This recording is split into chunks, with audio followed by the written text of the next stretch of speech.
Chapter 1. Bane County. The Yamen. The entrance of the Yamen was teeming with people of all ages, both men and women, who were pointing and gossiping about the young man kneeling inside. It seems that Xiao Jie is truly desperate. He actually dared to force Dong Shi. He certainly has an unusual taste. This boy is barely in his 20s. What could have driven him to such madness? Hey, you don't understand. Some people have rather peculiar aesthetics. Perhaps Xiao Jie belongs to that category. Forcing Dong Shi? Does this frail-looking Xiao Jie truly possess such audacity? The voices behind him gradually pulled Xiao Jie back to reality, the confusion in his eyes slowly dissipating. Have I crossed over? After lingering in bewilderment, Xiao Jie couldn't help but scratch his head. Last night, he had stayed up late to watch the World Cup final, witnessing the national team triumph with a score of 6 o'clock. He was overwhelmed with excitement, and in that fervor, it seemed he had somehow crossed over. Yet, what was the situation now? Xiao Jie cast a glance around. In front of him lay a desk, behind which sat a middle-aged man in a green official's robe, wearing a cap with a rather lecherous appearance. Next to him, a young woman, resembling a mountain, was weeping with her face covered, exuding an air of shyness. Behind her stood a young man dressed in white, holding a folding fan, exuding the demeanor of a wealthy scion. Was this a court case? Xiao Jie blinked. This young woman appeared to be the plaintiff. Wait a moment. If she is the plaintiff, then I must be the defendant? No. What could I possibly do to her? Xiao Jie gazed at the hefty young woman beside him, estimating her weight to be around 300 pounds, his heart racing. Do not tell him this is a case of attempted assault? Bang! Bold Xiao Jie. At that moment, the county magistrate slammed the gavel down on the table, seemingly rousing from stupor. In broad daylight, you dare to have designs upon a young maiden? Upon these words, laughter erupted from outside the door. Xiao Jie was left utterly dumbfounded. Surely, this man must have been drinking? Could this mountain of a woman truly be a young maiden? Moreover, he himself barely weighed 120 pounds, with a waist thinner than her thigh. She could easily crush him with her weight, and yet he was being accused of wrongdoing? Please, open your eyes when you speak. My lord, Xiao Jie is guilty of heinous crimes. Were it not for my fortuitous passing, he may have succeeded. Just as Xiao Jie was about to defend himself, the white-clad young man stepped forward. According to the laws of Dakian, attempted assault warrants immediate banishment. Xiao Jie turned to look at the man, his face a canvas of questions. Who are you? What does this have to do with you? As he pondered, a flood of memories suddenly surged into his mind, and after assimilating them, he finally grasped the situation. Damn it, Lu Shikai, you despicable pretty boy. With the merging of memories, Xiao Jie finally understood the sequence of events. It turned out that this entire predicament was orchestrated by the white-robed man, Lu Shikai. Lu Shikai was a direct descendant of the Lu family in Bane County, which, due to connections in court, had established itself as a local gentry. Though the Lu family was a notorious bully, they prided themselves on being a scholarly household, insisting that all offspring must study and participate in the provincial examinations to attain fame. However, with the Lu family's resources, passing the provincial exam was merely a formality. Even blank submissions could be exchanged for the title of scholar with money. Everything was progressing smoothly until the unforeseen occurred. Lu Shikai participated in the provincial exam, just as a strict and incorruptible official took charge of Taiyan Prefecture, rectifying issues such as nepotism and cutting off the Lu family's ambitions. Damn it, the original owner was quite obstinate, but now I am the one suffering the consequences. Xiao Jie lamented with a grim expression. The Lu family would never easily relinquish their plans when bribery failed. They sought alternative means. Ghostwriting. They intended to find a talented scholar to pen an examination paper, signing Lu Shikai's name, thus circumventing any need for bribery to achieve success. Consequently, they set their sights on the original owner. The original owner hailed from humble beginnings but possessed remarkable talent and exceptional memory, having passed the preliminary examinations through eavesdropping and learning on his own, entering a school. Within the school, his brilliance shone through, earning him the title of prodigy, destined to succeed in the examinations.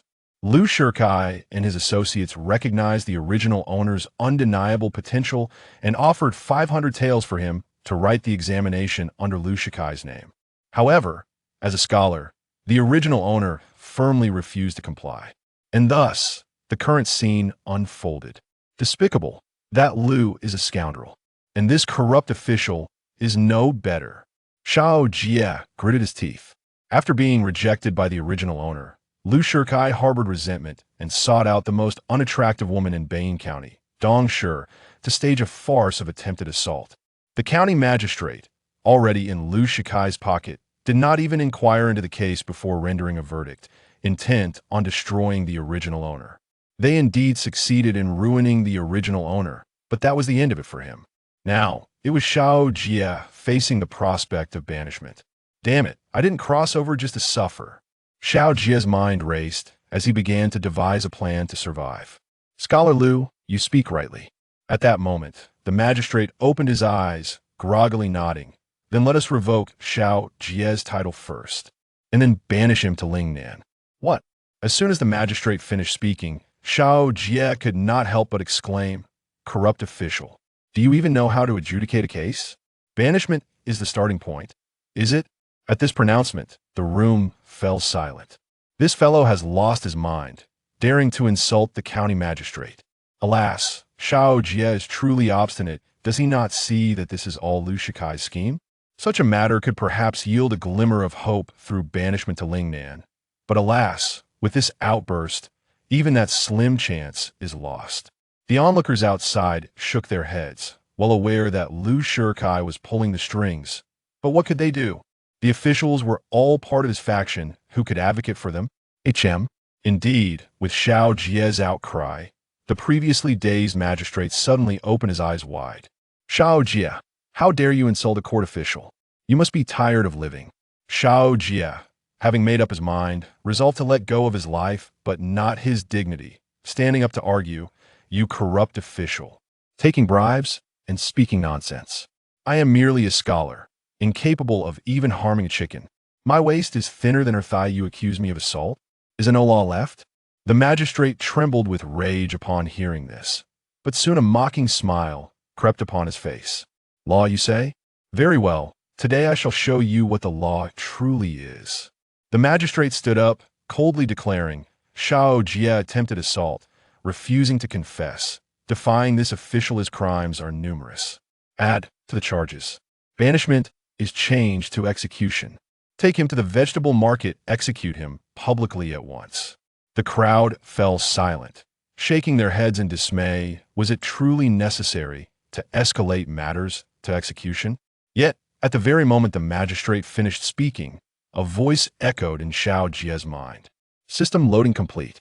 Yin-Yang Judge system activated. Upon the host's death, he may become the Yin-Yang Judge, administering justice in the world. Xiao Jie was stunned. Had he gained an extraordinary ability? In the Bain County Yamen, within the courtroom, as the prompt echoed in his mind, a system interface appeared before Xiao Jie. System interface unlocked. Name, Xiao Jie. Title, none. Divine position, Yin-Yang Judge activated after the 7th day. Cultivation, Ghost Immortal granted after the 7th day. Authority, Bain County unlocked after the 7th day. Abilities, none. Spells, none. Treasures, none. Incense value, 10,000 usable after the 7th day. Summary, as a Yin-Yang Judge, immortal in life, a deity in death, the host is urged to end his life promptly. Become a deity after death? Xiao Jie came to his senses, blinking in disbelief, his spine straightening with newfound determination. He would certainly ensure his demise today. Bring forth the man. Take Xiao Jie to the vegetable market and execute him publicly. The magistrate issued the decree, and in an instant, several bailiffs seized Xiao Jie and led him to the market. Alas, what a pity! Indeed, it is such a shame for a scholar to meet such a fate. Truly a tragic turn of events. The common folk around shook their heads with a sigh, lamenting that even someone like Xiao Jie, who possessed a title of merit, could be slandered to death. What hope did they, the ordinary citizens, have? Xiao Jie. Upon the heights of Xingtai, Lu Shikai approached with an air of triumph. I had warned you long ago that challenging me would yield no fruitful outcome. Yet you have proven to be quite foolish. I merely intended to exile you, but you have unwittingly sought your own demise." Lu Shikai chuckled lightly. "You still wish to reason with the county magistrate? Huh, he has long been bribed with 1,000 taels of silver." Xiao Jie regarded the smug Lu Shikai with a faint smile. "Lu Shikai, do not revel too soon. The days ahead are still long. Do not presume that your unchecked power in Bane County signifies greatness. Remember, the heavens are ever watchful, and divine beings reside just above. Your multitude of sins will not go unpunished. Retribution shall come." Lu Shikai, upon hearing this, burst into laughter. "Retribution? Xiao Jie, you are truly naively pitiful to believe in such notions of divine justice. Very well, I shall await the day when retribution descends upon you. Do not think it will come after I have lived a life of ease, as you predict." With a hearty laugh, Lu Shikai departed, while Xiao Jie simply stared at him, a cold smile forming within. "Once the mourning period is over, I shall be the first to seek you." "Ha ha ha, Xiao Jie, in my eyes, you were a worthless being in life, and even in death, you remain no different. You still wish to trouble me. Then I shall ensure that you are forever denied rebirth." Lu Shikai cast a glance at the county magistrate, who promptly ordered the body of Xiao Jie to be removed, just as Lu Shikai thought the earlier incident was merely a coincidence. Every practitioner in the vast world, from ghost kings to demon lords, wild gods and Buddhas, suddenly opened their eyes in terror, gazing skyward. Above them, the heavens were shrouded in dark clouds, with ominous winds swirling and thunder crashing. Behind the clouds, a pair of blood-red eyes surveyed the world, probing into the hearts of men. A ghost immortal has emerged. How could this be possible? A ghost immortal has once again appeared in the world. The chaos is surely about to intensify. With the emergence of a ghost immortal, could it be that the ghostly path is set to flourish? Yet, why do I sense that this ghost immortal is not an ordinary one? A heavy gloom settled over everyone. Those eyes were simply too terrifying, piercing into their very souls and instilling dread. Meanwhile, within the great sanctuaries, many powerful diviners were struck by the overwhelming celestial might, spitting blood and perishing on the spot. Amidst the countless diviners who fell one after another, only a few cryptic phrases were passed down. Indescribable, unutterable, unseeable, a great taboo, a grand prohibition, a profound terror. The great sanctuaries suffered tremendous losses. Yet we're left with these inexplicable 6 phrases. What could they possibly mean? Even the heavenly path dares not pry. Ghost immortals are not unheard of in this world. Even if those unparalleled ghost immortals were to emerge, the resulting phenomena would not yield such outcomes. What profound taboo have they inadvertently touched? As all were engulfed in confusion, at a residence of the Lu family in Bane County, Lu Shikai raised his glass to an elderly man clad in a Taoist robe. "Master Song, I entrust this matter to you. Upon successful completion, 3 beautiful maidens shall be at your service, ensuring your utmost satisfaction." "Young Master Lu, you are too kind," Master Song replied, releasing the beauty in his arms and raising his cup to drink in one gulp. "It is merely a vengeful spirit. Allow me to perform my rites for 7 days, and I shall ensure it is scattered, never to be reborn." "Very well. I thank you, Master Song." After finishing his drink, Master Song stood and moved to the altar outside, beginning to chant incantations over Xiao Jie's corpse. As the incantation concluded, white smoke began to emanate from Xiao Jie's body.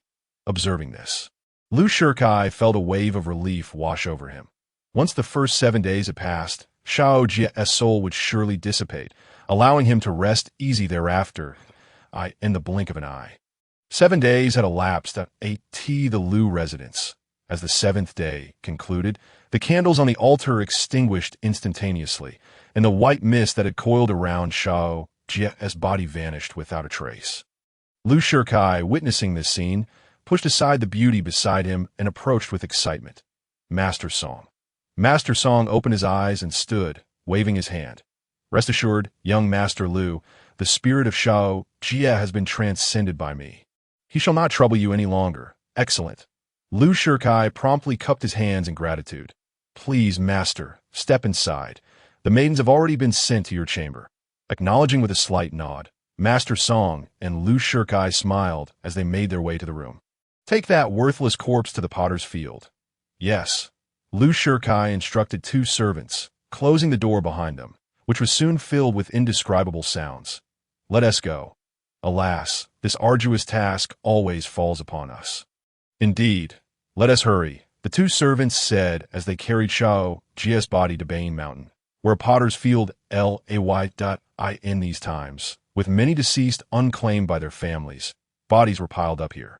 After tossing Xiao Jie's body into the heap, the two glanced around. We should leave quickly. This place feels quite eerie. Yes, let us get out of here. The two hurriedly departed. Shortly after their exit, the skies above Bane Mountain erupted with thunder and lightning, and a terrifying aura of malevolence surged from the mountain base, converging at the peak. With a resounding roar, a dark office slowly rose from the ground. This office was entirely black, adorned with intricately carved gates, teeming with sinister spirits. The plaque bore two flamboyant characters, Yin-Si. At the entrance stood a mourning drum, flanked by couplets. The left side read, whether human or ghost. The heart harbors grievances. Step through this door, and justice shall be served. The right side proclaimed, nobles and officials, dare to commit sins. Upon entering here, your deeds shall be repaid, as the malevolent aura dissipated. The door of the Yin-Si slowly opened, revealing a space filled with ethereal light, yet utterly vacant, devoid of even the highest deity. Yes, the bells and drums beside the Yin-Si sounded. Golden ripples emanated from within, and moments later, a figure appeared at the entrance, clad in simple garments. The figure bore nothing on his shoulders, but cradled a severed head in his hands. It was none other than Xiao Jie's corpse. Entering the Yin-Si, Xiao Jie stood beneath the divine seat, gradually raising the head in his hands and placing it upon his neck. Where the neck had been severed, golden light flickered, and in an instant, his body and head rejoined, leaving only a red line at the throat. The first 7 days have passed. The duties of the Yin-Yang Judge have been fulfilled. Returning to position, as the eerie voice of the Yin-Si resonated. Xiao Jie slowly opened his eyes, his body transforming into golden light that surged into the nearby shrine, manifesting as a divine statue. The statue, adorned in a black robe with dragon patterns and crowned in gold, bore an exceptionally handsome visage. In his left hand, he held a bamboo scroll titled the Book of Life and Death, while the right grasped a golden mace known as the Yin-Yang Mace. With the emergence of the deity upon the altar, the peculiar phenomena within the Yin-Si gradually faded, and the door began to close. With a resounding thud, the door shut, and Xiao Jie's consciousness within the statue awakened. Observing his current state, Xiao Jie was momentarily stunned. Have I truly come back to life? Just then, a system interface appeared before him. Name, Xiao Jie. Title, None Divine Position. Yin-Yang Judge, activated cultivation. Ghost Immortal +0, activated authority. Entirety of Bane County +100 ability. Spirit Walker +0. Mystic Eye +0, spells. None magical artifacts. The Book of Life and Death, innate supreme treasure. Yin-Yang Mace, superior magical artifact. Offering value 10,000. Upon witnessing this, Xiao Jie's spirits lifted. But soon confusion set in. System, what do the title and authority signify? Title, it is a designation bestowed upon you by the beings of the world. A higher title reflects your elevated status and authority in the hearts of the people, thus granting you greater dominion over this realm. Titles must be actively conferred by beings and cannot be self-bestowed. You may earn them by administering justice for the populace. Authority, this refers to the areas under your jurisdiction. The greater the authority, the broader the realm you govern, allowing you more freedom of movement. You may enhance it by delivering justice for the citizens within your jurisdiction or directly utilizing offerings to increase your points. Xiao Jie furrowed his brow. What level of deity does this equate to in the mortal realm? In terms of authority, you are akin to a ceremonial spirit, only slightly above a typical wild god. What nonsense is this? This wretched system has bestowed upon him so many titles, Yet he is merely a minor official of the 7th rank. Xiao Jie frowned, deciding to maintain a lower profile in the future. With the cultivation of a ghost immortal, he feared no heavenly thunder and could absorb and cultivate it, existing as an immortal being. Currently, among all gods, ghosts, demons, and humans in a mortal realm, only 8 possessed the strength to contend with the host. Damn it, how is this being low-key at all? Xiao Jie could hardly contain his joy. He had become invincible. What then is this ability? Abilities differ from spells, requiring the expenditure of offerings. Spirit Walker. The host can operate outside the jurisdiction, with each use costing 1,000 offering points. With each upgrade, the scope of action can be expanded. Currently, your dominion over Bane County stands at 0. To depart from the netherworld, one must expend incense. The Dharma Eye. The host can see through the disguises of demons and malevolent spirits, revealing their true forms without any consumption. By allocating points, it can be upgraded to a special Dharma Eye. Enough that I shall not delve further. Let us attend to the matter at hand. Treasures can be examined later. It is time to seek vengeance. Spirit of travel. Incense value -1000. As Xiao Jie focused his thoughts, his divine idol emanated a golden light, and from it emerged a strikingly handsome young man clad in a black robe adorned with dragon patterns. His face like a jade crown, and a golden crown atop his head. This striking youth exuded a cold demeanor, with a red line around his neck and a hint of malevolence in his gaze. I must say, I look quite splendid. Xiao Jie felt immense satisfaction with his current appearance and turned to grasp the Yin-Yang staff. That won't do. Why waste a grand weapon to kill a mere chicken?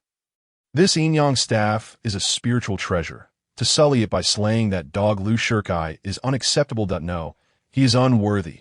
Xiao Jie retracted his hand, pouting, I shall simply pick up a brick and crush him. The spirit of travel lasts for 1 hour. Once the time is up, you will be forcibly returned to the idol. A cold smile adorned Xiao Jie's face. For an hour was more than sufficient for him to ensure Lu's shirt-size demise countless times. Lu Shikai, your retribution has arrived. With a chilling grin, Xiao Jie transformed into a wisp of ghostly mist and flew out of the netherworld, appearing above Bane County, before a residence. The plaque above the house read Lu Mansion.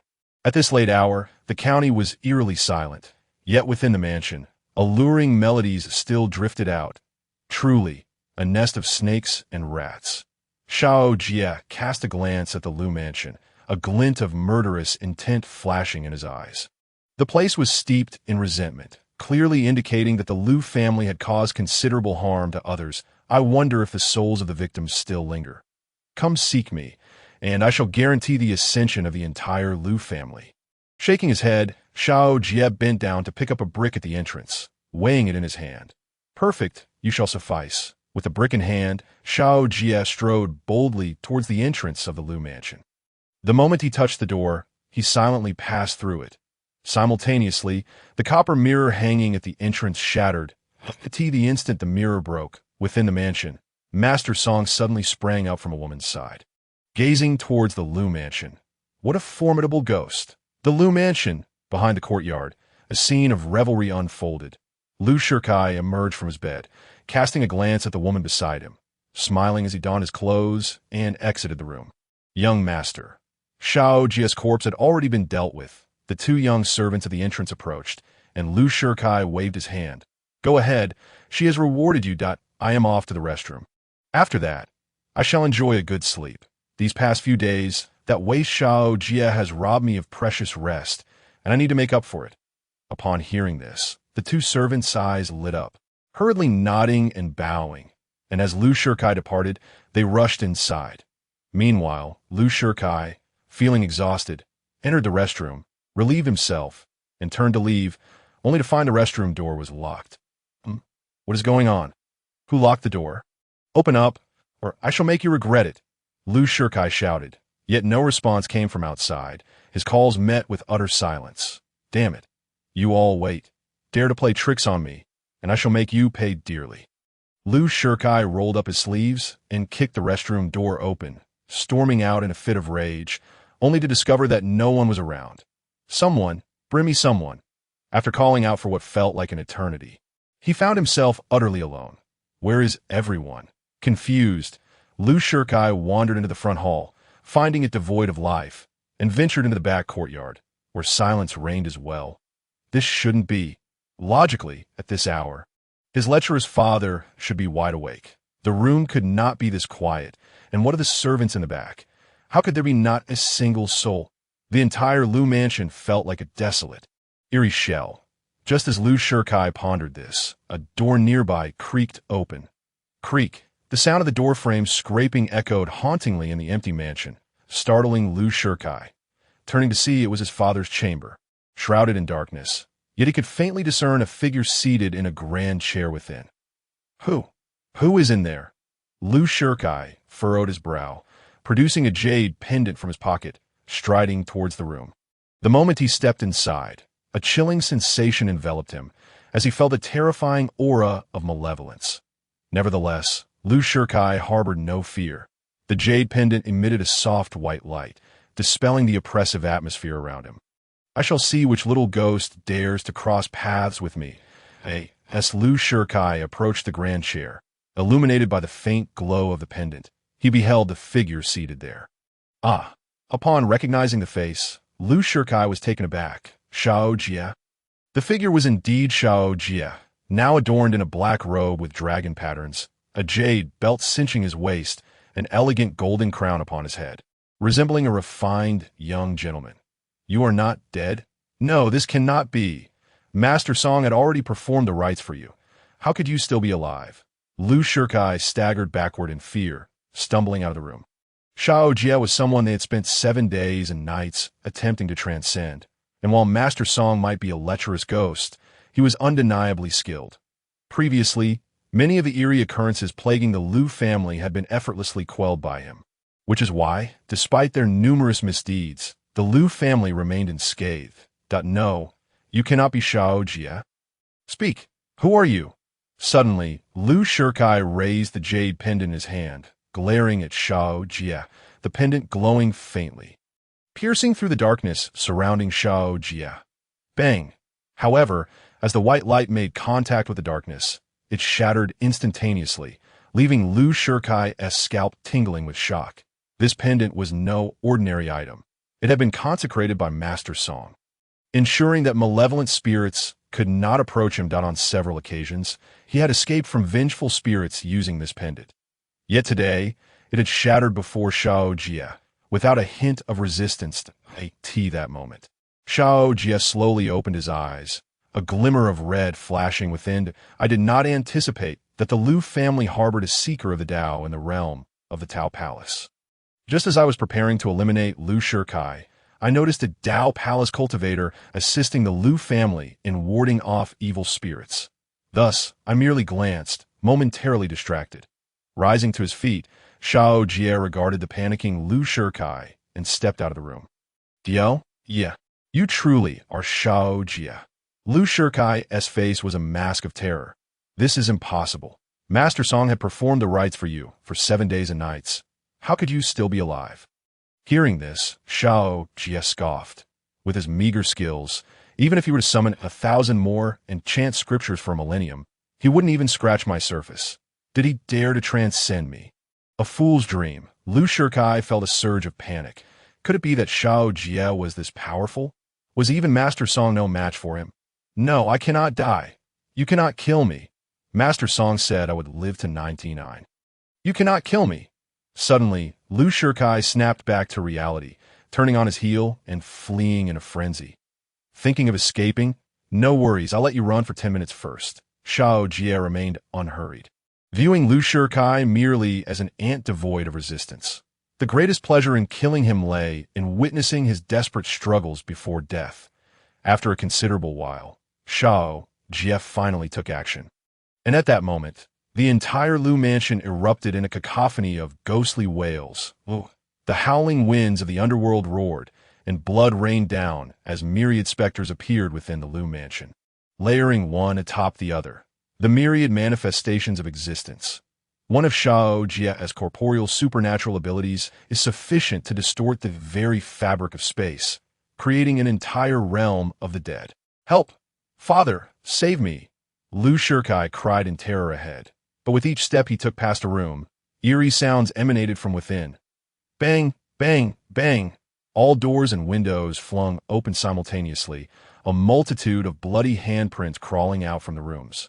Advancing along the corridor towards Lu Shikai, in the next instant, countless hands emerged from the bloodstains, enveloping Lu Shikai completely. Let me go. Release me. Lu Shikai struggled, but it was futile. He was seized by those hands and dragged into a room. Vanishing the moment all doors and windows slammed shut. Bang, bang, bang. The Lu residence fell into an immediate silence, and Xiao Jie discarded the bloodied brick in his hand, turning to leave. After a while, life returned to the Lu residence, and various sounds echoed once again. Well, lovely young lady.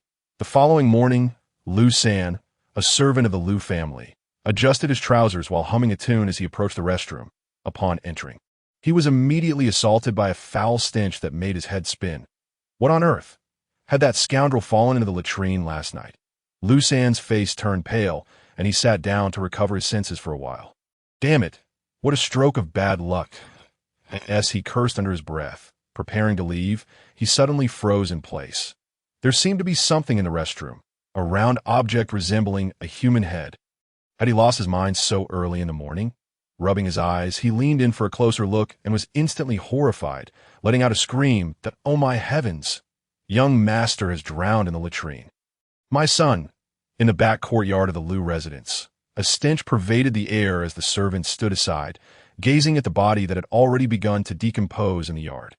My son, how tragically you have died. Lu Shirtsai's mother knelt on the ground, utterly heartbroken, while the head of the Lu family, Lu Yud, wore a grim expression. Lu San, what on earth happened? Lu San hurriedly stepped forward. Sir, when I entered the restroom this morning, I found young master drowned in the latrine. So I quickly called for help. They asked for how he drowned. I have no idea. Lu Yud frowned. The death of one or two of his sons was of little consequence to him. However, he could not tolerate anyone daring to murder in his home. After all, if one were capable of killing his son, they could just as easily turn on him, which he could not allow. Sir, you must seek vengeance for Shikai. Lu Shirtsai's mother pleaded from the ground. Lu Yud remained silent for a long time before turning to Lu San. Go, summon Master Song. Lu San nodded and hurried toward another residence. But upon entering, he sensed something was amiss. An overwhelming stench of blood filled the courtyard. Moreover, the entire house was eerily empty, despite the fact that the Lu family had arranged for numerous servants to cater to Master Song. Yet today, there was not a soul in sight. Master Song, Lu San steeled himself and ventured further inside, only to have his pupils constrict in horror. The inner courtyard was filled with bodies. The corpses were desiccated, as if all their blood had been siphoned away, rendering them mere human jerky. Lu San trembled all over, turning to flee, but he froze instantly.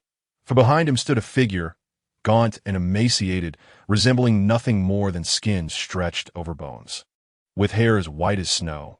Master Song? Lu San fell to his knees with a thud, trembling. Sir, please join us at our residence for a discussion. Master Song nodded indifferently. Find a few people to deal with the bodies. With that, he turned to leave, and Lu San finally exhaled in relief. What on earth was happening?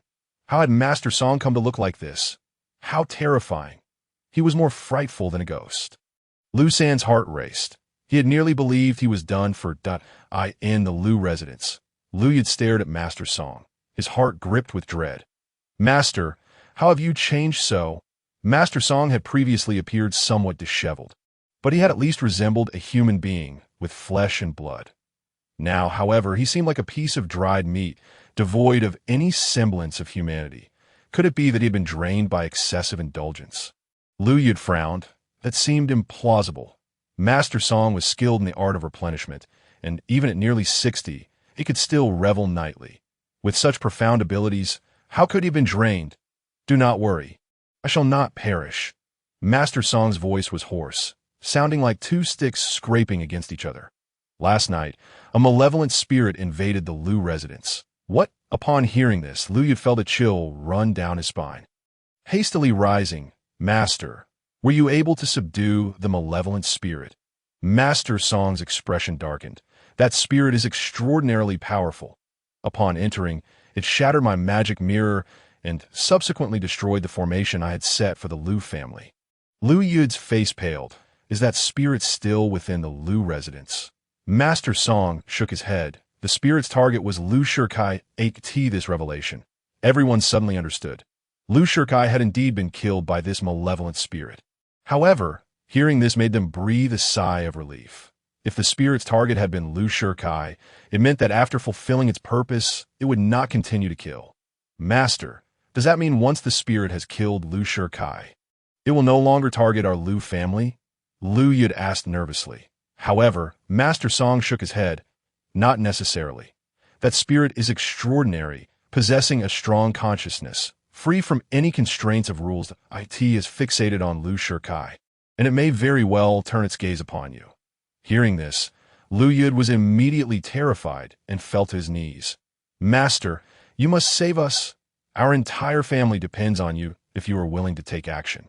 I am prepared to offer everything, dedicating my family to serve you for generations. Greed flickered in Master Song's eyes, but it was quickly overshadowed by fear. That entity was far too terrifying. He knew he was not its match. Last night, when he confronted the malevolent spirit that invaded the Liu residence, a mere glance had drained him of his essence. If not for a death replacement talisman he had inadvertently obtained, he would have lost his life. Even so, he had nearly perished, as that spirit's powers were so bizarre it could disregard space and time, attacking him from all directions. Ultimately, he was forced to employ dark arts to siphon the essence of over 30 individuals, thus managing to cling to half his life thanks to the talisman. However, I cannot abandon my position in the Liu family. Master Song's gaze flickered. Over the years, he had enjoyed a life of luxury in the Liu family. Indulging in pleasures and surrounded by beautiful companions, to relinquish such wealth and status to return to being a wandering Taoist was not something he desired. After a moment of contemplation, Master Song said, I engaged in a magical duel with that malevolent spirit yesterday, depleting much of my essence. Present, I am not its adversary. I will return to summon my senior brother, with both of us. You need not worry. Upon hearing this, Liu Yud eagerly agreed. Very well. I am grateful to you, Master. As Master Song stood to leave, Liu Shirsai's mother knelt on the ground. Master, what about my son? Shikai has always been the most respectful toward you. You must save him. Master Song turned to look at Liu Shikai's corpse and stepped forward, muttering incantations. Moments later, a wisp of soul emerged from the body. Go. Master Song pointed towards the northern Yin mountain, and the wisp of soul ascended to the mountaintop. I have preserved Liu Shirsai's soul. It now resides atop the northern Yin mountain, where the heavy Yin energy will ensure his consciousness remains intact. When I return, I will seek a new body for him and use magic to borrow flesh and restore his soul, allowing him to live once more. Thank you, Master. Song Xianshur waved his hand and hurriedly departed from the Liu residence. Observing this, Liu Yud quickly instructed his family to remain confined within the estate, as the members of the Liu family hid indoors. Consumed by anxiety and dread, the spirit of Liu Shikai drifted above Bane Mountain, eventually arriving at the gates of the underworld court. The underworld, Liu Shikai pondered as he scrutinized the plaque above the entrance and the notices affixed to the bulletin board. This was the seat of authority governing the laws of Yin and Yang, a place where the principles of justice were upheld. Any living being, be it human, ghost, demon, or beast, could voice their grievances and summon the Yin and Yang judges to seek redress. This truly the underworld court. Liu Shirsai's heart swelled with joy upon realizing this. He had been wronged by the malevolent spirit Xiao Jie, and he was determined to seek justice for the calamity that befell him. Xiao Jie, just wait. I shall summon the Lord of the underworld to apprehend you. Turning towards the drum of grievances, Liu Shikai struck it with fervor. Oh, great Lord, I have been wronged within the underworld court. Xiao Jie was engrossed in the book of life and death when he suddenly heard the resonant sound of the grievance drum from outside, instantly invigorating his spirit. Family, it has begun. The underworld court is in session. After returning from Bane County, Xiao Jie had taken refuge within the statue. The insufferable Liu Shikai had finally met his demise. Stretching lazily, Xiao Jie felt significantly uplifted after avenging himself, but he had yet to settle accounts with the county magistrate. a scoundrel even more detestable than Lu Shikai himself. Lu Shirtsai's audacity to act with such impunity stemmed largely from the magistrate's protection, making him one of the sources of Lu Shirtsai's arrogance. Tonight, I shall pay this old rascal a visit. Achoo! Just as Xiao Jie formulated his plans, the county magistrate in Bain County felt an inexplicable chill and sneezed. What is going on? He wondered. Why do I suddenly feel so cold? Shaking his head and rubbing his nose, he dismissed it as a change in the weather, deciding to have the Lu family send over a fur coat the next day. As he contemplated this, he opened the small door before him, revealing a treasure trove brimming with gold and silver. Ah, my precious! The magistrate rubbed his hands together, excitement evident on his face. These treasures were like a balm to his soul, which ached without them. Unbeknownst to him, he had already attracted the attention of the one observing from Bain Mountain. Meanwhile, within the underworld court, after confirming his intent to confront the magistrate that night, Xiao Jie examined the Book of Life and Death and the Yin-Yang Hammer. The Yin-Yang Hammer, a spiritual treasure capable of vanquishing ghosts and traversing the realms of Yin and Yang, transforming into the dual energies of Yin and Yang to smite all sinful beings. Quite a remarkable item indeed. Xiao Jie toyed with the hammer for a while, appreciating its balance and heft. After a moment, he set the Yin-Yang hammer aside and turned his gaze to the Book of Life and Death. The Book of Life and Death, a primordial treasure, one of the 3 tomes of heaven, earth, and humanity. It embodies the cycles of reincarnation, containing the fates of all living beings. That it allows one to consult the information of all creatures, adjudicate their futures, and alter their destinies. Disclaimer: the information in the Book of Life and Death is transcribed by the system from the myriad worlds. The system bears no responsibility for any discrepancies. Why is your system different from others? Why is there even a disclaimer? Xiao Jie mused. And am I missing the spring and autumn reincarnation brush? Flipping through the Book of Life and Death, he noted that without the spring and autumn reincarnation brush, he could not amend the information contained within. System, could you not provide everything when you issue items? Where's my spring and autumn reincarnation brush? Without it, the power of the Book of Life and Death is greatly diminished, rendering it merely a household registration document. Xiao Jie felt exasperated and listlessly opened the Book of Life and Death to peruse its contents. To his surprise, the entries were quite detailed. As he scanned the pages, he stumbled upon a familiar name, Lu Shikai. At that moment, he discovered that Lu Shikai, from the Wuzhou dynasty, hailing from Donghai Prefecture in Bain County, was described as benevolent and charitable, a great benefactor of Bain County, with a lifespan of 99 years and a life of peace. What? It must be a namesake, he thought, rubbing his eyes and scrutinizing it again. He realized with disbelief that it was indeed the same person. What nonsense is this? Lu Shikai, a charitable soul. More like a lecherous scoundrel. Xiao Jie couldn't help but laugh. The Book of Life and Death portrayed Lu Shikai as a paragon of virtue, which he found utterly absurd. That I must take a closer look. Xiao Jie continued to search and soon found the magistrate's entry. The magistrate of Bain County, Wu Guo, from the Wuzhou dynasty, hailing from Suzhou, was studious from a young age and known for his integrity. He was demoted to Bain County due to his incorruptibility and led a life of honor, never taking a single coin for himself. Lifespan, 105 years, with a tumultuous early career followed by a prosperous latter half. Every word was clear, yet the combination felt incomprehensible. Flipping the Book of Life and Death over, he scrutinized the title, increasingly sensing it was a muddled account. This scoundrel doesn't covet a single coin? Is this a joke? If he is an honest official, then I must be a colossal thief. Xiao Jie frowned, understanding the implications of the disclaimer. The information contained within the Book of Life and Death could not be trusted, and in the future, he would approach the underworld with a commitment to truth that if he relied on this muddled account, he would be plagued by countless wrongful cases. Bang, bang, bang. At that moment, the grievance drum outside suddenly resounded, jolting Xiao Jie back to attention. Family, here comes the action. Xiao Jie tucked away the Book of Life and Death as a system notification echoed in his mind. The grievance drum sounds, the underworld court ascends.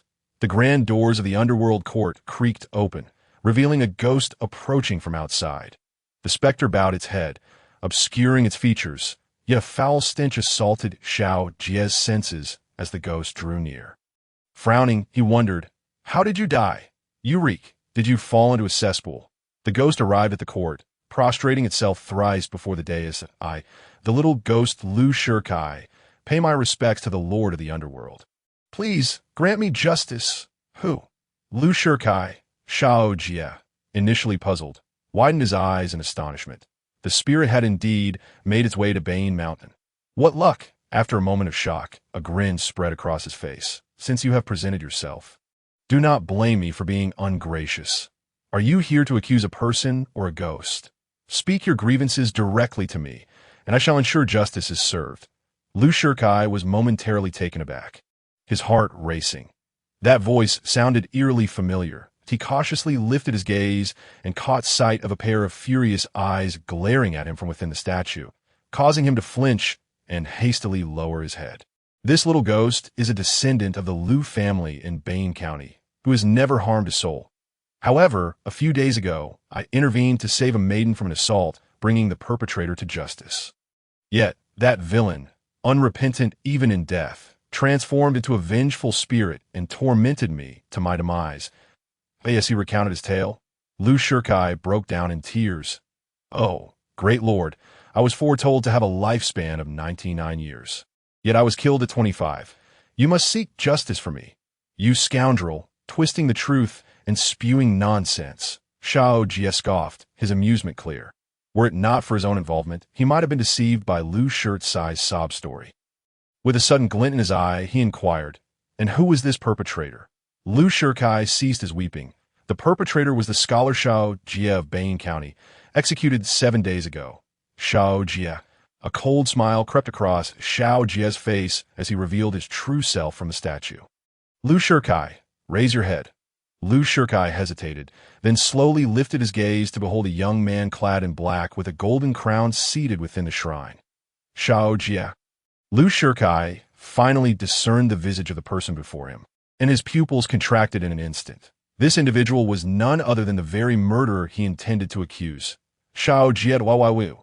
Lu Shikai sprang to his feet, trembling with terror as he pointed at Xiao Jie. The deity within this infernal court was astonishingly Xiao Jie. Xiao Jie was a god. Lu Shirsai's mind reeled. The one who sought to take his life was a divine being, and he was here in Xiao Jie's court to lodge a complaint against him. In that moment, Lu Shikai felt as though the heavens were collapsing around him. Xiao Jie revealed his true form, brandishing the Yin-Yang golden mace and striking it upon the table with an air of solemnity. "I am the scholar who was beheaded 7 days prior.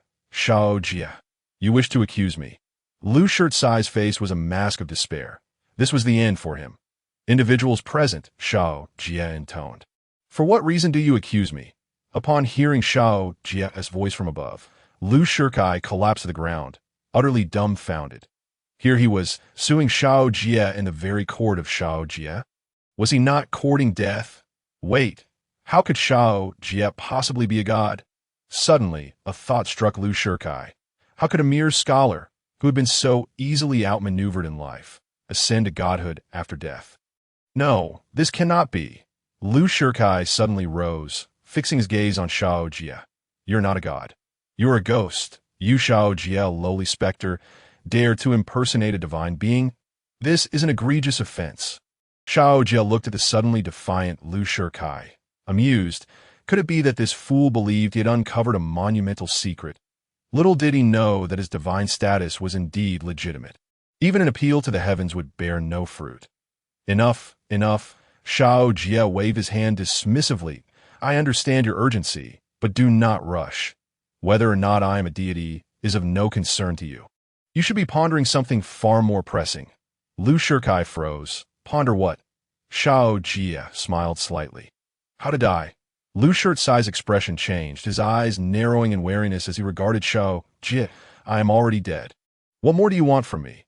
The body may have perished, but the soul endured."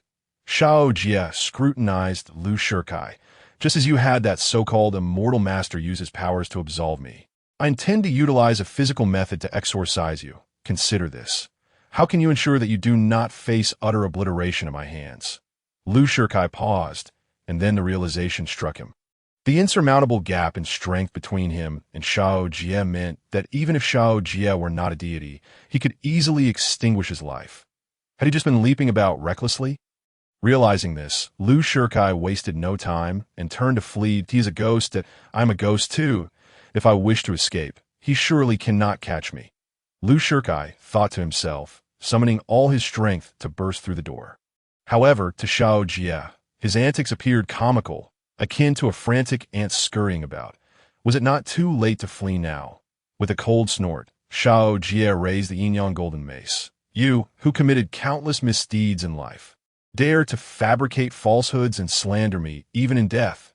Your obstinacy is unforgivable. You shall be punished. With a resounding boom, the Yin-Yang golden mace was launched, transforming into two streaks of light, one black, one white, racing towards Lu Shikai. Boom! Before Lu Shikai could escape through the door, the two beams of light struck him, annihilating him on the spot, his soul scattering into oblivion. 1 malevolent spirit vanquished. Incense points gained. 1,000. Xiao Jie retrieved the Yin-Yang golden mace, raising an eyebrow in surprise. Lu Shikai proved to be rather valuable. The 1,000 incense points were sufficient for him to travel the spirit realm once. It was a partial recovery of his investment. Xiao Jie chuckled, and at that moment, another notification from the system rang out. Death registry information corrected. Lu Shikai, Donghai County, Northine Mountain, Lu family direct line, notorious for his heinous deeds, bullying the weak, causing harm to 363 innocents, unlawfully seizing countless properties, a criminal of the utmost severity. Originally destined for a lifespan of 99 years, yet due to his deep-rooted sins, his life was curtailed to 25 years. Upon death, his soul shall descend to the 9th hell, where he shall endure the torments of the Knife Mountain, fire sea, heart extraction, and boiling oil. Xiao Jie was momentarily taken aback as he opened the death registry. Indeed, Lu Shirsai's information had changed. This individual had caused the demise of so many innocents in just 25 years. Had he not been too lenient in dispatching him? Regrettably, he lacked the ability to send him to hell. Xiao Jie shook his head. His court governed death, not burial, and had no jurisdiction over such matters. In the future, he would find an opportunity to establish a hell as the number of those seeking justice and the spirits of the deceased continued to grow. Even those with minor offenses deserved a chance for redemption. That it could not simply be a matter of executing all without due process. Xiao Jie arose, returning the Yin-Yang golden mace to its shrine. Silently invoking spirit travel. Incense points depleted. 1,000 of Xiao Jie's spectral form emerged from shrine, gazing out beyond the infernal realm. The sun had vanished, plunging Northine County into darkness. County magistrate, he muttered, "It is your turn." With a disdainful snort, Xiao Jie ascended to the skies above Northine County, materializing within the county office. Gazing up at the county office's plaque, Xiao Jie noted that the entire edifice was shrouded in a peculiar aura. Dragon Shi? He mused, soon realizing the implications. The Northine County office was a divine artifact bestowed by the emperor of the Wuzhou dynasty, fortified by the nation's fortune, given that the Wuzhou dynasty was a powerful state. Its county offices were impervious to mere specters and demons. However, for Xiao Jie, it was merely a flimsy barrier, easily breached. With a confident stride, Xiao Jie approached the county office's grand entrance, when suddenly, the plaque erupted with golden light, and a golden-armored deity soared forth. Boom! The golden-armored warrior landed, his massive axe crashing to the ground, glaring fiercely at Xiao Jie. "Who dares trespass here? You challenge the imperial authority. Retreat at once, or you shall face dire consequences." Begone! Before the golden-armored warrior could finish, Xiao Jie effortlessly shattered him with a single wave of his hand. Crack! The plaque of the Northine County office instantly became riddled with cracks. With a haughty snort, Xiao Jie strode through the shattered entrance. Meanwhile, far away in the capital of Wuzhou, a towering edifice, named the nation's guardian tower, stood sentinel. This tower served as the bastion of the Wuzhou dynasty's national fortune. Within it resided 72 great masters of the four extremes and 36 grandmasters of the martial soul, united in their efforts to gather the earth's ley lines, ensuring the prosperity of the Wuzhou dynasty. Poof! Suddenly, one of the four extremes masters, a golden-armored warrior, opened his eyes, spewing forth blood as his aura plummeted. Wu Kuei, what has happened? The tremors of the national fortune roused all within the tower. What transpired? Were you attacked while on duty? One individual helped Wu Kuei to his feet, who appeared terrified and confused. Just now, a powerful aura of ghostly energy surged in the area I was guarding. Yet before I could pinpoint its location, my consciousness was forcibly erased and my spirit was injured, compelling me to withdraw from the nation's guardian tower. What? Gasps of shock echoed throughout the chamber that Wu Kuei represented the entirety of the Wuzhou dynasty. Fortified by its national fortune, how could a ghost so easily erase him? Did this imply that the ghost possessed the power to annihilate the Wuzhou dynasty? This was an unprecedented crisis that we must urgently report this to the emperor. By the way, Wu Kuei, where did this incident occur? Wu Kuei, wearing a dejected expression, shook his head. That ghost was far too formidable that I could not even ascertain its location before being erased. Moreover, my soul has been damaged, rendering me incapable of identifying which county office has been compromised. I will have to trouble the brothers of the Demon Suppression Division to investigate. The others sighed in resignation. When had such a powerful ghost emerged in Wuzhou? As they pondered this, the North Yin County office suddenly flickered with crimson light, and the next moment, all the candles ignited. County Magistrate Wu Gua stumbled into the office, kneeling upon the ground. Gold. He gold, as he lingered in his fanciful dreams. He was abruptly awakened by a startling thud from above. Wu Gua, you have embezzled public funds, accepted bribes, and perpetrated heinous acts, aiding the Liu family in their oppression of the innocent, truly deserving of the gravest punishment. Still dazed, Wu Gua heard a cold snort from above, and upon raising his gaze, he beheld a black-clad youth adorned with a golden crown seated upon the official's dais. However, once Wu Gua discerned the youth's visage, a wave of terror washed over him. You are Xiao Jie. Are you a man or a ghost? Wu Gua stammered, pointing at Xiao Jie in panic. Xiao Jie, how can a dead man appear here? Xiao Jie, what brings you to this place? Wu Gua's face was a mask of dread. For Xiao Jie was supposed to be dead. He had witnessed the Liu family performing a 7-day rite to guide him to the afterlife. He should not even have the chance to become a ghost. No, you are not Xiao Jie. Who are you? Wu Gua suddenly stood, gesturing toward Xiao Jie.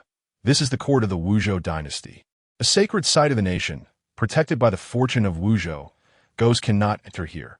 You are not a ghost. Speak. Who are you to dare mock me? Wu Gua's bravado faltered. Yet Xiao Jie merely chuckled derisively. Wuzhou's fortune? Xiao Jie scoffed at not presume that this mere county court holds any power over me. Even in the imperial city of Wuzhou, I can come and go as I please. Yes, he spoke. Xiao Jie casually toyed with an official seal on the table. I uphold the laws of heaven and earth, administering justice among mortals. You, Wu Gua, as the magistrate of Bain County, should be a beacon of righteousness for the people. Yet, you have succumbed to greed and corruption, aligning yourself with the Liu family to terrorize the innocent. Your sins are egregious, and the heavens cannot overlook them. I have come today to claim your worthless life. Wu Gua's complexion shifted slightly, but he quickly regained his composure. Xiao Jie, do not think you can intimidate me. You are merely a vengeful spirit, seeking to exact retribution in this place. But remember, I am an appointed official of the Wuzhou dynasty, following the laws of Wuzhou and receiving my salary from the emperor. The only one who can judge me is the emperor himself, and only the executioner of Wuzhou can take my life. Even if you're a celestial official, you have no authority to condemn me. Xiao Jie raised an eyebrow, surprised by Wu Gua's sudden eloquence in the face of peril. You make a fair point.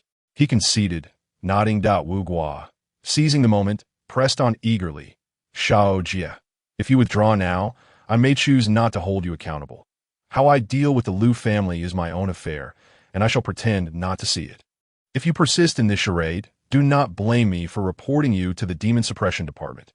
When their powerful enforcers arrive, your ghostly form will be in grave danger. Wu Gua's demeanor was haughty, but Xiao Jie could not help but laugh. What do you find amusing? Wu Guo's expression darkened, and Xiao Jie waved a hand dismissively, suppressing his laughter. It is nothing, merely the realization that you are utterly oblivious to the situation. Leaning back in his chair, Xiao Jie continued, your arguments hinge on one premise, that you could survive my hand. Can you? The moment those words left Xiao Jie's lips, Wu Guo's face paled, and he suddenly fell to his knees. How could he have forgotten this crucial detail? Xiao Jie was right here in the court, and ending his life would be a trivial task, even if the Wuzhou dynasty were to execute Xiao Jie in the future. It would be of no consequence to him now.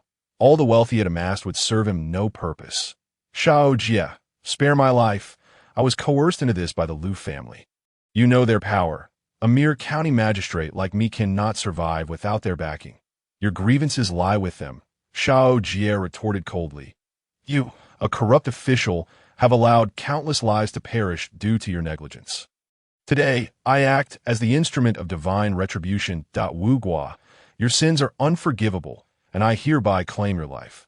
With that, Xiao Jie tossed the official seal at Wu Guo's feet, staring at the seal in shock. Wu Guo realized that Xiao Jie was resolute in his intent to kill him. No, you cannot execute me. I am a Wuzhou official, and according to the laws, accepting bribes only warrants exile. How can you sentence me to death? Wu Guo rose, protesting loudly. I refuse to accept this. You, a mere ghostly envoy, cannot pass such a sentence that I deserve exile. Exile. Xiao Jie slammed the gavel. Silence. I render judgment and the death sentence stands if you refuse to accept it. Feel free to lodge a complaint against me. Wu Guo was rendered speechless, realizing that those were indeed his own words. Suddenly, the entire court was engulfed in ghostly flames, consuming Wu Guo in an instant. Help! Someone save me! He cried out, but the court was swiftly engulfed in flames, and as he ran in desperation, the fire spread, igniting the entire structure. The county court is on fire. What happened? The citizens of Bain County, alerted to the blaze, rushed out with buckets, only to find themselves standing helplessly by, watching. Shouldn't we help? Help! The townsfolk stood by, ignoring the frantic pleas from within. As dawn broke, the fire had burned through the night, leaving the court in ashes. Yet amidst the ruins, something glimmered in the sunlight. What is that? I don't know. Let's take a look. The people cautiously approached the wreckage, gasping in shock at the sight before them. In the debris, they discovered a platform of silver water, towering 2 meters high, adorned with golden figures. The golden figures, with expressions of terror and drenched in molten gold, were none other than the magistrate's family and associates. At the center, one figure knelt, entirely submerged in gold, but still clutching a handful of golden coins, none other than Wu Guo himself. The onlookers were stunned, realizing the extent of Wu Guo's greed, which had ultimately led to his family's demise. Xiao Jie sat within the realm of the underworld, his gaze fixed upon the smoldering ruins of Bain County's court, unable to suppress a cold laugh. Greed knows no bounds. Even in death, he clung to wealth, bringing ruin upon himself and his kin.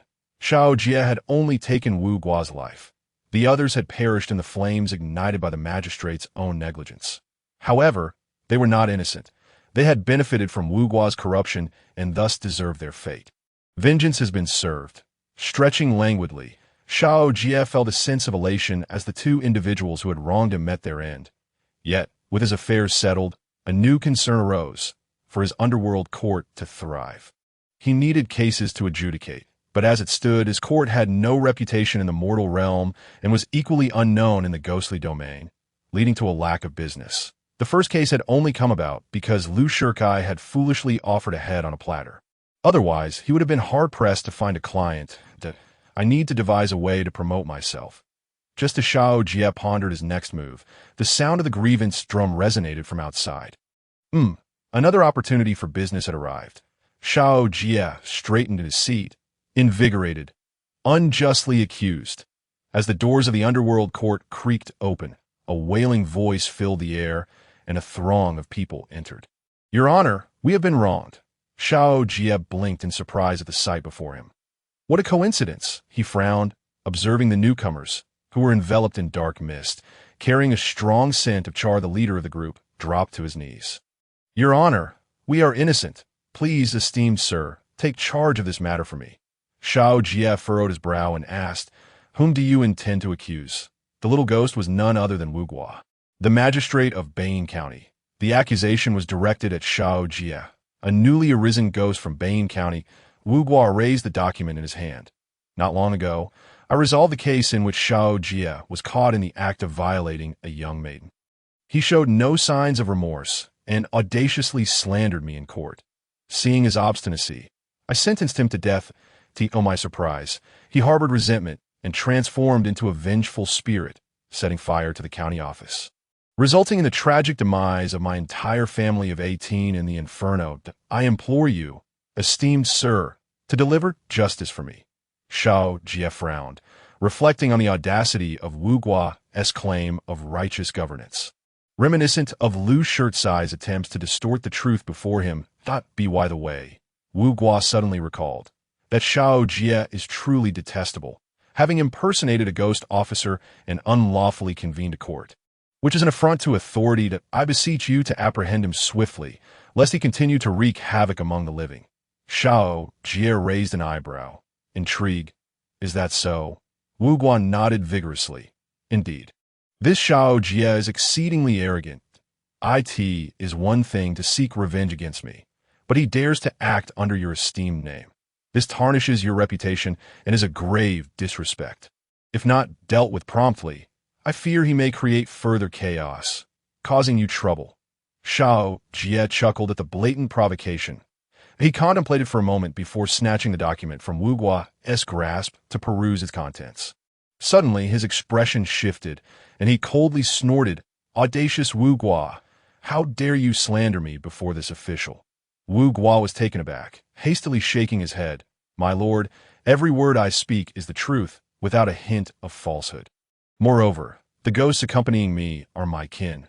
If you doubt me, you may inquire of them. The phantoms behind Wu Guo knelt, repeatedly bowing to Xiao Jie. Mighty lord of the underworld, our master speaks only the truth. Xiao Jie is indeed vile, that we implore you to grant us justice and apprehend him. Restoring our dignity, we are wronged. The cacophony of wails from the group darkened Xiao Jie's countenance. These wretches, even in death, continued their unfounded accusations, deserving of the harshest retribution. With a flicker of thought, he revealed his true form from the statue. Wu Guo, do you recognize who I am? Wu Guo looked up, stunned. How do you resemble that Xiao Jie? No, wait, that Wu Guo suddenly gasped. You are Xiao Jie. You are Xiao Jie. Bewildered, he realized that Xiao Jie was none other than the judge of Yin and Yang, a newly deceased spirit, yet had ascended to the position of judge of Yin and Yang. How could this be? Wu Guo was at a loss. He had presumed Xiao Jie to be merely a pretender among ghosts. Even if he had truly become an officer of the underworld, he would only be a minor official. He had thought to bring his grievances to the underworld's court, confident of success. Little did he know, he was facing the highest judge of the underworld. How could a newly minted ghost attain such divine status? This defied logic. Wu Guo's family was equally dumbfounded, having come to accuse Xiao Jie at his own court. This situation left them utterly confounded. Wu Guo, Xiao Jie brandished the Yin-Yang golden rod, glaring down at the little ghost. You have accepted bribes, committed corruption, and acted as an accomplice to tyranny. As a magistrate, you have colluded with the Lu family to oppress the common folk. This is a grievous sin. I shall incinerate your corporeal form to extinguish your sins. And yet you show no remorse, daring to defame me here. Raising the golden rod, he declared, it appears you possess no contrition whatsoever. Thus, I shall shatter your soul, severing your path to reincarnation. With that, the Yin-Yang golden rod flew forth, striking Wu Guo's forehead. Thud! In an instant, Wu Guo's soul was shattered, scattering into oblivion. The other little ghosts nearby, witnessing the spectacle, were seized by terror and hastily fled. Xiao Jie's gaze turned icy. You, as Wu Guo's family and servants, have long exploited his power for nefarious gain, amassing wealth through oppression. Now, you have met your demise due to his actions. This is your just reward. Dare plead your case before me. You shall share his fate. With a cold snort, Xiao Jie wielded the golden rod, obliterating the remaining little ghosts. With the demise of this malevolent spirit, Xiao Jie accrued 2,700 incense points and acquired the spell. 5 Thunder Rectification. Retrieving the golden rod, a tome manifested before him. 5 Thunder Rectification, a Taoist method of summoning celestial thunder, possessing immense lethality against malevolent spirits. Thunder magic, Xiao Jie mused, intrigued, despite the formidable powers of malevolent spirits. They were utterly restrained by celestial thunder. Their ultimate goal was to achieve immunity to such forces, surviving future tribulations to attain the status of ghost immortals. The notion of a ghost like him cultivating thunder magic felt somewhat surreal. Although he was a ghost immortal, the powers of thunder were ineffective against him. He could even withstand celestial thunder. Thus, cultivating thunder magic bore little significance for him. However, he pondered how others would react upon witnessing a ghost immortal wielding thunder. Shaking his head, he thought to himself, and willed the 5 Thunder Rectification to vanish into his consciousness, that he needed to devise a means for both living and dead to come forth with their grievances. Without a steady source of income, he could not afford to expend his incense points. Should they run dry, he would be left to slumber in the shrine indefinitely. Just as Xiao Jie fretted over the future, news of the magistrate's death reached Taiyin Prefecture. The magistrate of Bane County is dead? Is that true? It cannot be false. I hear not only did he perish, but the entire county office was reduced to ashes. Who has such audacity? Although the magistrate held a low rank, he was still an official of the court. Who would dare to kill him? In the tavern, tales of the morning's events spread like wildfire. Bane County was not far from Taiyin Prefecture, and news of the incident quickly traveled. It was said that when the magistrate died, he was doused in liquid gold, with melted silver beneath his feet forming a pillar 2 meters high. What? How much gold and silver is that? I don't know, but the word is that the citizens of Bane County rushed in to claim the treasure, each receiving a chunk the size of a large bowl. It was inconceivable that a magistrate could amass such wealth without indulging in excess. Rumors of his integrity now seemed misplaced, revealing him to be a glutton for greed. The crowd shook their heads in lament. Reflecting on the disparity between public perception and reality, the Taiyin Prefecture governor, Zhang Gao, furrowed his brow upon hearing the news. Immediately send Gao Yin and a team to Bane County to ascertain the truth of the matter. Yes, the following day, 2 individuals arrived in Bane County. The leader was a robust man clad in leather armor, wielding a fine sword at his waist. His forehead was prominent, and his demeanor exuded a sense of calm authority. Indicative of a seasoned warrior, beside him stood a woman adorned in brocade, with 2 long swords slung across her back. Her brows were sharp, her features striking, yet she radiated an assertive aura. Upon entering the town, they made their way without pause to the county office, which lay in disarray. Sir, the county's deputy is here. 2 bailiffs approached, escorting a middle-aged man in official guard. I am Lu Xian. Honored to meet you. Siras, you have traveled from afar. I have prepared a modest feast in my residence. Please, allow me to extend my hospitality. Lu Xian's face was plastered with sycophantic smiles, yet Gao Yin and the woman beside him remained indifferent. I ask you, have you determined who is responsible for the destruction of the county office? Lu Xian's face stiffened, quickly responding with a nervous laugh. Well, everyone in the office has perished. Our preliminary investigation suggests it was due to a flood. A flood? The woman beside Gao Yin scoffed. Was there even a gust of wind that night? It seems there might indeed be something amiss, given that there's a breeze and the water is causing it. The raging inferno that could easily engulf the entire government office has surprisingly not spread. The woman scoffed. Do you not find this matter somewhat peculiar, my lord? Lu Xian was drenched in sweat. Gao Yin narrowed his eyes and turned towards the several officials. Bring a few nearby villagers here. Yes. Moments later, the surrounding villagers gathered, visibly intimidated by the officials. I ask you, did you notice anything unusual on the day of the fire? Upon hearing this, the villagers shook their heads in unison that we heard nothing at all. Indeed, by the time we noticed the fire, the government office was already engulfed in flames. We have no idea how the fire started. Gao Yin exchanged glances with the woman, both perplexed. Logically, there were quite a few people within the office. Such a significant fire could not have gone unnoticed unless there were casualties. You unruly folk. When you noticed the fire, why did you merely watch instead of attempting to extinguish it? After the incident, you even plundered the treasury's silver. Hand over the money immediately. The magistrate of the county is present today, and if you do not comply, I shall have you all arrested. Lu Xian suddenly pointed at the villagers, rebuking them loudly, then turned to Gao Lian with a fawning expression. My lord, these rascals are anything but honest. They must have discovered the fire long before, yet not a single one attempted to help. In my humble opinion, they are likely the ones who set the fire. This declaration. The villagers glared at him in anger. Plundering the treasury? Hearing the mention of the treasury, Gao Lian and the woman furrowed their brows. According to the laws of the Wuzhou dynasty, this was a grave offense. They exchanged glances, and Gao Lian inquired, "Is what he said true, my lord? How dare I lie to you?" Lu Xian interjected hastily, only to be met with the woman's fierce glare and sharp reprimand. "Silence, you uncouth wretch, when the lord is questioning. What gives you the right to interrupt?" Lu Xian's neck shrank as he hurriedly stepped aside. Thud. That moment. All the villagers knelt on the ground, their faces contorted with anguish. My lord, we did indeed take some gold and silver from the government office. However, it was not treasury silver. It was the ill-gotten gains of the county's corrupt practices over the years. That was our hard-earned money. We merely took back what was rightfully ours. My lord, please see it clearly.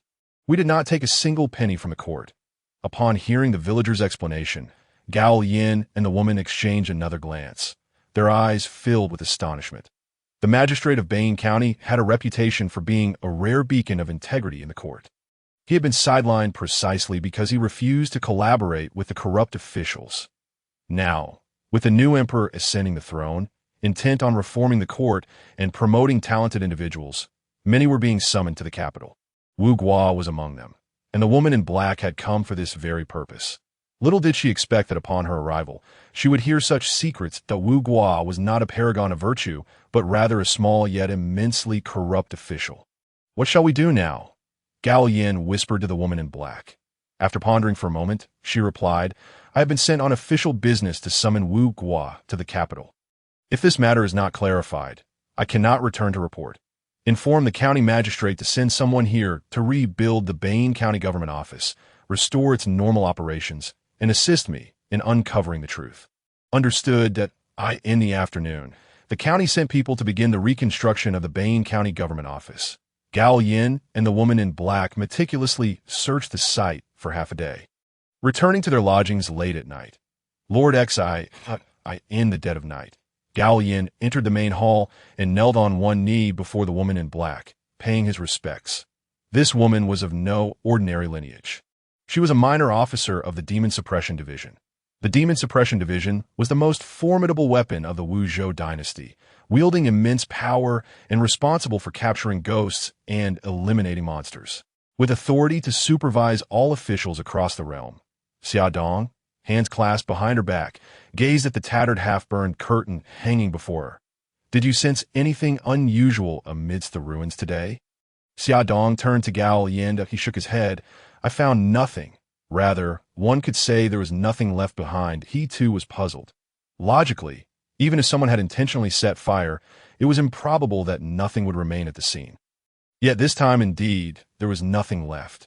After searching for a long time, he could not ascertain where the fire had originated, as if it had appeared out of thin air. My lord, do you have any idea what this might be?" Gao Yin inquired. Xiao Dong sighed softly, pointing to the curtain on the wall. "Based on my years of experience dealing with malevolent spirits at the Demon Suppression Division, this fire was most likely caused by a ghostly presence. However, I find it perplexing how such a presence could infiltrate the government office. After all, there are divine generals stationed here, each a master of the fourth stage. Ordinary malevolent spirits cannot even approach." "Are you suggesting that there's a ghost hidden within Bane County?" Gao Yin furrowed his brow. Xiao Dong nodded, "And this ghost likely has a significant background. What should we do?" Gao Yin's brow creased. Xiao Dong's abilities surpassed his own, and if she was at a loss, he felt utterly helpless. The formation of a vengeful spirit requires a special environment, and within the entirety of Bane County. Only Bane Mountain holds such potential. Xiao Dong looked towards Bane Mountain. This place is steeped in heavy Yin energy, making it an excellent breeding ground for malevolent spirits. Tomorrow, we shall venture into the mountain. Perhaps we can uncover something. Agreed.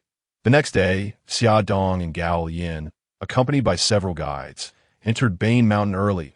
As they ascended, they sensed the chilling aura of malevolence in the air. Bane Mountain was peculiar. The higher they climbed, the denser the ominous energy became. In the days of my grandfather, a geomancer once visited and claimed this place is a conduit to the underworld, hence the heavy Yin energy. In the future, it will undoubtedly become infested with ghosts, and we should prepare early. The guide waved his hand, chuckling. However, having lived here for so many years, I have traversed Bane Mountain countless times, yet I have never encountered any malevolent spirits harming anyone. Gao Yin and Xia Dong exchanged glances. Indeed, the ghostly energy here was markedly denser than elsewhere. However, it seemed controlled, as if something was suppressing it. As we ascend, the ghostly energy becomes increasingly potent. Should we not explore the mountaintop? Agreed. Upon reaching the summit, they beheld an imposing government office constructed atop the mountain. The edifice was entirely black, with a remarkably austere design, its doors adorned with various terrifying carvings of spirits and monsters, utterly discordant with the architectural style of the Wuzhou dynasty. Insi, Xia Dong gazed at the plaque above the door, her brow furrowed. She had visited numerous temples and Taoist shrines, yet this was her first encounter with a structure resembling a government office. "Did you build this?" Gao Yin inquired of the nearby guide, who stood in stunned silence, his face a mask of disbelief that no, this was once a forest, devoid of anything. How could a government office suddenly appear here? "I was here just last month, and it was still a forest." Gao Yin and Xia Dong exchanged glances. If it was not constructed by the villagers of Bane County, then from whence did this government office arise? Could it have materialized out of thin air? Filled with curiosity, the two approached the Yinsi office, examined it briefly, and then pushed the door open. As the door swung wide, a chilling wind rushed forth, causing everyone to involuntarily shiver. Upon entering, they were met with a vast and imposing courtroom. However, the hall was stark and empty, with numerous shrines lining the sides, yet devoid of any divine statues. The only deity present was a towering figure in the central shrine, standing over a yard tall, clad in a black dragon-patterned robe, adorned with a golden crown, with a countenance as exquisite as jade. His half-squinted eyes held a scroll in one hand and a golden staff in the other. What perplexed them most was that they could not discern the material of this statue. It was neither stone nor jade, nor bronze nor iron. The offerings before it were astonishingly simple, merely an incense burner, a quiver, a wooden tablet, and an inkstone that "My Lord, have you discovered anything?" Gao Yin discreetly inquired of Xia Dong, who shook her head and sighed. "I have discovered nothing, although the malevolent energy of the entire North Yin Mountain converges here. This place appears quite normal, devoid of any sinister presence. Let us light a stick of incense and depart." Xia Dong, somewhat disheartened, shook her head and lit a stick of incense, bowing thrice before placing it in the incense burner. However, at the very moment she inserted the incense into the burner, her mind was abruptly drawn into a mysterious realm. "Where is this?" Xia Dong glanced around, realizing she remained within the realm of the underworld. Yet the others had vanished, leaving her utterly alone. "What is happening?" Xia Dong cautiously surveyed her surroundings until her gaze suddenly fixed upon the altar, her pupils constricting in shock. The deity depicted upon the altar had transformed into a striking young man clad in a black robe, adorned with a golden crown. With a bemused smile, he regarded her and slowly spoke. "You are the first to pay homage to me. Speak, what brings you before me?" Xia Dong's pupils dilated in astonishment. A genuine deity resided within North Yin Mountain, a true god, she thought, staring in disbelief at the handsome, slightly sinister figure seated upon the altar. She had heard tales of divine beings and had even visited their grand temples, which shone with golden splendor and bustled with devotees offering prayers day and night. Yet here stood a god whose temple resembled a mere government office, devoid of incense, offerings, and attendants. What puzzled Xia Dong further was the apparent duty of this deity. He seemed to preside over the laws of heaven and earth, resolving disputes and delivering justice, an extraordinary deviation from the divine beings she had known, who merely received offerings without engaging in worldly matters. The notion that this god had a distinct responsibility was utterly unfathomable. "Are you stunned?" Xiao Jie observed Xiaodong, who stood before him, captivated. "Am I truly that fearsome?" Thud! Just then, Xiaodong unexpectedly knelt before him, respectfully bowing that "I am Xiaodong, a minor official from the Demon Suppression Department of the Wuzhou dynasty. Honored to meet you, esteemed judge," seeing her deep reverence. Xiao Jie nodded slightly. "Rise that I am not one to adhere to rigid formalities. Simply articulate your purpose for visiting. The act of bowing is inconsequential." With that, he gestured for her to enter his domain and offer incense. Inquiring about her intentions, Xiaodong was taken aback. She had not anticipated this rather sinister deity to be so amiable. After a moment's reflection, she spoke. "I have come to Northine Mountain to investigate the murder of the county magistrate of Northine County. Recently, a vengeful spirit invaded the county office, setting it ablaze and claiming the lives of the magistrate and 18 of his KIND. Oh, you know who is responsible for this?" Upon finishing, Xiaodong discreetly glanced at the elevated Xiao Jie, only to find him watching her with a bemused expression. "You already possess an answer in your heart." Xiaodong was startled, hastily lowering her gaze. Xiao Jie, noticing her reaction, chuckled. "Indeed, I was the one who killed the magistrate, as well as Lu Shikai of the Lu family. Both met their demise at my hands." His candid admission left Xiaodong momentarily speechless. That a deity committing murder. What should she do? This was a scenario the entire Demon Suppression Department had never encountered before. How to handle it? There was no precedent to follow. Just as Xiaodong felt at a loss, Xiao Jie continued. "The magistrate was corrupt, and Lu Shikai was a scourge of the people. Both deserved their fates. The citizens of Northine County suffered under their oppression, with many families shattered. They received their just deserts. Death was too lenient a punishment." Xiaodong was taken aback. "So, you killed them for the sake of the people of Northine County?" Truly a deity, full of compassion for the masses. No. He retorted that my actions were purely driven by personal vendetta. As he spoke, Xiao Jie slammed his hand on the armrest. "In life, I was slandered by Lu Shikai and that scoundrel Wu Guo, leading to my unjust demise. Before I perished, I vowed that upon becoming a god, my first act would be to exact vengeance upon them." Xiao Jie then turned towards the astonished Xiaodong. "They caused my death. Seeking revenge is only reasonable. Wouldn't you agree?" "Indeed, entirely reasonable," Xiaodong replied with a nervous chuckle. "And in doing so, you are ridding the populace of a menace, upholding the justice of heaven and earth. Isn't that a commendable deed?" "No faults to be found there. None at all." Xiaodong sighed ruefully, realizing that this deity was indeed one who bore grudges. Xiao Jie smiled. Reclining in his chair, "I share your sentiments." Xiaodong's lips twitched, eager to shift the topic. "Since your motives are rooted in revenge, may I inquire about your name and life? This would assist me in compiling a report for the court upon my return." "My name and life was Xiao Jie. I perished 9 days ago. You may verify this in Northine County." After a brief pause, he added, "If you are inclined, investigate the Lu family. They are a malignant tumor. However, if you are constrained by court matters and cannot act, then do me a favor in Northine County. I shall handle the rest." Xiaodong was taken aback, suddenly grasping Xiao Jie's intention. His realm was too obscure, known to very few, let alone possessing incense offerings. Xiao Jie was essentially requesting her to promote his deity's office. It seemed even gods had their troubles. With a wry smile, Xiaodong respectfully clasped her hands. "Rest assured, I shall see to this matter upon my return." "Excellent," Xiao Jie smiled. "You are a commendable young lady. If you ever encounter matters beyond your ability to resolve, come to me, and I shall assist you." Upon hearing this, Xiaodong promptly bowed. "Thank you, esteemed judge." This was a divine promise, akin to a life-preserving talisman for her.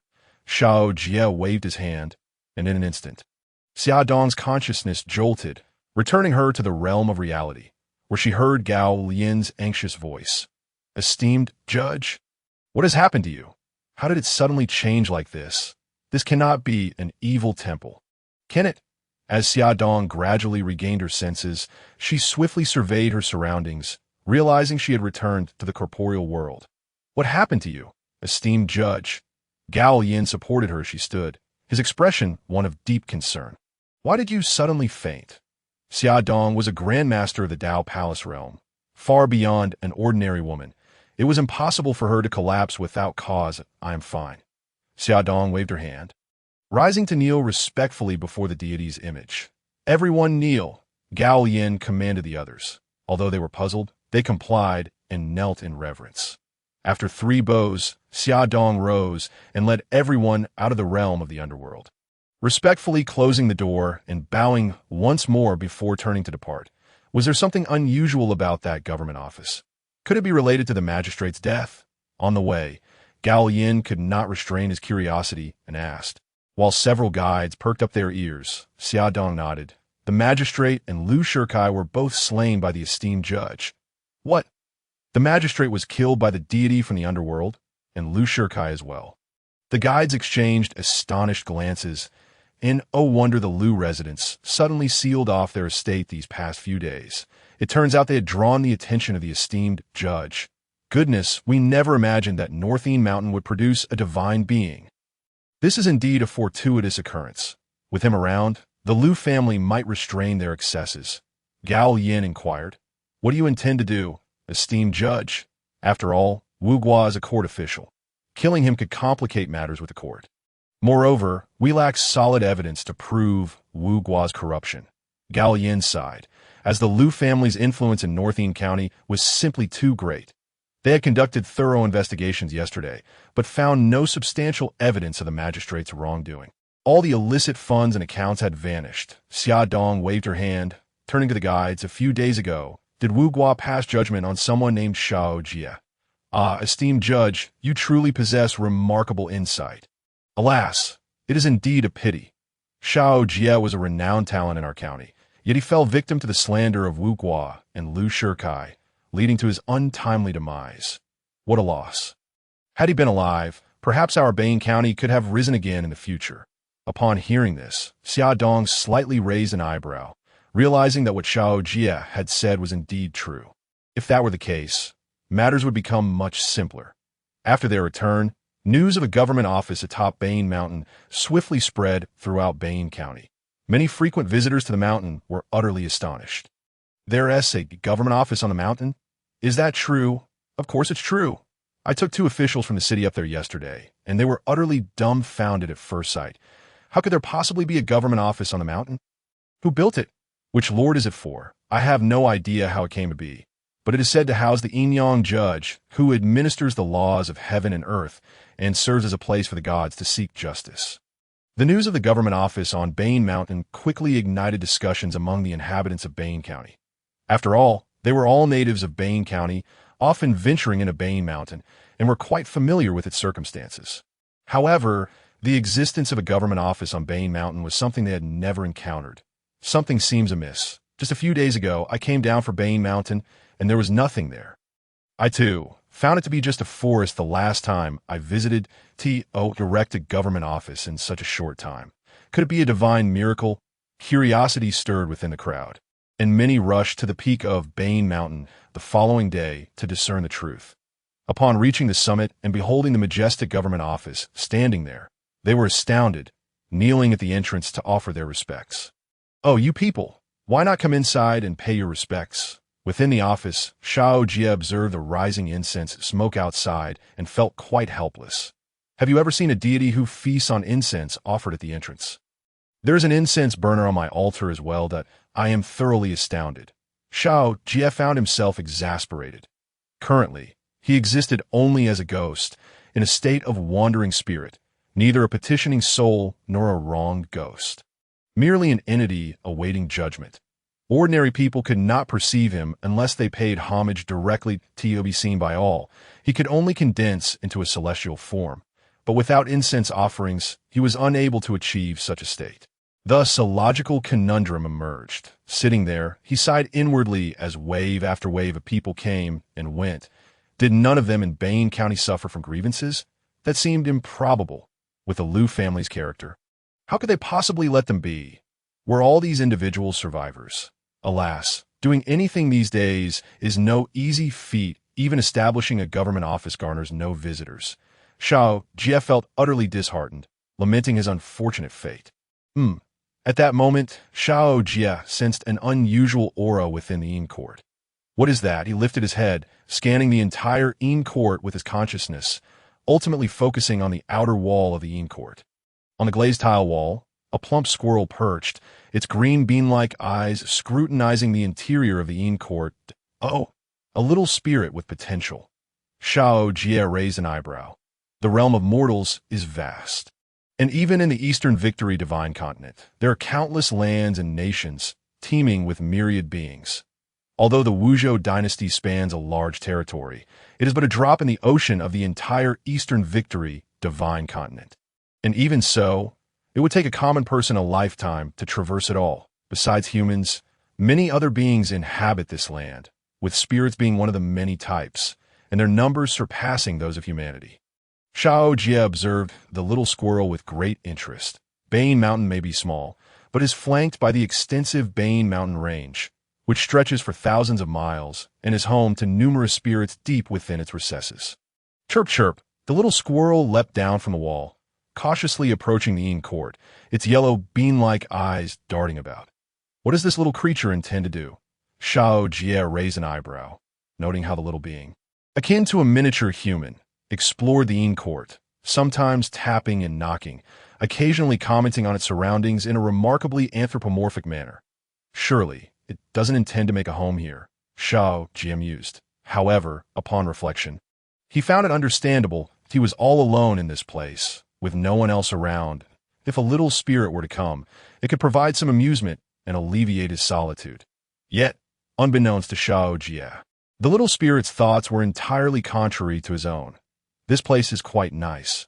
This pillar is sturdy. With so many people worshipping outside, if the king were to cultivate here, it would surely yield great results. Once the king ascends to divinity, perhaps I could ascend as well. The little spirit gazed at the government office with delight, recognizing it as a thriving hub of incense offerings, perfect for their kind to cultivate. I must return to inform the king. We shall seize this temple tonight. The little spirit thought, before swiftly disappearing in a flash. Alas, it has left. Xiao Jie observed this scene with a sense of tranquility. Being a deity is rather dull. Just as Xiao Jie was mired in his frustrations, the little squirrel dashed away from the Yin court, vanishing into the forest. The squirrel darted through the woods and soon arrived before a magnificent tree. Chirp, chirp, chirp. It called out a few times towards the tree, and, astonishingly, the tree began to transform. Gradually, it morphed from a mere tree into a grand temple. The temple, a deep crimson hue, was formed from the very tree itself. Surrounded by numerous branches adorned with blossoms of peach, the little spirit bowed before the temple and respectfully climbed the tree to enter through the temple door. Inside the small temple, a hidden world unfolded. There stood an altar upon which sat a pure white squirrel. This squirrel was larger than the others, surrounded by a mist of incense, with a faint halo of merit behind it. Great King, the little spirit bowed before the white squirrel and reverently said, "Today, I discovered a splendid place on Bane Mountain." "What splendid place?" The white squirrel opened its eyes, appearing somewhat puzzled. The little spirit, beaming with excitement, replied, "For you, it is an extraordinary surprise." The white squirrel's interest piqued further. Quickly, "Tell me, what surprise?" The little squirrel recounted everything it had witnessed that day, causing the white squirrel to gasp in astonishment. "Are you saying a temple has appeared on Bane Mountain?" "Indeed, and the incense offerings are abundant. As you know, the offerings from humans far surpass those from us little spirits." The little spirit animatedly described, "I saw hundreds, if not thousands, of people coming to offer incense before the temple. So many. If it could inhale even a breath of that, it could ascend on the spot." The white squirrel felt an irresistible itch of desire, yet it maintained its composure, asking, "Whom does the temple enshrine? Is the statue capable of communication?" "I do not know," the little spirit replied. "However, I am certain that the statue does not possess any spirit. I wandered around inside today, and it showed no response whatsoever. It is likely just a clay statue, not a true deity." The white squirrel's heart leapt with joy upon hearing this. Any deity with even a modicum of power would not allow spirits to step foot inside their temple. The fact that this little spirit could enter freely indicated that the statue was devoid of any spiritual essence, merely a lump of clay. Perfect, I shall seize its clay form. After all, it is merely a piece of clay, an inanimate object. No one would object to taking its form. The white squirrel stood up. Let us go. Take me there to see. Yes. With that, the two set off towards the Yin court. As time passed, and the sun dipped low in the west. The number of people offering incense at the entrance gradually dwindled. Xiao Jie gazed at the setting sun, stretched his limbs, and lay down within the altar, just as he thought the day would pass in this manner.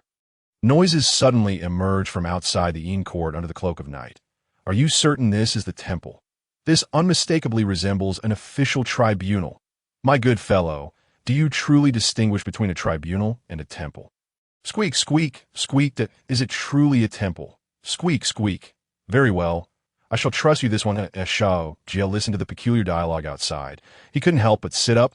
What on earth is happening? At that moment, the ominous gates swung open, revealing two figures, a large one and a small one. Entering, upon discerning their identities, Xiao Jie couldn't suppress his raised eyebrows. Squirrels? Squirrels? He marveled at the two squirrels below, feeling utterly bewildered. Did that little squirrel bring a relative to visit today? Wait a moment. Xiao Jie suddenly turned his gaze to the white squirrel, his expression growing increasingly strange. Incense? This white squirrel emitted a potent fragrance of incense. A demon cultivator? He never anticipated that the northern Yin mountain would harbor a demon cultivator. The distinction between demon cultivators and ordinary demons is profound. The former rely on the power of incense to cultivate their essence, striving for virtue and enlightenment, akin to seekers among humanity in pursuit of the Tao, aiming for divinity. Conversely, the latter are rooted in flesh and the spiritual essence of the world, indulging their primal nature in pursuit of inherent instincts, aiming to become demons and kings. This white squirrel aspires to become a deity. Xiao Jie raised an eyebrow. It was his first encounter with a fairy aspiring for divinity. Let us listen to their intentions. Using the incense, Xiao Jie could instantly comprehend the conversation between the two squirrels. Meanwhile, the white squirrel stepped into the sinister domain, gazing in astonishment at the modestly grand hall before it. Is this the place you spoke of? The white squirrel stared at the vast tribunal, utterly dumbfounded. This is a temple. It's clearly a tribunal. My lord, it is right here. There's nothing inside, just a statue of a deity. I've already inspected it. It's merely a clay effigy. The little squirrel, hands on hips, grinned mischievously. My lord, if you occupy this temple and fulfill a few small wishes for the villagers, they will surely believe in your divine manifestations. In no time, those villagers will come daily to offer incense, and then you shall ascend to immortality. Xiao Jie couldn't help but raise an eyebrow. So these little rascals came here to seize his territory? They assume I am merely clay to be molded? Humph. Let me see if I can't frighten you to death. With a cold snort, the air around him instantly chilled, and a chilling aura surged from all directions. The white squirrel, a demon cultivator of some merit, could distinctly sense the surrounding spiritual energy shift. Akati immediately grasped that something was amiss. Indeed, the next moment, it was astounded to witness the statue before it began to writhe, gradually transforming into a living being. The figure was handsome, clad in a black robe adorned with dragon patterns, and wearing a golden crown. It's over. The white squirrel realized that the figure was looking at it with a smile that was not quite a smile, and it instantly recognized the calamity that had befallen it. They had inadvertently stumbled upon a genuine tribunal presided over by a deity. Oh dear, why is it so cold? Achoo! The little squirrel suddenly sneezed. Also sensing the unusual atmosphere, its brows furrowing. Who dares to act brazenly before our esteemed white-haired king?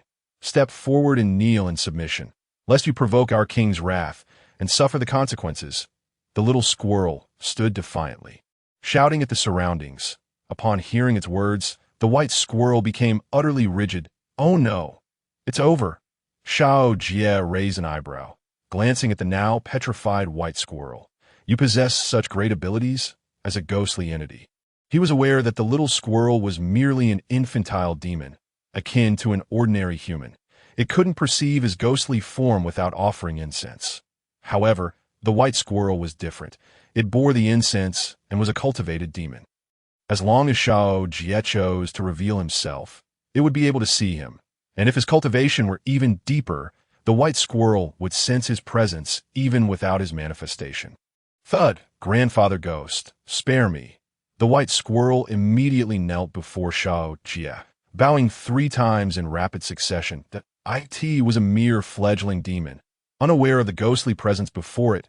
If it pleases you, I implore you to grant me mercy for the difficulty I faced in gaining sentience.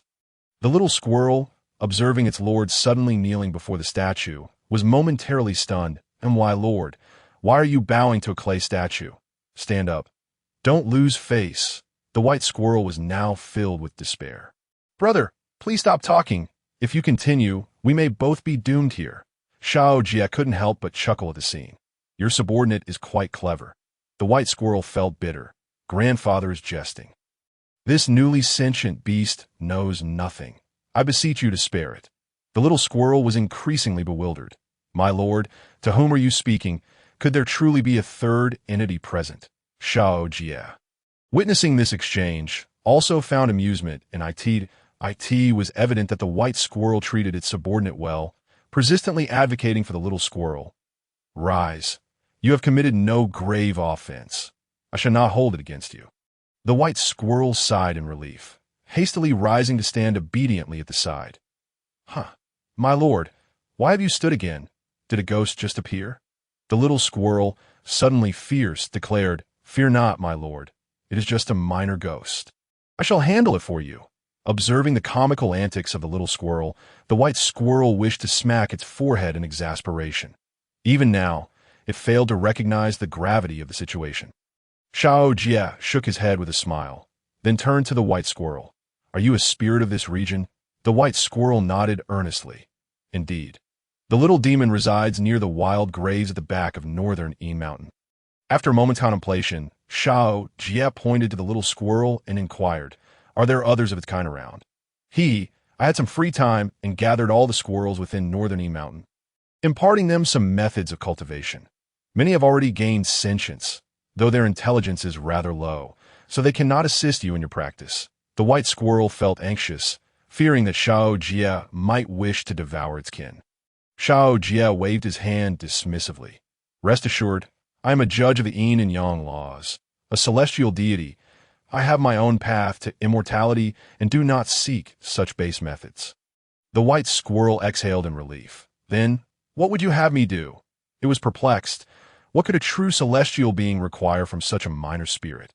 Xiao Jie felt somewhat embarrassed. What kind of deity is he? With no followers to speak of? After a moment's hesitation, he replied, This tribunal serves as a sanctuary for the wronged and the unjustly deceased, a place for them to voice their grievances. Upon your return, inform your fellow squirrels that if anyone encounters a wronged spirit or unjustly deceased individual in the mountains, they may guide them to this tribunal. The white squirrel realized, so this was merely a request for assistance in spreading the word about the tribunal. This task was trivial for it, as it had gathered a considerable number of squirrels under its command. Over 10,000, more than half had already attained sentience and could easily undertake this responsibility. Rest assured, my lord, I shall ensure this task is completed to your satisfaction. Xiao Jie nodded slightly, considering for a moment before raising his hand, a strand of golden incense flowing from his fingertips.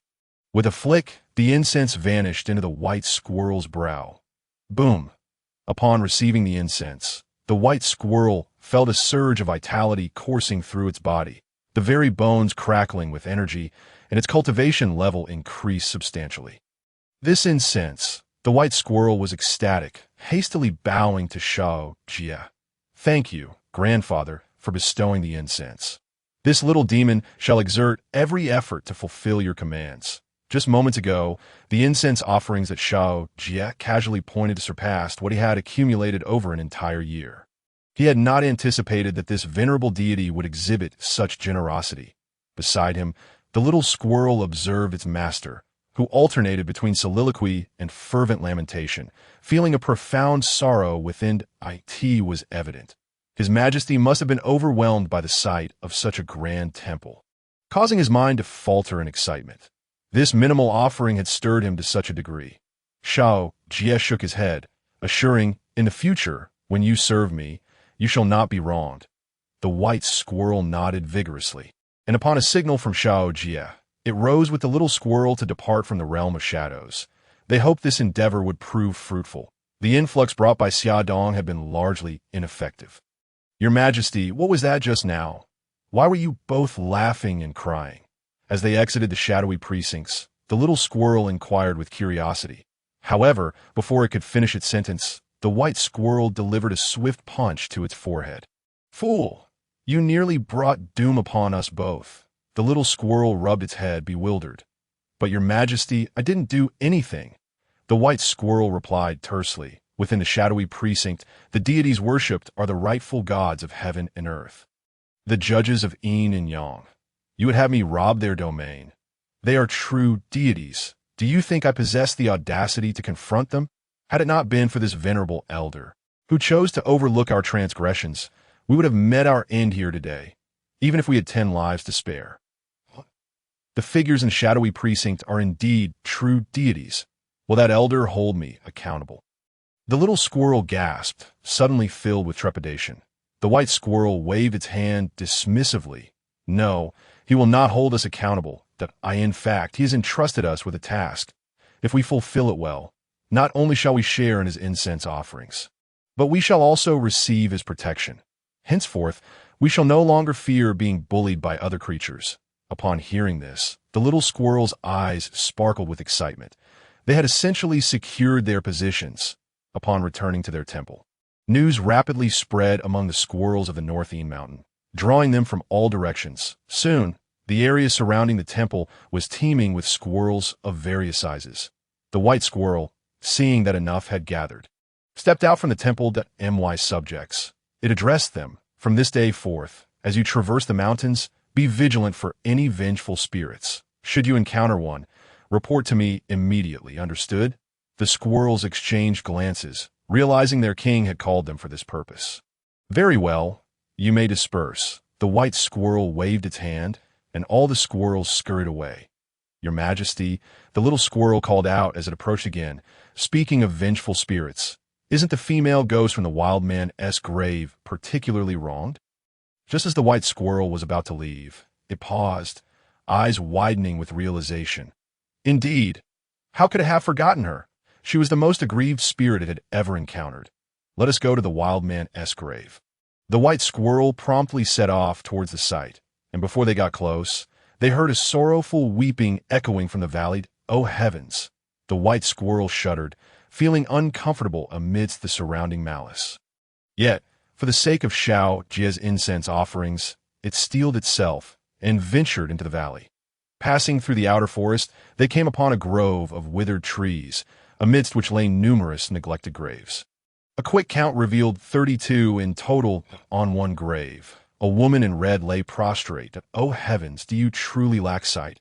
Why does that vile wretch live in comfort, basking in glory, while I am left with no recourse for vengeance? My family, a total of 32 souls, led honest lives, yet now they lie annihilated, their lineage extinguished. Should you truly possess sight, strike down that evil thief with a bolt of lightning." The woman, with disheveled hair and decayed skin, had long lost her former appearance. Cursing the heavens from atop the grave, she was indeed a vengeful spirit clad in red. "Who dares?" Suddenly, the female ghost sensed something and turned sharply towards the trees, her palpable resentment causing the temperature to plummet. The white squirrel felt a chill run down its spine, but bravely stepped forward. "Ah, it is you, little sprite." Upon recognizing the two squirrels, the ghost's wrath subsided. For they were neighbors and had a history. She often confided her grievances to them. "What brings you here?" the ghost inquired, rising and cradling something in her arms. Upon closer inspection, it was a fully formed fetus, the umbilical cord still attached to the ghost. Yet the child had long since perished, now a mere corpse, tightly held by the ghost. "Have more demons tormented you?" The The white squirrel chuckled nervously. No, no. The ghost raised an eyebrow. If not, have you come merely to idle away your time with me?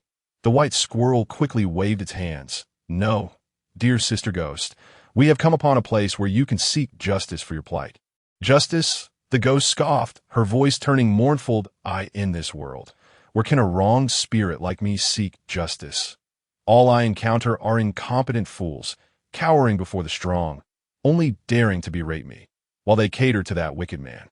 As she spoke, blood began to seep from her face, and her aura of resentment grew more terrifying. The white squirrel, sensing the shift, hastily replied, Sister Ghost, you simply had not approached the right avenue before.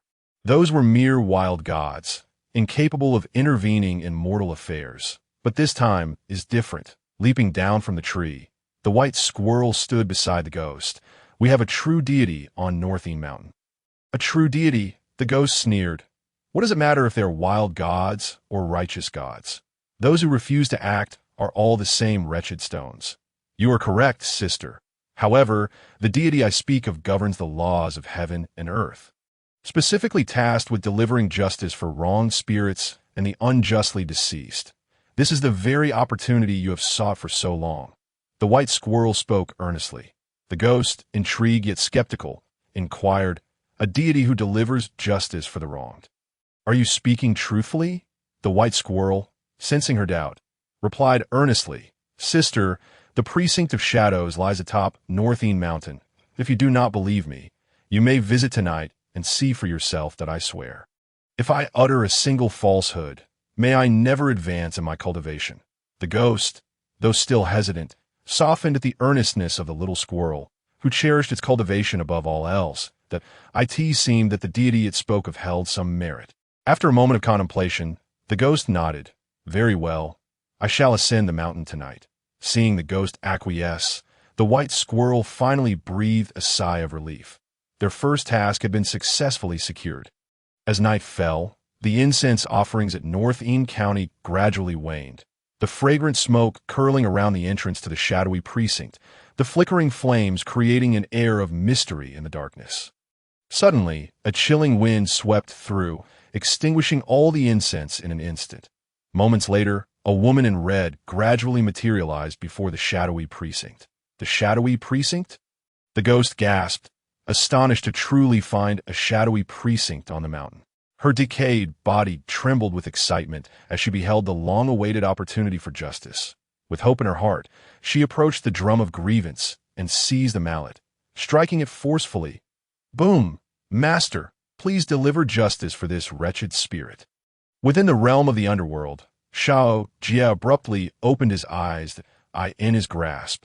The Yin-Yang golden mace and the book of life and death trembled simultaneously as laws of heaven and earth manifested upon the walls of the underworld's court. Resonating with a powerful voice, it was the true wronged soul who had sounded the drum of grievance. Xiao Jie inhaled deeply, shaking off his disguise to reveal his true form, and slowly opened the grand gates of the underworld. Proceed to the court of the underworld. Sound the drum of the wronged. Enter and voice your grievance. As the gates swung open, a thick mist of white billowed forth, and after a prolonged moment, a female ghost clad in red emerged from beyond the threshold. Majesty, power, the immense celestial power reverberated within the underworld, causing the ghostly aura and resentment surrounding Lu Shi to tremble violently. Her skin began to heal rapidly, transforming her into a beautiful young woman in red. Divine might. Indeed, it was divine might. Lu Shi trembled with excitement, her eyes brimming with tears as she beheld the shimmering laws of heaven and earth surrounding her. Husband, child, parents-in-law, everyone, I can finally seek justice for you. Centuries of injustice, 100 years of despair with no avenue for vengeance, and the bitterness of waiting in a desolate grave for a century might last.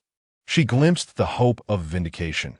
Lu Shi took a deep breath, her steps heavy as she traversed the brief corridor of the underworld, crossing the low threshold.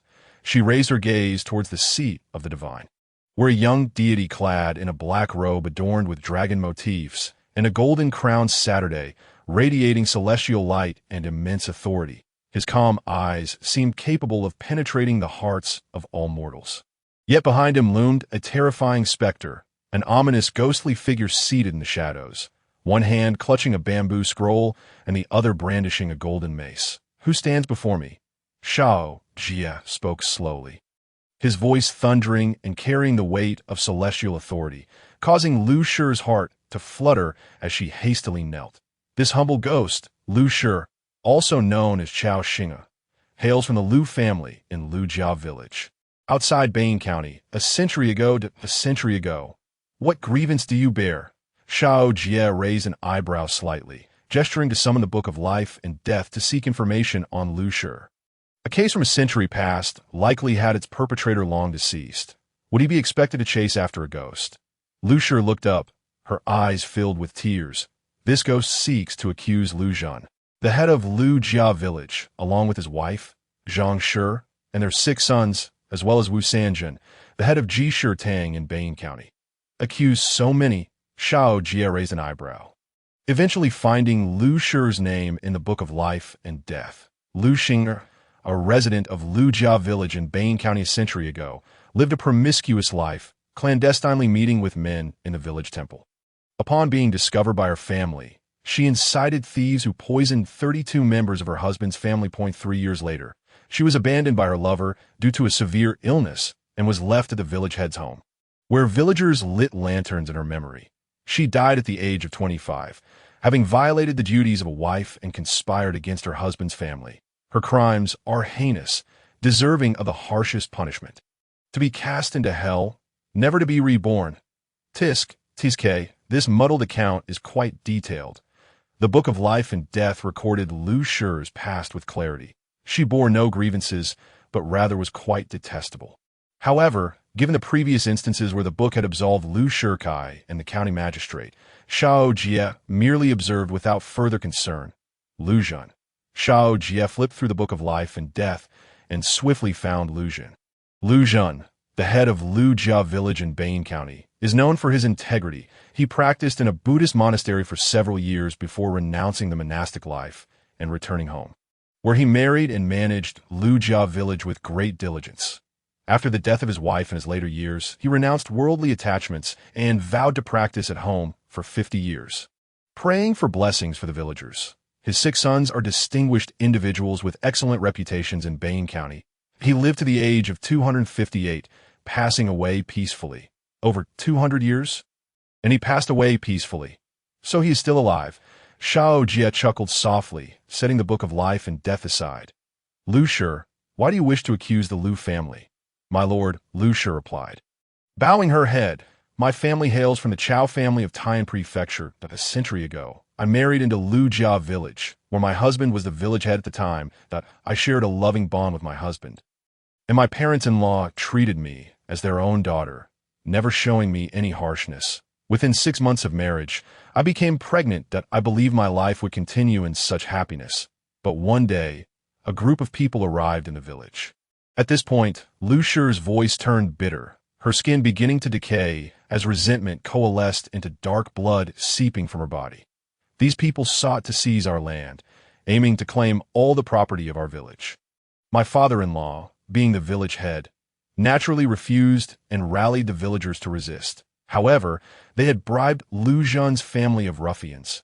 It turns out Lu Zhan had been a monk in a monastery and learned martial arts. But before becoming a monk, he indulged in vice, gambling, drinking, and debauchery. Even after shaving his head, his wicked heart remained. After learning some martial arts, he took advantage of the cover of night to harass a female pilgrim at the temple and was expelled. After leaving the temple, he wandered the Jianghu for a while, but returned home after failing to make a name for himself. With the help of my father-in-law, he acquired some land, married a wife, and fathered 6 children, using his martial skills to provide security for the village, leading a relatively good life. Yet he could not shake his wicked nature and set his sights on me. Lu Shi was a fair beauty. Upon marrying into Lujia village, Lu Zhan was immediately captivated. He became infatuated with this ghost and agreed to the bribe, leading his 6 sons to slaughter 32 members of my family. He abducted me, locking me in his home, where he and his 6 sons violated me day and night for 3 years. During those 3 years, they tormented me relentlessly, sometimes coming in pairs, sometimes as a family. Even when I fell gravely ill, they showed no mercy. Xiao Jie listened, utterly stunned, unable to comprehend the depth of this horror. According to Lu Shi's account, she had been reduced to pus from their torment. Yet Lu Zhen and his family showed no signs of stopping, even summoning the county's physician, Wu Sanjun from Jishirtang. They paid a hefty sum to have Wu Sanjun heal me, only to continue their abuse. Eventually, when my condition became beyond medical help, they finally cast me aside. Lu Shi let out a mournful wail and fell to the ground. When they saw I had lost my value, they discarded me at the village entrance, slandering me as a woman abandoned by my lover due to illness, claiming I had orchestrated the murder of my husband's entire family, inciting the villagers of Lu Jia village to light lanterns in my memory. My lord, Lu Shi implored, bowing repeatedly, I beseech you to seek justice for the 32 members of my husband's family. For my unborn child, please grant me justice. Xiao Jie remained silent, his brow furrowed, that if she was not lying, then it would be just to punish Lu Zhen's family thoroughly. After pondering for a moment, Xiao Jie continued, Do you also wish to accuse Lu Zhen's wife, Zhang Shi? What wrong has she done? Lu Shi looked up.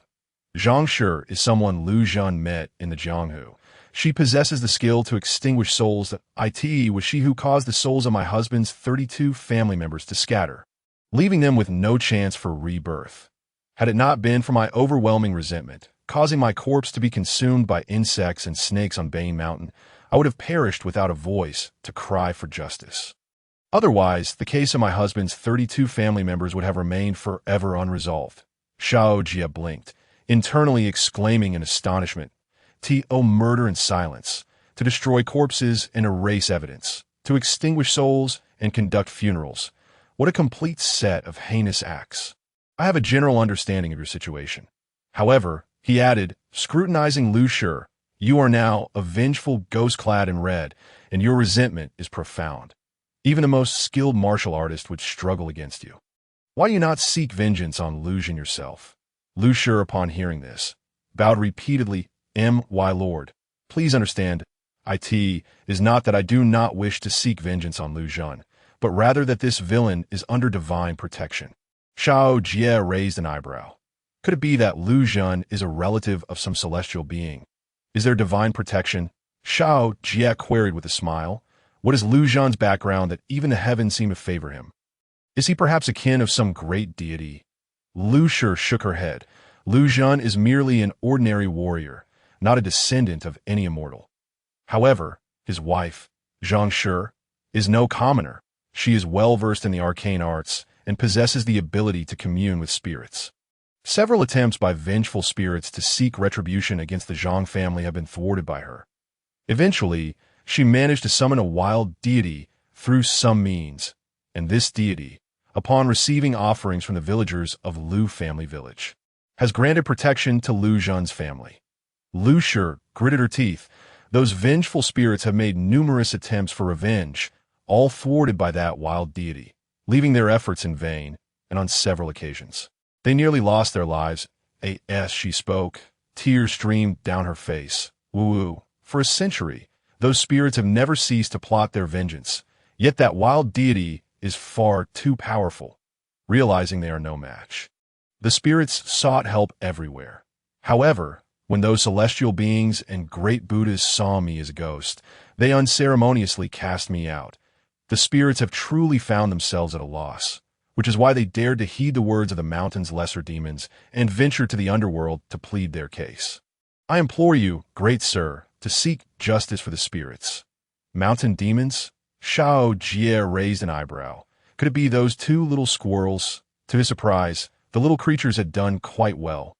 With a light chuckle, he lifted his gaze towards the door, where 2 squirrels, one large and one small, were peering inside. He thought to himself, perhaps he would offer them a bit of incense later. Turning his attention back to Lu Shi, his expression grew solemn. What you have recounted is indeed alarming.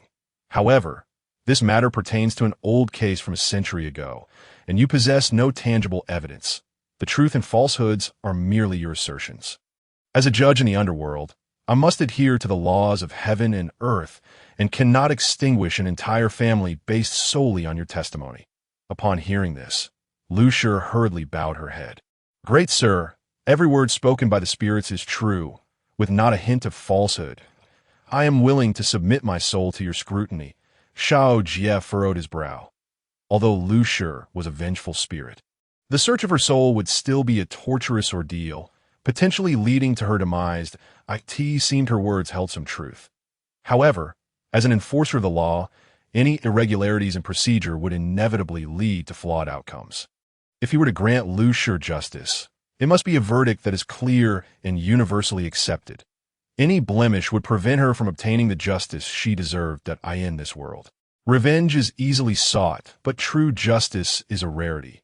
After a moment of contemplation, Xiao Jie said, "I can see that you speak earnestly, and it is evident you are not lying. However, the proper procedures must still be followed. Having heard your side of the story, I must now hear the perspective of Lu Zhen's family." Xiao Jie rose to his feet. "Please wait here. I shall visit Lu family village and bring Lu Zhen and his family before you, so we may clarify the truth." Upon hearing Xiao Jie's words, Lu Shi hastily bowed her head. "Thank you, great sir." "Thank you." As she continued to bow, she fell to her knees, weeping. What she sought was not merely vengeance, but also justice for the 32 lives of her in-laws, as well as her own innocence. She wished to inform the villagers and the world that it was not her husband or father-in-law who sold their land, and that she was not a wanton woman. "Great sir." Just as Xiao Jie prepared to invoke his divine powers to depart, the white squirrel rushed in. "What do you seek from me?" Xiao Jie replied with a smile, pleased with the little creature's performance this time. The white squirrel scratched its head. "Great sir, allow me to handle the summons of the suspects. You are the judge of the underworld, wielding the laws of heaven and earth. It is beneath you to involve yourself in such trivial matters." The white squirrel continued, "I observe that your underworld court lacks aides, and I, possessing some abilities, can articulate human speech and converse with spirits. Furthermore, I am quite familiar with the villages surrounding Bane Mountain, knowing each household well. Thus, let me take on this minor task of summons in the future." Xiao Jie raised an eyebrow at the squirrel's words, finding them quite sensible. Indeed, undertaking such trivial matters personally would be an excessive expenditure of resources. After all, each use of divine powers cost him 1,000 incense points, and, as he had just begun, the expenses were quite considerable. "Very well." Xiao Jie nodded slightly, waving his hand to conjure an edict that landed before the white squirrel. "Take this official decree and proceed to Lu family village to summon the individuals. Remember, your cultivation is not high. If they refuse to comply, return immediately, and I shall personally go." "Understood." The white squirrel took the decree, tucked it behind its back, and dashed down the mountain, soon arriving at a village outside Bane Mountain. This village comprised over 100 households, with well-tended fields and abundant crops. Yet, every home bore signs of disrepair. However, amidst this dilapidation stood an opulent mansion. The white squirrel approached the grand estate, looking up at the plaque above the door, which boldly displayed the characters, "Lu family." "Here we are. What could be happening inside to warrant such commotion?" The white squirrel climbed atop the wall and discovered many people gathered within, adorned with festive decorations. "Congratulations to Lord Lu on his 120th birthday. Truly, Lord Lu is blessed as the East Sea and has longevity akin to the Southern Mountain." "Not at all. Merely the blessings of the Buddha." "Allowing me a few extra years," replied the elderly man, whose hair was white, yet whose complexion was quite vibrant, appearing more spirited than those around him. This man was Lu Rong, the former head of the Lu family. The Lu family was renowned throughout Bane County for their longevity, with their ancestor Lu Zhen now over 150 years old, and his 6 sons all reaching the age of 120. Even the grandchildren were nearing a century, with great-grandchildren in their 60s or 70s, making them one of the most prosperous families in Bane County, second only to the Lu family. Today marked Lu Rong's 120th birthday, and he had invited many prominent individuals from Bane County to celebrate. "Where is Lu Zhen?" At that moment, a voice echoed from the entrance, causing everyone to turn, yet they saw nothing. "What was that?" "I don't know. Look, there seems to be a squirrel over there." The crowd searched for a moment before their eyes finally landed on the wall. All of them taken aback that a squirrel was speaking, Lu Rong frowned, wondering where this creature had come from, daring to cause a ruckus in their Lu family, seemingly unaware of their divine protection like tea that moment. The white squirrel produced the edict, opened it, and proclaimed from Bane Mountain, the underworld court, the judge commands, summon Lu Zhun, Zhang Shi, Lu Rong, and the 8 members of the Lu family to Bane Mountain, underworld court, to assist in the investigation of the massacre at Lu family village a century ago. As these words left the white squirrel's mouth, the surrounding crowd stood in stunned silence. The Lu family massacre? They had never heard of it. Yet, Lu Rong's expression darkened. This incident had occurred a century ago. And yet someone still remembered, IT must be the work of that woman's ghost. How infuriating. They should have burned her corpse along with her. However, that woman, after 100 years, was still so naive. Lu Rong inhaled deeply, a cold smile flickering in his eyes. They had divine guardianship, and with heaven's assistance, they need not fear her even if she dared to approach the underworld court. Lu Rong, the white squirrel, tossed the decree at him. Come with me. Lu Rong glanced at the decree in his hands, chuckled lightly, and tossed it to the ground. You little demon, daring to cause a disturbance at my birthday banquet. Will you come or not? The white squirrel interrupted Lu Rong. If not, I shall take my leave. Lu Rong opened his mouth but found himself at a loss for words. That little creature was indeed not following the usual script. Very well, it seemed he was unwilling to go. The white squirrel, observing his indifference, shrugged. Then I shall take my leave. With that, the white squirrel vanished in a flash. The guests in the courtyard exchanged glances. Bewildered, was it really that easy to leave? Lu Rong was also taken aback, pondering what sort of commotion Lu Shi was causing. As Lu Rong and the others were engulfed in confusion, the white squirrel returned to the underworld court and, upon entering, began to weep. Great sir, it cried, you must take a stand for me. Esteemed sir, she implored, you must take charge on my behalf. The underworld court loomed ominously before the white squirrel even crossed the threshold. The sound of weeping had already filled the air. Xiao Jie was momentarily taken aback. Upon raising his gaze, he beheld the white squirrel, blood streaming from its nose, stumbling into the room and collapsing to its knees. What on earth happened? Did they lay hands upon you? Xiao Jie sprang to his feet, his expression a mixture of urgency and concern mirrored by Lu Shi beside him. Indeed, the white squirrel replied, its face a mask of grievance that I took your decree to the Lu family, where Lu Rong was hosting a birthday celebration, that I publicly proclaimed your edict, only for them to not only refuse to comply, but also to assault me. Fortunately, I possess certain abilities, and thanks to your prior instructions, I managed to escape. However, to my astonishment, the wild deity, Lu Gong, intercepted me along the way that I was no match for him. So I declare my allegiance to you. At this juncture, the white squirrel's expression darkened with indignation. Yet to my dismay, Lu Gong disregarded my words and proceeded to strike me, claiming that your title of judge meant nothing before him. Xiao Jie's brows furrowed in rage. What else did he say? The white squirrel hesitated before whispering. He uttered some nonsense about how the judge is insignificant in his presence. Upon hearing this, Xiao Jie was engulfed by a fiery wrath. How dare a mere wild deity insult a celestial judge? This insolent wild deity must truly be courting death, he thought. With a surge of will, he invoked the art of spirit manifestation, his ghostly form slowly rising from a statue. A chilling aura enveloping the underworld court, rendering it akin to an icy tomb. What a terrifying presence! Lu Shi trembled. The aura radiating from Xiao Jie was unlike anything she had ever witnessed. Even the most revered deities of temples and monasteries could not instill such dread within her. Was this the might of a celestial judge, the arbiter of the realms of Yin and Yang, the enforcer of cosmic laws? At that moment, both the white squirrel and Lu Shi felt a profound sense of reverence for Xiao Jie. Stay here and wait. I shall personally pay a visit, he declared, determination etched upon his face that I intend to ascertain just how audacious Lu Gong is to strike one of my own. With that, he transformed into a wisp of black mist and vanished from the underworld court.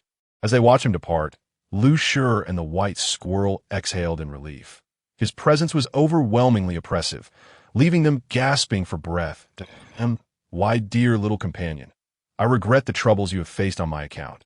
Lu Shi expressed, her gaze filled with gratitude.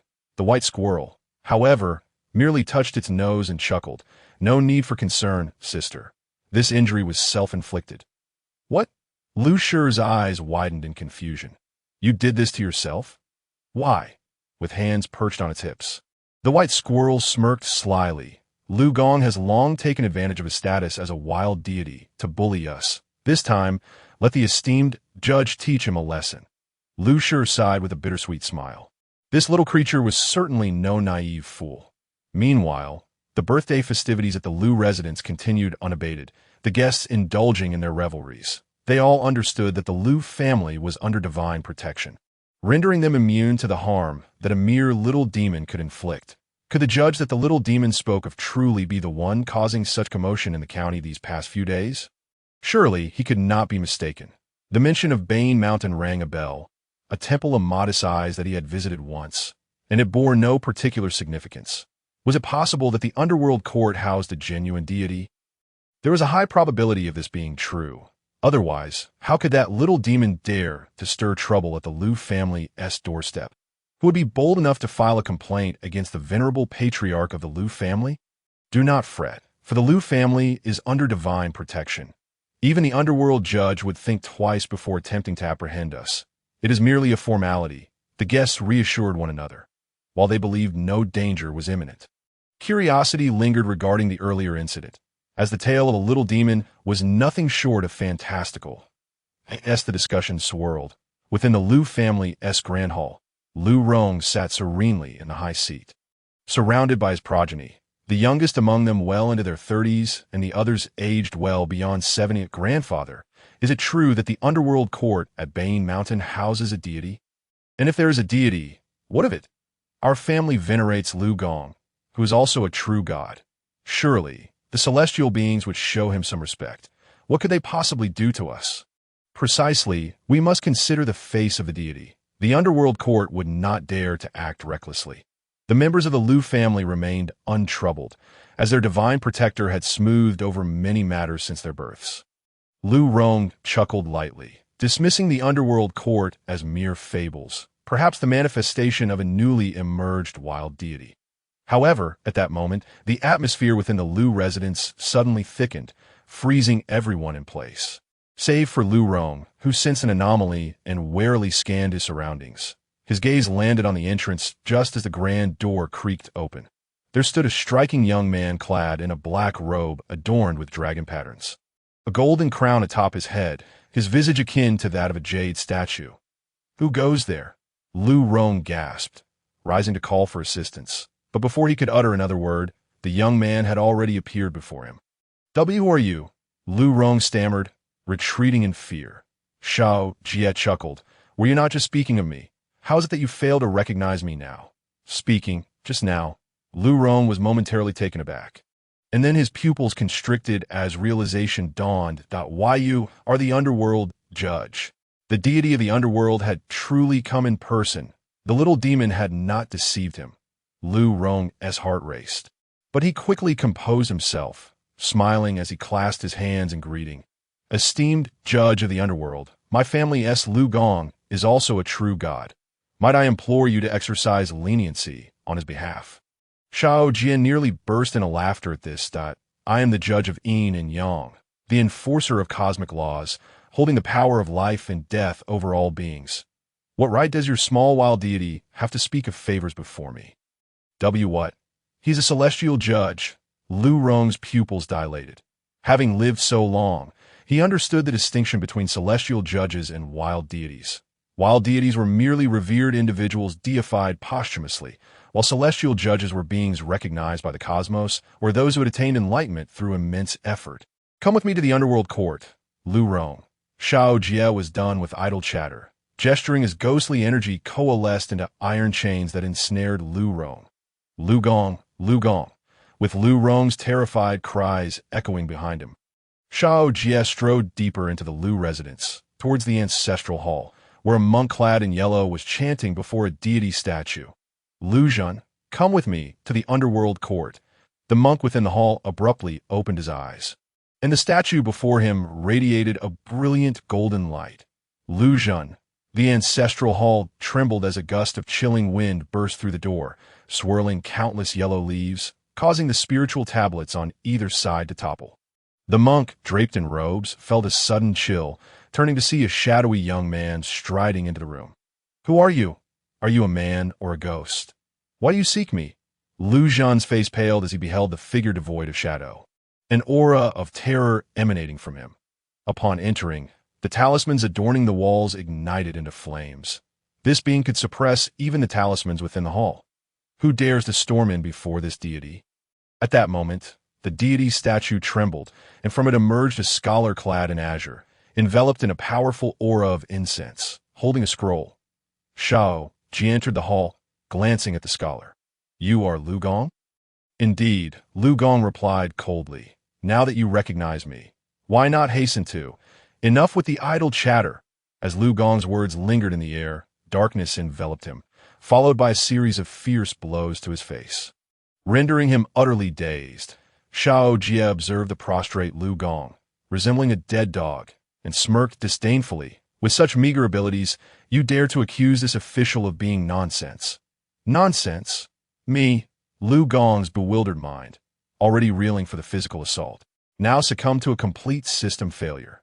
When did he ever insult this fearsome figure before him? He had never even laid eyes on this person or heard his name. Tears of grievance brimmed in Lu Gong's eyes. He was wronged. "Useless," Xiao Jie remarked, casting a glance at the trembling Lu Jun nearby. "Lu Jun, there are allegations against you for having poisoned the entire Lu family, 32 souls, a century ago. Accompany me to the Yinsi Yamen." With that, Xiao Jie produced iron chains and swiftly bound Lu Jun. "No, I refuse to go." Lu Jun protested vehemently, struggling desperately, yet Xiao Jie effortlessly dragged him away from the ancestral hall. Subsequently, Xiao Jie made a circuit around Lu family village and apprehended all 6 of Lu Jun's sons. However, despite his thorough search, he found no trace of Zhang. Dead? Xiao Jie furrowed his brow, noting that Zhang's name was absent from the ledger of life and death. After a fruitless search, he relinquished the pursuit and proceeded to a cemetery in Bain County, where an aged tombstone bore the faint inscription of Wu Sanjin's name. That Wu Sanjin had passed away many years ago. Could he truly excavate him for judgment? Lu Jun and his 6 sons exchanged glances.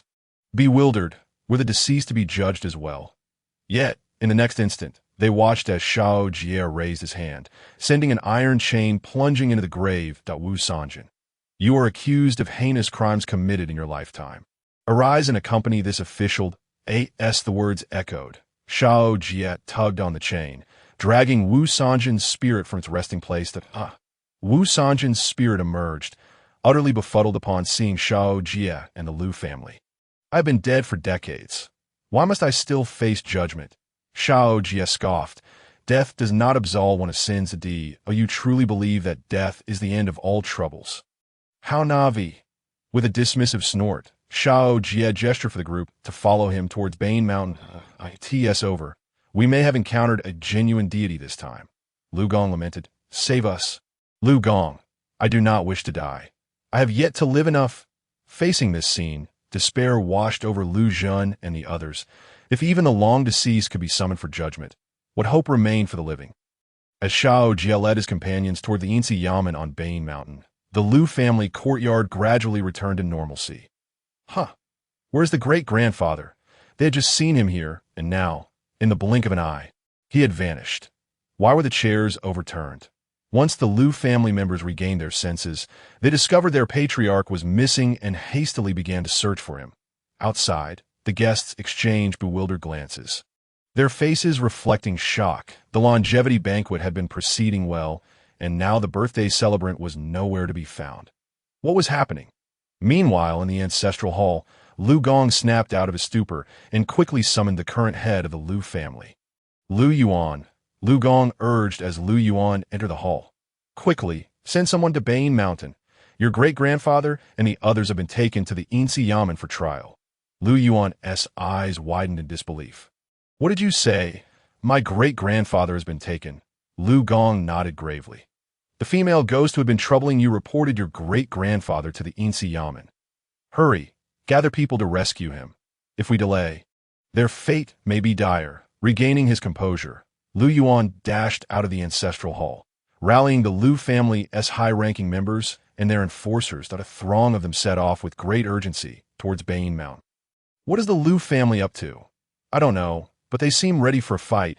It looks like they're heading to Bane Mountain, where the Insi Yamen is located. Are they planning to dismantle the temple? Let us go see.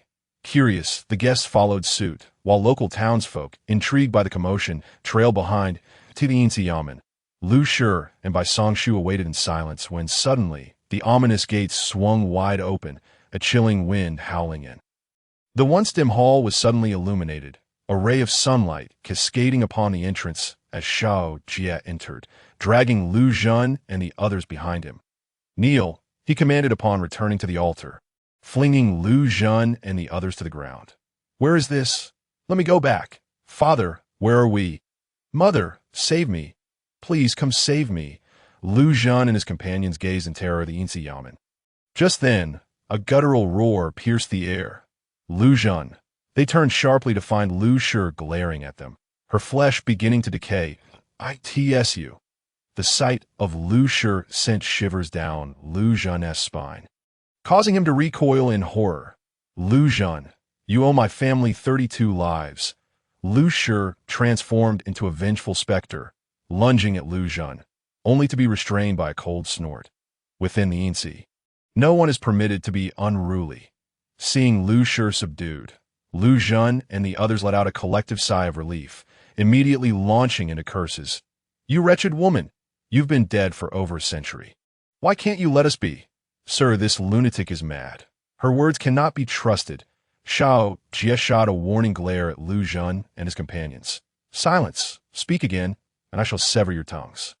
They quickly fell silent. After silencing Lu Zhen and the others, Xiao Jie lifted his gaze towards the outside, a glint of murderous intent flashing his eyes. More individuals were approaching.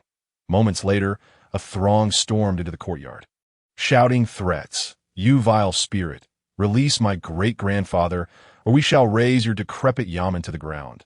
They were undeterred by the presence of Xiao Jie, demanding the release of the Lu patriarch, invoking the esteemed name of their ancestor. Once the gates of the Insi Yamen opened, Xiao Jie became visible to all. The newcomers pointed accusingly at him, unleashing a torrent of insults that, you fools! Xiao Jie raised an eyebrow, lifting a finger and lightly flicking it. In an instant, the necks of all who had just insulted him twisted a full 180 degrees. The onlookers stood frozen in shock. Is he not a deity? How dare he kill so casually? Lu Yuan and others felt their hearts plummet as they met Xiao Jie's frigid gaze. This judge of yin and yang was unlike any deity they had encountered before. Silence enveloped the Insi Yamen. Xiao Jie lowered his hand, stating matter-of-factly, the Insi is in session. Unrelated parties remain silent and observe. Lu Yuan and others swallowed hard, hastily retreating. Meanwhile, several corpses inexplicably followed them out, standing before them, backs turned, yet their eyes fixated upon them. He actually killed someone? Lu Yuan trembled, his face a mask of astonishment that a deity, killing. In this world, deities thrived on incense offerings. They were not supposed to kill at will. This was an evil god, terrifying. An evil god had emerged on Bane Mountain. The once belligerent crowd now quaked in fear, all remnants of their earlier bravado stripped away. Truly formidable. Bai Songshu gazed at Xiao Jie with admiration, having been initially worried by the intruders, only to witness Xiao Jie dispatch them effortlessly. It's over. Lu Zhen and the others despaired, realizing that Xiao Jie was not swayed by their pleas. The court is now in session. Unrelated individuals, please exit. Xiao Jie took his seat at the altar and began. Lu Zhen, Chao Xing accuses you of murdering her in-laws, 32 lives, 100 years ago, and subjecting her to 3 years of torment. Xiao Jie tapped his fingers against the armrest. Is there any truth to this matter? What? How they resorted to murder? Before Lu Zhen could speak, Wu Sanjun hastily crawled out that, My lord, I have not committed murder. I merely assisted them in treating the Lu family's ailments and occasionally bullied the Liu family alongside them. Beyond that, I have no connection whatsoever.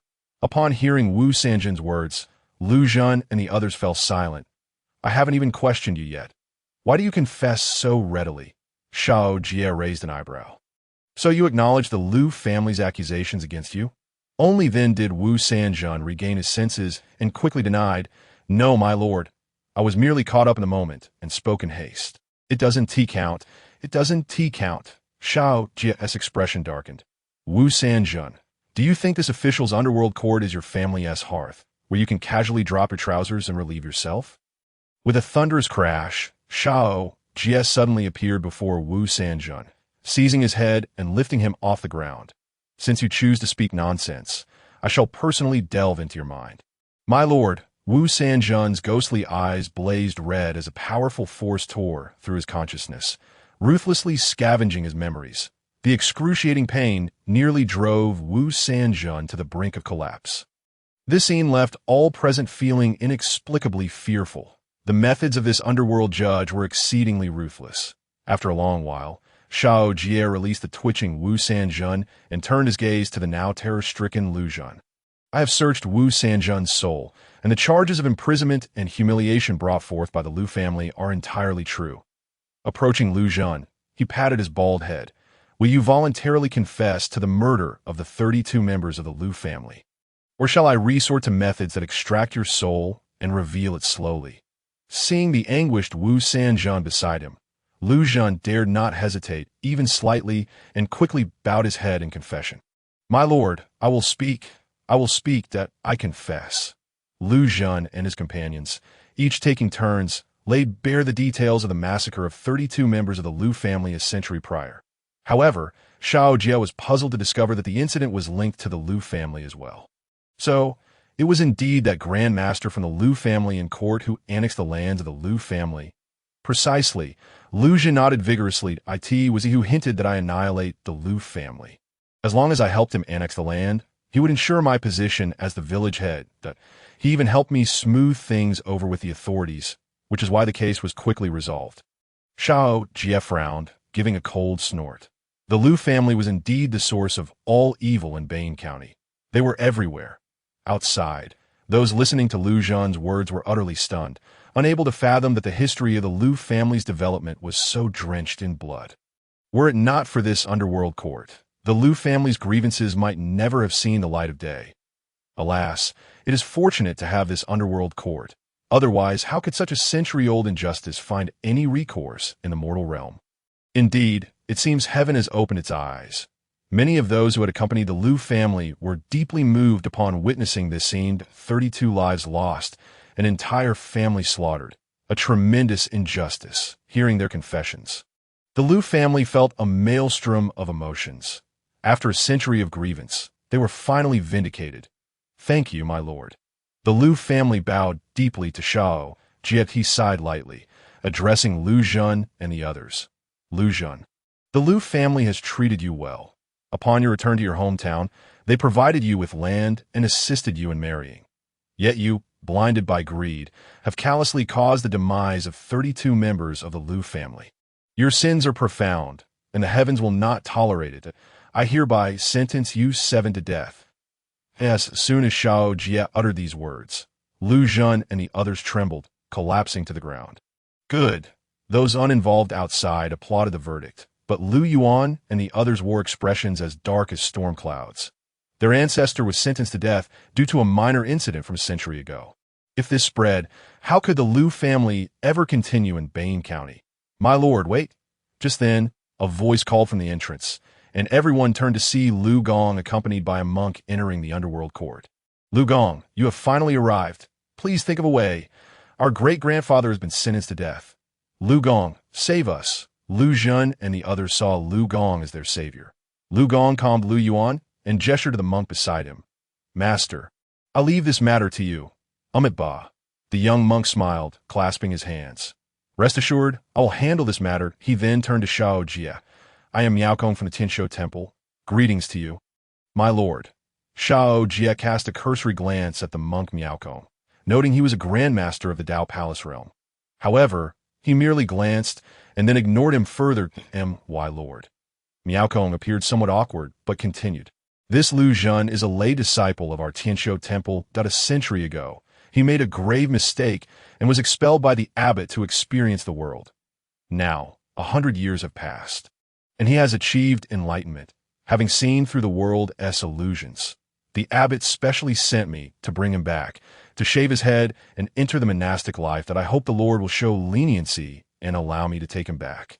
Upon hearing this, the surrounding individuals exchanged glances. Was someone here to rescue Lu Zhen? Yet, with the reputation of Tianshou Temple, surely this underworld lord would not dare to object. There is hope. Upon hearing this, Lu Zhen felt an overwhelming joy, casting a triumphant glance at the Lu family. Meanwhile, the Lu family trembled, staring at them with a chilling dread. Tianshou Temple was indeed a place protected by true deities. Surely Xiao Jie would not dare to offend them. Shave his head and enter the monastic life? Xiao Jie furrowed his brow. He originally did not wish to engage with this monk, but the suggestion unsettled him. Are you implying that he shaves his head, marks his forehead with a few scars, and thus the 32 lives lost are rendered meaningless? Xiao Jie scoffed coldly, his demeanor turning icy. You think a shaved head can erase his sins? Do you find that plausible? The underworld court's response relieved everyone present, while Miaokong stared in bewilderment at this young man before him. My lord, you are unwilling to allow me to take him? Are you unable to comprehend human speech? Xiao Jie frowned. Was his refusal not sufficiently clear? Miaokong's gaze turned slightly cold. The Tianshou Temple worshipped the Tianshou Buddha, a righteous deity, and a revered monk known throughout the Time Prefecture as one of the 3 great deities. As an underworld judge, Xiao Jie should have been aware of this. As fellow righteous deities, it was truly infuriating that Xiao Jie showed no deference to the Tianshou Buddha. However, since Tianshou Temple sought assistance, Miaokong suppressed his anger and continued. My lord, although Lu Zhen committed a grave crime a century ago, he has since undergone a profound transformation.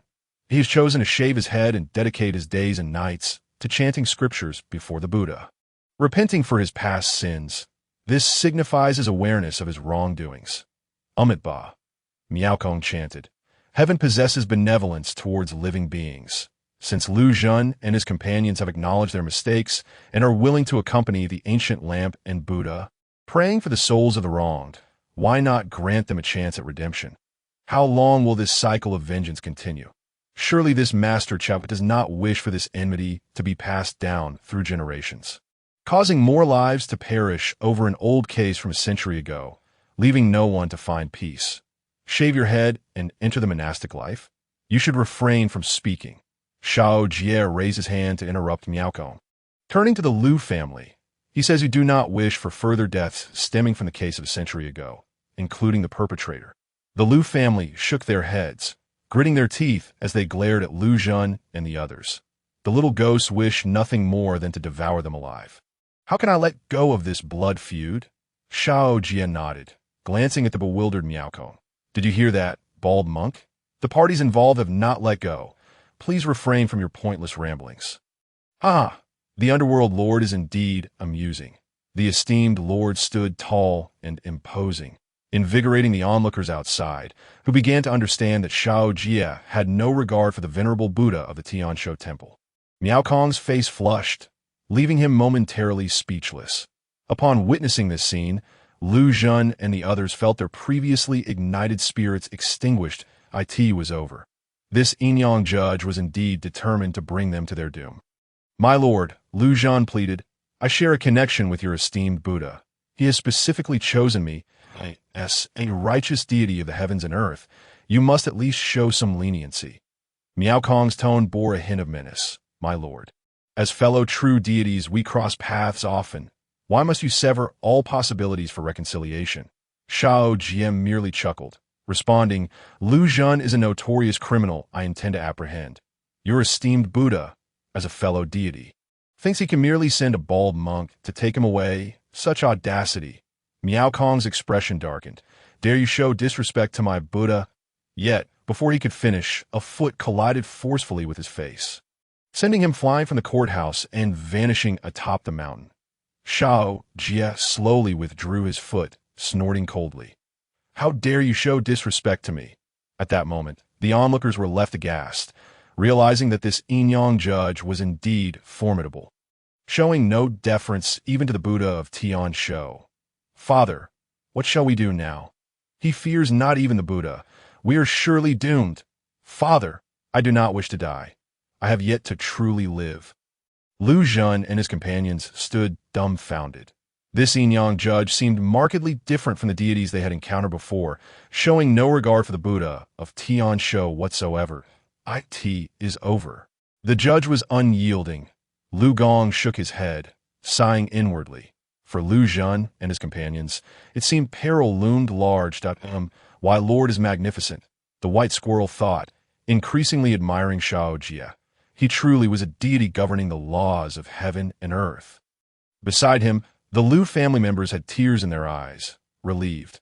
After dealing with the monk Miao Kong, Xiao Jie approached Lu Xun. Since you all confess your guilt, you may as well prepare for death.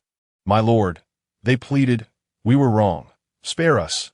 Xiao Jie remained indifferent, waving his hand as ghostly energy transformed into iron chains, ensnaring Lu Xun and his companions' necks, dragging them from the Yin-Yang realm and suspending them from the pillars at the entrance. Despite their struggles, they could not break free.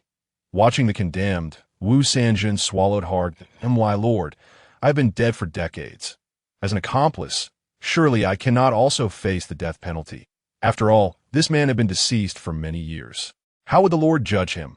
This seemingly virtuous individual turned out to have a darker side. However, he had been dead, so surely he would not receive a death sentence. Everyone was curious. Lu Xun and his companions were still alive. With physical forms, yet they could face execution, while Wu Sanjun had been dead for decades. How could he be judged? Xiao Jie sneered. As a physician, you lack compassion, instead aiding the wicked, consumed by greed and lust, causing the Lu family endless suffering. Yet in life, you bore a revered reputation, and even in death, people erected monuments in your honor, enjoying the incense of posterity, though you have been dead for many years. Your sins remain. Wu Sanjun gaped in disbelief. Is this true? Even in death, I must suffer. Hearing the verdict, he was informed, your medical ethics are corrupt, your fame undeserved. Though you are dead, your sins endure. I hereby sentence you to 300 lashes of your corpse, without a name left in life, nor a resting place in death. Upon hearing this, the crowd fell silent. Wait, this can happen? But upon reflection, it made sense. Living beings faced living penalties, while the deceased faced their own. Xiao Jie waved his hand, and the judgment document landed in Wu Sanjun's grasp. The latter stared at it, his mind buzzing. Dead for decades, yet he still received this sentence. The very moment Wu Sanjun clutched the judgment, lightning suddenly flashed over a grave outside Beiyin County, an incessant barrage of heavenly thunder bombarding the site. Boom, boom, boom. When the lightning dissipated, only a deep, dark pit remained, devoid of anything. Meanwhile, thunder echoed above the Wu family ancestral hall, a bolt of lightning piercing through the roof, striking Wu Sanjun's memorial tablet into ashes. Simultaneously, anything related to Wu Sanjun within Beiyin County was struck by lightning, leaving no exceptions. Those standing atop Beiyin Mountain witnessed this spectacle, all astonished. This is incredible. It is almost as if words manifest into reality. Is this the power of the judge? Unbelievable. To witness divine intervention in my lifetime is worth it. The guilty had perished, and the case was finally concluded. Many reflected deeply. Even the Lu family felt a sense of disorientation. The perpetrator was finally dead. After a century of seeking justice, though the path had been fraught with obstacles, the outcome was at hand. Were Lu Xun and the others truly dead? Just then, Xiao Jie called out, prompting the white squirrel to rush in, reporting, my lord, they are indeed dead. Since they are dead, let them come in and continue their trial. Upon hearing this, everyone present was left bewildered, including the Lu family. What? It's not over yet. They are dead. What more could be done? At that moment, Lu Xun and the other souls were dragged in by iron chains, forcefully subdued to the ground. Miao Kong, sporting the imprint of a shoe on his face, stormed in, furious. "Judge, they have confessed and accepted their fate. Why do you still imprison their souls?" The crowd looked at Xiao Jie with confusion. Xiao Jie furrowed his brow. "Is death the conclusion? You bald monk, what nonsense is this? Death merely marks the beginning. That my judgments have only just commenced." Everyone's eyes widened in shock. Disbelief etched on their faces. The death penalty? Just the beginning. Now, the true trial had begun. The crowd slowly regained their composure, astonished at Xiao Jie. But everyone is dead.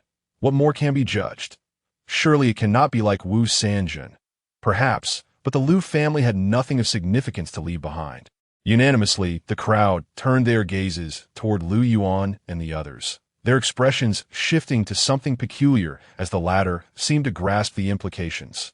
"Judge, as the adage goes, once dead, the debt is settled. My great-grandfather and the others have already perished. What more do you want? Indeed, as a Yin-Yang Judge, you must uphold justice."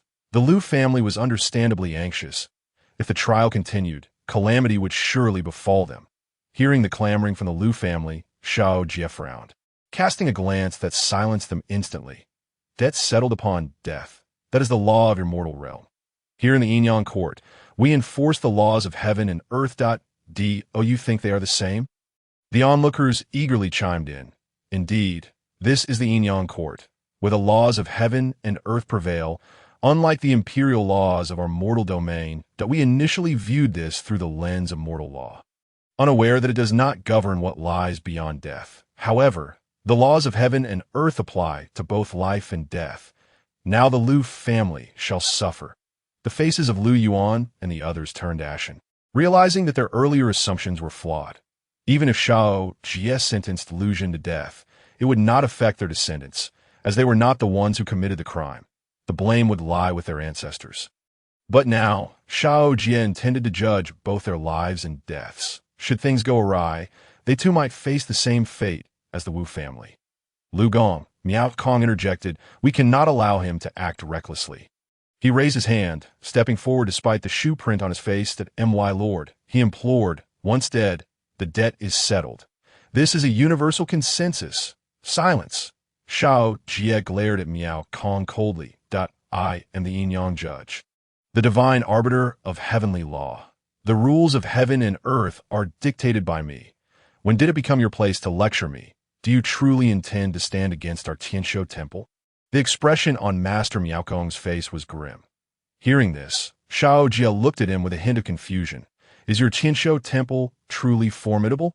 As a judge of the underworld, a deity of heaven and earth, do I still need to act according to your whims?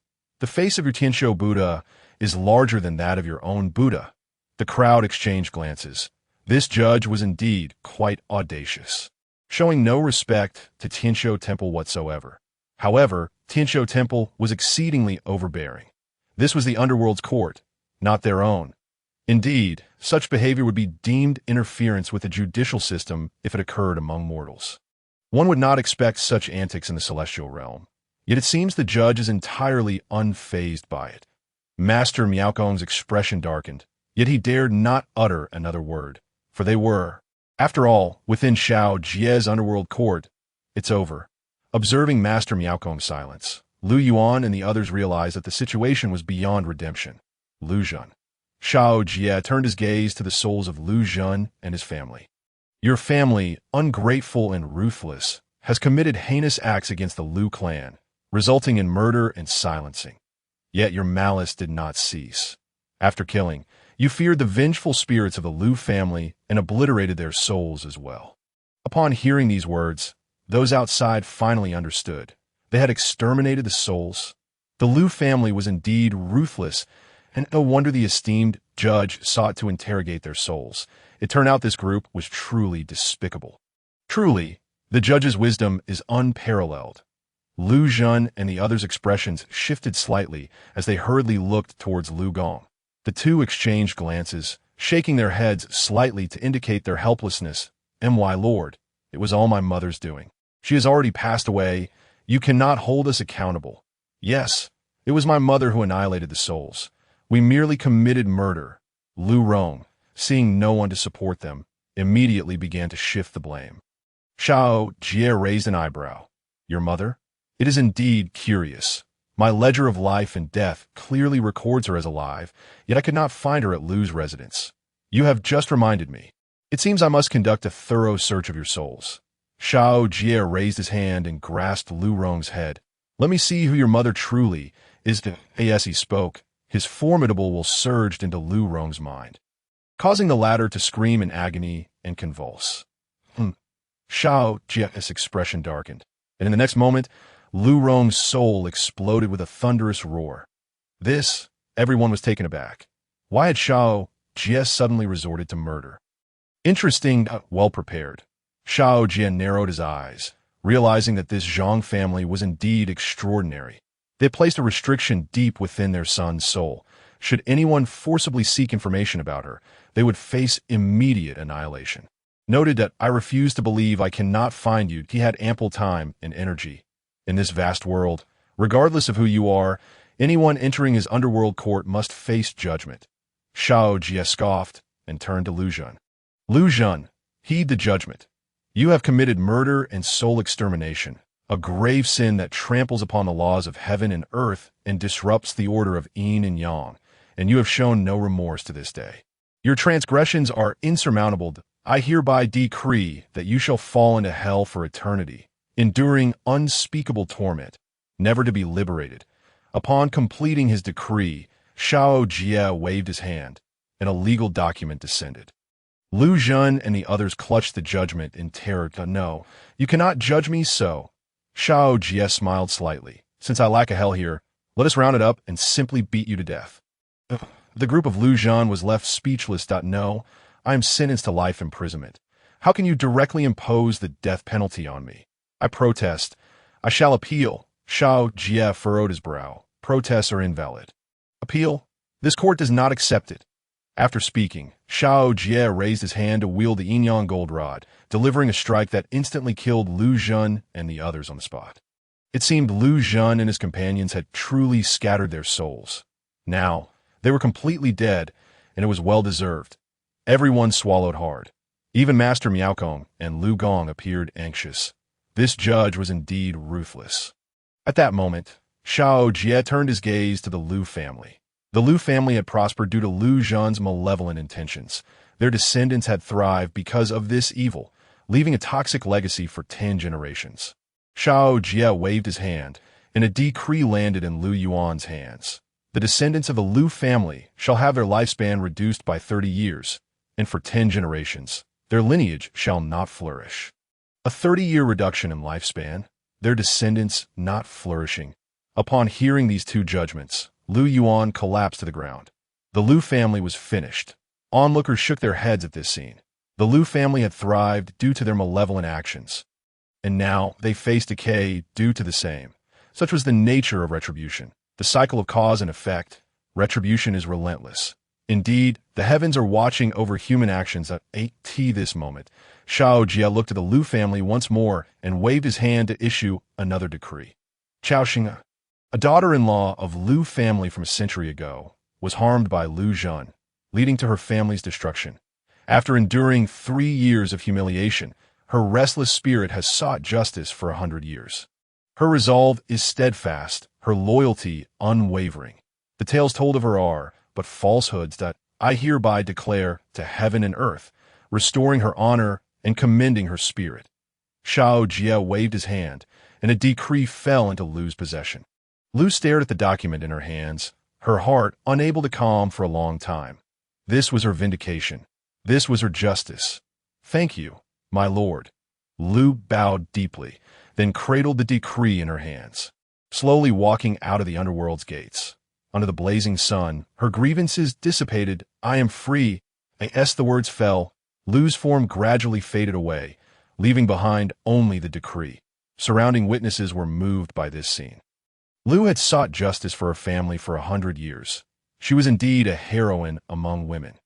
Indeed, transforming into a vengeful spirit and waiting for a century to seek justice is a feat beyond ordinary capabilities. Inside the underworld court, the white squirrel, witnessing this scene, asked Xiao Jie with red eyes, "My lord, where has the ghost sister gone?" Xiao Jie chuckled lightly. She has severed her obsessions and is reborn. These words resonated in his mind. A system notification echoed in Xiao Jie's consciousness. The Lord is wise and powerful, having cleared Lu's grievances, earning 1,000 incense points, acquired ability, spirit gathering, system mall unlocked. With the case settled, the crowd in the underworld court began to disperse gradually. However, the events that transpired within the underworld court quickly spread throughout Bane County. In a tavern within Bane County, a group of scholars who had just descended from the mountains sat together, sipping liquor and dining, engaging in idle chatter. What an eye-opener this has been. It appears there truly are deities capable of adjudicating matters of yin and yang. Indeed, they were able to resolve a case from a century ago thoroughly. It is truly astonishing. The Lu family is utterly finished this time, with their lineage facing a 30-year reduction in lifespan and a lack of prosperity for 10 generations. That I say they deserve it. The underworld lord was right. Their rise was rooted in the malevolent deeds sown by their ancestor. And now that evil has been eradicated, how can they escape the consequences? I heard that Lu Yuan collapsed right at his doorstep. He might be on the verge of death. The individuals here were those who had attended the Lu family's longevity banquet, possessing some status in Bane County, speaking without restraint. Others listening displayed expressions of shock. The Lu family had encountered misfortune. That family was second only to the Lu family in Bane County. In this remote place, who could challenge them? Were they referring to the underworld lord from the court on Bane Mountain? How could that possibly be? It was merely a temple. Could it truly adjudicate cases? Patrons around them appear bewildered. Although the underworld court on Bane Mountain was mysterious, no one believed they could render judgment. Otherwise, how come none of the countless individuals ruined by the Lu family sought justice there? Deities, merely a means of psychological comfort. However, today, so many claim to have witnessed the underworld court in session, and they were adjudicating a family as prominent as the Lu family. This sparked intrigue in many. The underworld court truly seemed to wield authority. Meanwhile, an increasing number of individuals in the entire Bane County began to discuss the matter, gradually bringing it to the ears of Gao Lian and Xia Dong. What did you say? Seeking the Yinsi Yamen to resolve a century-old grievance. Upon hearing Gao Lian's words, Xia Dong immediately rose from her chair, exclaiming, "Is that true?" "Absolutely true," Gao Lian replied, his tone filled with astonishment.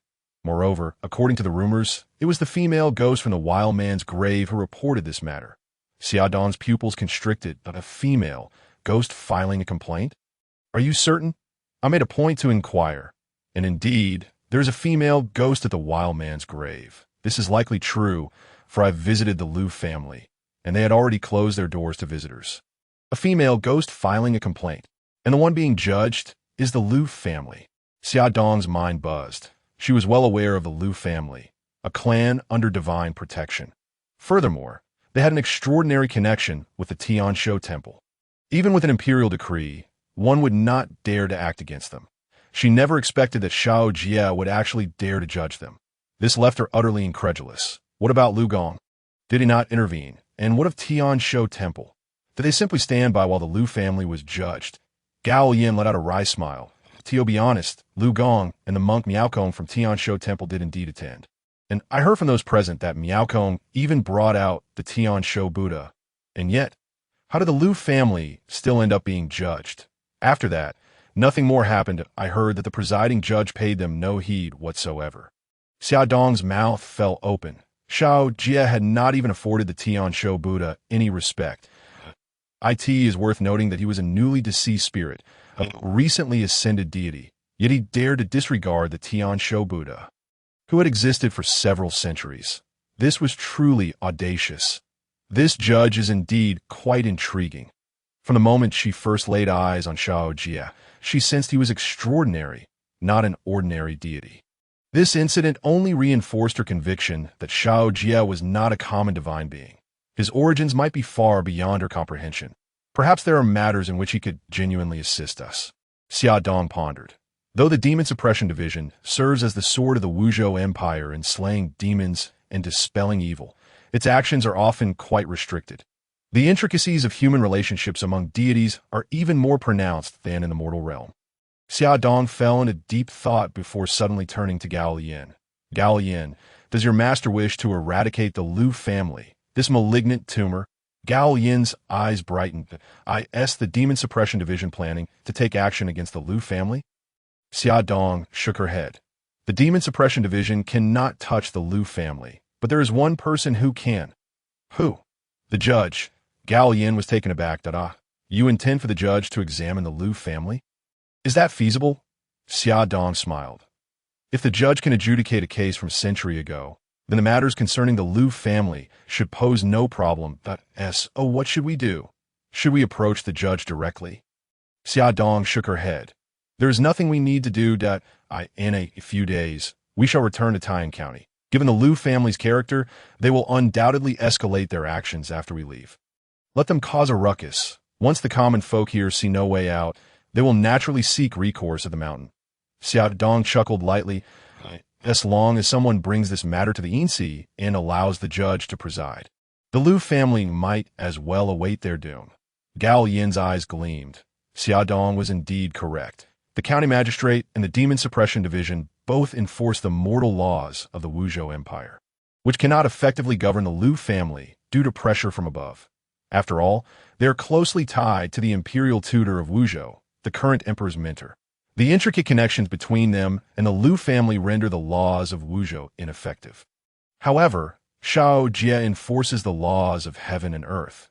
No being across the three realms can surpass these celestial laws. The insignificant Liu family holds no weight in his eyes. Then I shall pack my belongings and prepare to depart in a couple of days. Very well. After discussing matters, Xiao Dong and Gao Lian parted ways. While the populace of Bane County was engrossed in discussions about the Yin-Yang, the Liu family had hung white lanterns on their doors. Coffin suppliers from across Bane County were delivering one cartload after another to the Liu residents. Within a single day, coffins had sold out completely. Ultimately, those from the coffin shop even sent unvarnished coffins, and some merely consisted of 4 wooden boards nailed together. There was no other choice. The elderly members of the Liu family, those over 50, were consecutively passing away. One cannot simply leave the deceased lying in bed indefinitely. Is the Liu family entering the coffin business? The deliveries of coffins had not ceased all day. Not only the coffin suppliers, but the funeral attire shops had also made numerous trips today. I heard that several tailoring shops had switched to making burial garments. Is this true? Just how many people have died in the Liu family? The neighbors of the Liu family were astonished to witness the continuous influx of coffins. Though the Liu family was a prominent household, known for their longevity and thriving lineage, to monopolize the entire funeral business of Bane County, how many deaths would that require? Soon, news of the Liu family's predicament spread throughout Bane County, igniting excitement among the already agitated populace. The Liu family truly faced retribution? Could the judgment of the esteemed judge be real? The edicts of the Yin-Yang have actually taken effect. This is utterly unbelievable. Who would have thought that even a grand household like the Liu family, under divine protection, could be subjected to such punishment? This judge must possess considerable standing in the divine realm. I wonder if he can also handle the Liu family. Alas, that is uncertain. The Liu family is not comparable to the Liu family. The citizens of Bane County were exhilarated, yet upon receiving the news, the Liu family found no joy in their hearts. Are you saying that the Yin-Yang can truly convene and pass judgment? Liu Yid stood frozen in place as he processed the news relayed by his subordinates. My lord, it is absolutely true. This is not mere hearsay. Many have witnessed it firsthand. Furthermore, the Yin-Yang nearly brought the Liu family to ruin due to a single written complaint from a female ghost. What? Liu Yid trembled, slowly sinking into his chair. Just because of a female ghost, the Yin-Si has nearly brought the Liu family to destruction. This revelation startled Liu Yid.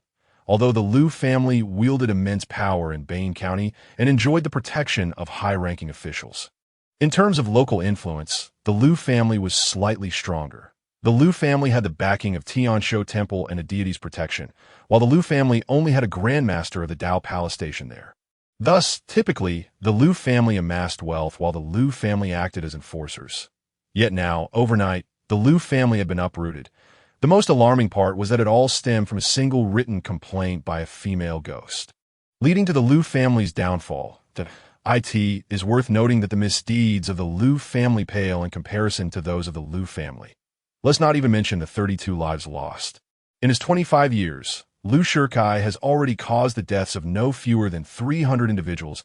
As for the other members of the Liu family, they are equally guilty. Who among them is without blood on their hands? If one day a ghost from their past actions were to expose them to the Yin-Yang, the Liu family would surely face a catastrophic downfall. It is crucial to remember that the judge of the Yin-Yang has shown no deference even to the Tiansho Buddha, a fellow deity. What chance do they have against their own family's high-ranking officials? Within the Yin-Yang, the Liu family's connections hold little value. Liu Yude's mind raced. After a moment of contemplation, he declared, "Inform everyone that from this day forward, they must be more discreet. All previous misdeeds must be rectified immediately. If anyone exposes our past actions to the Yin-Yang, I will be the first to eliminate them.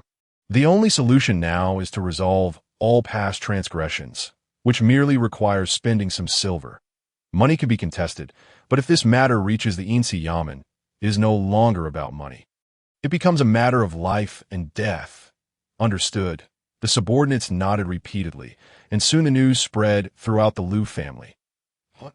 The master wants me to apologize to those commoners." Liu Yude's third son, Liu Tanhua, was enraged upon hearing this news. "What nonsense is this? Who am I?" As the nephew of the Grand Chancellor and a cousin of the imperial consort, a member of the nobility, how could he possibly apologize to a group of lowly commoners? Liu Tanhua was so furious he could barely contain himself. He was notorious in the surrounding counties of Taiyan for being a debauched scion of wealth, far more extravagant than Liu Shikai, with lives in his hands that he could scarcely count. Now, he was being asked to apologize and make amends to those whose lives he had ruined. Was this not a reversal of heaven's decree? Was there no justice left in the world? "My lord, this is the master's command, and it is not merely to appease them with money, but to prevent these commoners from going to the underworld court to lodge complaints." The steward's words only heightened Liu Tanhua's anger. "What underworld court? I see these commoners are merely spreading rumors to frighten the old man. Damn it, with all their ghostly tales, if these things were truly effective. Could this young master have survived to this day?" Liu Tanhua scoffed. "Bah, I do not believe in such nonsense in any case, he would never bow to these lowly people to offer apologies." Liu Tanhua turned to the steward. "You think of a way to deflect this matter." The steward, upon hearing this, was also troubled. "Young master, the master's intent in asking you to do this is simply to spend a little money and say a few kind words to silence those people. Then find a way to ensure they remain silent forever without me having to do anything." Upon hearing this, the steward's eyes glinted with a ruthless idea. "Young master, since you cannot lower your pride and wish to ensure their eternal silence, there is but one way." The steward made a gesture across his throat, and Liu Tanhua was taken aback. "You mean eliminate them all, leaving no witnesses?" the steward said darkly, and Liu Tanhua paused before nodding. "That is a plan. However, I have heard that the underworld court can allow spirits to lodge complaints. What if their souls seek justice?" The steward chuckled. "Have you forgotten? Master Song has gifted you a talisman to help guide the departed souls. Once their souls are transcended, wouldn't that suffice? At that point, once they are dead and their souls extinguished, how could they even utter a word?" Liu Tanhua's eyes lit up. This was indeed a splendid solution, resolving all his issues in one fell swoop. "Excellent." Liu Tanhua patted the steward's shoulder. "You handle this matter, and I shall reward you handsomely upon its completion." Understood. The steward turned to leave. Meanwhile, as the rumors swirled in Bain County, Xiao Jie sat within the shrine. "The Lord is wise and valiant, clearing the Liu family's name. Incense offerings increased by 1,000 that gained ability. Spirit gathering. System shop unlocked. Underworld incense altar activated." Xiao Jie opened the system. "Spirit gathering. Actively manifest to condense the power of heaven and earth within the realm of Bain Mountain for combat. Passive effect. Allows all souls within the jurisdiction to be spared from transcendence and guides them to Bain Mountain." This could be considered a combat skill. Xiao Jie stroked his chin. With this skill, even without the aid of ghosts, he could wield formidable power. Moreover, this ability could serve as a beacon for all spirits. guiding them. After dismissing spirit gathering, Xiao Jie turned his attention to the remaining items. System shop. The host can purchase various items using incense offerings, including magical artifacts, techniques, divine powers, spells, and more. Xiao Jie browsed the shop, which was filled with an array of enticing items, though the prices were rather exorbitant. 5 thunder talismans for 5,000 incense. Truly a profiteer. After a brief perusal, Xiao Jie closed the system and examined the other options. Incense altar. The host can set up altars inside and outside the underworld court to absorb incense offerings from the people, 1 offering per person daily. Finally, I can begin to gather incense. As the deity overseeing justice, while it was his duty to maintain the laws of heaven and earth, he couldn't truly rely solely on adjudicating cases for sustenance. That would make him a mere laborer. With a hum, the incense altar manifested in his hand. A large dark red incense burner over 2 meters tall, adorned with terrifying faces of various spirits. Yet it also exuded an air of authority. Where should he place this? Xiao Jie glanced at the underworld court. It seemed inappropriate to place an incense burner there. Besides, those who offered incense wouldn't enter. They all did so at the entrance. Raising an eyebrow, he waved his hand and set the incense burner at the gate. If the people below preferred to offer incense at the entrance, then let them do so abundantly. Once everything was in place, Xiao Jie opened his system interface. Name, Xiao Jie title, None position, Yin-Yang Judge, activated cultivation, Ghost Immortal level 0, authority, Bane County level 0, abilities, Wandering Spirit level 0, Divine Eye level 0, Spirit Gathering level 0, spells, 5 Thunder Righteous Method level 0, artifacts, Book of Life and Death, Innate Supreme Treasure, Yin-Yang Rod, upper grade artifact, incense value, 20,000. Xiao Jie observed for a moment. His current Ghost Immortal cultivation was sufficient to handle all matters. Yet there was one significant issue. He could not freely leave the court, and even stepping away from the shrine consumed incense. To leave the shrine freely, there was but one solution: increase his authority. Authority, Bane County level 0. Without further thought, Xiao Jie directly invested 10,000 incense into his immortal body. Incense value minus 10,000 authority. Time Prefecture level, max level. Full jurisdiction over Time Prefecture, including humans, deities, demons, and ghosts. You have the power to adjudicate. As his authority increased, Xiao Jie felt subtle changes in his body, becoming more tangible. Indeed, it works. Rising from the shrine, he found himself able to walk out without using incense. Gradually stepping into the underworld court, as he moved, he reached the entrance, waving his hand to open the great doors of the underworld, stepping out with a measured pace. This was as far as he could go. Standing at the mountain's edge, he gazed down at Bane County, and, at this point, his body began to dissipate. To maintain his form, he would have to use incense. Suddenly, a bright flame caught his eye. Such a large fire in that moment. Xiao Jie raised an eyebrow as a glaring light flickered in the darkness. The air was dry, and carelessness had led to this. Shaking his head, he noted the screams emanating from the inferno below. Yet many stood around, merely watching. Lu Tanhua, may you suffer a fate worse than death. I shall not let you escape even in death. The wretched cries from within the roaring flames revealed several figures struggling in agony. Surrounding the flames stood numerous onlookers, who not only did not attempt to extinguish the fire, but instead laughed and pointed at those dying within. Excellent, this fire is splendid. Lu Tanhua observed the silhouettes writhing within the flames. A smirk creeping across his lips, the servant beside him, upon hearing this, hurriedly praised, "It is all thanks to the young master's adept command. Otherwise, we could not have conjured such a blaze. These ungrateful commoners. The young master merely borrowed their daughters for a while, and they dare to complain.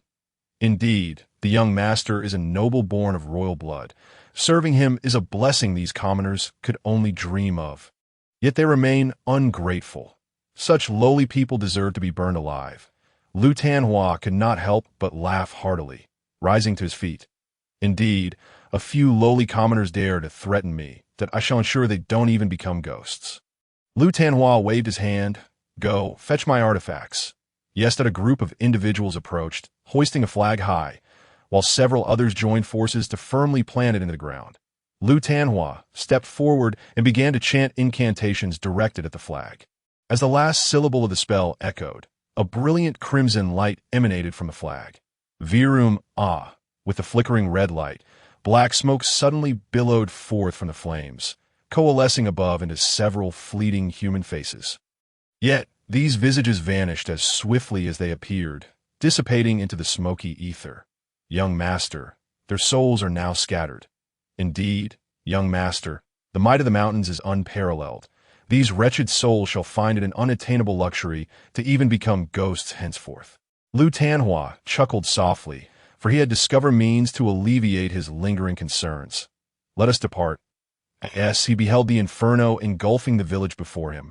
A light chuckle escaped his lips as he turned to leave. However, shortly after his departure, flames flickered at the foot of Bane Mountain, revealing 4 figures, their bodies charred and sparks emanating from their 7 orifices, surrounded by a chilling wind. Where are we? The 4 spectral beings. 2 women and 2 men surveyed their surroundings, lost in confusion. Suddenly, one of the younger women knelt before the others, her wails piercing the air. Father, mother, I am so sorry, if not for my insistence on seeking justice. That beast Lu Tanhua would not have annihilated our entire family. My daughter, how can this be blamed on you? Replied the elderly spirits, their faces etched with sorrow. You were defiled by that monster. Your beauty marred, your legs shattered. It is only right for you to seek vengeance for yourself. Why do you cast blame upon yourself? The 2 aged spirits hurriedly helped the young ghost to her feet, their expressions filled with compassion. Sister, our parents speak the truth. The stout male ghost, his countenance twisted with rage, declared, if blame is to be assigned, let it fall upon the heavens. Why do they always favor a wretch like Lu Tanhua? Indeed, the heavens are blind. In life, none stood up for us, and in death, who shall avenge us? The 4 spirits simmered with resentment, yet found themselves merely lamenting their fate in the woods, consumed by self-pity. Unbeknownst to them, several squirrels observed from nearby, exchanging glances before one swiftly vanished into the forest. Soon, the squirrel arrived before a temple, calling out, "Chirp, chirp!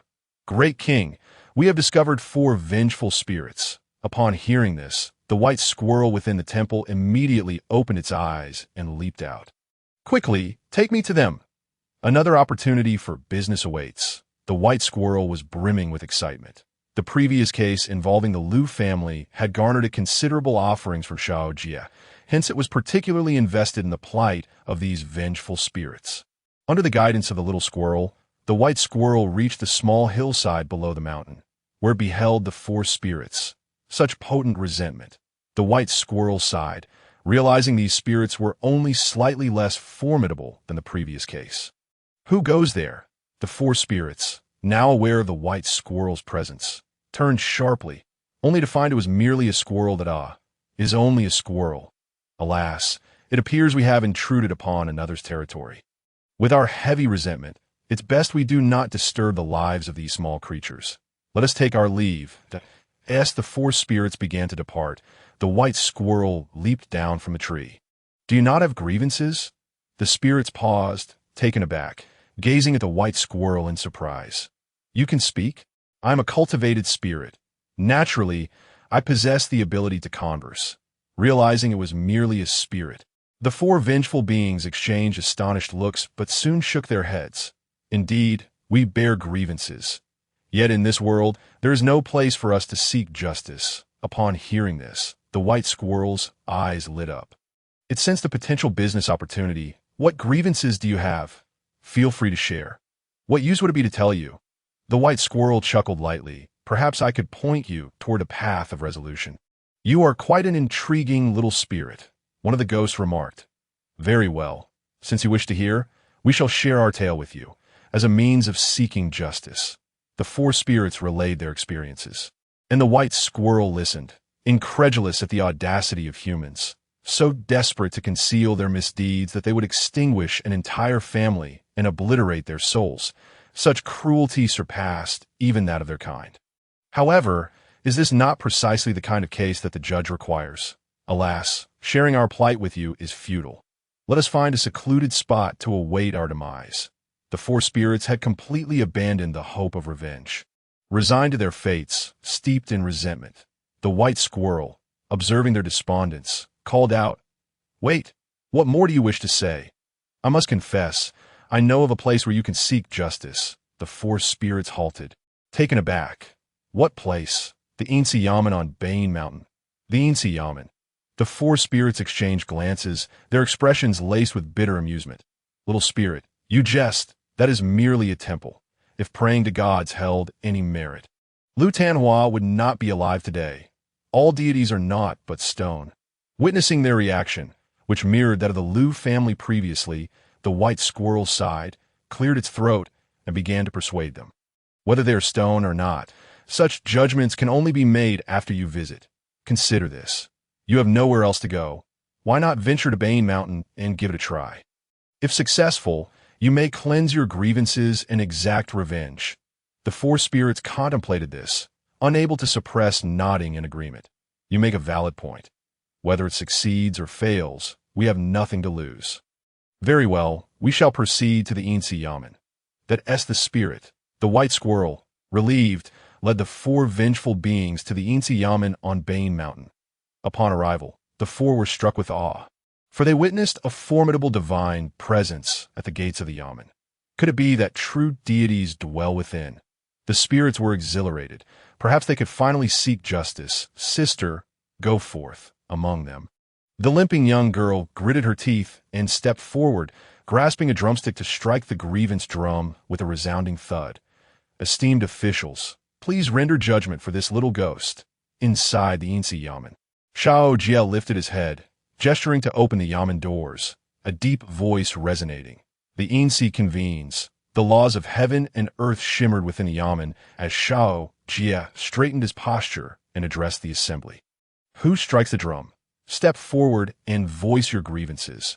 The four spirits, witnessing the slowly parting doors of the Yamen, felt a surge of excitement. The Yin-Yang was indeed willing to hear their case. We have hope, supporting one another. They entered the grand hall, their eyes landing upon a striking young man clad in a black dragon-patterned robe, with a red line marking the case before him. The judge! It is truly the judge! In that moment, the four were overwhelmed with elation, quickly kneeling, their heads bowed as a voice imbued with divine authority reverberated. Who stands to accuse? Who stands to accuse? Xiao Jie regarded the four spirits coolly. This little ghost was once a resident of Shizun in Bane County, Li Chui'er. These three are my parents and elder brother, Li Zhuang. Xiao Jie furrowed his brow, opening the book of life and death, swiftly locating the records of the four souls. Li Chui'er, a resident of Bane County, aged 18, was known for her flirtatious nature, in pursuit of wealth and status. She approached the Lu family, attempting to seduce the third young master, Lu Tanhua, but was ultimately exposed, resulting in her legs being shattered and her banishment from her home. Undeterred, she resorted to slandering Lu Tanhua. Li Zhuang, in response to his sister's plight, sought trouble with the Lu family, aiming to extort money. What a tangled web of confusion! Xiao Jie shook his head, casting the book aside as he looked at Li Chui'er and her companions. Whom do you accuse? Li Chui'er bowed deeply. Esteemed official, this little ghost wishes to accuse Bane County and the third young master of the Lu family, Lu Tanhua. So it is him, Xiao Jie mused. What charges do you bring against him?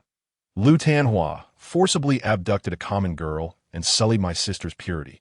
Not only that, when we sought an explanation from him, he was not only brazen and unreasonable, but he also publicly disfigured my sister, rendering her unable to face the world again, and even broke one of her legs, depriving her of a normal life. It would have been one thing if Lu Tanhua had merely sullied my honor.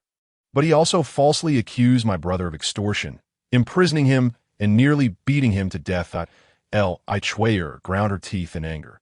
Lu Tanhua has nearly brought my family to ruin. Yet he does not cease his tyrannical ways. Last night, in a fit of madness, he actually captured my entire family and burned us alive in the countryside. Fire!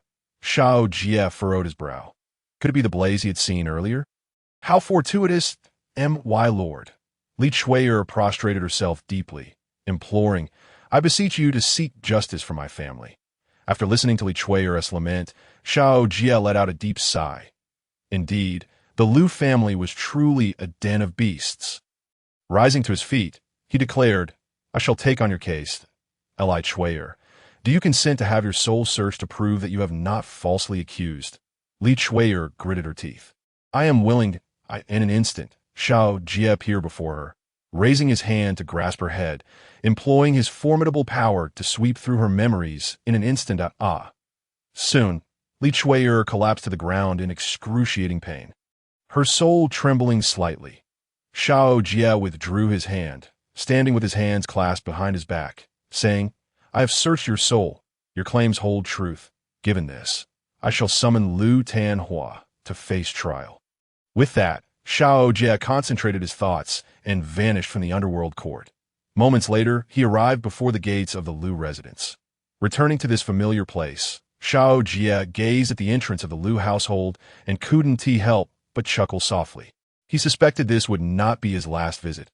After a brief smile, he stepped forward, effortlessly passing through the gates and entering the courtyard, then heading straight towards the rear residence. Meanwhile, the back of the Lu house was abuzz with activity. Lu Yud watched as boxes of riches were moved out, showing no sign of regret. Money could always be earned again, but if their misdeeds went unpunished, it could cost them their lives. Eldest brother, do you think the underworld court is real? Lu Xian glanced at the piles of gold and silver, his heart bleeding. In matters like this, it is better to believe than to disbelieve. Lu Yud replied solemnly, "You must always remember, we are imperial relatives. These commoners are but worthless lives. Never gamble your life against theirs. Consider this an investment for peace. In the future, we shall demand double the repayment." Lu Xian nodded in agreement. But suddenly he narrowed his eyes as he spotted Lu Tanhua and his sycophants entering with laughter, instantly capturing their attention. Where could Tanhua be wandering off to at such a late hour? He must be off indulging again. Lu Yud frowned, commanding, "You lot, come here." Upon seeing his father, Lu Tanhua approached with a few lackeys, while Lu Yud scrutinized them. "Have you resolved your issues?" Lu Yud snorted coldly. Lu Tanhua was the one with the most scandals in the family, and he feared nothing more than this troublemaker causing a scene.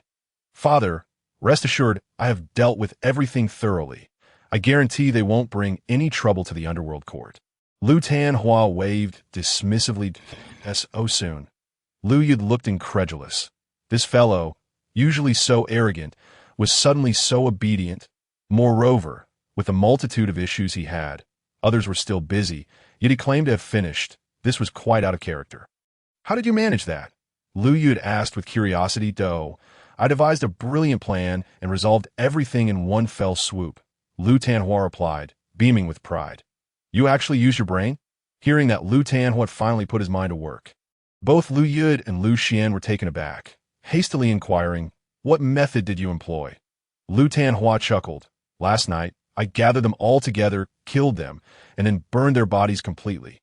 Then, using Master Song's artifact, I ensured their souls were all guided to the afterlife, guaranteeing that no one could run to the underworld court to complain." "What? You killed them all?" Lu Yud and Lu Xian stood frozen, stunned for a long moment. "You foolish child." After a brief pause, Lu Yud erupted in anger, nearly choking in disbelief. Lu Xian felt as if the sky were collapsing around him. "Oh my heavens! What has my foolish nephew done?" They toiled so hard to cover their tracks, yet Lu Tanhua just turned it all into a grand disaster. "Father, what is wrong? It was only a few people I killed. Must you react so strongly?" Lu Tanhua said, bewildered at Lu Yud's expression, that "It's not as if we haven't killed before. And this time, I utilized the soul-extinguishing technique to completely obliterate their specters. Nothing could possibly go awry." Lu Xian rolled his eyes, recalling how the Lu family had faced consequences a century ago, despite employing the same technique. "You imbecile, you are more of a hindrance than a help." Lu Yud glared at Lu Tanhua. Wishing he could flay him alive. In the past, they had been untouchable, but now, with eyes watching from above, a certain figure on Northine Mountain could not be ignored. Nevertheless, Lu Yud pondered for a moment, his expression cold. "Are you certain you have guided them to the afterlife?" Fear not. Master Song's artifact is infallible. Lu Yu breathed a sigh of relief. Then all should be well. However, the next moment, the entire Lu residence was engulfed in a cacophony as doors and windows rattled violently, and a terrifying wind swept through the courtyard. What a fierce wind! Everyone struggled to keep their eyes open against the gust. But in the next instant, a blood-curdling scream pierced the air. As the scream echoed, the eerie wind abruptly ceased, every strange phenomenon vanished. Everyone blinked in confusion, surveying the chaos around them. What just happened? The crowd was left in bewilderment, asking, "Where is Tanhua? Where did those servants go?" Just then, Lu Xian noticed something amiss. Lu Tanhua and his lackeys had vanished without a trace. "Have you found them?" "No. We've searched everywhere, but they're nowhere to be found." Lu Yud and Lu Xian wore expressions of shock, incredulous that several living beings could simply disappear before their eyes, sending chills down their spines. "Search. Go outside and find Lu Tanhua. He must be located." As the Lu family scoured their estate for Lu Tanhua, the gates of the underworld court on North Yin Mountain swung wide open, a gust of sinister wind sweeping through. Bewildered, Lu Tanhua and his companions fell to the ground. Their expressions filled with shock as they surveyed the ominous hall around them. "What is this place?" Lu Tanhua looked around in terror, his pupils contracting as he suddenly caught sight of four ghosts staring intently at him. Upon recognizing their ghastly faces, Lu Tanhua gasped, stumbling backward. "Li Chuier, how are you here?" "No, this cannot be." Lu Tanhua was utterly bewildered, having inexplicably found himself in this ghastly location, only to encounter the family of Li Chuier, whom he had burned and supposedly guided to the afterlife. Lu Tanhua. A cold snort came from above, prompting Lu Tanhua and his companions to look up. There, seated upon a divine altar, was a young man clad in a black dragon-patterned robe, wearing a golden crown with a red thread around his neck, exuding an unsettling aura. "You are Xiao Jie?" Upon recognizing the young man's face, Lu Tanhua was taken aback. "How are you here?" Xiao Jie had been killed by Lu Shikai, and if memory served, he had been personally guided to the afterlife by Master Song for 7 days and nights. What on earth was happening? Lu Tanhua was utterly bewildered that by all accounts, these individuals should have long been dead, their souls extinguished, making their reappearance in the world an impossibility. Yet here they stood before him. "Lu Tanhua," Xiao Jie remarked, fixing his gaze upon him, "in your pursuit to conceal the truth, you went so far as to incinerate the entire Li Chuier family, subsequently employing dark sorcery to obliterate their souls. Your actions are intolerable by the laws of heaven. By the decree of celestial law, I sentence you to suffer for 7 days, consumed by insects and serpents." Upon hearing this, Lu Tanhua was taken aback. Hastily rising to his feet, "Xiao Jie, how dare you? A mere specter, question me." He retorted defiantly, his voice laced with indignation, "I am of royal blood. Only the emperor has the authority to judge me. Who do you think you are?" "Who am I?" Xiao Jie arched an eyebrow, a smirk playing on his lips. "I am the judge of Yin and Yang, the enforcer of celestial Lawby day. I preside over the living. By night I govern the dead. I am empowered to address the grievances of all, including yours. Do not mistake my authority. Even the emperor is not beyond my reach. Could it be true? There truly exists a judge of Yin and Yang?" And it is Xiao Jie. Lu Tanhua and his companions were rendered speechless. They had long believed that the notion of a judge was merely a tale fabricated by the people of Bain County to instill fear. The stark reality was far more disheartening. The judge, a figure they had wronged, was none other than Xiao Jie. In that moment, Lu Tanhua was struck with panic. He could not comprehend how Xiao Jie had ascended to such divine status. He had been merely a scholar in life, and now he had transformed into a deity. Such a dramatic metamorphosis was beyond his grasp. "Enough," Xiao Jie declared, dismissing any further discourse. With a wave of his hand, a decree landed in Lu Tanhua's grasp. "We shall speak again after your demise." Horrified, Lu Tanhua turned and sprinted toward the gates of the underworld. "No, you cannot judge me. You mustn't," he cried out in desperation. Yet, as he made his escape, countless black iron chains erupted from the ground, ensnaring him and his companions. dragging them to the threshold of the underworld, suspended in mid-air. Moments later, an army of serpents and insects began to crawl over their bodies, enveloping them entirely. "Get away! Leave me be!" Lu Tanhua screamed as he felt his flesh being gnawed away, inch by inch, struggling in vain against his bindings. Witnessing Lu Tanhua's torment, the Li Shui'er family turned to Xiao Jie and bowed deeply. "Thank you, esteemed judge," Xiao Jie sighed softly. "Your grievances have been addressed. You may now reincarnate." The four nodded in acquiescence, their forms gradually dissipating in the crimson light of dawn, merging with the cosmos. Xiao Jie approached the mountainside, stretching languidly as notifications from the system echoed in his mind. "You have perfectly resolved the case of the Li Shui'er family. Prayer value increased by 10,000.1 discount voucher acquired. Gain divine ability. 5-element sorcery." Before him appeared a tome and a discount coupon. The 5-element sorcery. Basic sorcery encompassing the powers of wood, fire, earth, metal, and water. The discount voucher. Use it to purchase an item at a fraction of its cost. "This is splendid," he mused. The treasures within the system were numerous, albeit costly. He decided to save this for a future occasion, as it might yield significant rewards later. His current prayer value was rather scant. However, once it increased, he could procure a precious item for a mere fraction of its worth.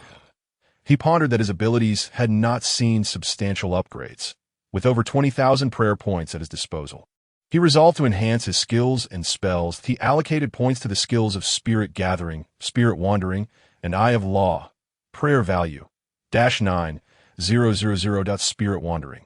Max level, allowing free movement within the boundaries of Taiyan County for 3 hours. Eye of Law, able to pierce through illusions and intimidate malevolent spirits, consuming 1 prayer point per use. Spirit Gathering.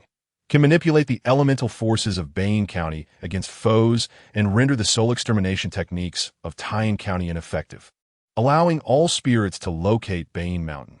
Satisfaction washed over Xiao Jie as he regarded his enhanced skills, particularly Spirit Gathering, which had greatly expanded in scope. The following day, the townsfolk at the foot of Bane Mountain ascended, as usual, to offer incense. Upon arrival, they were met with the sight of several individuals suspended at the entrance, gnawed upon by insects and serpents. Why are there people hanging here? Could it be that grievances were aired again yesterday? One queried, perhaps, another replied, squinting. That one bears a striking resemblance to Lu Tanhua of the Lu family. At that moment, a voice rang out, and the crowd took a closer look, gasping in unison, "No way, it's truly Lu Tanhua." And his sycophants, my heavens, the judge has even condemned members of the Lu family. Does this mean the judge fears the Lu family no longer? One speculated, of course not. The judge is a divine being.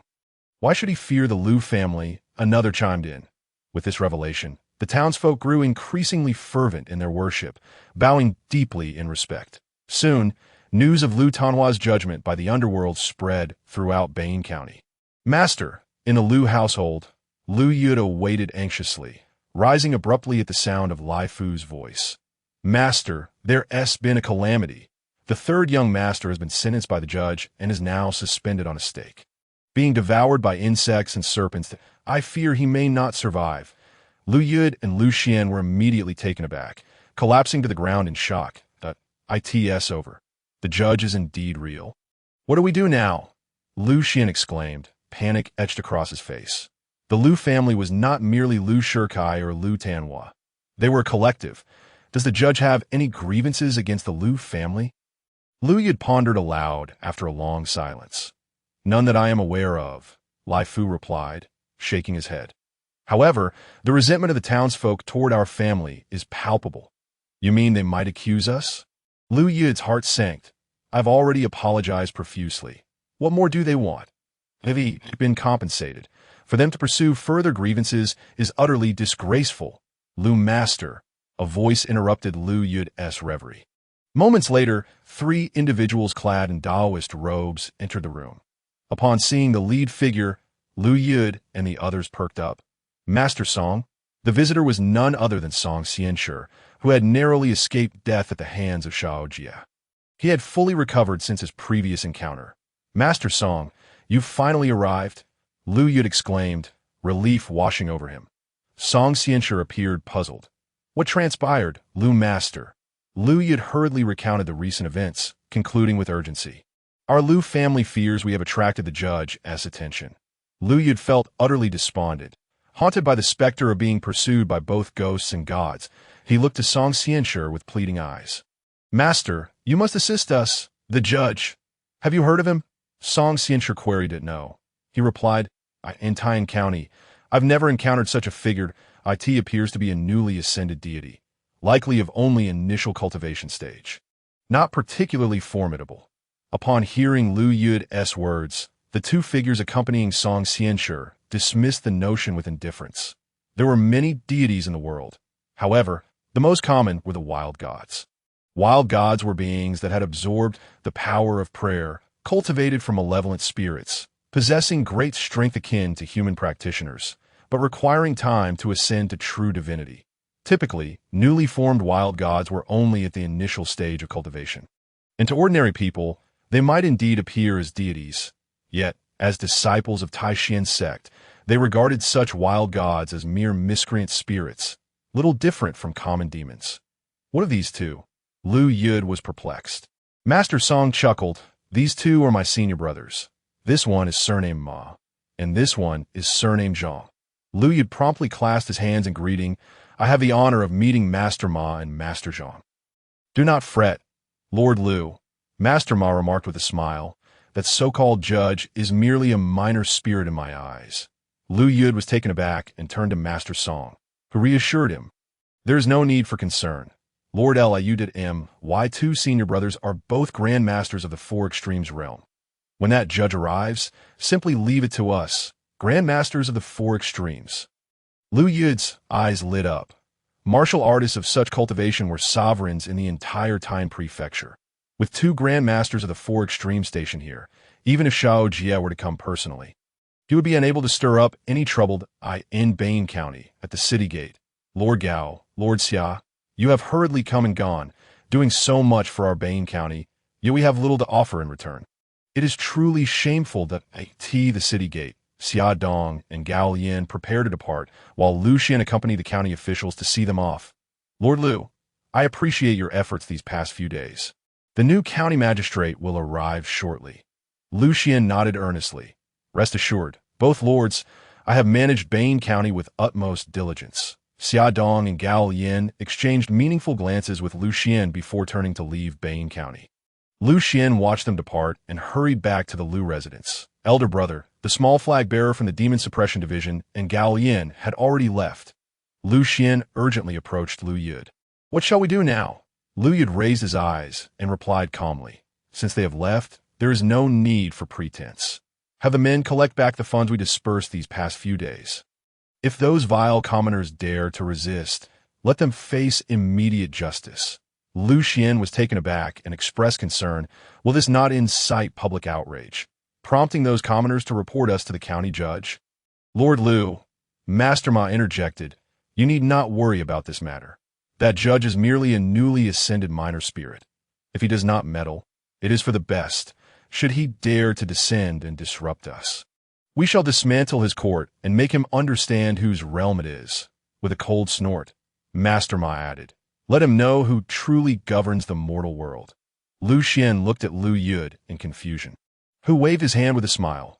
These two are celestial masters of the Taishian sect. With three celestial masters present, he cannot hope to interfere. Realization dawned on Lu Xian, who stood up excitedly and bowed to the three. Elder brother, not only must we retrieve the money we sent out, but we must also reclaim the gold and silver that were taken by those commoners when the former magistrate was wronged.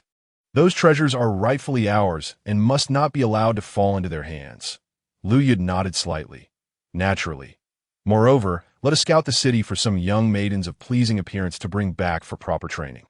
The faded flowers in the residence cannot serve as the cauldron for these esteemed masters. Upon hearing this, the three celestial masters exchanged glances and burst into hearty laughter, realizing the Lu family had indeed come to the right place. I shall attend to this immediately. Lu Xian nodded and departed. Soon after, the Lu family servants and county officials flooded the streets, forcibly abducting any young woman of even modest beauty, regardless of status. Simultaneously, those who had previously received compensation from the Liu family found their homes besieged, suffering destruction and theft. Not only was the compensation taken back, but their own possessions were also ransacked in an instant. Bane County was engulfed in turmoil and lamentation. Damn the Liu family! Return my daughter! Father, mother! What is happening? What are you doing, husband? Various cries echoed throughout Bane County. Some families were peacefully dining when officials stormed in, seizing their 6 or 7-year-old daughters without explanation. Newlyweds hosting a banquet found themselves interrupted as Liu family members and officials brazenly abducted the bride. Some widows, still mourning their deceased husbands, were also forcibly taken from their mourning halls. Those who had previously accepted Liu family reparations faced even graver fates. Many lost their lives, and countless families were utterly shattered. In the blink of an eye, Bane County resembled a hellish purgatory, filled with cries of despair. The Liu family's rampage left the ravaged households seething with rage, their homes in disarray. The Liu family shows no remorse. They're merely biding their time until the officials from the prefecture depart. My home. Is there truly no one who can put the Liu family in check? Who says there isn't? A group of young men emerged from the crowd. They had all lost their brides to the Liu family and could no longer endure their tyranny. The Liu family claims to be untouchable by the emperor's authority. Let us go to Bane Mountain, to the court of spirits, to the judge, and lodge our grievances against them. Indeed, if the emperor cannot touch the Liu family, we shall seek the heavens to exact justice. Have you not realized? As long as the Liu family remains, we shall never see the light of day. Let us go to Bane Mountain and report the Liu family. With the young men's fervent calls, many rallied together and made their way to Bane Mountain. Bang, bang, bang. The drum of grievance resounded thunderously, echoing throughout Bane County. The grievance drum is sounding? Someone must be reporting the Liu family. Those scoundrels, I too shall go report them. Citizens oppressed by the Liu family rose in rebellion, surging toward Bane Mountain. Meanwhile, Xiao Jie, within the court of spirits, emerged from his statue upon hearing the drum. What is happening? So many have come to lodge complaints. Bang, bang, bang. The grievance drum continued to sound, leaving Xiao Jie momentarily stunned. His senses detected a throng outside. During daylight, such a crowd as court could not possibly be for leisure. Who could have offended so many at once?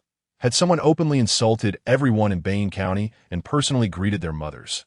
Regardless, since the grievance drum had sounded, it was time to convene court. Xiao Jie waved open the doors of the court, and the people lined up to enter, immediately kneeling upon entry, bowing thrice in reverence. Please, great lord, seek justice for us. Xiao Jie raised an eyebrow. What troubles you? We seek to accuse the Liu family, especially Liu Xian. The Liu family? Xiao Jie became intrigued. Finally, something worth his attention. What are your accusations? Liu Xian's men plunder my family's wealth and set our home ablaze. They even took my wife, my daughter, only 6 years old, was seized by that beast. Listening to the various grievances voiced by the crowd, Xiao Jie gradually pieced together the situation. It appeared that the Liu family had recently taken a low profile, seeking to make amends throughout the town. Yet, immediately after Gao Yin and Xia Dong's departure, they had reverted to their former ways. Not only had they reclaimed the distributed funds, but they also extorted everyone anew. Moreover, any young woman of decent appearance in Bane County had been abducted by the Liu family.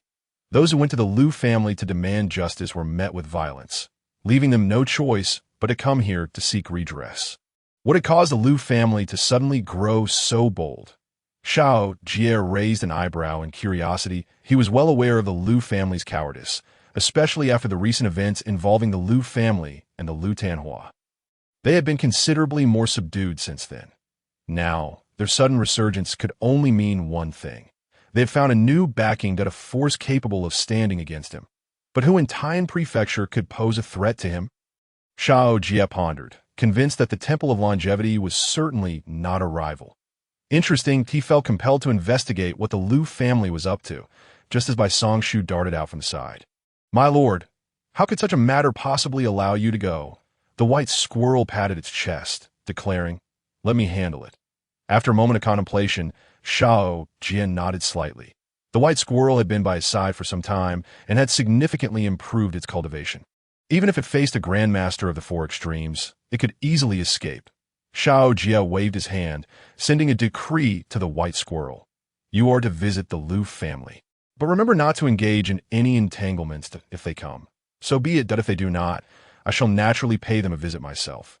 Understood, the white squirrel replied, taking the decree and promptly making its way to the Lu family.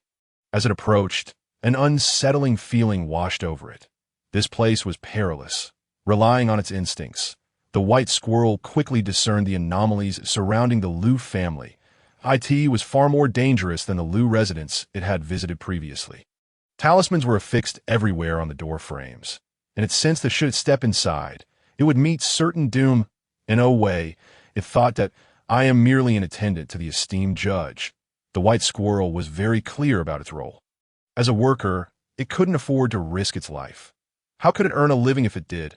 After a moment's reflection, the white squirrel called out loudly at the entrance, "Those within, heed my words. I'm a messenger of the underworld judge, sent forth to summon Master Lu to the underworld yamen." The gates of the Lu family swung open, and Lai Fu emerged, immediately scolding the white squirrel. "What wretched creature are you? Be gone at once. Our Lu family is not to be governed by a mere specter of the judge." Upon hearing this, the white squirrel promptly dropped the decree. "You are correct," it replied, "that I shall take my leave." Without another word, the white squirrel turned and fled, disappearing in an instant, leaving Lai Fu dumbfounded. Was the underworld yamen truly so easy to deal with?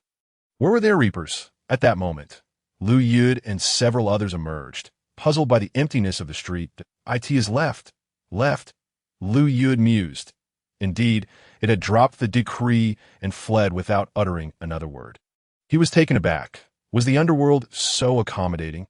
It seems the underworld yamen is aware that we, the Brotherhood, reside within the Lu family, and they dare not approach our doorstep. Clearly, the judge is merely a minor specter, not to be feared. Upon hearing Master Ma's words, Lu Yud felt considerably more at ease. "Let us proceed, esteemed masters. We shall return to our practice. You go ahead. We will return to our training."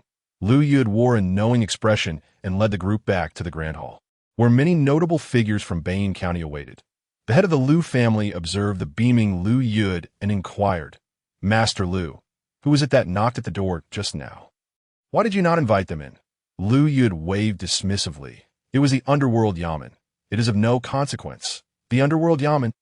The head of the Lu family felt a jolt in his heart and hurriedly asked, "What business do they have with you? What else could it be?" Lu Xian scoffed with disdain. "It is merely because I collected those unruly peasants' money yesterday, and they have reported me to the Bane Mountain." "Such trifles. Let the music continue. Let the dance resume."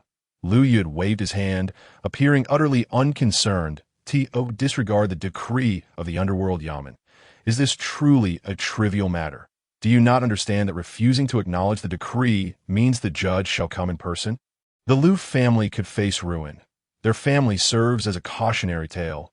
The head of the Lu family trembled, rising to his feet, and bowed to Lu Yud. "Master Lu, I take my leave," without a backward glance. The head of the Lu family departed. "What has happened to the Lu family?" "I do not know.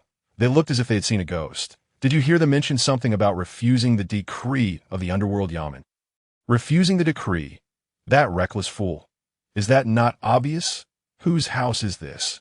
"Refusing the decree means the judge from the underworld yamen shall soon arrive." The guests at the banquet exchanged bewildered glances, momentarily speechless. "What the hell? You, Lu family, invited us to dine, and we came in high spirits, but you did not mention that we would also be entertaining the underworld. Who would dare share a table with the king of hell? Do they wish to court death? Let us leave.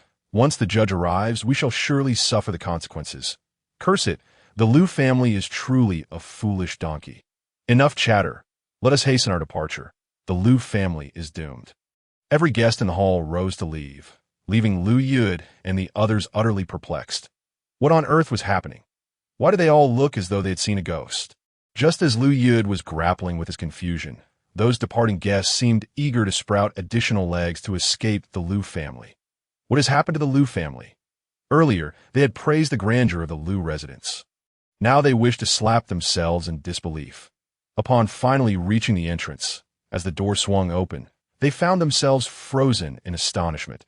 Standing silently at the entrance was a young man clad in a black robe adorned with dragon patterns, a golden crown upon his head, and a countenance of striking beauty.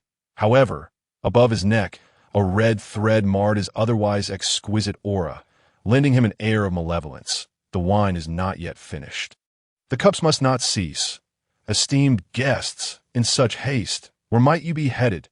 The young man, dressed in black, chuckled lightly as he stepped effortlessly into the Liu family residence. In that instant, as he crossed the threshold, the entire Liu family was plunged into an impenetrable darkness, as if the sun had vanished, replaced by a blood-red moon hanging ominously above. The once bright Liu family was now shrouded in thick fog. With chilling winds howling, the air saturated with a sinister crimson glow, and countless ghostly figures lurking outside. The young man, exuding a faint aura of darkness, glided past the guests, causing an involuntary shiver to run through them all. It was over. The judge had arrived. After passing by them, the young man smiled and made his way toward the grand hall where Liu Yud resided. "I have arrived in person," he called. "I asked there no one from the Liu family to offer a greeting?" Why has it grown so dark? Inside the grand hall, Liu Yud gazed out at the sudden encroaching darkness and momentarily froze. But the next moment, a voice echoed throughout the Liu estate, clear and resonant for all to hear. "I have arrived in person. Shall the Liu family not come forth to greet me?" The voice was eerie, as though it resonated within the hearts of each individual present. What is this? Liu Yud sprang to his feet, beads of sweat dotting his brow. The judge had come. But how did he gain entry? "Brother, did you not say that the upper-tier celestial masters had set an impenetrable web around the Liu estate, so that even a four-extreme specter could not step foot within?" Liu Xian's voice trembled with panic. The judge's target was him. Liu Yud was at a loss, having believed they were thoroughly prepared. Why had there been no reaction? So many talismans. Had none of them worked? Just as Liu Yud grappled with his confusion, at the entrance of the Liu estate, the talismans and artifacts placed by Master Song and others began to shatter explosively. Moreover, the various divine totems affixed along the corridors, meant to calm and protect the estate, began to bleed from every orifice, sprouting green mold at an alarming rate. In an instant, the Liu family appeared to be caught in a time warp. The once pristine courtyard visibly decaying at a rapid pace. Inside the room, Liu Yud and the others watched as the door and windows visibly rotted and withered, the air thick with the stench of decay. The talismans affixed to the beams ignited spontaneously, crackling like fireworks. What on earth was happening? Liu Yud stared in terror at the flashing talismans and the crumbling grand hall, his body trembling uncontrollably. Who was at the door? At that moment, Liu Xian suddenly pointed toward the entrance in terror, emitting a shrill cry. Liu Yud quickly turned to look at the doorway, only to find it empty. Aside from the chilling wind and the hazy white mist, there was nothing there. "Brother, there is someone at the door. Quickly, summon someone to drive him away. Hurry!" Liu Xian trembled, his fear palpable as he pointed toward the entrance, his expression betraying his frantic alarm. "Someone? Where could anyone be?" "Second brother, there is no one at the door." The others present were equally bewildered. Who could possibly be at the door? There was absolutely no one there. No. At that moment, Liu Xian not only failed to calm down, but suddenly stood up, pointing at the entrance with an increasingly terrified expression while continually retreating. "Someone! Quick! Someone come! Get him out of here! Hurry! Get him out!" As Liu Xian spoke, he backed away frantically, throwing various objects around him towards the front, his expression filled with fear, as if someone were approaching him with a knife. "Don't come closer! Don't come closer! Stay away from me! Quick, someone! Get him out of here!" Liu Xian suddenly screamed, panicking as he rushed out from behind. "Second brother!" Liu Yud, witnessing this scene, anxiously shouted at Lai Fu beside him. "Quick! Keep an eye on the second master!" "Yes!" Lai Fu hurriedly chased after him, while Liu Yud steadied himself and sat down heavily. What on earth is happening? Why aren't the talismans and magical artifacts of the immortal masters working? Liu Yud was drenched in cold sweat, nearly losing his mind.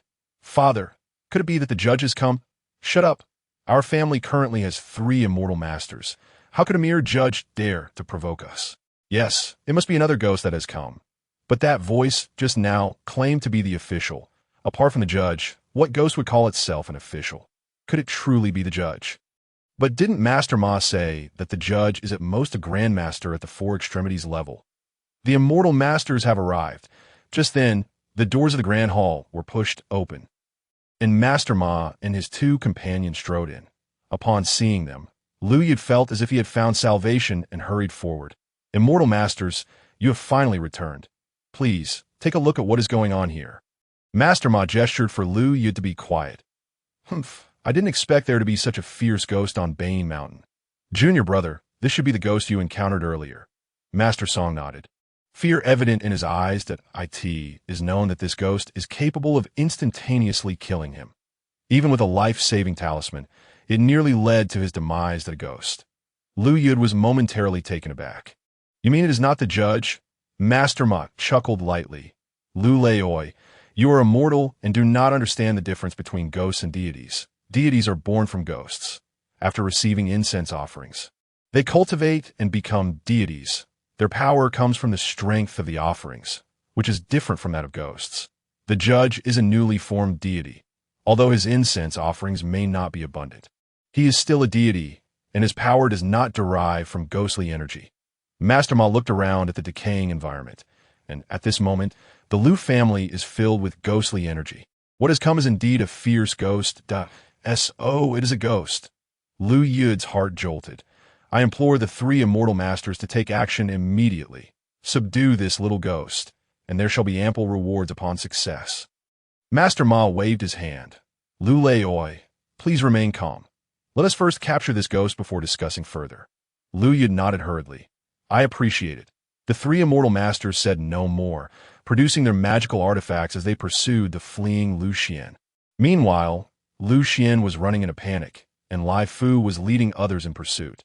However, as Lu Xian ran, he unexpectedly dashed out of the Lu family estate and vanished from sight on the street. Where is he? Lai Fu and the others stood on the pitch-dark street, scanning their surroundings, but Lu Xian had completely disappeared. This is bad. The second master is lost. What do we do now? If the second master is lost, the master will surely not let us off. Shut up. Search everywhere. Lai Fu glared at the people behind him. Then they each dispersed to search the street. Suddenly, they noticed something amiss. Every household on the street was shrouded in darkness. With only the Lu family and the newly constructed county office illuminated, the door of the county office appeared to be ajar. Could the second master be inside? Shall we go take a look? Lai Fu and the others steeled themselves as they approached the office, discovering that the door was indeed open, yet the interior was empty, albeit brightly lit. Within the courtroom of the county office, it seemed there was a figure moving about. Surely it couldn't be the second master. Why would he madly rush into the county office? Lai Fu and the others exchanged glances, then cautiously approached the courtroom, only to be drenched in cold sweat upon getting closer. There, within the courtroom, Lu Xian was hanging lifelessly beneath the prominently displayed plaque, his eyes wide open. What horrified them most was the manner of his hanging. One end of the rope was tied around his neck, while the other end was in his hand. This meant that Lu Xian had hanged himself 2 meters above the ground. Thud! Lai Fu and the others snapped back to reality and fell to the ground, then scrambled away towards the Lu residence. This is bad. The second master has hanged himself. Lai Fu shouted as he rushed into the Lu residence, making his way to the grand hall. Master, it's terrible. The second master has hanged himself in the county office. In the grand hall, Lu Yud was instantly taken aback. Lu Xian is dead. In the county office, Lu Xian knelt in terror on the ground, not daring to raise his head. Above him, seated behind a long desk, was a young man. The young man casually flipped through the office's account books and lazily remarked, Have you made your decision? Upon hearing this, Lu Xian's entire body trembled, and he turned in horror to glance behind him. There was a cauldron filled with scalding hot oil. Additionally, there were various spices and peppers, resembling a pot of fiery hot pot broth.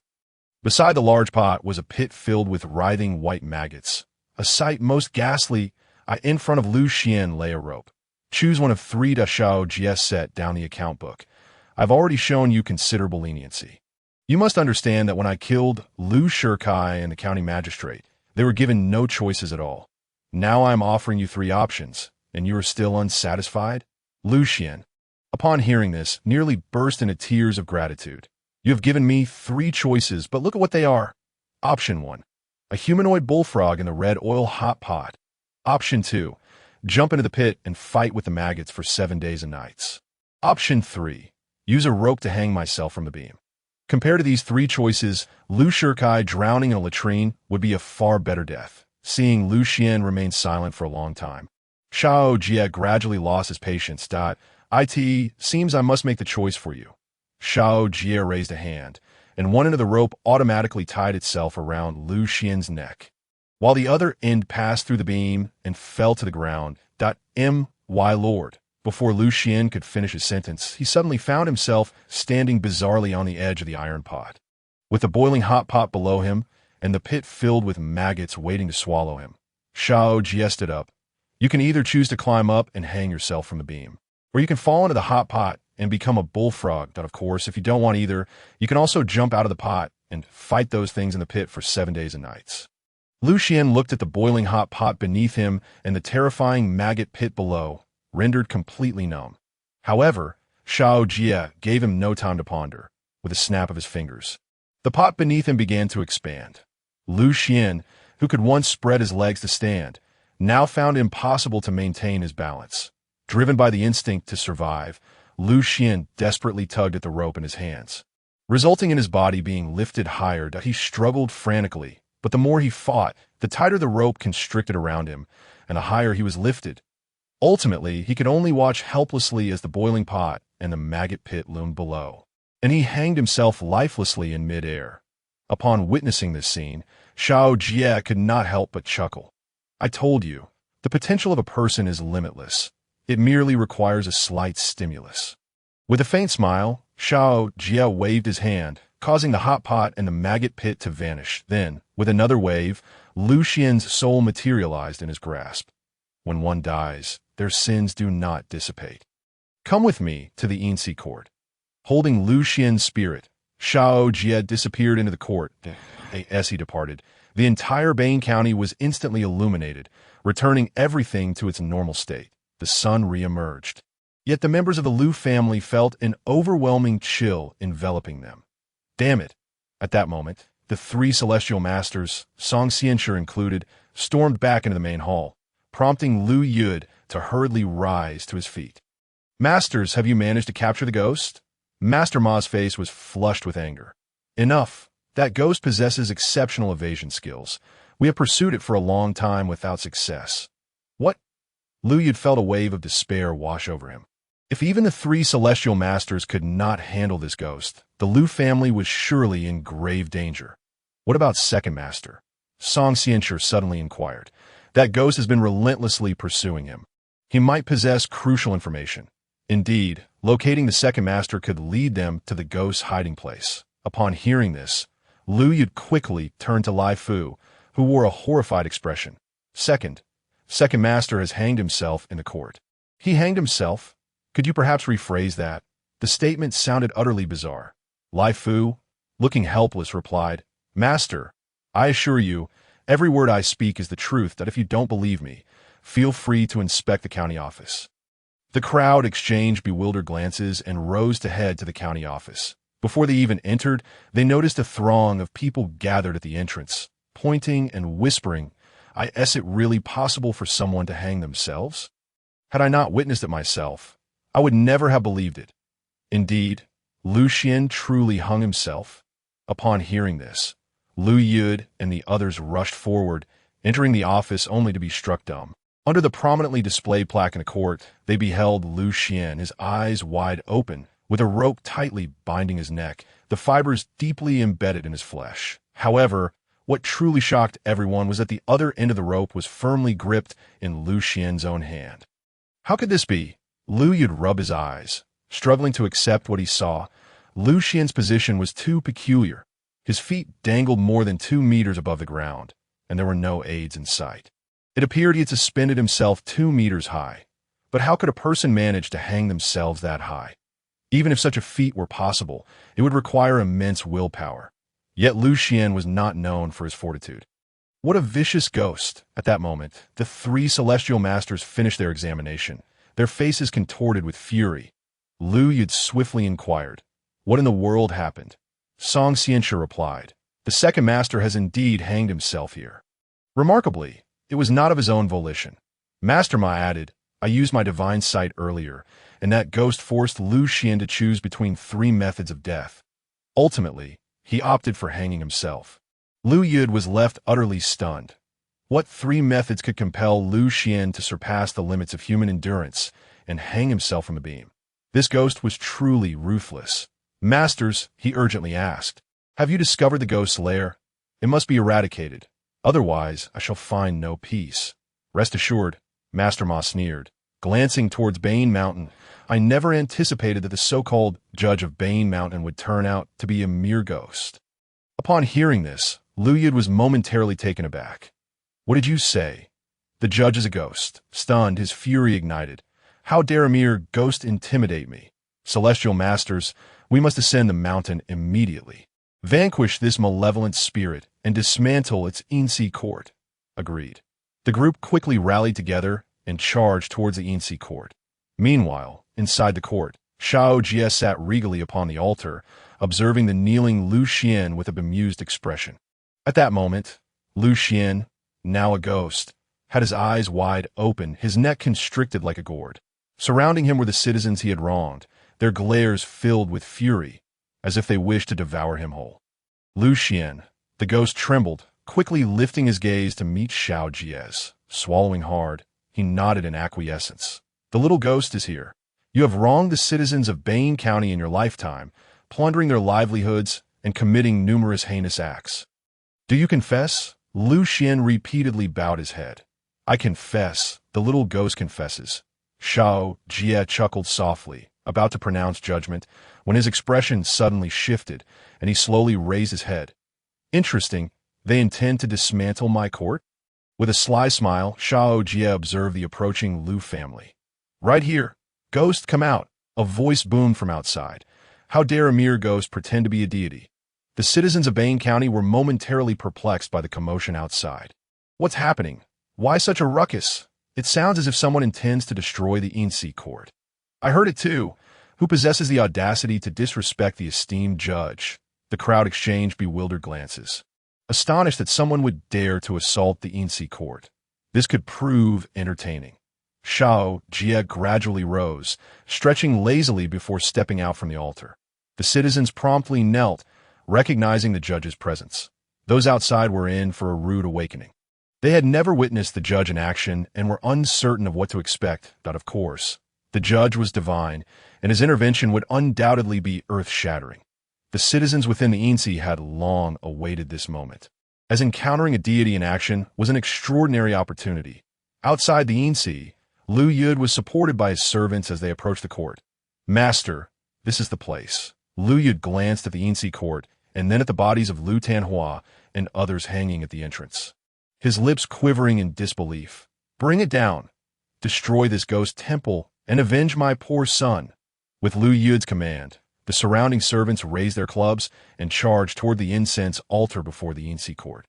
Crash! However, the moment a club made contact with the altar, a terrifying force rebounded, sending the assailant flying several meters. The others, who had intended to charge forward, froze in place that a quick-witted individual rushed over to check the fallen man's nostrils and turned pale. "He's dead. Master, he is dead."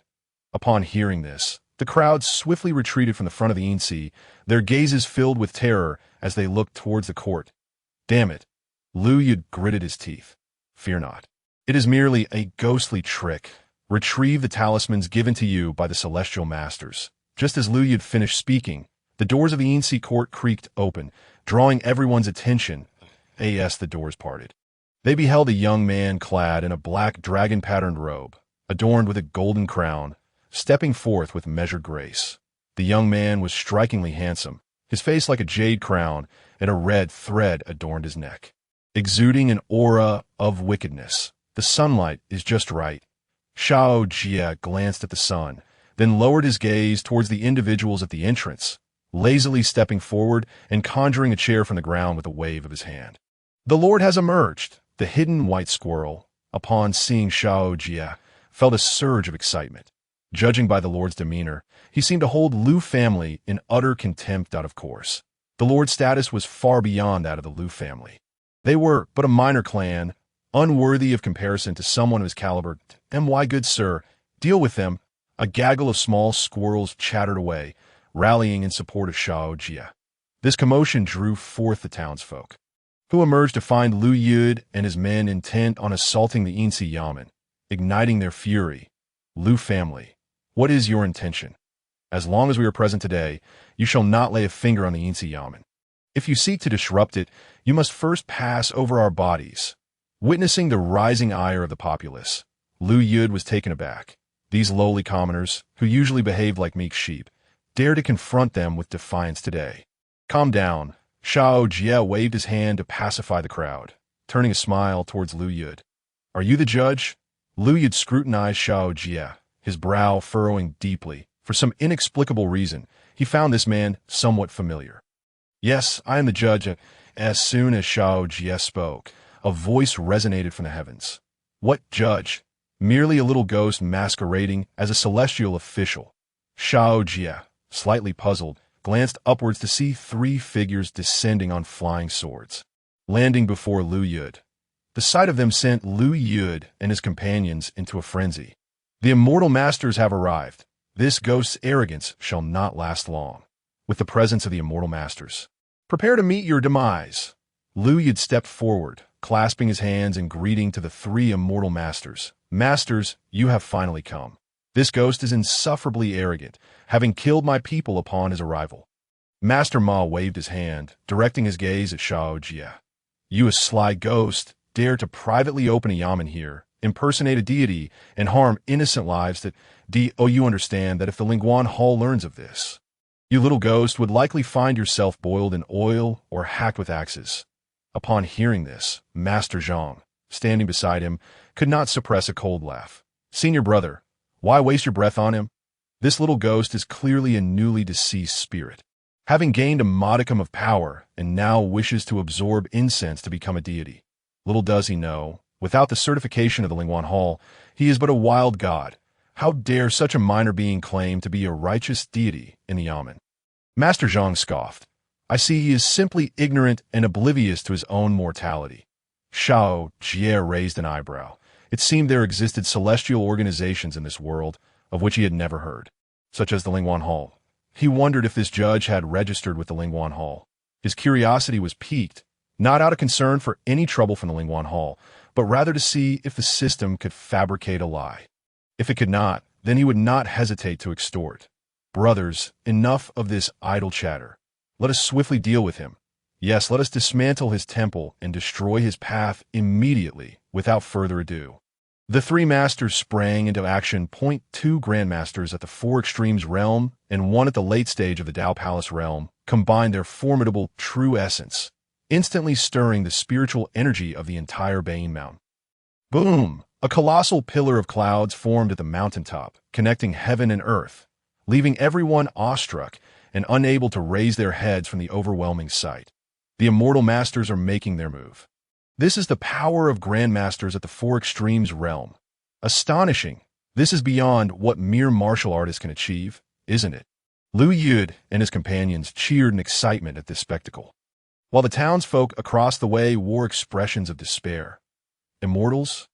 Why would the immortals assist the Lu family? How unfair is the heavens?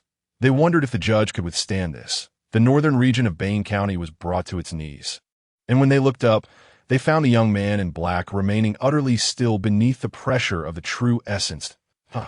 Xiao Jie yawned lazily, raising a finger. It's a rare occasion to encounter three somewhat interesting fellows. But since you are so eager to court death, then let it be.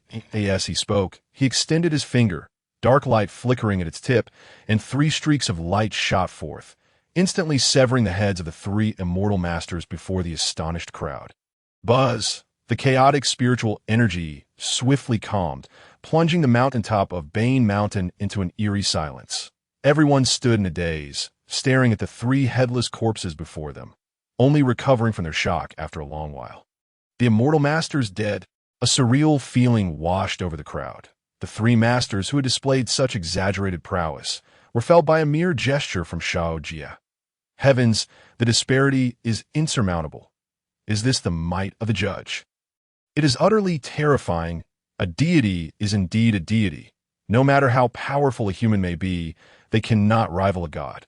Rising to his feet, Xiao Jie regarded Lu Yud with an inquisitive expression.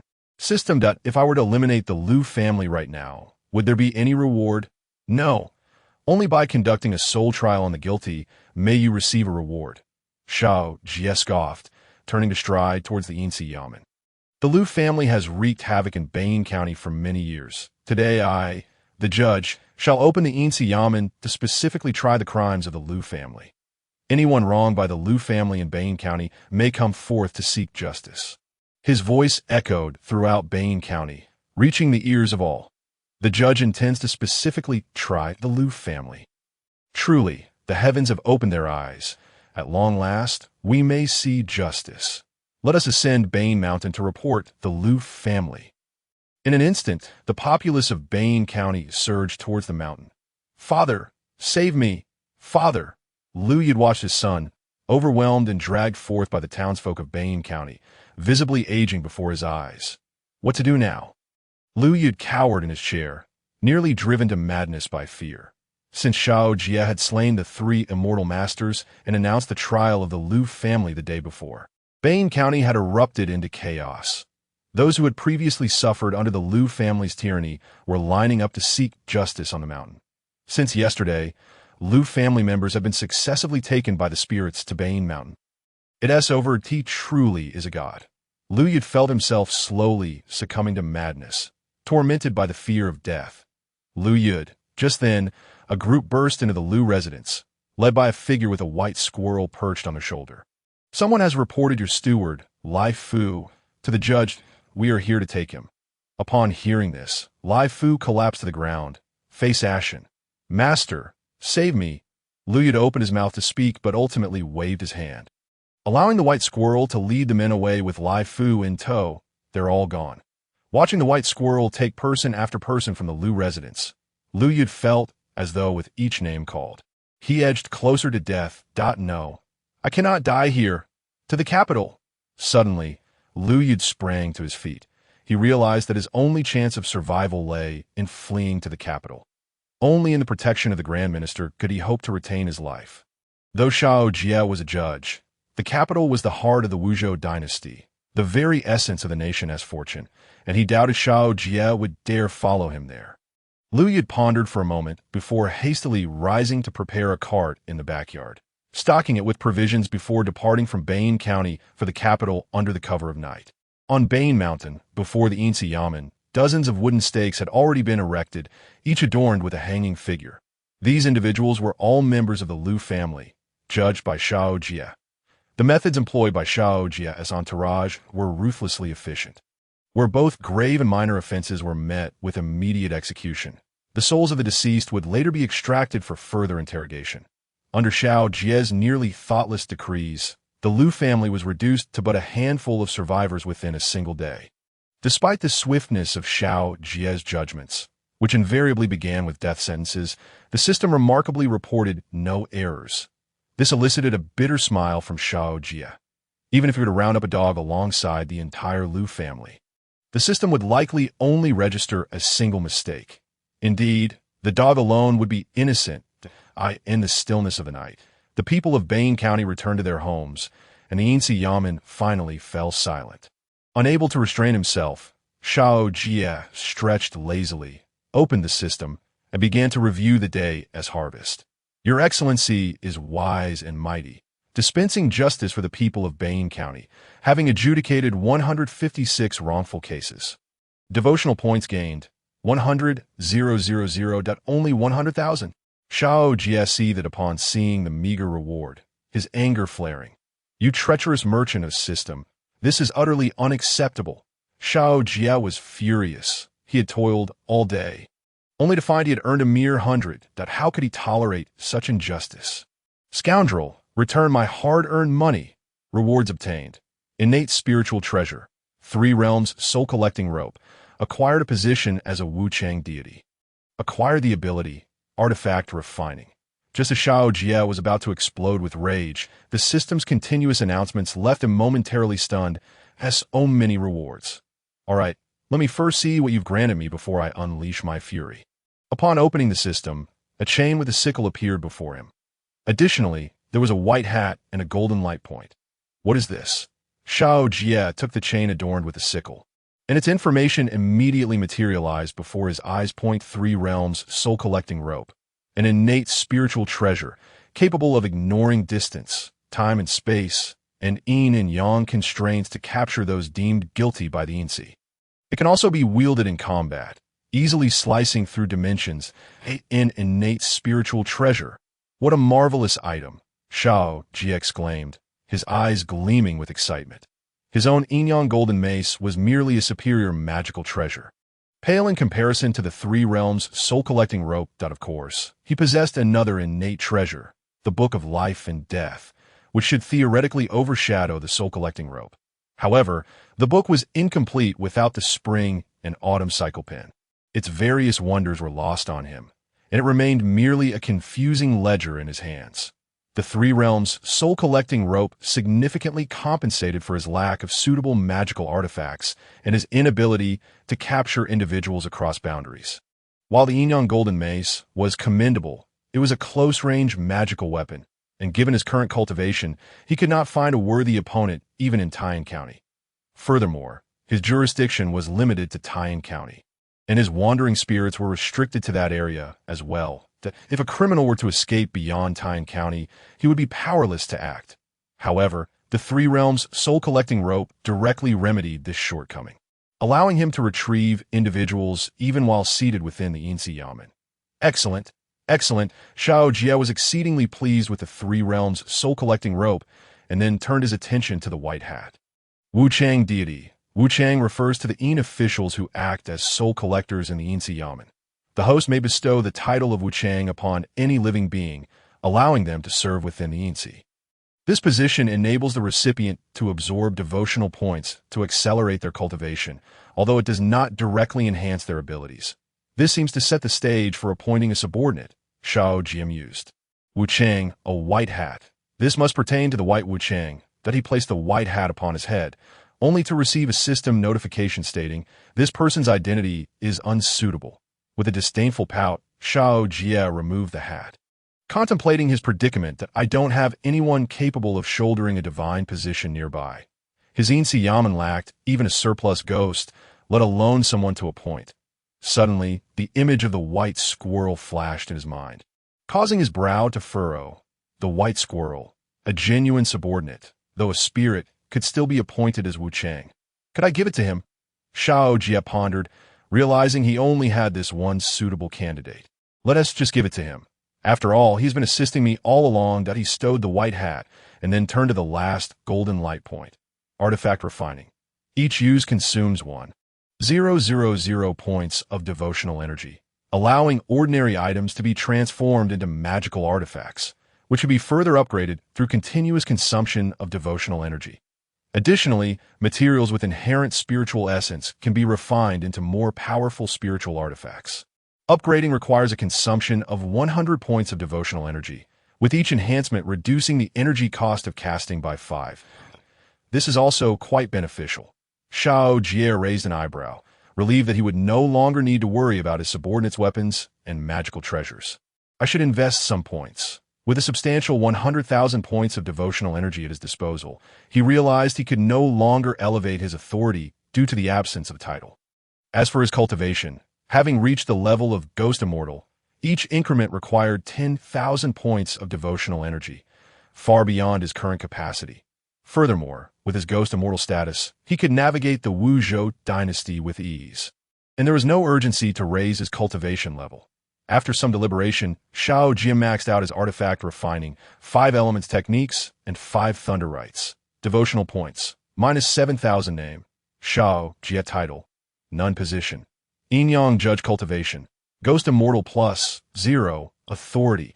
Taiyan County plus 100 abilities. Wandering Spirit plus 100. Law I plus 100. Spirit Gathering plus 100. Artifact Refining plus 100 spells. 5 Thunder Rites, max level. 5 Elements Techniques, max level. Magical Artifacts. Book of Life and Death, innate treasure. Yin-Yang Mace, superior magical artifact. Devotional points, 30. 000 Xiao Jie surveyed his status with great satisfaction. Your Excellency, just then, the white squirrel scampered in. There's trouble. Lu Yud has escaped. Xiao Jie closed the system, furrowing his brow in confusion. Escaped? Where could he possibly go? Lu Yud has fled? With a frown, Xiao Jie unleashed his formidable spiritual awareness, sweeping across the entirety of Taiyan County, yet found no trace of Lu Yud. When did he manage to escape? The white squirrel scratched its head. I'm not sure of the specifics, but according to the Lu family servants, it should have been yesterday. Yesterday, Xiao Jie mused, frowning that a mere ordinary person could not possibly escape Bane County in a single day, let alone Taiyan County. Intriguing, he pondered, realizing that this old rascal must possess some special method to swiftly depart Taiyan County. However, it seemed fortuitous. Just as he acquired the Three Realms soul-collecting rope, Lu Yud had fled, presenting him with an opportunity to utilize it on a formidable spirit. What shall we do now, Your Excellency? There are already people lined up from the mountain peak to the base of the hill outside the Yamen, clamoring for news about Lu Yud. If he manages to escape, it will be a tremendous embarrassment for us. The white squirrel looked anxious. The other members of the Lu family were insignificant, but Lu Yud was the true ringleader. If he remained alive, the case against the Lu family could not be resolved. How could their Insi Yamen's first major case remain unresolved? Upon hearing this, Xiao Jie nodded slightly. You are correct. Lu Yud must return to face judgment. Do you have a way to locate Lu Yud and bring him back, Your Excellency? The white squirrel looked hopeful. Xiao Jie smiled. Of course that as he spoke, a chain with a sickle appeared in his hand. Go. Retrieve the criminal Lu Yud. Xiao Jie raised his hand and flung the iron chain into the air, which spun momentarily before vanishing into the void. My lord, can that thing really bring Lu Yud back? The white squirrel expressed its confusion, for it seemed merely an ordinary iron chain, devoid of any user. Could it truly retrieve Lu Yud? Leaning against the divine shrine, Xiao Jie replied, just wait and see. In the capital city, a colossal bird descended from the heavens. Landing on the mountains beyond the city, it shook its form. It transformed into a woman clad in black. Third Master, please, with a pair of hawk-like eyes. The black-clad woman gestured towards Lu Yud beside her. The Grand Preceptor has been waiting in the manor for quite some time. You may speak to him personally about the matters at hand. Very well. Lu Yud nodded repeatedly, hastening towards the capital. Upon reaching the city gates, the black-clad woman presented a token to the guards before leading Lu Yud into the city. They moved swiftly and unobstructed to a spacious and opulent residence within the imperial city. The plaque above the entrance bore 2 gilded characters. Grand Preceptor. At the entrance stood a stone pillar, intricately carved with 4 significant characters. Master of all professions. This estate belonged to Lu Gaoda, the Grand Preceptor and the current Emperor's mentor. Finally, we have arrived. Lu Yud sighed in relief, feeling secure now that he had crossed this threshold. And no matter how formidable Xiao Jie might be, he could not possibly take him away from here. Let us proceed. The black-clad woman opened the door, and Lu Yud straightened his attire, striding confidently into the Grand Preceptor's residence. However, as soon as he stepped inside, he sensed an unsettling presence above him. What is happening? Lu Yud paused, looking up to witness a sudden flash of lightning and thunder rumbling through the sky. In the blink of an eye, dark clouds enveloped the heavens. Rumble, terrifying thunder illuminated the sky, shaking the entire realm, as all within the capital gazed upwards in horror at the ominous clouds. What is going on? Why has the sky turned dark? This thundercloud does not seem welcoming. I can feel it. The air is thick with malevolent energy. Could it be that a formidable, ghostly entity has come to the capital? A being capable of creating such turmoil must surely be a top-tier expert from the vast world. What business do they have in our Wuzhou dynasty? Indeed, the capital is the strongest place within the Wuzhou dynasty, where warriors are generally far more powerful than those outside. Thus, many quickly discerned that the thunderclouds above were not a natural phenomenon. What is happening? In the Grand Preceptor's residence, the black-clad woman gazed at the dark clouds, feeling as though a pair of eyes were watching her from above. Beneath that gaze, she felt as insignificant as an ant. Even more pitiable than that. Insignificant, easily extinguished at "It is not targeting me." The woman trembled, a voice within her urging her to distance herself, that "It is not targeting me." Almost instinctively, the black-clad woman stepped back, her gaze ultimately landing on Liu Yud. It is he. A jolt of realization struck her, rendering the situation utterly absurd. The terrifying presence in the heavens had come for a mere mortal. Who would believe such a story? Yet, the truth unfolded before her eyes. At that moment, the thunderclouds trembled, revealing a scythe entwined with endless ghostly energy descending from the clouds.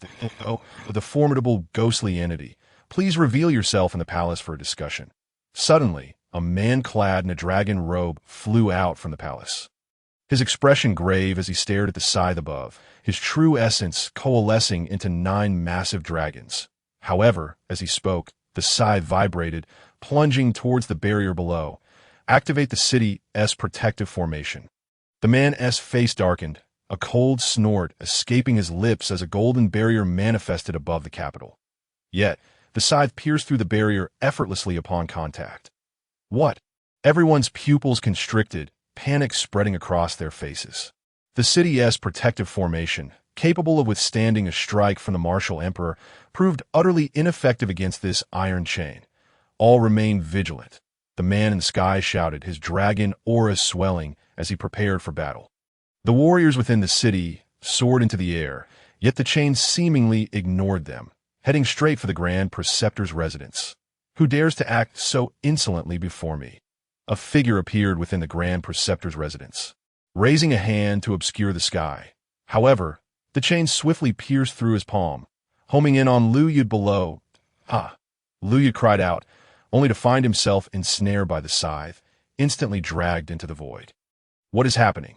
The Wuzhou Emperor and surrounding warriors were left in bewilderment. This formidable ghostly being had mobilized such force, attacking their capital simply to capture one person, and a mere mortal at that. By this the Wuzhou Emperor seethed with anger and helplessness. If all they desired was one person, they could have simply asked. He would have ensured they received the individual. So why shatter their protective formation? Where could he save face? What infuriated him most was that he still could not ascertain whether the entity was human or ghost. As the Wu Emperor simmered with frustration, Liu Yud found himself enveloped in darkness. Transported to an unfamiliar space before he could gather his wits, a familiar voice echoed from above. "Liu Yud, what punishment shall you face? Liu Yud, do you acknowledge your crimes?" The familiar voice startled Liu Yud, who hastily looked up to see Xiao Jie gazing down at him coldly. Liu Yud stood frozen, utterly bewildered. He had been in the capital. How had he suddenly arrived here? No, this cannot be real.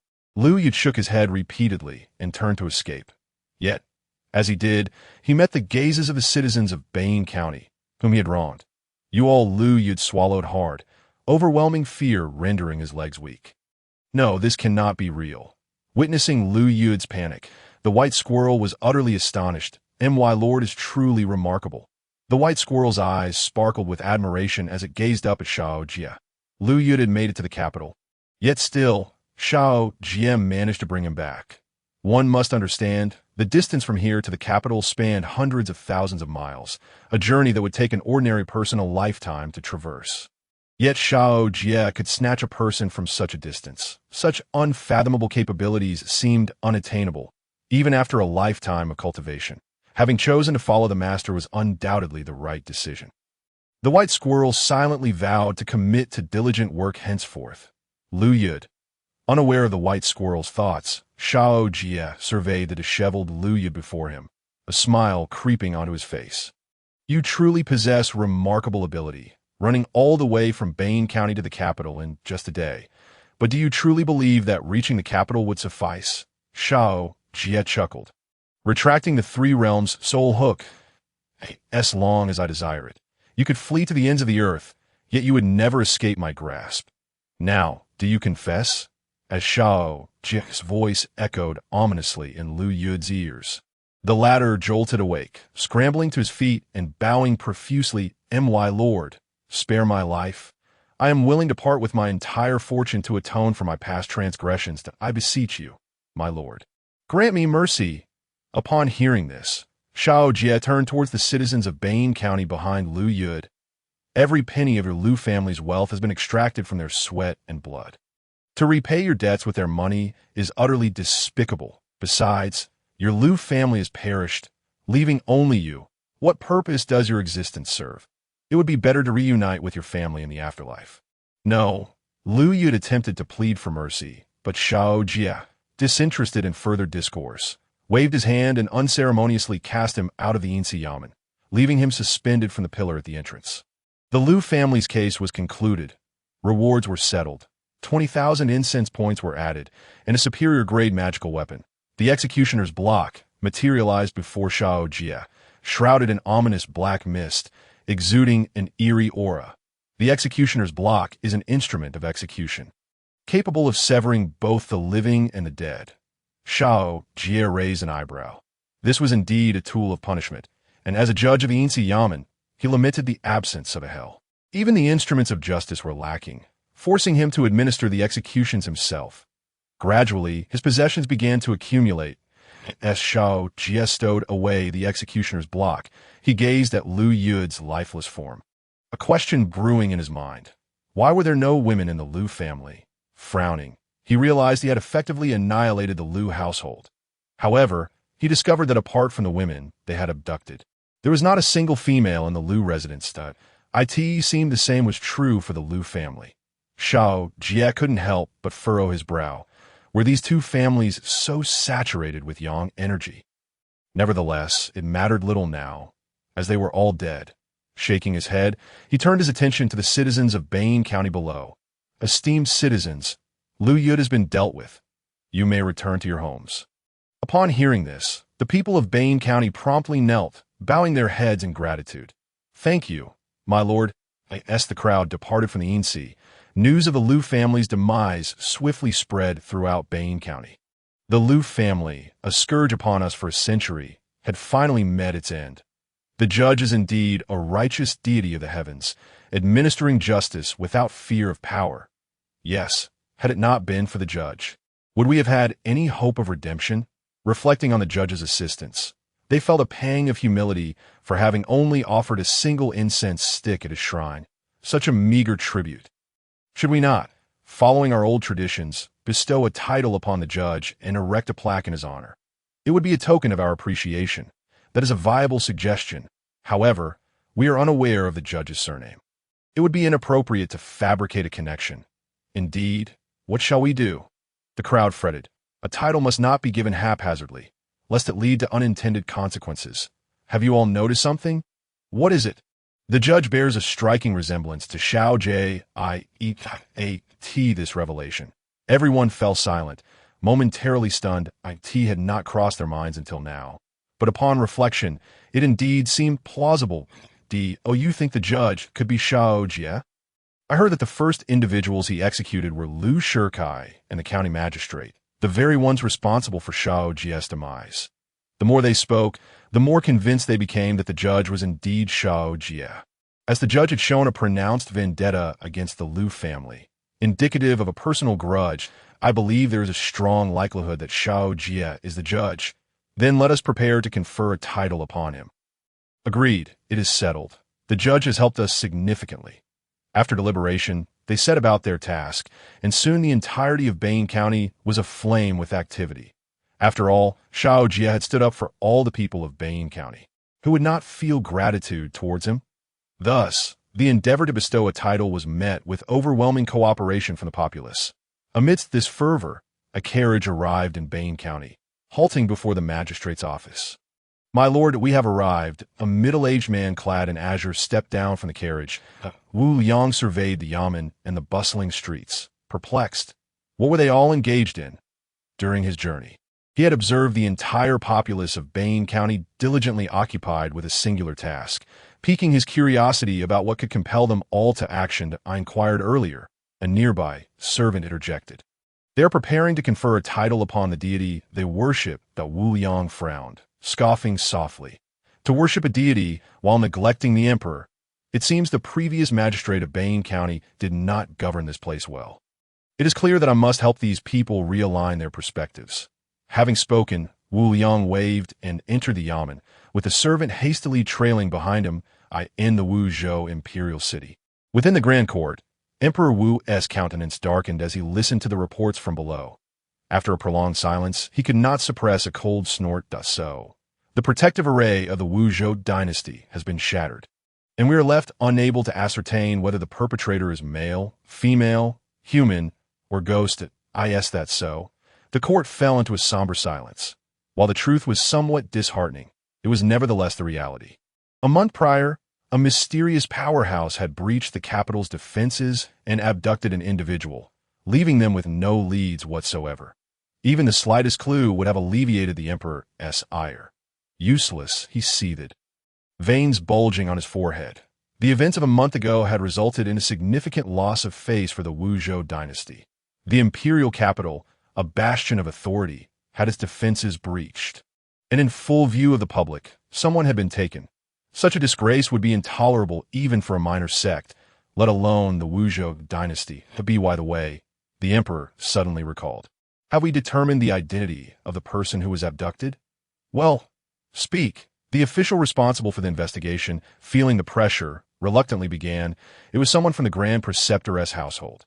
Our inquiries revealed that he is the younger brother of the Grand Preceptor's family, who arrived in the capital for unknown reasons a month ago. The emperor's brow furrowed. Have we discovered if he offended anyone while outside? The official hesitated. Bain County is the Grand Preceptor's hometown. The Grand Preceptor has instructed me that he will personally investigate this matter and has advised me not to interfere. The emperor's expression darkened, irritation boiling within him. His mentor was increasingly disregarding him. How dare he meddle in matters that could tarnish the royal reputation? After a lengthy silence, the emperor waved his hand dismissively. If the Grand Preceptor wishes to investigate this himself, let him. Announce to the world that this matter concerns the Grand Preceptor's family and shall be handled solely by him. No one else is permitted to intervene. Understood. The officials comprehended the emperor's intent. Just as the emperor and his court were embroiled in concern, far away in Bain County, Wu Yang was equally troubled. County magistrate, I confess that I am guilty. Please pass judgment upon me. Wu Yang regarded the man clad in brocade. Kneeling before him, his expression one of confusion and exasperation. What have you done this time? The mechanical version of Wu Yang's opening statement marks the 16th case of voluntary surrender he has encountered since taking office a month ago. What strikes him as particularly peculiar is that the individuals confessing are all notable figures from Bain County, either scholars or wealthy merchants.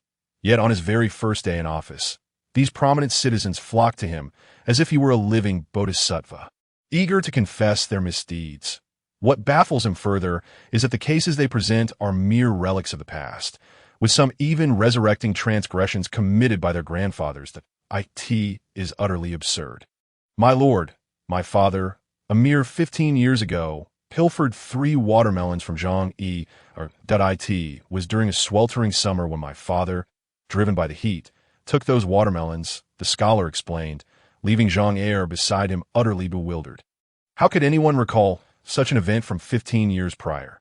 Wu Yang felt on the verge of collapse. Was it possible to remember something as trivial as 3 watermelons for a decade and a half? Zhang Bowen, are you mocking me? Wu Yang could no longer contain his frustration, slamming his hand on the table. You bring forth such trivial matters from 15 years ago and expect me to adjudicate. Do you think I am so idle? He commanded the guards, remove these 2 from my presence. If such nonsense arises again, throw them out. As Wu Yang waved his hand, the surrounding constables moved to eject Zhang Yi and Zhang Bowen. My lord, you cannot do this. If you do not pass judgment, Zhang Yi might report me to the underworld court, and my family would be ruined.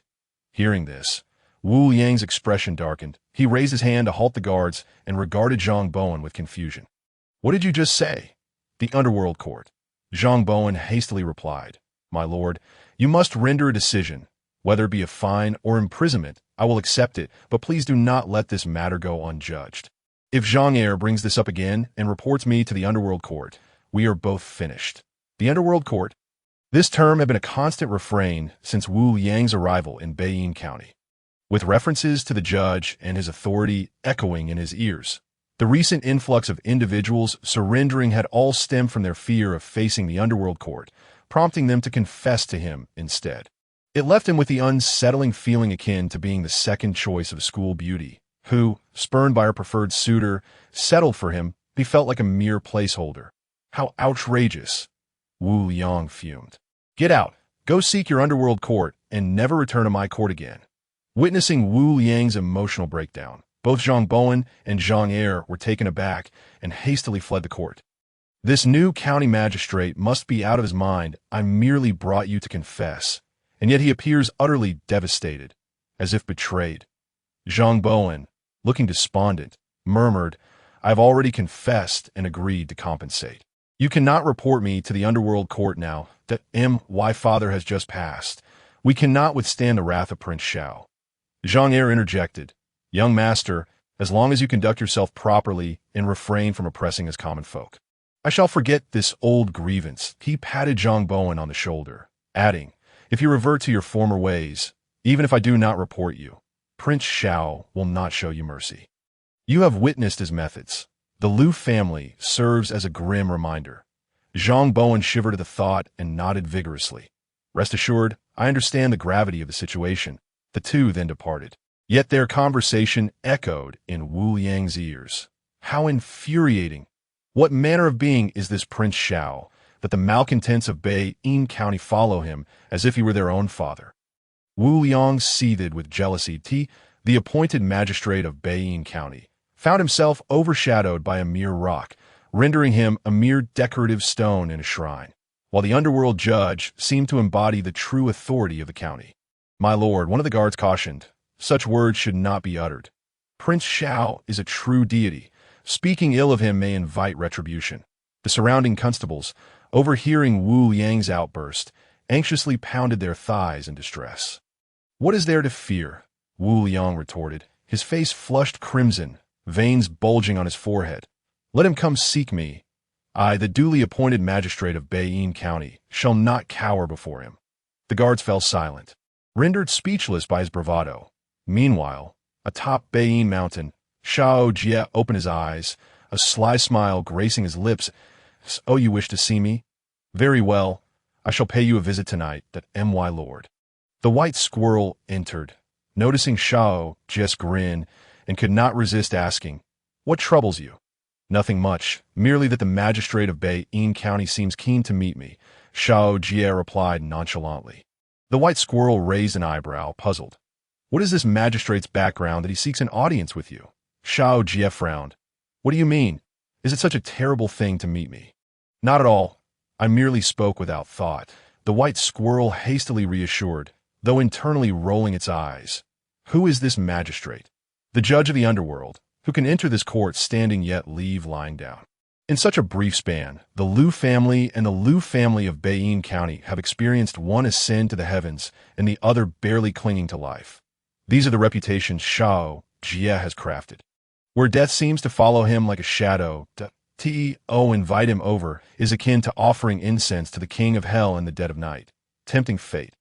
Humph, Xiao Jie scoffed. Tossing the hat of the wraiths at the white squirrel, it spun in midair. It shrank down and landed perfectly atop the white squirrel's head. Will you confirm the current entity as an underworld wraith? Xiao Jie mentally affirmed, confirmed. With the seal complete, he glanced at the white squirrel's details before turning to the creature struggling with the my lord. What is this? Why did you suddenly give me a hat? I am a spirit. What use do I have for this? The white squirrel's confusion was palpable, prompting Xiao Jie to stand and approach. From today onward, you shall be called by Wu Chang, serving in the underworld court. The white squirrel, taken aback, exclaimed by Wu Chang, serving in the underworld court? After a moment, realization dawned, and its eyes shimmered with excitement. My lord, do you mean I will officially be an underworld official? Xiao Jie nodded. Indeed, You shall become the underworld's harbinger of death, responsible for summoning souls for judgment, sharing in the incense offerings of the underworld. The white squirrel nearly wept tears of joy. Family, you finally made it. My lord, you are too kind. Overwhelmed with emotion, it lunged forward, only to be dodged by Xiao Jie, who found the display distasteful. Enough, I must visit the county office. You keep watch over the underworld. With that, he vanished from the underworld court in the dead of night. Wu Yang, fraught with anxiety, returned to his chambers. After freshening up, he sat on the edge of his bed. My lord, why do you appear so troubled today? His wife inquired, noticing his gloomy demeanor. After a long silence, he finally vented his frustrations that it is these wretched people of Yin County. Wu Yang lamented, sitting upright. When I heard tales of their hardships in the capital, I resolved to come and provide for them. Yet, look at the matters I have encountered since arriving here. The more he spoke, the more agitated he became, rising from the bed. While it is evident that their lives are difficult, I cannot accept that they are all victims of the Liu family schemes. Why is that? Wu Yang's wife, Zhang, was utterly perplexed. Why? Wu Yang rose to his feet. In more than a month since I've arrived here, I've yet to lay eyes on that Liu family. Though you know what these obstinate villagers are occupied with daily? They spend their days bestowing titles upon that so-called underworld judge rather than tending to their fields, constantly flocking to the artisans' homes that I cannot fathom their purpose. Perhaps it is merely their tradition. Zhang retorted with irritation. You, my dear, are simply meddling too much. What do you mean by that? Wu Yang responded, rendered speechless. If farmers do not cultivate the land, how can they expect to have food? Without sustenance, how can one lead a fulfilling life? They pray to deities, but do those stone idols provide nourishment or spare them from hunger? Wu Yang sighed deeply. One must remain grounded. Endlessly beseeching the heavens serves no purpose. Zhang shook her head. I believe you are merely constructing a theory without practical experience. You have been in Yin County for a month, yet have you truly conversed earnestly with the common folk? How can you ascertain whether their prayers have impeded their agricultural duties? You often remind me that hearing is unreliable and seeing does not guarantee truth. To uncover the reality, one must listen, observe, and feel. Yet now, it seems you only perceive the surface. Wu Yang glared at his wife. How is it that you now champion the outsiders? Zhang chuckled. I am merely supporting reason over kinship. Which is what you taught me. You, Wu Yang lamented. Perhaps I should not have taught you so much as he spoke. Wu Yang fell into deep contemplation. However, you do make a valid point. I may have been biased from the outset and have indeed failed to understand the situation in Yin County before making a decision. This is a mistake that must be rectified. Suddenly, a chill swept through the air, and in the blink of an eye, Wu Yang found himself beneath the county magistrate's court. Wu Yang, before he could gather his wits. A voice echoed from above. He turned sharply to see a young man seated at the court, clad in a black robe adorned with dragon patterns, a golden crown upon his head, and a red cord around his neck. His handsome face bearing a hint of mischief as he regarded Wu Yang. What audacity is this, to have a ghost dare to disrupt the affairs of the Wuzhou dynasty's underworld court? Wu Yang was taken aback by the sight before him, but quickly regained his composure. Pointing an accusing finger at the figure, the young man toyed with a gavel, smiling. What is so special about this place? It is merely a room. After all, one can come and go as they please. By the way, I was the one who set fire to a certain courthouse in Yin County. Wu Yang's heart skipped a beat. You were responsible for the previous county magistrate's demise. He had heard whispers of the Wu Guaji incident, but he never imagined that the culprit would seek him out after only a month in office. What business do you have with me? Wu Yang clenched his fists, resolute that he would not acquiesce to whatever the specter desired. Did you not wish to meet me? The young man's tone was teasing. Wu Yang stammered. When did I express a desire to see you?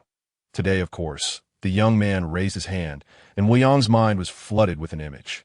What underworld judge? If you have the ability, summon me tonight. Gazing at the vision in his mind, Wu Yang felt utterly dazed. Why you are the Yin-Yang Judge? The young man shrugged. Indeed, did you not say that I should have the ability to seek you out? Well, here I am. Wu Yang opened his mouth, his entire being frozen in place. This Yin-Yang Judge was no mere stone idol. He was a true deity. Speak. What is it that you desire from me? In the magistrate's court. Wu Yang stood there, stunned, gazing at the black-clad youth, feeling as though lightning had struck him. The underworld judge was, in fact, a genuine god. Wu Yang's mind reeled. He finally understood why the common folk of Bane County held such reverence for the underworld court. It was not merely a collection of stone idols or wild gods beyond their reach. You summoned me here. What do your silence and inaction imply? The young man furrowed his brow. Do you look down upon this official? My lord, please do not be angered. Wu Yang quickly bowed and apologized. Though his heart was heavy, he had merely made a passing remark earlier that afternoon. How had it caught the attention of the young man? Hearing it was one thing, but the fact that this individual took it seriously was bewildering. Seeing Wu Yang's reaction, the young man chuckled, ceasing his teasing, and descended from his seat. I overheard your conversation with your wife. Wu Yang's heart dropped, and a cold sweat broke out. This esteemed figure had been present all along, yet he had been completely oblivious. While you may be somewhat rigid, you are certainly an improvement over your predecessor. At least you are not completely foolish. Wu Yang wiped the sweat from his brow, forcing a dry laugh and nodding. From now on, Bane County shall be entrusted to your capable governance. The young man patted Wu Yang on the shoulder. You must always remember. Besides your emperor, you also have me watching over you. The emperor may be distant and uninvolved, but I am your neighbor, and I can extend my influence upon you. Wu Yang trembled and nodded fervently. Rest assured.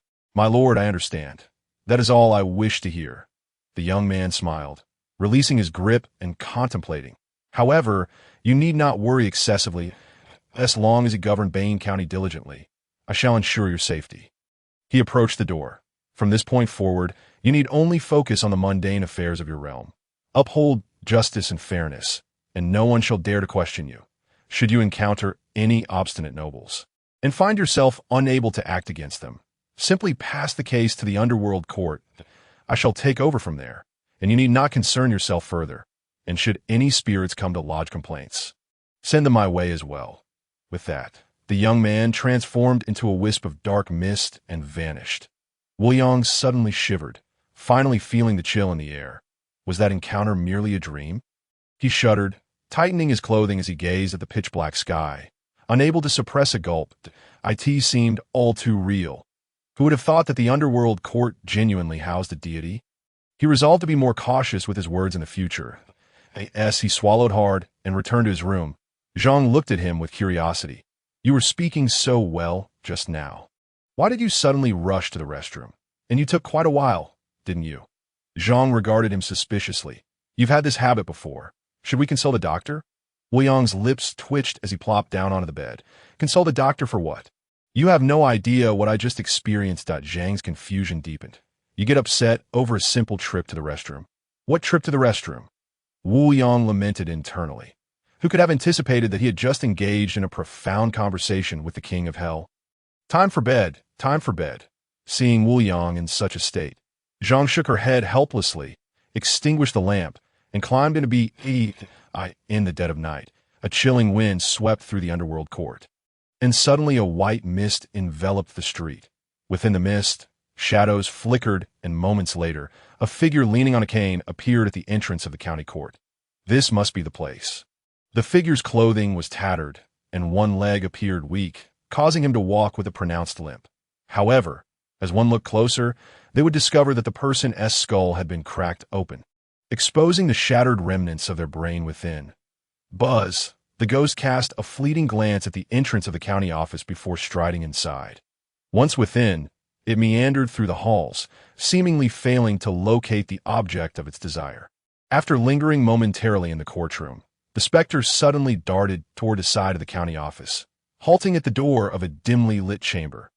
Inside, an inky darkness enveloped the space, with only the steady sound of breathing faintly discernible. The ghost hesitated for a moment before passing through the door, arriving at the bedside of the slumbering Wu Yang.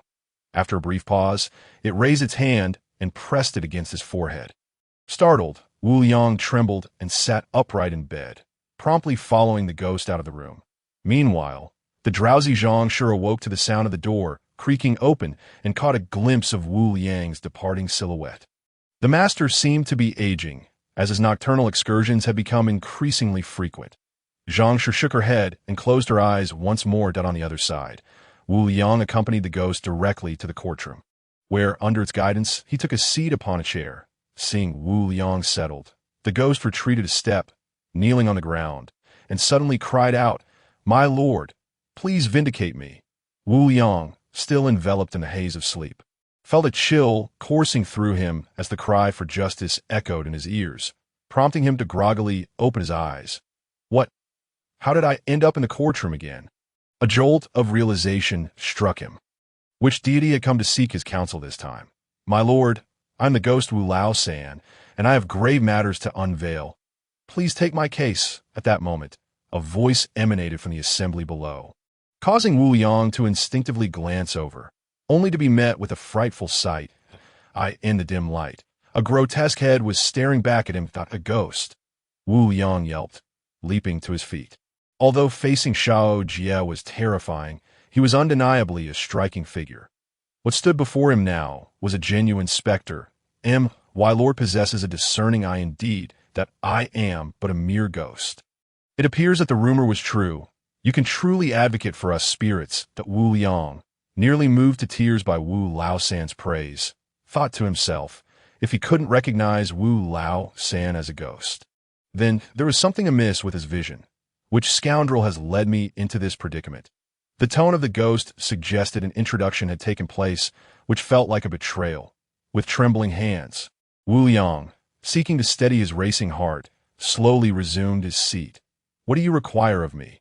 The immediate concern was to placate Wu Lao San. Perhaps time would reveal his presence to someone. My lord, I must expose the crimes of Zhang Miaoying, the spirit of Dongshan County. You intend to accuse a deity? Wu Liang's lips twitched in disbelief. What business do you have with me? This ghost clearly held him in high regard. Why would he presume to interrogate a celestial being? The locals say that only the magistrate of Bane County can adjudicate matters between the living and the dead, so I've come to you. The implication was clear. Wu Liang was not the only official in Bane County. A moment of realization washed over him as he looked towards Bane Mountain, tears streaming down his face. So, you seek the judge of the underworld? What a misfortune this was to have crossed paths with him. Wu Liang sighed deeply. I understand now. Will you truly advocate for me? Wu Lao San's face lit up with hope. No, Wu Liang sighed again. I'm afraid I cannot resolve your case, but I can point you in the right direction. Head to Bane Mountain. There lies a court of the underworld that can surely vindicate you. At the county office, Wu Liang heard Zhang Shi's voice at his side, and as he groggily opened his eyes, he found her and a group of others gazing at him with concern. What are you doing here at this hour? Did you frighten me? Zhang Shi exclaimed, her expression filled with worried. I thought you had fallen into the latrine. Wu Liang rolled his eyes at her, slowly rising to his feet. It's a warm night. I came here to cool off. With that, he turned towards the room, leaving Zhang Shi and the others exchanging glances, bemused by the autumn chill outside. Never mind, everyone disperse. Zhang Shi waved her hand, signaling them to leave. Returning to his chamber, Wu Liang lay awake in bed, unable to find rest. Zhang Shi, noticing his distress, sat up and inquired, My lord, have you encountered something unusual today? You seem off. Wu Liang remained silent, prompting Zhang Shi to furrow her brow. After a moment of contemplation, she suddenly exclaimed, You haven't caught the attention of that underworld judge, have you? Shoo! Wu Liang quickly covered Zhang Shi's mouth. His face etched with urgency. Not utter that name.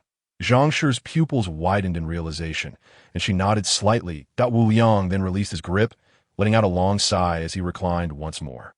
After a prolonged silence, he murmured, Having lived for most of my life and held an official position for so long, this is the first time I've encountered a genuine deity, and one who shares my profession at that. Wu Liang sighed heavily, lamenting that this deity was also his neighbor, which only compounded his discomfort. It seemed that such encounters with Wu Lao San would become increasingly common on Bane Mountain. The chill winds howled. Wu Lao San limped up the path, his eyes widening at the sight of the imposing court of the underworld. The county magistrate had not deceived him. There truly existed a court of the underworld. With determination, Wu Lao San approached, wielding a drumstick to strike the justice drum. Boom! Boom! Boom! The resounding echoes reverberated, and a mist began to rise from the summit of Bane Mountain. As the drumbeats resonated, the gates of the underworld court slowly creaked open, beams of golden light spilling forth, accompanied by a booming voice that echoed, "Who dares to call for justice?" The voice carried an aura of terror, causing Wu Lao San's very soul to tremble, compelling him to kneel and bow in reverence that, "I am a ghost with grievances to present. Proceed to the hall to plead your case." Upon hearing this, Wu Lao San quickly rose and entered the court. The moment he crossed the threshold, a wave of awe washed over him. The interior of the court was resplendent with golden hues, where numerous laws shimmered like stars. At the center of this radiant display stood a black shrine, upon which sat a young man clad in a black robe adorned with dragon patterns. The youth wore a golden crown, his face exquisite, and a red thread adorned his neck, exuding an air of malevolence as he scrutinized Wu Lao San. "I, the ghost Wu Lao San, pay my respects to the judge," he exclaimed, hastily kneeling.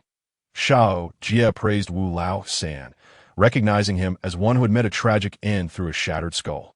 Xiao Jie retrieved the Book of Life and Death, locating Wu Lao San's entry. Wu Lao San, 50 years ago, a resident of Dongshan County in Taiyuan Prefecture, lived as a beggar and met his demise in a brawl when struck on the head. Xiao Jie was taken aback. This record seemed genuine. With curiosity, he raised his gaze. "Wu Lao San, you died in a brawl 50 years ago without any grievances. What brings you to the underworld?" True to his title as the judge of the underworld, Xiao Jie appeared to possess knowledge of all matters. Wu Lao San marveled internally, hastily bowing again. "My lord, your powers are indeed vast. The ghost had no grievances in life." "Then, what of her death?" Xiao Jie inquired, his brow furrowing. "I do not intervene in disputes among ghosts. The underworld court upholds fairness. Matters of life and death, whether among humans or spirits, are not my concern. As the saying goes, the world of the rivers and lakes has its own rules. Once you enter this realm, you must abide by its laws out of course. Crossing boundaries constitutes a crime. Little ghost, you bear no grievances." Upon hearing this, Xiao Jie produced a golden rod of yin and yang. "Come, extend your head. Let me see if the hole in your skull is large enough. Why, lord, please, calm your anger. This ghost has come to expose a crime." Upon witnessing Xiao Jie produce a magical artifact, Wu Lao San hastily bowed his head and spoke. "The little ghost was unjustly killed 50 years ago over a mere morsel of food. Although the death was somewhat unfair, the little ghost harbors no resentment. A beggar has his own code, and I accept that. However, I have come to the underworld today to expose the spirit of Dongshan County, Zhang Miaoying." Xiao Jie retracted the Yin-Yang golden mace and inquired, "You wish to accuse a deity? In this world, the deities are hierarchically divided, with wild gods being the lowest rank, deserving only the incense offerings of villages, their cultivation merely that of a great master in the Tao Palace realm. On the other hand, the spirit of a county-level deity receives the incense offerings of an entire county, possessing unfathomable strength and commanding several wild gods, thus wielding significant power. It is indeed surprising that Wu Lao San intends to accuse the spirit of Dongshan County." "Indeed," Wu Lao San affirmed, bowing deeply, "that I intend to accuse the spirit of Dongshan County, Zhang Miaoying, the Lady Zhang." Noticing Wu Lao San's unwavering conviction, Xiao Jie felt a surge of curiosity. "Why is that?" "Though Zhang Miaoying is the spirit of Dongshan County, she is unequivocally a malevolent ghost. This individual secretly devours the female infants of Dongshan County." "Devours infants?" Xiao Jie furrowed his brow, his expression turning frosty. "Do you possess any evidence?" Wu Lao San repeatedly bowed his head. "The little ghost witnessed it firsthand. Though I lack concrete proof, I am willing to stake my life on it." Xiao Jie frowned.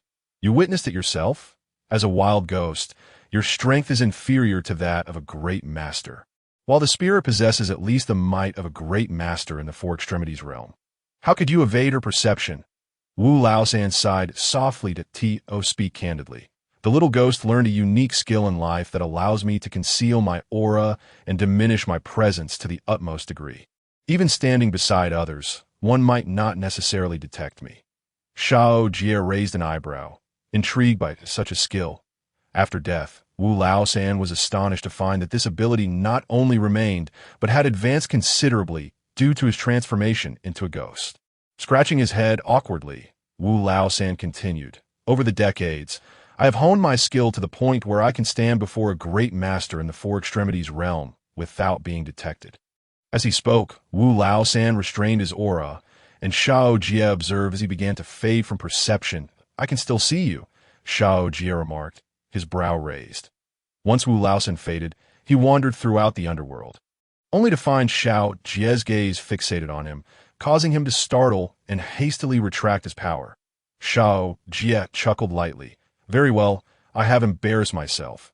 Wu Laosan quickly bowed again, to which Xiao Jie waved his hand with a smile, saying, "So you discovered Zhang Miaoying's crimes using this skill?" "Indeed." Xiao Jie stroked his chin and nodded slightly. "In that case, I shall accept this case." On the 9th day of October, a steady stream of visitors arrived at the temple of Dongshan County. Taiyin Prefecture consists of 6 counties, with only Bain County situated in the north, while the other 5 counties lie to the south. Thus, Bain County and the other 5 counties boast vastly different customs. Situated adjacent to Taiyin Prefecture, Dongshan County is the closest county to the prefectural city. Due to its proximity, the population of Dongshan County is the largest among the 6 counties. Furthermore, the customs of Dongshan County closely resemble those of Taiyin Prefecture, with residents visiting the temple to offer incense on the 9th day of each month. With a creak, the temple doors swung wide open, and the throngs of worshippers eagerly surged inside. "May the Lady bless me with my granddaughter's safety. May the Lady ensure I find my daughter." The reasons for their prayers varied, yet they were remarkably consistent. Alas, who is that scoundrel, stealing children? Indeed, what a sin! If I discover who that wretch is, I shall haunt him until his demise. Beside the bustling path, 3 little ghosts squatted, chatting while observing the passers-by. "That young lady is lovely. She looks just married." "Are you blind? That's the wife of the Li family, already expecting her 2nd child." "Ignore him. He died with a door slamming on his head. His brain is not quite right." "True enough. Enough banter. Here comes some action." The little ghosts suddenly brightened, spotting several masked figures brandishing knives as they leapt out from the roadside, blocking a few incense-offering worshippers that don't move. The leading burly man hefted a large knife, pointing at the trembling worshippers, speaking with a stutter, "We're here to rob." As soon as these words were uttered, the previously calm worshippers scattered in all directions, though they were still intercepted by the robbers. "Hand over your money." The burly man barked, as his accomplices began to search the nearest individuals. Suddenly, the accuser's expression shifted, and he raised his large knife, striking the ground beside him. Boom! Dust flew into the air as a white light sliced through the ground, leaving a long gash. "What ghost dares to act insolently before your bandit lord?" The accuser furrowed his brow, glaring intently at the 3 ghosts, and after a moment, a look of disdain crossed his face. "So, it's merely 3 wild ghosts. Those who do not wish to die, get lost." The worshippers trembled at the sight, hastily producing their money. "This big guy must be a lunatic. Hurry, give him the money, lest he unleashes his wrath." The worshippers assumed the burly man was insane. However, in the eyes of the burly man, there stood 3 peculiar figures. The one directly opposite him was drenched, with white skin, resembling a grotesque mound of flesh. To his left, a figure had an oddly shaped head resembling a gourd, as if pinched in the middle. The third was even stranger, with an elongated tongue and a neck that appeared boneless, freely extending. "Damn it, I didn't expect to encounter such an obstacle today. This person is a great master, and a late-stage one at that. I suspect he is the one responsible for the recent highway robberies." The ghost with the long neck turned to the drenched ghost and spoke in a deep voice without Wu Laosan. "We 3 may struggle to contend. What is there to fear?" The gourd-headed ghost scoffed. "We've died once already. Are we afraid of dying again?" "Exactly. Since we cannot be reincarnated, it is better to perish than to drift aimlessly as lost souls." The drenched ghost nodded, and upon seeing his companion's resolve, he gritted his teeth. "Fine. Let us fight with all our might today." As the 3 ghosts declared their intent, they charged towards the burly man from 3 directions. All 3 had practiced martial arts in life, moving with considerable coordination. However, it was evident that their skills could not match those of the burly man. Bang, bang, bang. Their combined attacks were effortlessly deflected by the burly man. Haha, you three little ghosts dare to act brazenly before me. Do you not inquire about my reputation in this area? I've never feared any little ghosts. The accuser laughed heartily, and after repelling the three ghosts, their ghostly energy was violently disrupted by his true essence. Brothers, let us fight him. After all, we have nothing to lose. Let's self-destruct with this scoundrel. Agreed. The three ghosts exchanged glances, their ghostly energy boiling over. The intense Yin energy causing the surrounding environment to grow exceedingly cold. How chilling. What is happening? Why has it suddenly turned so cold? A sudden chill enveloped the surrounding worshippers, causing them to shudder involuntarily.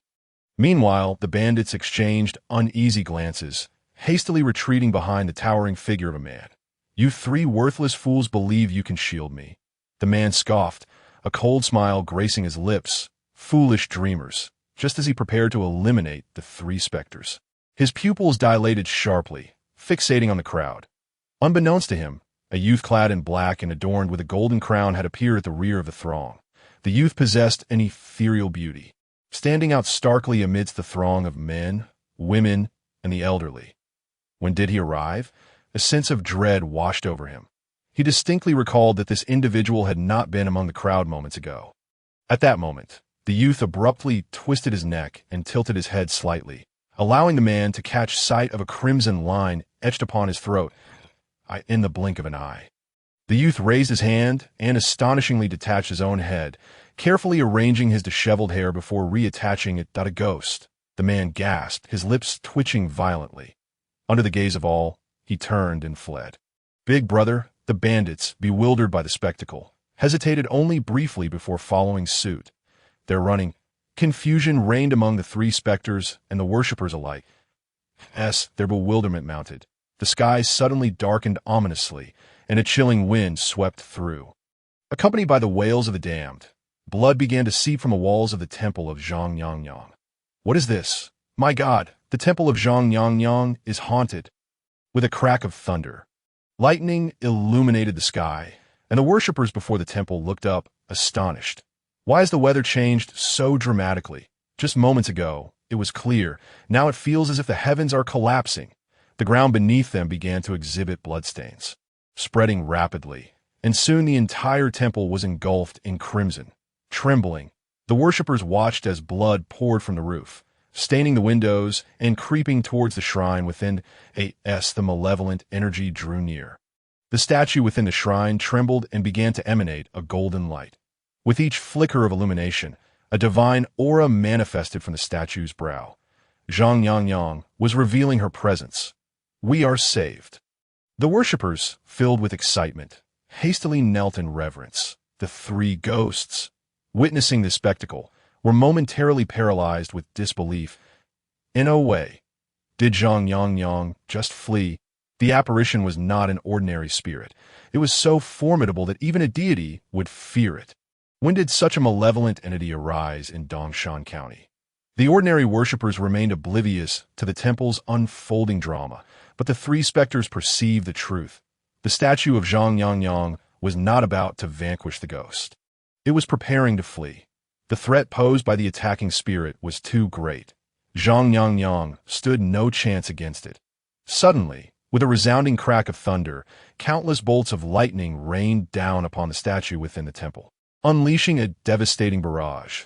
With a deafening roar, the temple collapsed, dark flames erupting from within and consuming the entire structure. Amidst the chaos, a piercing scream echoed as a phantom figure burst forth from the statue, a woman clad in yellow, drenched in blood, who fled toward the heavens without hesitation. No, a chilling voice resonated from above as a massive black hand emerged from the clouds, swiftly seizing the yellow-clad figure. With a final scream, the hand retreated into the clouds, which soon dissipated to reveal sunlight once more. The bloodstains on the temple vanished, restoring everything to its original state. Was it all merely an illusion? The onlookers gasped in horror, bewildered by the events that had just transpired. Did that entity just abduct someone? Was it Xiao? Turning in shock, they beheld the statue of Xiao, now headless, blood oozing from the severed neck. Zhang Yangyang has been beheaded. What kind of malevolent spirit could commit such an atrocity? They were astounded, having heard tales of deities hunting ghosts, yet witnessing a deity being decapitated was unprecedented at the temple's entrance. The three specters exchanged glances, unable to contain their shock. Zhang Yangyang has indeed been captured? With the statue destroyed, there is no hope left. The origin of this spirit was unfathomable. Its cruelty was unparalleled.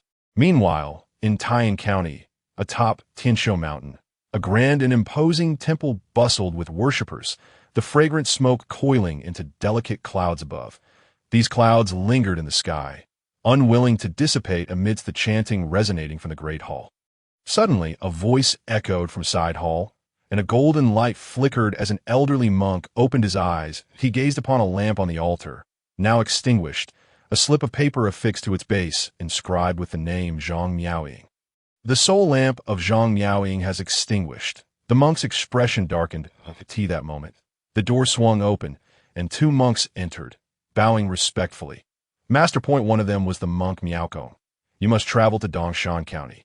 The soul lamp of Zhang Miaoying has just gone out. Investigate the matter for me. The elder monk stood, retrieving the extinguished lamp from the altar and handing it to Miaokong.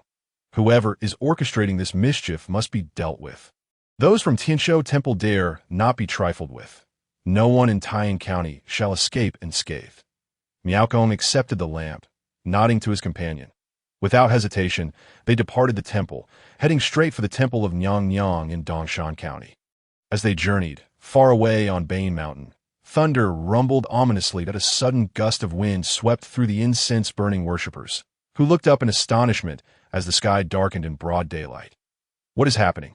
Has the judge grown angry? Is it due to our offerings? Nonsense, such a great deity would not be so petty. As the crowd pondered, the gates of the underworld suddenly swung open, golden light spilling forth. In the next moment, a black wind surged into the underworld, and a voice echoed from within. Court is now in session.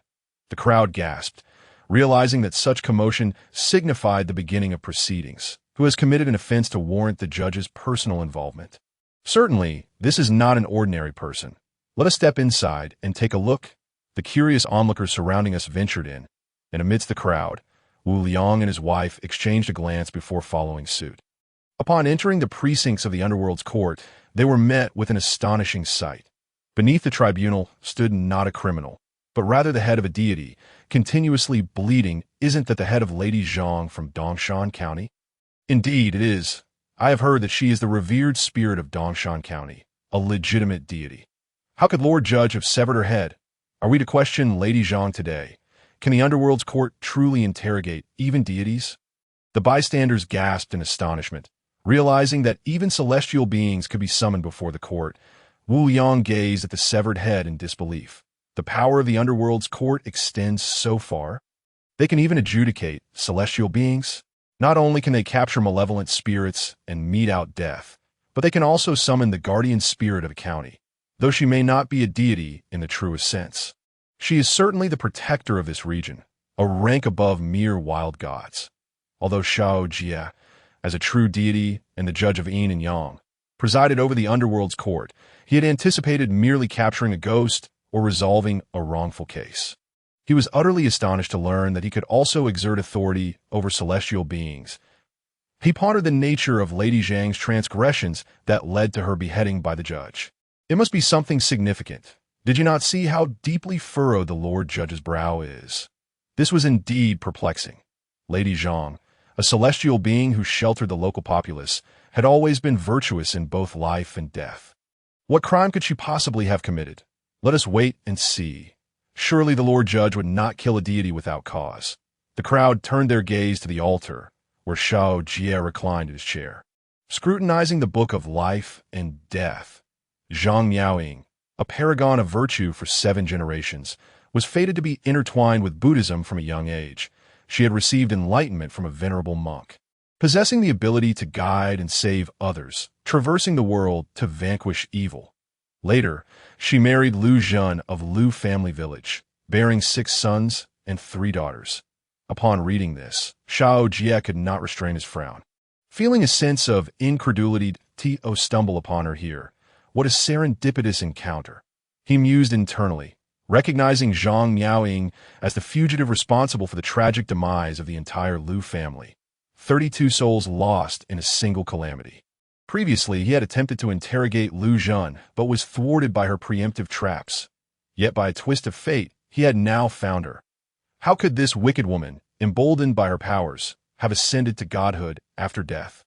Xiao Jie scrutinized the record, which described Zhang Miaoying as a virtuous spirit, harboring profound skepticism that if she were truly virtuous, there would be no wickedness in the world. He continued reading, discovering that she had perished a century prior while rescuing her husband from an evil deity. Struck by lightning. After her death, she had been enlightened by a learned monk, becoming the guardian spirit of Dongshan County, receiving incense and offerings from the faithful. Enlightened by a monk, Xiao Jie mused. Why do these bald monks seem to be everywhere? His brow furrowed. Liu family has deep ties to the Temple of Longevity. Could it be related? Judge! The statue of Lady Zhang stirred, resembling a living head as it opened its eyes and mouth to scold Xiao Jie. I'm the guardian spirit of Dongshan County, receiving offerings from its people. Though I hold no official title, I have committed no wrongdoing. On what grounds do you detain me? Filled with rage, Lady Zhang felt the sting of her severed divine form, knowing that restoration would take considerable time. Yet, beneath her fury lay an abyss of fear that on what grounds?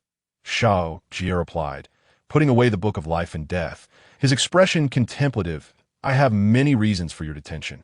For instance, the 32 souls of the Liu family. Or perhaps, you're tampering with the lifespans of the Liu family. Not to mention, the recent cases of missing infant girls in Dongshan County. Xiao Jie regarded the increasingly uneasy Lady Zhang with a sardonic smile. Any one of these reasons alone would suffice to justify your capture. Choose which one you prefer. You.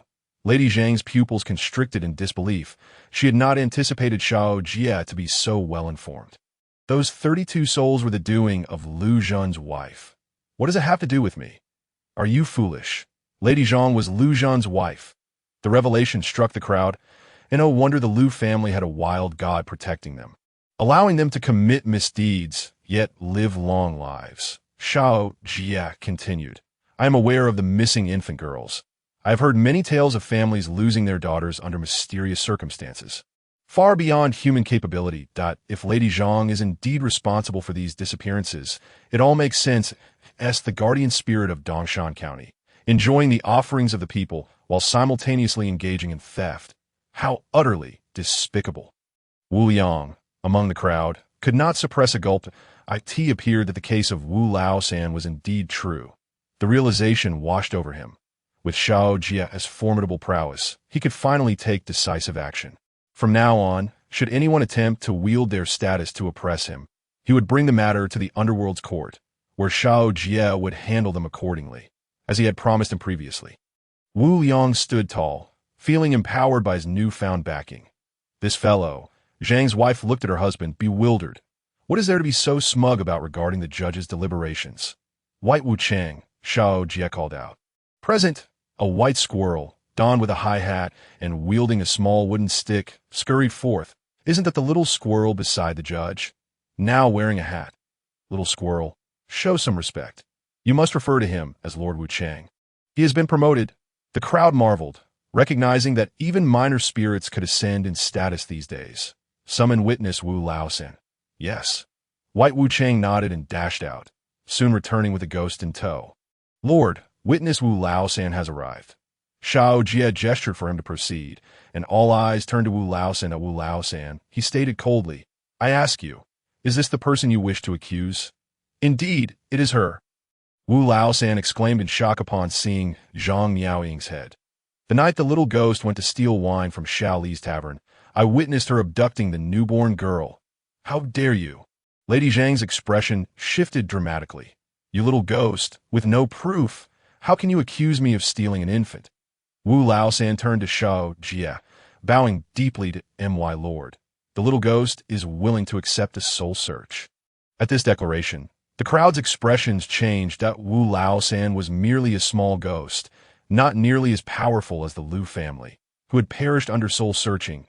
if Wu Laosan were to undergo a soul search. He would have no chance of survival. Xiao Jie waved his hand dismissively, and "Oh need, I trust you, Lady Zhang. Let us settle both new and old accounts today." Rising, he moved before Lady Zhang, his gaze icy. The crime of annihilating the Liu family, the crime of altering destiny, the crime of stealing infant girls. Each of these charges carries the death penalty that I shall first strip you of your divine status. With a flourish, Xiao Jie summoned the Yin-Yang golden rod, casting it forth as two streams of light that vanished into thin air. Boom! In the next instant, a golden rod descended from the heavens above Dongshan County, obliterating Lady Zhang's statue into a cloud of dust. As the two monks, Miaokong and Miaoning, stepped through the doorway, they were rendered speechless by the scene before them. With a resounding crash, what remained was nothing but a heap of dilapidated ruins where a once majestic statue had stood. Who on earth could be so ruthless? After a prolonged silence, Miaokong finally spoke, his voice heavy with disbelief.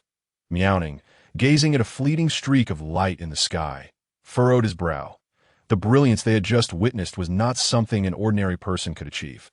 Could it be the work of the Taiyan prefecture or the Taishan sect? Yet, it did not seem to align with their methods. Both monks were bewildered, left to ponder who would dare to extinguish a spirit under the broad daylight. Meanwhile, in the Yin Division's office in Bain County, Zhang Miaoying's expression abruptly shifted. The head of the statue began to tremble, and with a loud bang, it disintegrated into ash, scattering across the ground. Suddenly, a woman clad in yellow emerged from the remnants, collapsing to the earth as blood began to seep from her body. Simultaneously, her back swelled ominously, releasing a terrifying aura of malevolent energy. With a sharp sound, her garments tore apart, revealing a massive, dark red growth on her back. Adorned with writhing flesh buds, these grotesque buds soon transformed into the faces of infants, each the size of a fist, wailing in a discordant chorus. What was happening? How had Zhang Miaoying turned into a vengeful spirit? It was utterly horrifying. The grotesque growth seemed to possess countless eyes fixated upon her. Good heavens, had the people of Dongshan County been worshipping such a creature all this time? How revolting. The onlookers in the Yin Division were left dumbfounded, unable to fathom that Zhang Miaoying had metamorphosed into such a ghastly apparition, that a malevolent spirit. Bai Wu Chang and Wu Laosan were momentarily stunned by her appearance, instinctively retreating.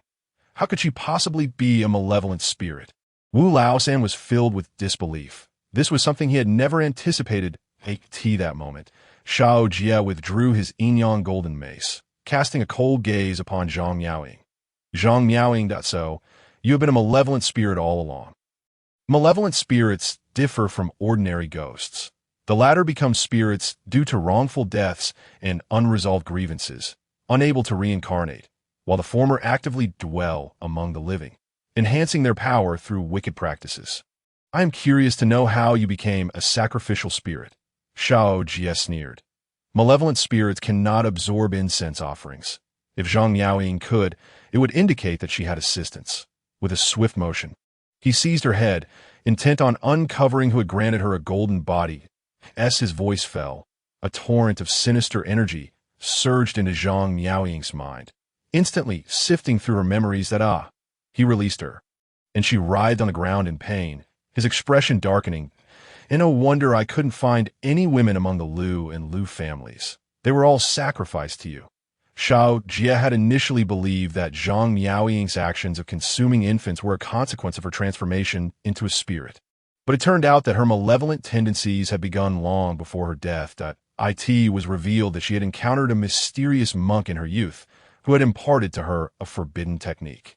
This technique contained hidden powers capable of granting longevity.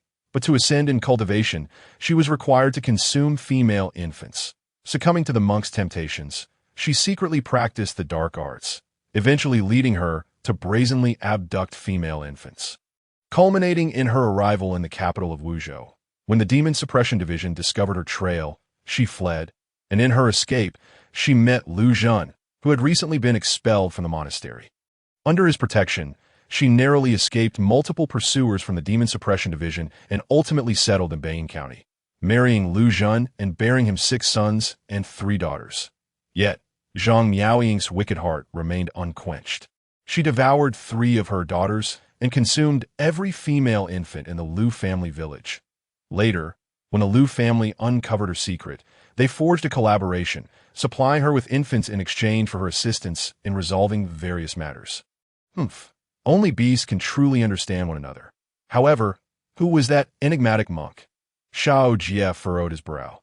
Zhang Miaoying's clandestine dealings with the Liu family, though discreet, had still left traces for the Demon Suppression Division to uncover. In the end, she was executed by their combined forces, but her soul was subsequently rescued and transformed into the sacrificial spirit of Dongshan County. According to her memories, the one who transformed her was also a monk. Yet whether he was the same as the previous mysterious figure remained uncertain. That I am a benevolent soul of 10 lifetimes, the sacrificial spirit of Dongshan County. We are both righteous beings of heaven and earth. Judge, though you are the deity of Yin-Yang law, you possess no authority to interrogate me, that I am also a deity. Zhang Miaoying, sensing Xiao Jie's overwhelming murderous intent, endured the excruciating pain of her soul and stood tall. I demand to be taken to the Spirit Official Hall. I am a registered sacrificial spirit. Only the Spirit Official Hall has the right to interrogate me. Your laws of heaven and earth do not apply to me. Upon hearing this, Xiao Jie couldn't help but chuckle. Conjuring a guillotine that appeared before them, the laws of heaven and earth are not only applicable to mortals, spirits, and demons. Warriors, celestial officials, nobles, and emperors are all subject to these laws. In the realm of divine law, any crime warrants execution. With a wave of his hand, the guillotine opened, and an overwhelming force compelled Zhang Miaoying onto the platform. No, you cannot kill me. I am a righteous spirit bestowed by the Spirit Official Hall. You cannot kill me. Judge, you cannot kill me. As Zhang Miaoying struggled on the guillotine, Xiao Jie let out a cold laugh. Do you not think that your status as a mere sacrificial spirit grants you any privilege? Even the celestial officials of the Spirit Official Hall are not exempt from my judgment. You. Zhang Miaoying trembled, finally grasping the fear that enveloped her. This judge was unlike any deity she had encountered. He seemed utterly unafraid of the Spirit Official Hall. No. Master, save me. Please. As the guillotine descended, Zhang Miaoying's form felt as though it were forcibly severed by the laws of heaven and earth. No. She struggled to restore her form, only to find a force of celestial power thwarting her healing. Observing this, Xiao Jie waved his hand, issuing a decree. Zhang Miaoying, you are steeped in sin. I sentence you to be cut into 1,000 pieces. No. As the decree was pronounced, Zhang Miaoying was seized by a terrifying force, dragged into the back of the Yin Division, where her anguished screams echoed hauntingly. Hearing her eerie cries, the onlookers in the Yin Division finally regained their senses. Their faces etched with shock as they gazed at Xiao Jie. This Yin Division could even execute deities. To think Lord Zhao's Yin Division could even pass judgment on celestial beings. What kind of deity was she? Merely a malevolent spirit. It was astonishing to learn that the sacrificial spirit of Dongshan County was a ghost. All these years, they had worshipped a spirit, reminding one of a certain group that offered incense in toilets. Filthed out on the mountainous roads of Bane, those descending chatted animatedly. Among them, Wu Yang walked with a light step, much to the confusion of the Zhang family member beside him. You seem in good spirits today. Of course. Wu Yang sighed softly. In the past, being an official was often fraught with helplessness. I aspired to be a good official for the people, yet many things I wished to accomplish were beyond my reach. Human effort has its limits. However, from this moment forth, I too shall stand firm. Wu Yang stood with his hands on his hips and declared, if I fail to accomplish my tasks or cannot pass judgment on certain individuals, I shall take my grievances to the underworld court. Since I, a mere mortal official, cannot adjudicate, let the judges of life and death take over. Observing Wu Yang's proud demeanor, Zhang also chuckled, as the villagers of Bane County descended from the mountains. The events that had transpired quickly spread throughout the town. What? The underworld court executed a deity today. Indeed, it was none other than Lady Zhang from Dongshan County, who turned out to be a malevolent spirit. Lady Zhang? She was a spirit recognized by the Lingnan Hall. How could she have been slain by the judge? The underworld court truly possesses vast powers, as even celestial beings cannot escape justice. The patrons of the tavern were engrossed in discussion. With the downfall of the Liu and Liu families, the oppressive exploiters were no more, and the quality of life for the common folk of Bane County dramatically improved. Now, the regulars at various taverns and tea houses were these ordinary citizens. Prince Xiao is remarkably powerful, capable of judging both heavenly and earthly matters, and overseeing mundane affairs. That it is indeed a blessing for us in Bane County that he has settled here. Indeed, were it not for Prince Xiao, we would still be under the thumb of the Liu family. Shouldn't we expedite the process of bestowing a title upon Prince Xiao? Everything is prepared. We await the 7th day of October. Upon confirming that the judge of life and death was Xiao Jie, the people of Bane County examined his birth chart. Xiao Jie was born on the 7th day of the 7th lunar month. And now, in the depths of autumn, returning to that time was impossible. Thus, they chose the 7th day of October for the ceremony. This day was unanimously regarded by the people of Bane County as a significant occasion, marking the birth anniversary of Mount Bane. Selecting this date to honor Xiao Jie reflects the high regard the locals hold for him, while the people of Bane County busily prepared to honor Xiao Jie. The Liu family found themselves in turmoil. What did you say? The matriarch has been slain by the judge. The head of the Liu family, Liu Hong, was left utterly bewildered by the steward's words. Old Zhang, have you lost your mind? The matriarch passed away a century ago. She has likely been reincarnated twice by now. Liu Hong was at a loss for words, following the conclusion of the Hongyi case. The judgment against the Liu family had taken effect. All individuals over the age of 30 in the Liu family had perished, leaving behind only the younger generation with normal lifespans. However, even they were affected by the judgment, their health deteriorating as they approached 30. That regardless of their previous robustness, they became frail and sickly. Furthermore, their newborns faced numerous calamities, from premature deaths to disabilities, though they harbored deep resentment towards the underworld court. They dared not voice it, for while they were not in a favorable position, at least they still had their bloodline, unlike the Liu family, which had already fallen. My lord, you are still young. Old Zhang sighed. I may be older and wiser about certain matters that in truth, your matriarch was the spirit of Dongshan County, Lady Zhang. What did you say? Liu Hong gasped, realizing that his ancestor was a divine being. He possessed such an impressive backing. But then, a sudden realization struck him. He turned to old Zhang. You just said that Lady Zhang was killed by the judge. Liu Heng's face turned ashen. This is terrible. The Liu family is likely to suffer consequences again. I must go to Mount Bane to pay my respects. This matter has nothing to do with our Liu family anymore. Liu Hong hastily rose, knowing he had to sever ties, even with his own ancestor. The two hurriedly departed, and moments later, a figure emerged in the room. The thought that even Lady Zhang had been slain filled Liu Gong's heart with dread. He was one of the wild spirits under Lady Zhang's command, assigned to protect her family. He never imagined that his superior would be beheaded by Xiao Jie. I cannot remain here any longer. Otherwise, trouble will surely follow. There were matters unknown to others that he was aware of. As long as they remained concealed, he still had room for maneuver.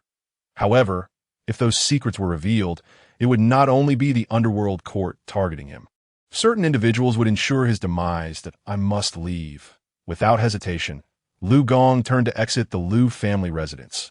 Yet the next moment his expression changed, radiant golden light emanating from him, as a resonant sound of chanting filled his mind. This death knell Tian Shou Temple, Yulat.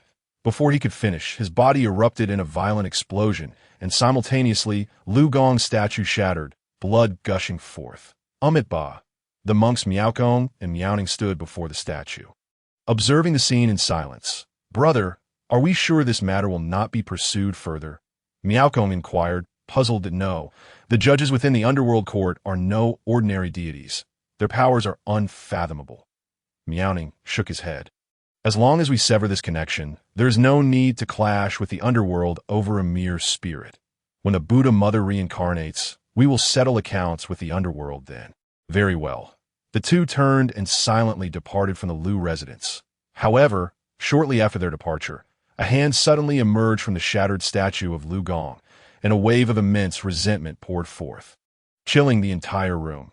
You bold donkeys of Tianshu Temple shall not escape unscathed. I will go to the underworld and accuse you. In the underworld court, the Lord is wise and valiant. Having slain an evil deity, the death and life register has been updated. Incense value increased by 10,000. Acquired mid-grade magical tool. Bone scraper knife. Xiao Jie observed the grain knife that appeared before him. Picking it up, bone scraper knife. A mid-grade magical tool, used for peeling flesh and scraping bones, inflicting a fate worse than death. It is an instrument of torture from the underworld, capable of completely separating a person's flesh from their bones without causing death. Another torture device. After playing with the bone scraper knife for a while, Xiao Jie lamented that aside from Bai Wuchang, he had no other subordinates. This instrument required his personal involvement each time. My incense should be plentiful by now. During this period, the people of Bain County offered incense daily, causing his incense value to grow steadily. Open the system. Name. Xiao Jie title. Nun position. Judge of life and death cultivation. Ghost Immortal plus 0. Authority. Tyne County plus 100 abilities. Spirit Wander plus 100. Eye of Law plus 100. Spirit Gathering plus 100. Artifact Refining plus 100. Spells. 5 Thunder Righteous Method. Max level. 5 Elements Technique. Max level. Magical Tools. Death and Life Register. Innate Treasure. Yin-Yang Mace. Upper Grade Magical Tool. Execution Platform. Lower Grade Magical Tool. Bone Scraper Knife. Mid-Grade Magical Tool. Incense Value 130,000. 130,000 Incense Value. Xiao Jie stroked his chin, realizing this amount was insufficient for an upgrade. Yet he could not neglect his cultivation. He was curious about the changes that would accompany his improvement, and after some contemplation, he silently intoned, "Allocate points to cultivation." Immediately, a system notification echoed in his mind. Incense value -10,000. Cultivation. Ghost Immortal plus 1. As the system prompt concluded, Xiao Jie felt a surge of terrifying Yin energy coursing through him, accompanied by an inexplicable force. Law. Xiao Jie was taken aback, raising his hand to observe the flickering lightning in his palm, astonished. Increasing my cultivation actually grants me the law of thunder. The pinnacle of laws is authority. Could it be that I might become the thunder god in the future? Let's enhance it further. Xiao Jie scratched his head, a thought flickering in his mind as he continued to enhance his cultivation. Incense value. -90,000. Cultivation. Ghost Immortal level 10. His cultivation broke through to the great perfection of Ghost Immortal, unlocking the ability. Soul Refinement and Spirit Concentration. The system notification faded. Xiao Jie felt his ghostly energy coalescing within his heart, gradually taking on a tangible form. This sensation was akin to gaining the power to influence the entire real world. Previously, he needed to unleash his wandering spirit to activate the ghost domain to affect reality, where he had to wield a decree in the underworld to directly impact the real world. However, now he sensed that, even without relying on these two abilities, he could exert a certain influence over the real world. It felt as though he was transforming from an ethereal existence into something substantial.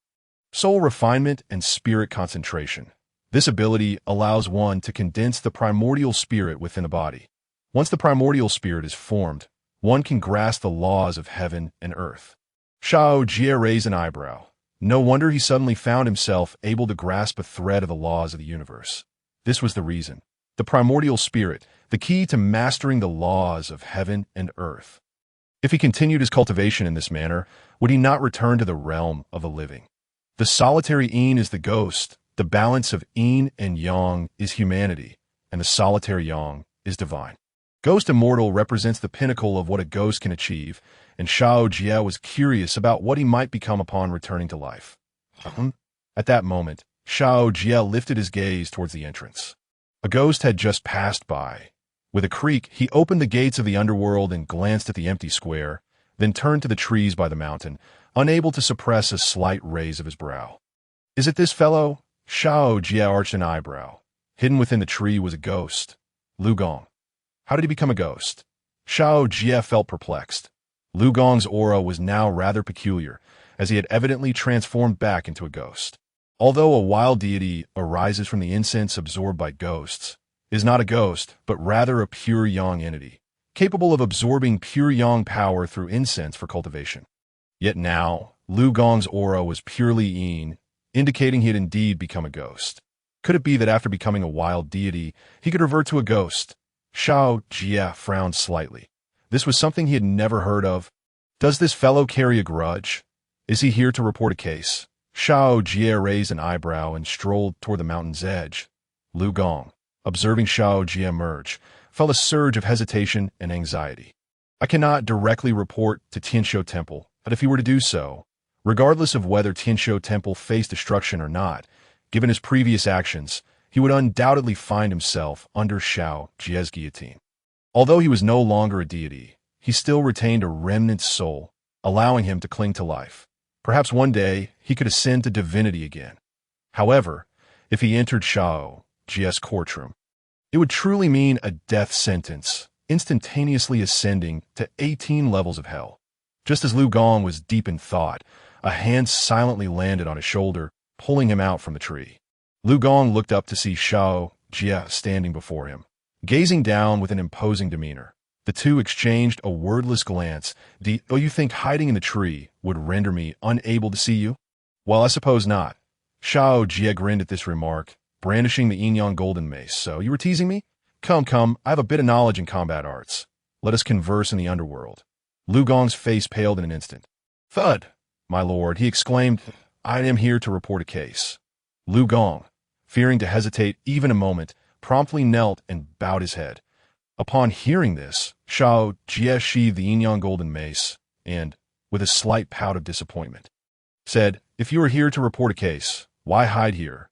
With a flick of his hand, a chair sprouted from the ground, and Xiao Jie sat down, crossing his legs and inquiring, "So, who do you wish to accuse?" "But let me be clear. I will not intervene in matters of the Jianghu. For instance, if you claim to be silenced due to some Jianghu grievances, I am not concerned." Well, Lu Gong pondered his own situation. He had helped someone abduct a child and was subsequently silenced. Surely, that could not be deemed a Jianghu grievance, could it? Absolutely not. He was here to report a case, not to confess that no, I cannot say that directly. Suddenly, a flash of inspiration struck Lu Gong. "I report that Lianhua Temple is secretly abducting children." "Report? Are you certain?" "Yes, I'm quite certain." Lu Gong had barely nodded when Xiao Jie delivered 2 resounding slaps, leaving his head ringing that "Why, Lord, why do you strike me?" Xiao Jie, shaking his hand, retorted with irritation, "You open your mouth to report and then switch to accuse. Are you here to report or to accuse? Think carefully and repeat, I accuse." Lu Gong, tears brimming in his eyes, thought, "Is this the time for semantics?" Xiao Jie snorted coldly. "Do you have any concrete evidence?" This, Lu Gong was at a loss. The only reason he knew that the monks of Lianhua Temple were abducting children was that he had personally delivered children to them. But if he revealed this, wouldn't he be confessing? I do not have any." Xiao Jie brandished the Yin-Yang golden mace. "Come here, child. Extend your head so I can give you a proper lesson." "My lord, I assure you, every word I speak is the truth." Lu Gong hastily bowed his head. "This matter implicates Tianshou Temple. As you know, I have some connection with Tianshou Temple that I can guarantee that if this matter is investigated, it will certainly lead to Tianshou Temple." Upon hearing this, Xiao Jie slightly raised an eyebrow.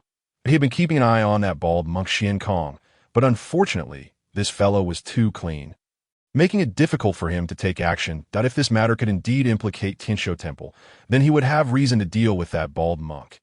Additionally, the situation in Dongshan County was also tied to Tianshou Temple. Though there was no direct connection, they had covered their tracks too well for him to find any leverage at the moment. "Are you certain?" Xiao Jie set down the Yin-Yang golden mace.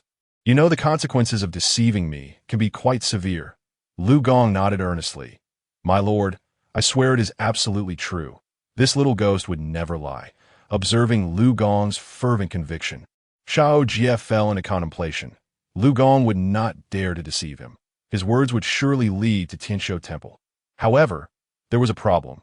This matter lacked solid evidence, which meant it would require time to investigate. What a joke. You want me to investigate a case? With my limited resources, I can barely afford to leave a shrine, let alone search the world for evidence.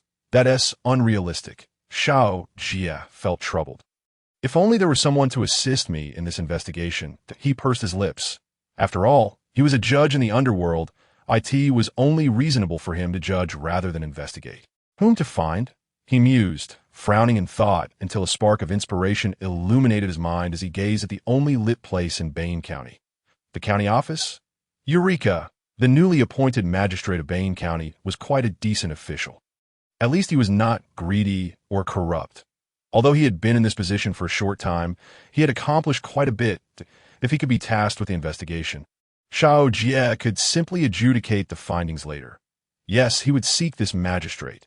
The magistrate was the head of the county, and since Lianhua Temple was located in Bain County, he would certainly investigate. However, given his position, he would not be able to touch those individuals, allowing Xiao Jie to step in later. Yes, that is the plan. That I am truly clever. Xiao Jie nodded slightly. After all, he was now the judge of the underworld. A figure of considerable authority, that it is well known that when one is in a leadership position, the most crucial skill is to delegate tasks effectively. If one cannot manage assignments clearly, how can they lead?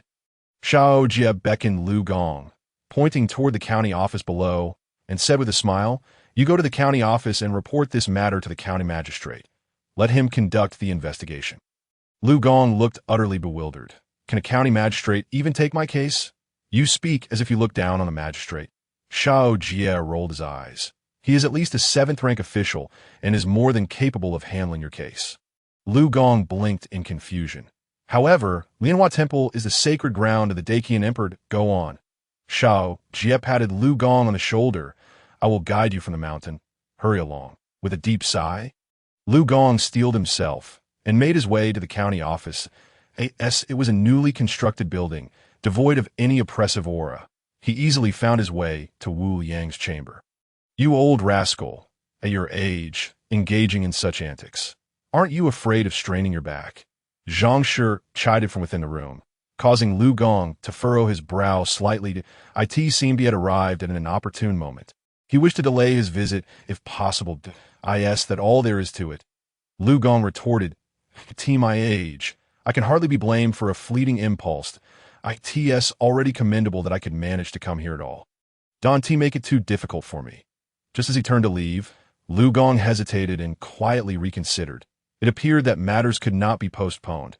With a hand gesture, he cast a minor spell directed at Wu Liang inside the room. Inside, Wu Liang, with a rosy complexion, was embracing his lovely wife and humming a tune, when suddenly he felt a chill wash over him, and his stomach let out a loud grumble. Oh dear, I need to use the restroom. He hastily donned his clothing, grabbed a lantern, and exited, while Zhang Shi rolled her eyes in annoyance. Old fool, what a buzzkill. As Wu Liang stepped out, he felt a momentary disorientation, and upon opening his eyes, he found himself standing in the courtroom. The space was shrouded in darkness, rendering everything invisible, while the cold wind howled outside, leaving him momentarily bewildered. Wasn't I going to the restroom? How did I end up here instead? Just as his confusion deepened, the lantern surrounding the courtroom suddenly flickered to life. Yet, instead of illuminating the room with white light, they glowed a haunting green, casting an eerie hue on Wu Liang's face. Damn it, Wu Liang exclaimed, his face paling as he realized he was once again targeted by a ghost. Oh. While he was lost in thought, a sinister wind rustled outside the courtroom, and a figure emerged from the shadows, appearing intermittently in the dim light. Upon recognizing the figure, Wu Liang instinctively clenched his thighs, feeling a slight pressure in his bladder. The being before him appeared grotesquely split down the middle, resembling 2 chopsticks linked by ghastly strands of flesh. An utterly terrifying sight. Why am I so unfortunate? I'm the county magistrate, Wu Liang declared, not a judge. He felt tears welling up, at a loss for words. Why, Lord? Lu Gong began, but Wu Liang raised his hand. No need to speak further. This is the county office. You are looking for the Underworld's court. The Underworld court is located on the northern Yin Mountain. From here, it leads there. The judge sent me to find you. Plop. Wu Liang sank into his chair, staring blankly at Lu Gong. The judge sent you to find me. For what purpose? His throat felt parched. Why would the judge send a ghost to seek him out? Did they think he was idling away his royal rations? My lord, I have a lead on the 7 missing male infants from Bain County from a year 8GOS. Soon as Lu Gong's words fell, Wu Yang's previously despondent demeanor shifted, and he sat up straight, invigorated. What led? After taking office, he had meticulously reviewed all the backlog cases in Bain County, and the case of the 7 missing infants was the one that left the deepest impression on him. A peculiar incident had occurred a year prior, where 7 male infants had gone missing on the same day, at the same time. This case stood out among the older cases, as it had the highest potential for resolution, and he had been diligently investigating it, though to no avail. The more he delved into it, the more perplexed he became, for he discovered that these children not only shared the same birth date, but also identical birth times. The 7 infants had been abducted by the monks of Lianhua Temple. Lianhua Temple. Wu Yang's expression turned grave. Are you certain? Lu Gong nodded with unwavering certainty. Absolutely certain. The monks of Lianhua Temple have been secretly abducting children. You may investigate for yourself, and you might uncover further revelations. With that, Lu Gong gradually faded away, and the surroundings returned to normal. Wu Yang jolted upright from his chair, gasping for breath as he surveyed his surroundings. He had been sought out by a ghost again. Panting heavily, he contemplated for a moment, a shadow of darkness flickering in his gaze. Lianhua Temple. The origins of Lianhua Temple were no trivial matter. It was a millennium-old temple with close ties to Qinshu Temple. If it merely involved the forces of the martial world, he wouldn't be overly concerned. However, what complicated matters was that Lianhua Temple possessed another layer of identity. It was a place of dragon prosperity.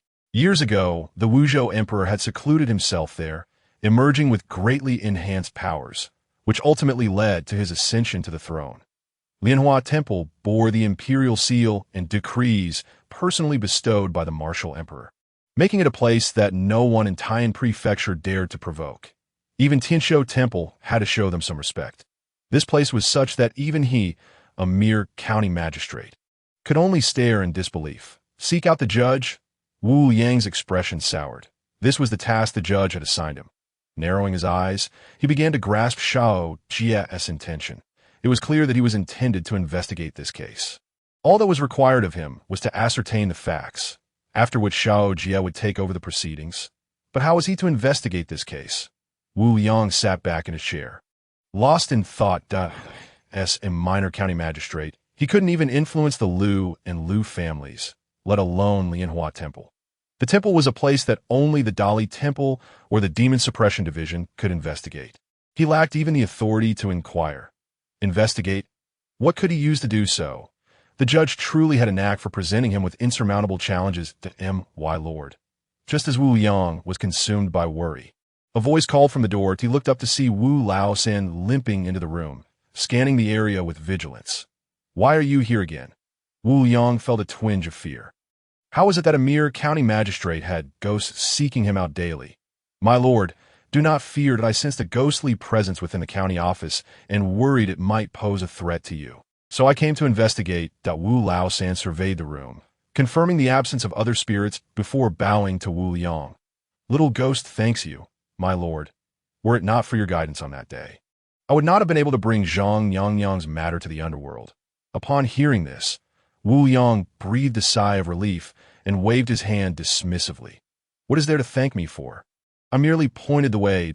If you wish to express gratitude, direct it towards the judge.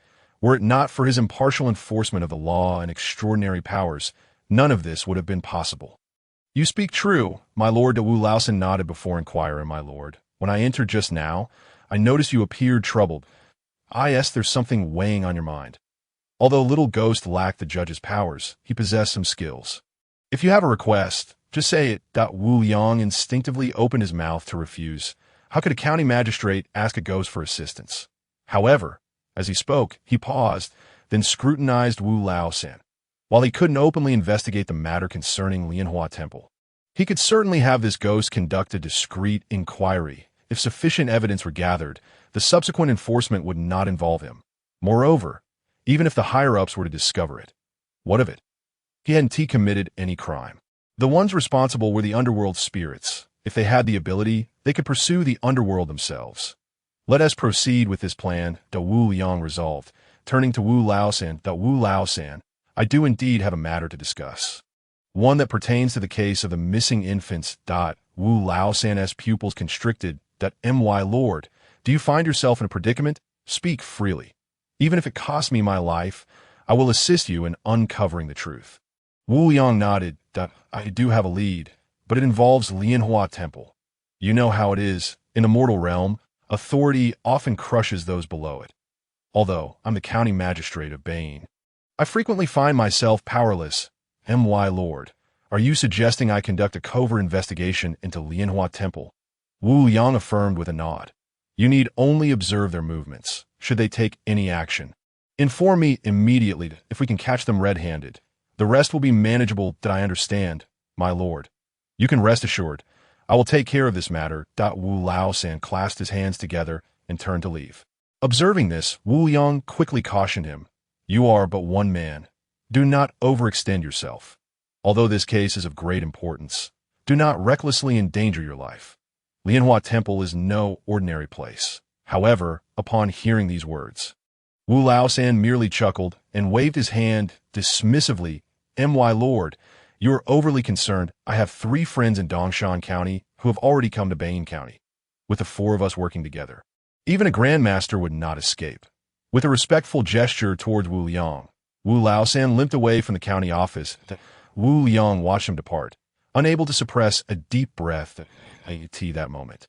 Footsteps echoed in the corridor as Zhang Shi hurriedly approached with servants and TOW. My lord, weren't you just in the restroom? Why have you returned to the court? What has been troubling you these past few days?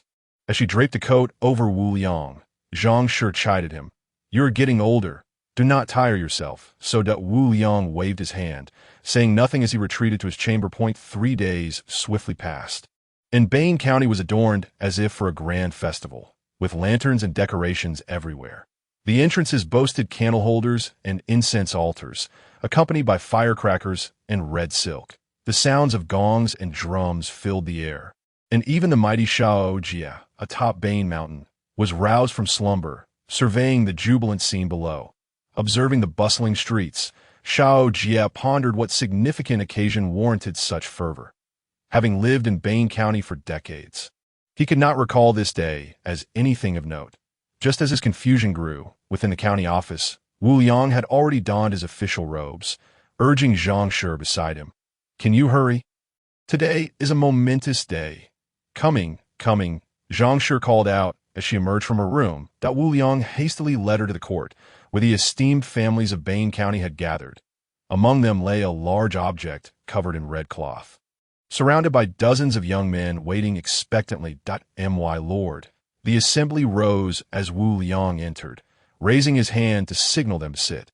Today marks an important day for Bane County, but safety must remain our priority. Having stated this, he waved his hand, commanding, let us proceed. Very well, the assembly responded, rising to carry the object shrouded in red cloth away from the county office, making their way toward Bane Mountain. Within the Yin-Si office, Xiao Jie could not help but lift his head at the approaching commotion. It appeared the procession had arrived at the mountain. As he pondered this, the grand procession halted before the Yin-Si office, and a hush fell over the crowd. Peering through the door, Xiao Jie beheld the entirety of Bane County's dignitaries, alongside a multitude of common folk, nearly overflowing the platform in front of the Yin-Si. What could this gathering signify? Are they here to pay respects? He mused at that moment. Wu Yang approached, producing a bamboo slip, and knelt beneath the incense altar. The entire assembly followed suit, kneeling in unison to, O great judge of the Yin-Si. I, Wu Yang, magistrate of Bane County, humbly lead the people in gratitude for your benevolent protection, and hereby present a title of honor. Wu Yang concluded. Several young men brought forth the object concealed beneath the red cloth. He swiftly tore away the covering, revealing a resplendent golden plaque adorned with intricate designs, prominently inscribed with the words, Temple of Lord Xiao. Xiao Jie, witnessing the plaque from within the Yin-Si office, was momentarily taken aback. So, this exuberance was indeed in his honor. Ding. The host has administered justice, eliminating tyrants for the people of Bane County. The populace expresses their gratitude and bestows a title upon you. Do you accept? As the system's notification echoed in his mind, Xiao Jie realized the origin of this title. That I accept. He nodded without hesitation. That instant, Bane Mountain trembled, as divine power and earthly energy converged from all directions. What is happening? Outside the Yin Sea, the crowd appeared bewildered. Just then, Wu Yang's eyes widened in disbelief as he pointed toward the Yin Sea, momentarily at a loss for words.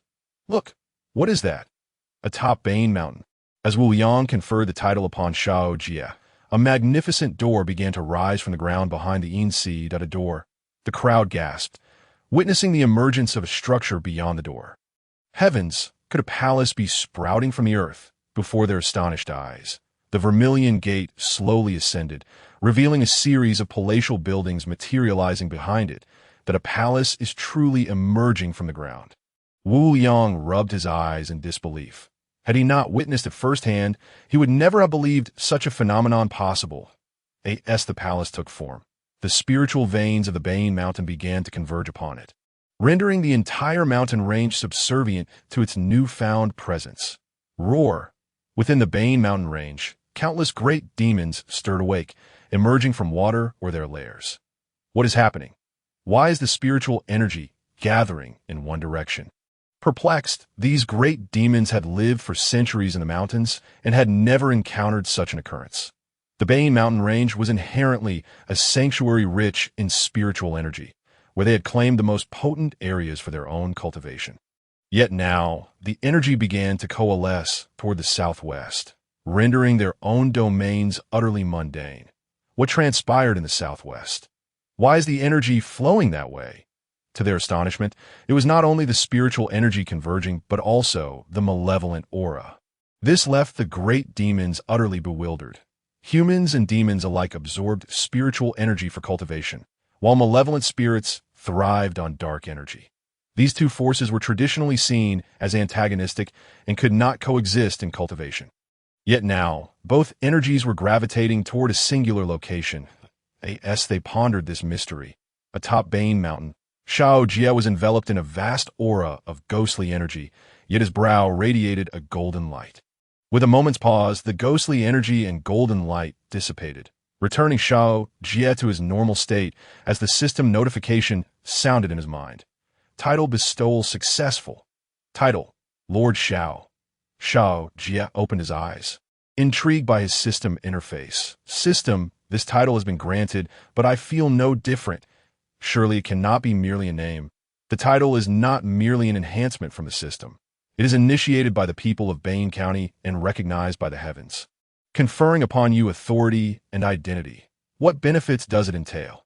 On the first day of each month, all citizens of Bane County will offer you an additional tribute of incense.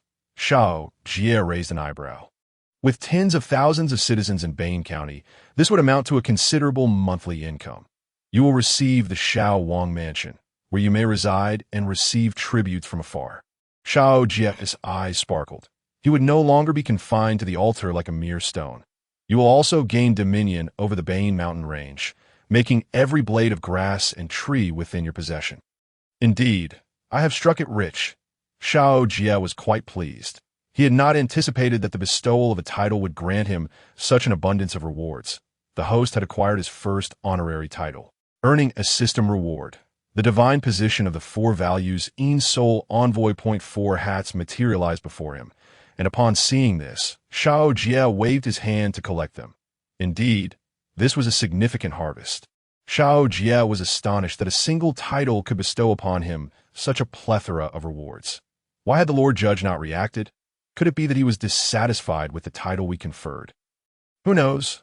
Outside the Yin Sea, Wu Yang and the others gazed anxiously at the Yin Sea Yamen, which had remained closed for quite some time. Should we inquire? The group exchanged glances, yet none dared to approach. Just then, several young individuals were taken aback to discover the golden plaque in their hands suddenly levitating. The plaque has flown away. Quick, follow it. Wu Yang and the others hastily rose, trailing the golden plaque to the back of the Yin Sea Yamen, where it hung above the imposing Vermilion Gate, all under the watchful eyes of the crowd. Buzz! As the plaque was affixed, the Vermilion Gate trembled and slowly opened from within. How did this plaque come to be here? Is this truly the Lord's temple? What about the Yin-Si? Are you foolish? The Yin-Si is a place of work.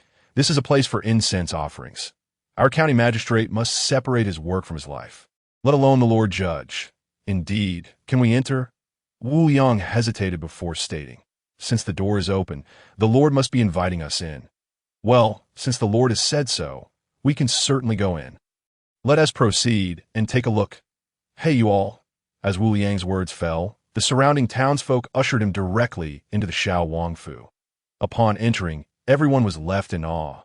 The entire Xiao Wangfu was an immense palace with 7 entrances and exits, featuring a front hall, a bright hall, a main hall, a back hall, a rear hall, and a law court. Except for the law court at the very back, all other areas were accessible. However, at present, only the main hall housed a statue of Xiao Jie, while no other places contained statues for worship. Creak. As the crowd pushed open the main hall, their eyes were immediately drawn to the statue that filled the entire chamber. This statue, unlike those in the Yin-Si Yamen, bore neither the ledger of life and death nor the yin-yang rod.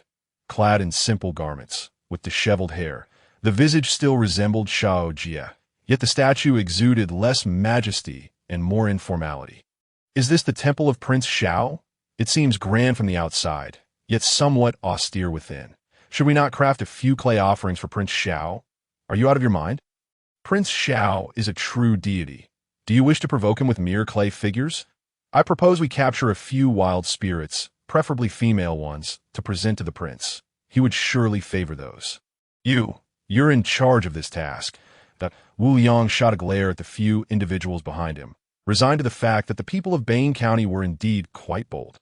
My lord, that moment, several constables rushed in, swiftly whispering something in Wu Yang's ear. His expression changed abruptly, and he hastily bowed to the statue of Xiao Jie. Forgive me, my lord. Urgent matters have arisen at the Yamen. With that, he turned to leave, and the citizens of Bane County followed suit. Once all had departed, Xiao Jie revealed his true form. It seemed a lead had surfaced. He had been pondering over that matter concerning Lugong. At the foot of Bane Mountain, Wu Yang hurried back to the Yin-Si Yamen, where he encountered Wu Laosan and 3 other spirits. Close the door, the captain commanded, and only then did Wu Yang clasp his hands in greeting to the 4. Gentlemen, what is the situation? My lord, we have just confirmed that Lianhua Temple is indeed secretly abducting infants. Wu Laosan ground his teeth in frustration. However, we have only observed children entering, with no evidence of them ever exiting. It is highly likely they are only taken in. Wu Liang staggered slightly. He had assumed that Lianhua Temple was merely engaged in trafficking for profit, believing that no matter the circumstances, the children would at least be spared their lives. Yet he had not anticipated that Lianhua Temple was not motivated by greed, but rather by a desire to cause harm. Bang! Wu Liang stood up. This vile temple must be eradicated, my lord. We have already ascertained that tonight they intend to abduct a newborn from a household in Dongsuan of Bane County. Wu Yang's eyes brightened. Excellent. Tonight we shall catch them red-handed, and I look forward to seeing how these bald monks will excuse their actions. In the dead of night, the streets were swept by a chilly breeze, and the world had long since succumbed to slumber. Even the wild dogs had ceased their howling. Whoosh! At that moment, a shadow darted swiftly across the sky above Bane County, landing softly atop a building, a pair of vigilant eyes scanning the street below. Confirming that no one was present, the figure stealthily approached a household. The lights within had been extinguished, and the sound of even breathing and occasional childlike murmurs drifted from inside. After confirming once more, the figure performed a series of hand gestures, uttering a strange incantation, quickly diminishing the sounds within the house. The figure chuckled softly, boldly pushing open the door and emerging shortly thereafter, cradling a child. Ding, ding, ding. Just as he was about to leave, the sudden clang of gongs and drums erupted around him. Simultaneously, a multitude of constables appeared, swiftly surrounding the household. What is happening? The figure's face paled slightly. How had these constables known of his intent to come here tonight? Kidnapping a child, that heartless bastard committing such a heinous act in the dead of night. Damn it, where's my knife? Kidnapping a child. If he manages to escape from here alive, I will share his surname. The commotion escalated. Neighbors poured out, filling the street to capacity. Make way. The county magistrate has arrived. Wu Yang stepped forth from the crowd, surveying the bewildered individual in the courtyard. You scoundrel, are you still not going to surrender? Upon hearing Wu Yang's furious rebuke, the figure did not display fear. Rather, he remained composed, cradling the child. Ba. The man chanted a Buddhist incantation and, astonishingly, removed the veil and hat from his face before everyone present. A monk? How could it possibly be a monk? This bald-headed monk is truly despicable. Even after renouncing the world, he still engages in such vile deeds. Kidnapping a child is a path to doom. Not even a monk should be spared. The recent incident in Bane County, where 7 children vanished overnight, was still fresh in everyone's memory, with families driven to madness or death. Wu Yang's expression shifted as he recognized the monk. The specter from that night had indeed spoken the truth. Lianhua Temple was undoubtedly involved in wrongdoing. My lord, I am a monk from Lianhua Temple. With the Dharma named Xiankong, I have come tonight under the instruction of the abbot to guide this child to the temple for cultivation. Monk Xiankong bowed. Lianhua Temple is the land of divine favor, a sacred place of Buddhism. To enter our temple for cultivation is an extraordinary opportunity. This declaration. The surrounding townsfolk fell silent. In a world where ordinary people struggle to fill their bellies, being able to enter the monastic life is indeed a highly coveted opportunity. Although many precepts must be followed, at least one would not starve. Thus, many families, during times of great calamity, would leave their children at the temple. Therefore, upon hearing that monk Xiankong was there to take a child for cultivation, the common folk were less resistant. After all, it represented a potential escape from their plight. Silence. However, Wu Yang thundered, "You speak nonsense. Lianhua Temple is the land of divine favor, a sacred place of Buddhism. If the abbot Huikong truly intended to guide this child to renounce worldly ties, why did he not come in broad daylight, but instead send you to secretly abduct a child under the cover of night? I see that you are clearly using the reputation of the Lotus Temple to conceal your heinous crime of abducting children." Upon hearing Wu Yang's words, everyone suddenly realized the truth. Indeed, such a deed is not merely a trivial matter. Why then must one approach under the cover of darkness?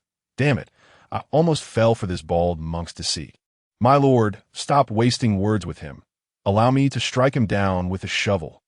As the charade was unveiled, Monk Miaokong's expression darkened, and he immediately attempted to flee using his lightness skill. However, just as he moved, a tremendous force bore down upon his shoulder, pinning him to the ground. Who? Miaokong swiftly turned his head, only to catch a fleeting glimpse of a ghostly visage, a ghost, before he could regain his composure.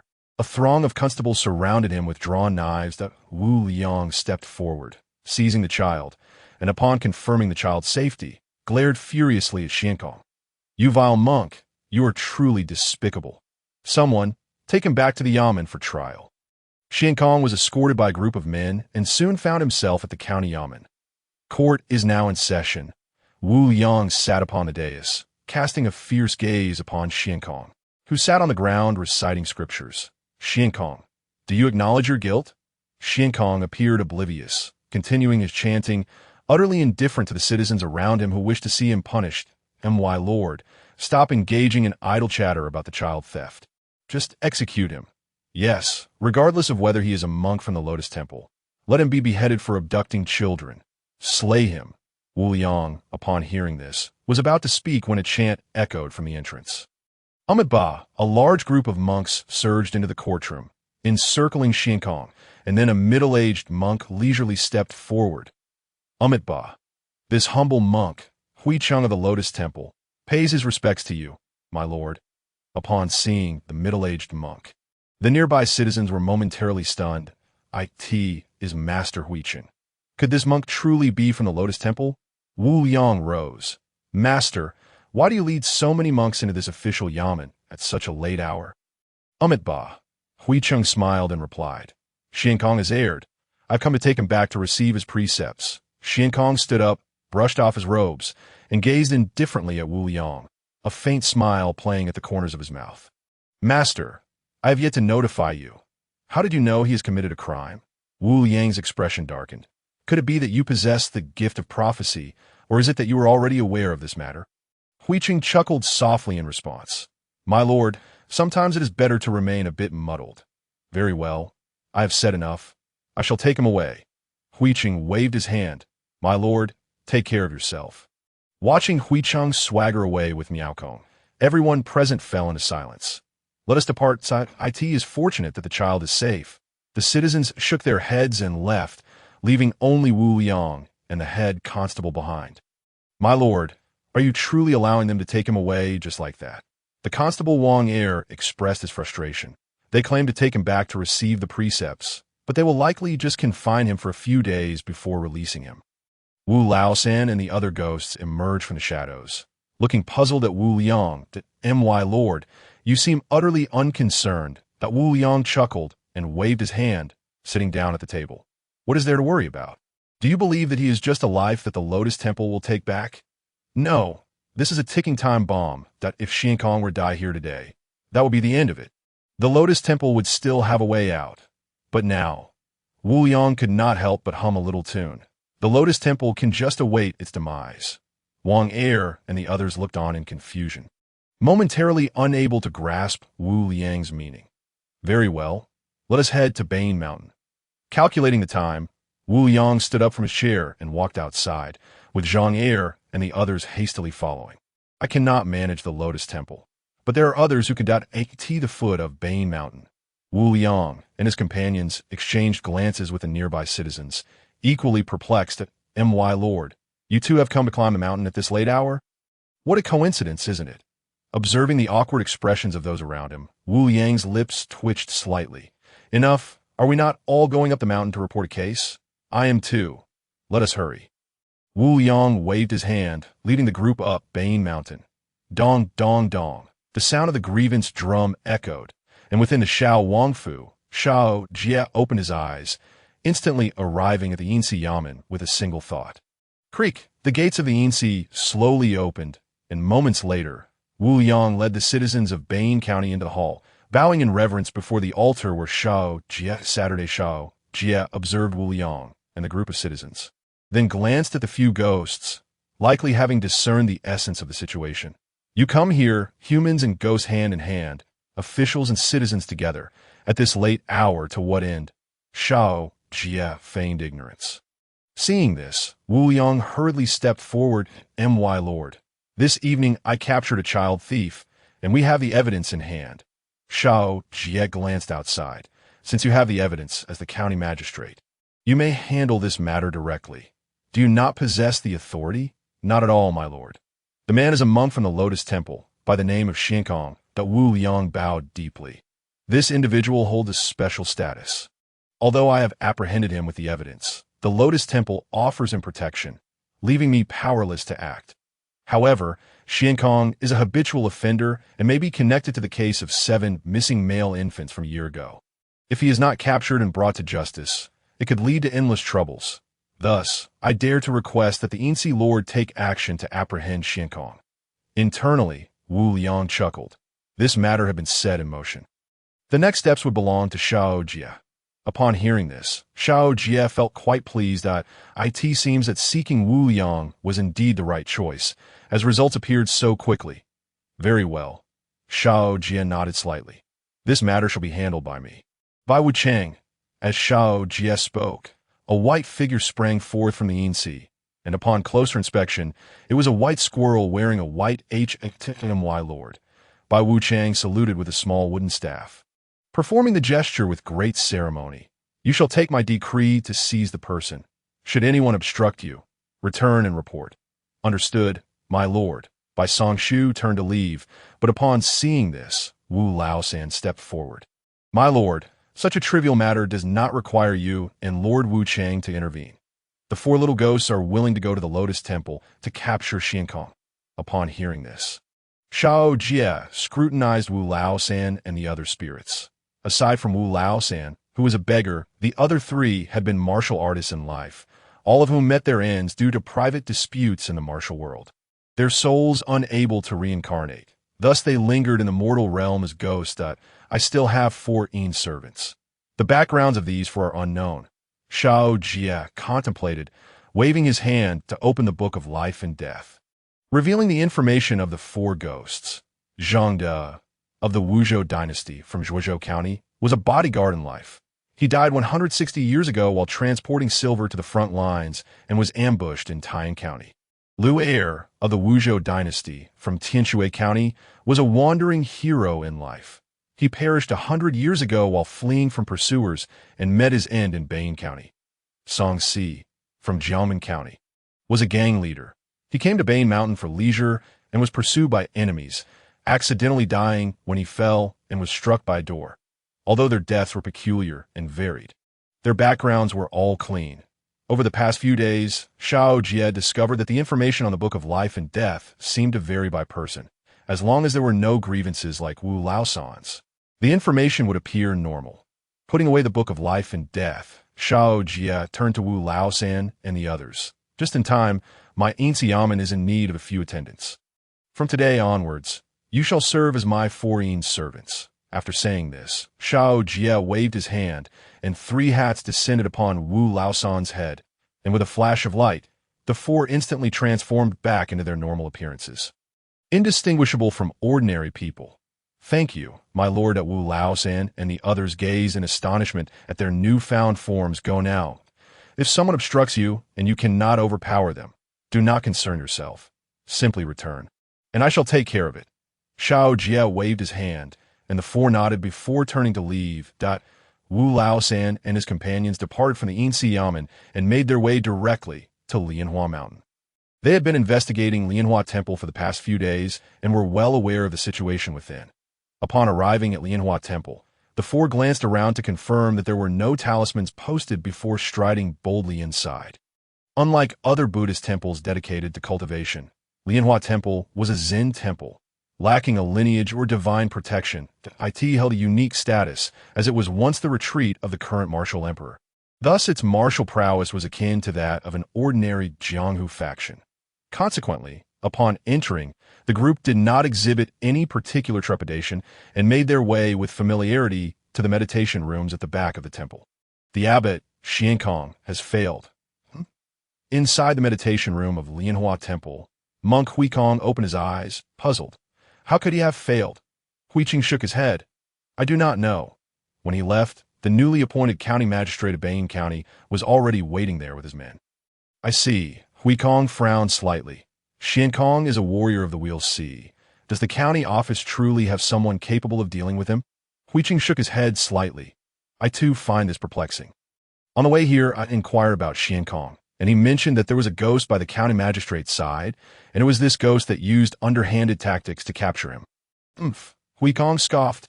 A dignified county magistrate consorting with a ghost. Write a letter to the capital and have them remove this Wu Liang. Understood. By the way, where is Xiankong now? He is confined in the back courtyard. He has worked hard this time. Let him out tomorrow. Yes, the entrance. Wu Laosan and the others exchanged glances before turning to leave, swiftly arriving at a meditation hall. They passed through the walls and soon found Xiankong lying on the bed, sound asleep. Indeed, this fellow is here. Just as the master said, these bald monks are not taking this matter seriously at all. Now that this incident has reached the Yin-Yang, let us see how they handle it. Exactly. What does it matter if someone in the capital has influence? There are also beings in the heavens. The four exchanged glances and acted in unison, swiftly wrapping Xiankong in a bundle and carrying him out of the room. Striding confidently toward the exit of Lianhua Temple, in the dead of night, several patrolling monks, yawning and drowsy, were conducting their rounds when suddenly, a long, wrapped object shot past them. The object was struggling violently, but emitted no sound. Hey, did you just see Xiankong Shixiang float by? I saw it too. What nonsense are you two speaking? There is no one floating by.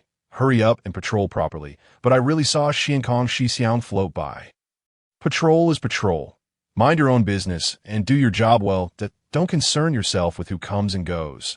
The two younger monks, bewildered and inexperienced, were momentarily at a loss. Meanwhile, Xiankong found himself being carried from Lianhua Temple up a mountain and into an official's office. Upon landing, before he could utter a word, a furious roar echoed from above. Bring him here. Straight to the guillotine. Bring him here. Execute him directly. Upon entering the Yin-Yang, Xiankong was taken aback by Xiao Jie's furious bellow.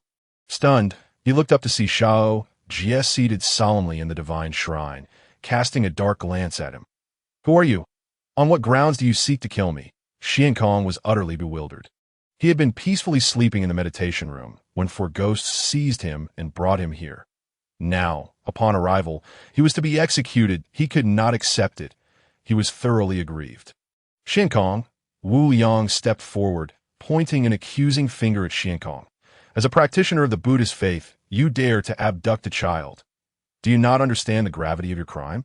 Only then did Xiankong notice Wu Liang and the surrounding citizens of Bane Mountain. And he suddenly comprehended the situation.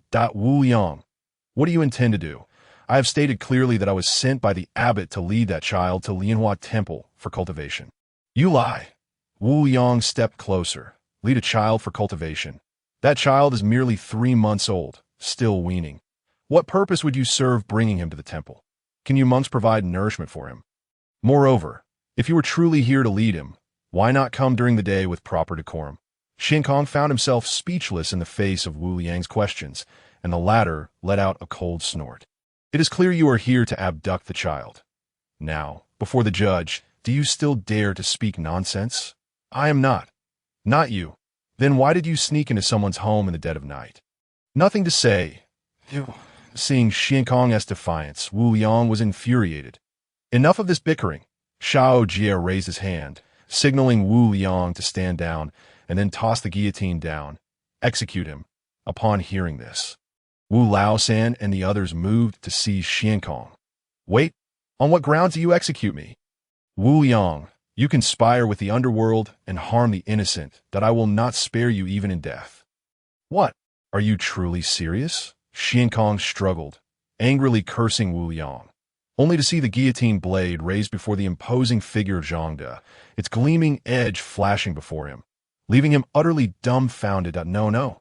What are you doing? Are you truly going to execute me?" Xuankong's face turned pale. "You are going to kill me without even asking a single question. Is there no law here?" Xiankong was in a state of shock. He initially thought Xiao Jie was merely intimidating him, trying to extract a confession. But now, witnessing the demeanor of these individuals, it was evident they were serious. Where on earth was he? How could they proceed directly to execution without so much as a question? Not just him, even Wu Liang was momentarily flabbergasted. Was this progress not too swift? "My lord, should we not inquire further?" Xiao Jie raised his hand. "No need to rush. Execute him first. We will ask questions later." "Execute first and ask later?"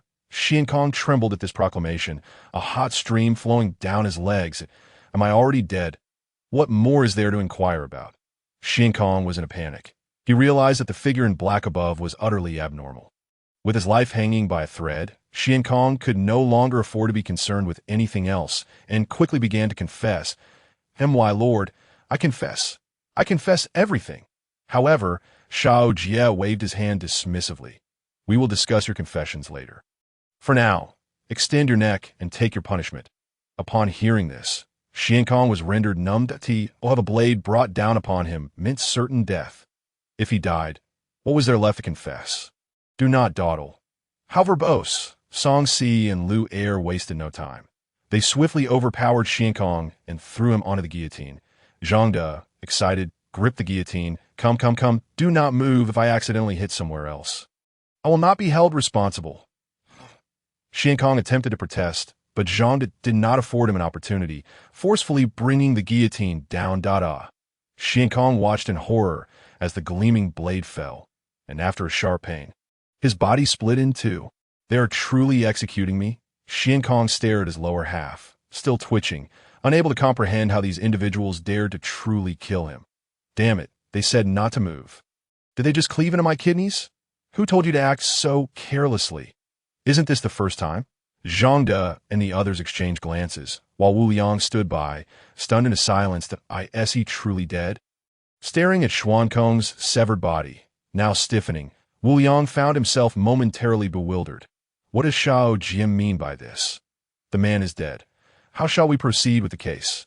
At this moment, Bai Wuchang approached, kicking Xiankong to confirm his demise, and then turned to report. "My lord, the man is dead." Xiao Jie nodded. Bring him up for further proceedings.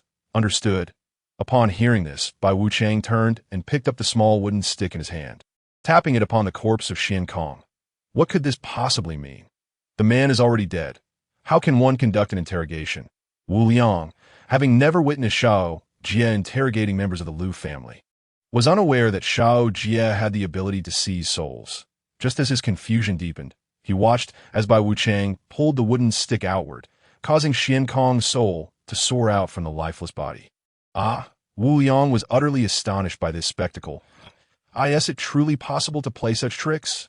At that moment, he comprehended the meaning behind Xiao Jie's words about severing before slowly questioning. Meanwhile, Xian Kong was even more bewildered. Hadn't he died? How was he still present in this place? He distinctly remembered being struck down by Xiao Jie. How could he awaken in such a ghastly location? Xian Kong, Xiao Jie called out from within the shrine, that weren't you supposed to confess your sins? Now is the time.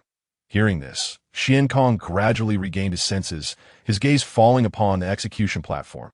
Slowly understanding his dire predicament, I see that a sudden smile appeared on Xian Kong's face as he rose from the ground. Confess? What nonsense! I am already dead. If you have the ability, strike me down again. His brazen demeanor left everyone present momentarily stunned, exchanging uncertain glances, unsure of how to respond. Bai Wuchang stared at Xian Kong, equally dumbfounded. This individual had just been struck in the kidneys. How could he have lost his wits entirely? Speaking such words in the underworld is akin to boasting before the king of hell. It's a surefire path to demise. Xiao Jie, too, was taken aback. It was his first encounter with someone audacious enough to invite such a fate upon themselves. Very well. Let it be as you wish. Bring forth the executioner. Let him cleave you into 3 pieces. Understood. The 3 subordinates of Zhangde approached, seizing Xian Kong's ghostly form and leading him to the execution platform. Rather than exhibiting fear, Xian Kong appeared rather pleased. I am already a ghost. Do you think your mortal blades can harm me? Before he could finish his boast, an excruciating pain engulfed his soul. The intensity of the agony felt as though existence itself was the most torturous experience imaginable. Yet beyond this suffering, he came to a profound realization. The blades in this realm could indeed reach him. After what felt like an eternity, the pain began to subside, and Xian Kong lifted his head, meeting the gaze of the youth in the shrine, who wore a smile that was both amused and menacing. Should I strike you once more? Xian Kong trembled at the thought, hastily shaking his head. No, I shall confess. I will divulge everything. Xiao Jie let out a cold laugh. You little fool, you are not beyond my grasp. Speak. With Xiao Jie's consent, Xian Kong swallowed hard and began, My lord, I am merely a laborer in this matter. His eyes darted around as he continued. It was my master, Huicheng, who instructed me to do this. Truth be told, I was not in favor of it, but he is my master, and one must bow their head under the eaves. Xian Kong wore a pitiful expression as he pleaded, My lord, I am but an accomplice. Xiao Jie frowned slightly. Whether you are merely an accomplice will be determined later. First, tell me how many children you have stolen in total. Are there others like you involved in this abduction of children? Moreover, what purpose do you serve in this endeavor? Xiao Jie's tone turned. I see why. Be clear about what you know. You may choose to conceal the truth, but I can delve into your soul myself, and the experience will be far more excruciating than a mere blade. This, upon hearing Xiao Jie's words, Xian Kong's heart trembled, and he gulped before speaking again. I have stolen a total of 13 children. At this proclamation, Wu Liang and the others instantly turned grim. 13 children was merely Xian Kong's own tally. The entire Lianhua temple boasted hundreds of monks. Who could fathom how many children they had abducted over the years? My lord, while I did pilfer 13 children, it is worth mentioning that my performance in Lianhua Temple is considered mediocre. Why several senior brothers each have dozens of children to their names. My eldest brother, Xin Jing, has stolen over 100 children single-handedly and is privately known as the King of Children. As Xian Kong spoke, his voice grew softer. He realized that the more he divulged, the heavier the murderous aura around him became, as if the onlookers wished to devour him whole. Xiao Jie's frown deepened as he pondered for a moment before asking, In total, how many children have you all stolen over the years? This, Xian Kong licked his lips nervously, forcing a laugh. Actually, it isn't that many. I estimate around 700 or 800. The main difficulty lies in my master's specific requirements for the children's birth dates. If we steal those that do not meet his criteria, not only is it futile, but we would also face punishment. Thus, finding suitable children is the true challenge, preventing large-scale abductions. Xian Kong scratched his head awkwardly. While those around him quaked with rage, Xiao Jie raised a hand to calm those who wished to strike down Xian Kong. What special requirements do you have for the children you seek? Upon hearing this, Xian Kong hastily shook his head. I do not know. We hand over all the children we steal to Master Huichen. How he handles them is beyond our knowledge. Xiao Jie frowned slightly. It seemed he would need to summon more individuals to clarify the situation. Also, you mentioned that there are consequences for acquiring unsuitable children. This implies that mistakes have occurred. What ultimately became of those children? As soon as these words left Xiao Jie's lips, Xian Kong's expression shifted, his eyes darting about nervously. Well. Seeing Xian Kong's evasiveness, Xiao Jie already sensed the grim truth. Did the figures you provided include those children? Or merely the suitable ones? Xian Kong faltered, his demeanor growing increasingly anxious, while Wu Liang trembled in rage, and the surrounding townsfolk seethed with barely contained fury. With a heavy sigh, Xiao Jie concluded, some matters were best left unexamined. My lord, Wu Liang implored, this Lianhua temple is a den of evil. I beseech you to take action and eradicate them. Kneeling before Xiao Jie, the surrounding populace quickly rallied around him, causing Xian Kong to tremble in fear. Xiao Jie gestured for silence. Since this matter has come before my court, it cannot simply be dismissed.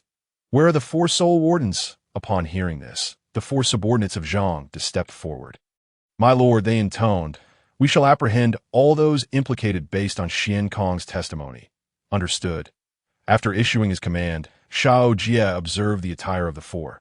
Though they were ghostly enforcers, they appeared somewhat shabby, lacking any weaponry. After a moment of contemplation, Xiao Jie raised his hand, gathering dark energy into his palm. Soon, a chain, 2 long blades, and a set of shackles materialized. Artifact forging. With a thought, the 4 weapons began to shimmer with golden light, transforming into 9th-grade magical artifacts. The soul-dragging chain, a 9th-grade artifact, a replica of the 3 realms soul-dragging chain, capable of forcibly extracting souls from their bodies and serving as a weapon. Ghost-slaying blade, a 9th-grade artifact, a replica of the execution platform, able to injure both mortals and spirits. Shackles, a 9th-grade artifact, usable as dual-handed weaponry and for restraining both the spectral and the corporeal. Seeing this, Xiao Jie nodded slightly, waving his hand to distribute the magical artifacts to Zhang De and his companions. Choose one each. The 4 were elated, astonished that merely a day into their tenure as ghostly enforcers, Xiao Jie had bestowed upon them such powerful artifacts. Wu Lao-san, your skills are average. Take this soul-dragging chain. Lu Air and I will wield blades. The shackles will be yours, Old Ford Zhang, to organize the distribution, and none of the others objected. Equipped with their newfound artifacts, the 4 hastily made their way to Lianhua Mountain the witching hour. The Lianhua temple lay mostly quiet, save for a few patrolling disciples who still wandered about. Brother, what is the purpose of our nightly patrols? At the entrance of the temple, a few young monks, lacking in spirit, lamented that they had been wandering the courtyard with torches for an entire hour. During this time, they witnessed an absurd spectacle as their senior brother soared past them. Yet the leading monk instructed them to feign ignorance, leaving them profoundly perplexed. What do you know?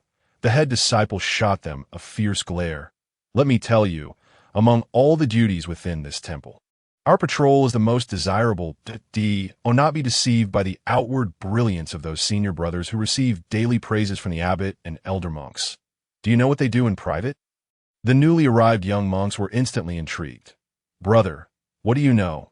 Please enlighten us. The leading monk, casting a disdainful glance at the inquisitive monks, retorted, Why are you inquiring about such matters? I warn you, the more you know, the graver your fate may be. Just patrol diligently and recite your scriptures peacefully. Do not entertain idle thoughts. Perhaps this will spare you in times of peril. Having uttered these words, the leading monk's countenance suddenly shifted, and he stared in astonishment towards the interior of the temple, mirrored by the expressions of the others. Before them, Hui Cheng and his companions were being dragged out, bound by iron chains and shackles, resembling a band of convicts.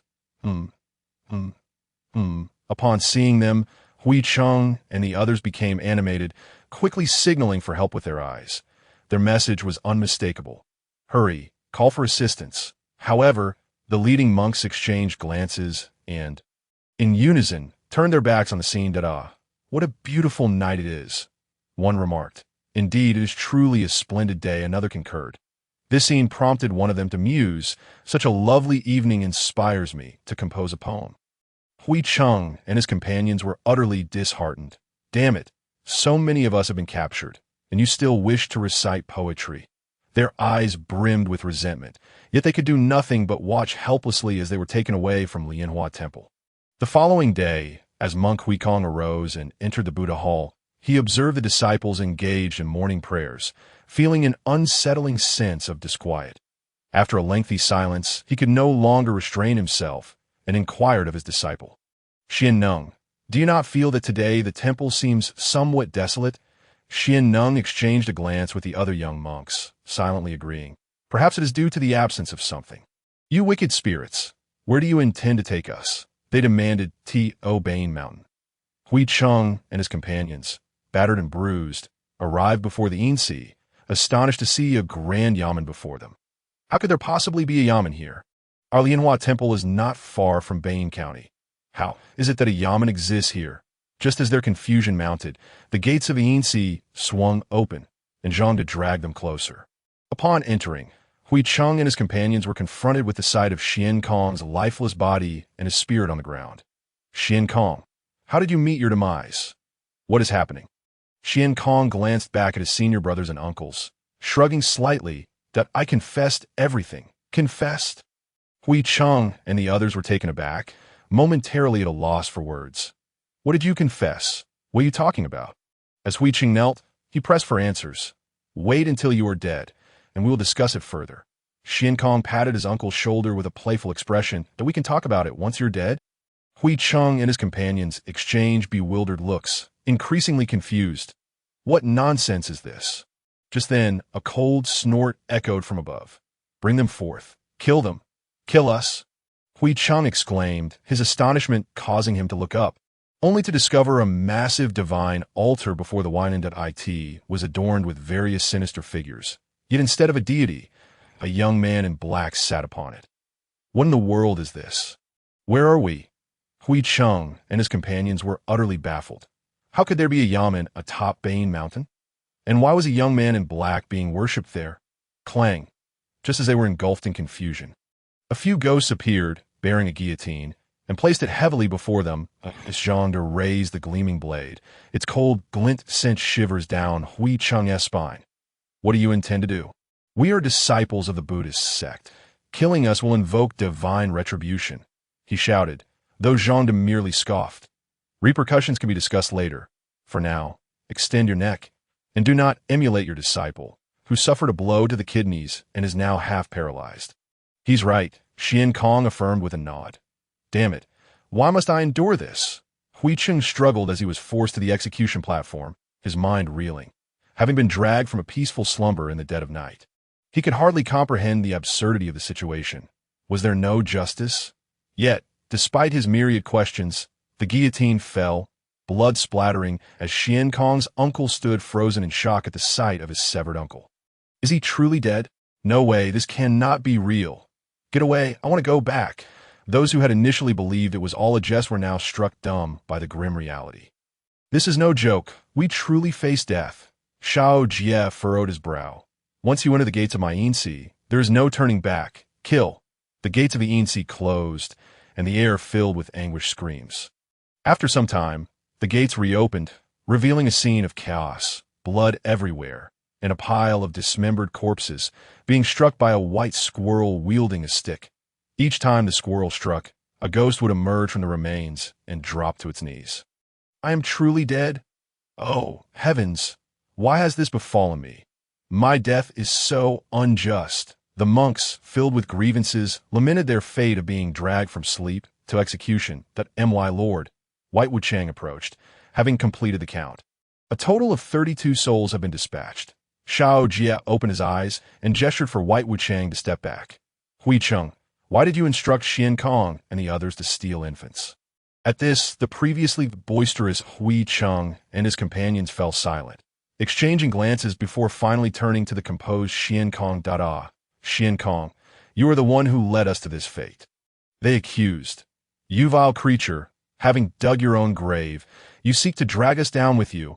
Uncles and brothers, this is the Yinsi Yamen, not the county office. Whether or not the truth is revealed is not mine to decide. Xian Kong replied, unfazed by their ire.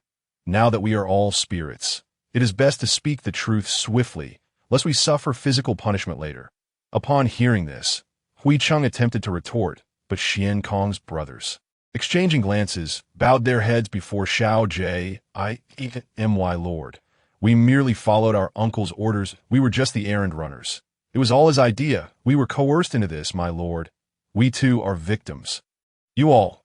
Hui Cheng was left speechless, aghast at their audacity to shift the blame entirely onto him. Wu Yang and the others exchanged incredulous looks at this treachery. Xiao Jie, bemused by their antics, pondered for a moment before addressing Hui Cheng. Hui Cheng, is what they say true? No, it is all lies. Where is the deception? Well, Hui Cheng found himself at a loss for words. Observing his predicament, Xiao Jie waved his hand. Bring him forth and chop him into 3 pieces, so he may awaken. I confess, I admit, I reveal, Hui Cheng stammered, bewildered. Why does it always come to killing? And now that I have become a ghost myself, how can I harm myself? Yet in the next moment, Hui Cheng understood. The profound pain that penetrated his soul jolted his mind awake, and he suddenly saw things clearly. Master, I confessed, I will lay everything bare. Hui Cheng trembled all over. It was the abbot. He compelled me to do all this. Xiao Jie furrowed his brows. Why? What does he want with so many children? Hui Cheng rose to his feet. Hui Kong has been devoted to Buddhism for many years. Obsessed with immortality, he has inquired of the Liu family multiple times, only to return empty-handed. 30 years ago. While traveling, Hui Kong met a renowned longevity practitioner in Nanshui County. That practitioner taught him a method of achieving longevity known as the human elixir technique.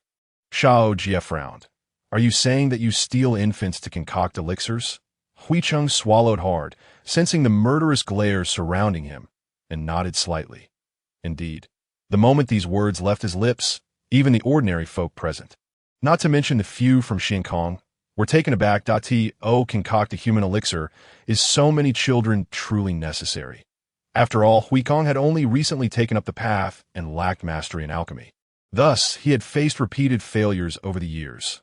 Hui Cheng could no longer continue, as the oppressive, murderous intent emanating from above him, from Xiao Jie, suffocated him. What a serene domain of the Buddhist order this is. Xiao Jie sneered coldly. Aside from you, does anyone else in your temple have any issues? Hui Cheng shook his head. Everyone involved in this matter was present, save for the abbot. Xiao Jie took a deep breath. Bring Hui Kong to me. Yes, Tilianhua Temple. After the morning prayers, Xian Nung and others left the main hall and began to tidy the courtyard like a tea that moment. Several young monks approached. Senior brother, one of them said, should we inform the abbot about last night's incident? Last night? What incident? Xian Nung replied, puzzled. The young monks exchanged bewildered glances. Senior brother, don't you remember about the matter of our brothers being taken away last night? Xian Nung, hearing this, grew increasingly confused. What are you talking about? I don't understand at all. With palms pressed together, he said, last night, we patrolled peacefully. The world was tranquil, all thanks to the protection of Buddha. The young monks exchanged glances, realizing that Xian Nung seemed to intend to act as if nothing had happened. Just then, a voice suddenly echoed from the abbot's chamber. Help! Help! Someone help! The voice of Abbot Hui Kong reverberated throughout the temple. The young monk's expression shifted, and they turned anxiously to Xian Nung. Senior brother, something has happened to the abbot. They then looked back to find Xian Nung seated calmly, exuding compassion, addressing them. Ming Jing, did you study diligently during morning prayers today? What prayers? Senior brother, the abbot seems to be in trouble. Shouldn't we go check? Well, you did well. Come, recite the rebirth incantation with me. I'm talking about the abbot being in trouble. The young monks, their heads glistening with sweat, felt desperation, yet Xian appeared to be on an entirely different wavelength. Clang! Help! Someone! At that moment, the abbot's chamber burst open, and Huikong, wrapped tightly like a dumpling, was carried out. Xian, quickly save me! My disciples, why are you just standing there? Hurry, come to my aid. It was broad daylight, and after the turmoil of the previous night. All that remained in the temple were Xian and a few young monks. Among them, Xian, being the seniormost, found himself frozen in place upon seeing the abbot being carried out, while the others remained indifferent. Save? The young monks exchanged glances, contemplating, and slowly sat down. That I haven't reviewed the morning prayers the abbot taught us today. Doubt me too. Come on, let us sit and discuss the Dharma. Exactly, the others chimed in, and they began to murmur among themselves, ignoring the abbot's desperate calls. However, as the abbot was carried away, just as they exited the main gate, a heart-wrenching wail erupted from within. Oh no, the abbot is gone. Woe is me, master. Where have you gone? You've left us. What shall we do? Abbot, why must you abandon us? Alas, abbot. The cries were so sorrowful that they pierced the heart, more mournful than a father burying his son. Yet those outside stood stunned, unsure whether to laugh or cry. They shook their heads, glancing back at the fainted abbot, and turned to leave, while inside the temple, Xian and the others clung to Huikong's robe, weeping profusely to the entrance. Mingjing confirmed that the abbot had indeed vanished and hurried back to close the door. Stop crying. The group lifted their heads, and Mingjing, with a face full of grief, declared, the abbot has departed. He will not return. Just as a nation cannot be without a ruler for a day, a temple cannot be without an abbot. For the future of Lianhua Temple, we must swiftly choose a new leader. Upon hearing this, everyone turned their gaze to Xian, who remained silent. Mingjing, seeing this, approached with two other monks to help him up. Hey, what are you doing? Why are you draping the abbot's robe over me? The abbot has just left. How can I assume such a role? Oh, you are placing me in a difficult position. Moments later, the doors of Lianhua Temple swung open, and Xian greeted the pilgrims with a smile, declaring, I am Xian, the new abbot of Lianhua Temple. The visiting pilgrims were utterly bewildered. How had the abbot changed overnight? Meanwhile, within the Yin division, Huikong gazed at his own corpse, tears streaming down his face. What is this place? Entering without distinction, only to be struck down. Then, they capture his spirit for interrogation. Glancing at his disciples, Huikong felt an even deeper sorrow. No wonder he sensed the temple's emptiness this morning. All the feelings were right here. Huikong, came the stern voice. You steal children to concoct elixirs, preying upon your own kind and shattering countless families. You deserve 1,000 deaths. Xiao Jie thundered. Speak. Where did your human elixir technique originate, and who are your accomplices? Huikong trembled, hastily bowing. My lord, I know nothing of stealing children. Abbot, there is no need to deny it. We have all confessed. Indeed, we stated that it was you who instructed us. Abbot, even in death, you shall be punished. Ew. Huikong stared in disbelief at his disciples, realizing they were throwing him under the bus. Bring him. Xiao Jie had just arrived, and Huikong suddenly blurted out. The human elixir method comes from Xiadong village in Nanshui County. Enter through Qiushui Alley, the sixth courtyard on the left, where the head of the household is surnamed Kong, a doctor with 2 sons, a daughter, and 18 grandsons, and my accomplices are these disciples. Lu Gong from Bain County once sent me 7 children, whom I later discovered were the missing children from Bain County. I was the one who was deceived. I thought they were children stolen from elsewhere, and I generally do not take from my own vicinity. Listening to Huikong's clear and detailed account, Xiao Jie found himself momentarily stunned. Indeed, I had once privately discussed this matter with Lu Gong. Those 7 children were not stolen by him, but were sent to him for me. Have you finished? I have. Huikong sighed in relief, thinking he would be spared. Bring him. Execute him. What? Huikong looked up in shock. But I have confessed honestly. Why must I still face execution? Xiao Jie narrowed his eyes. Interrupting my speech warrants a greater punishment. Cut him down. The Huikong people were all stunned. It seemed that whether one extended their neck or retracted it, the outcome was the same. Why then, had he been so thorough in his confession? Ah! Watching Huikong take a blow, Xiao Jie felt a wave of relief wash over him. My lord. The baby theft case was extensive. Could we detain these spirits for further investigation? Upon hearing Wu Liang's words, Xiao Jie nodded slightly. There were too many peculiarities surrounding the baby theft case. Very well. With a wave of his hand, the souls of Huikong and his companions were dragged to the underworld. Wu Liang, proceed with your investigation into the baby theft case. Regardless of whom you uncover, I shall provide you with support. Thank you. My lord. Wu Liang responded promptly with a bow. Rising to his feet, Xiao Jie commanded, Zhangde, you four shall accompany Wu Liang during this period, assisting him in his inquiries and ensure his protection. Understood. With that, Xiao Jie gestured for everyone to withdraw. The lord's brilliance and martial prowess shone forth, marking the successful resolution of the first phase of the baby theft case. Rewards included the expansion of the underworld's infrastructure, a prison, and 2 divine positions for the prison guards. Xiao Jie's eyes sparkled. He finally had a cell. Just as he was perusing the system rewards, over 500 elite armored soldiers from Bain County appeared unexpectedly.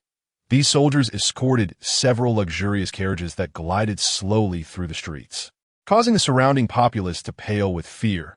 The Liu family had returned. Creak, the opulent carriage, under the protection of numerous elite soldiers and the watchful eyes of the townsfolk, came to a halt before the Liu family estate.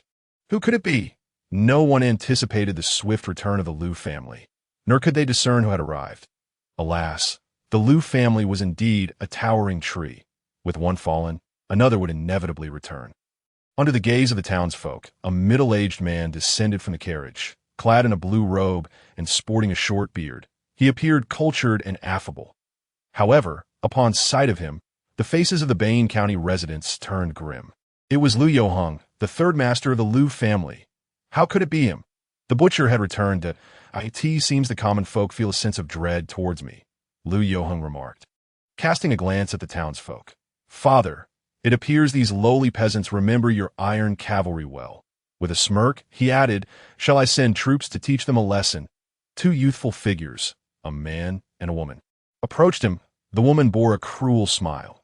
"Let us not forget our purpose in returning." Liu Yoheng waved dismissively, redirecting his gaze from the townsfolk. "Why concern ourselves with these scoundrels? They are but bones unworthy of my dogs. Let us proceed. After such a long journey, we ought to rest before discussing matters further." Yes. The pair exchanged glances with the surrounding populace before stepping inside. In the underworld's office, Xiao Jie emerged from the shrine, maneuvering around it to reach the rear of the underworld. The underworld sprawled over an expansive area of at least 1,000 square meters, yet its structures were rather rudimentary, aside from the courtroom at the entrance. The rest was bare, merely enclosed by a wall, devoid of anything but trees. This forest, encircled by the underworld, even attracted birds. Observing the dense thicket, Xiao Jie shook his head slightly and proceeded along the stone path deeper into the woods. In the depths of the forest, the heart-wrenching screams of Lady Zhang echoed, accompanied by the wails of Huikong and others, with some corpses of Liu family members hanging from the trees. Should a common person stumble upon this scene, they would undoubtedly be terrified, mistaking it for hell. Xiao Jie entered with a hint of irritation, glancing at the spirits. All they do is wail incessantly.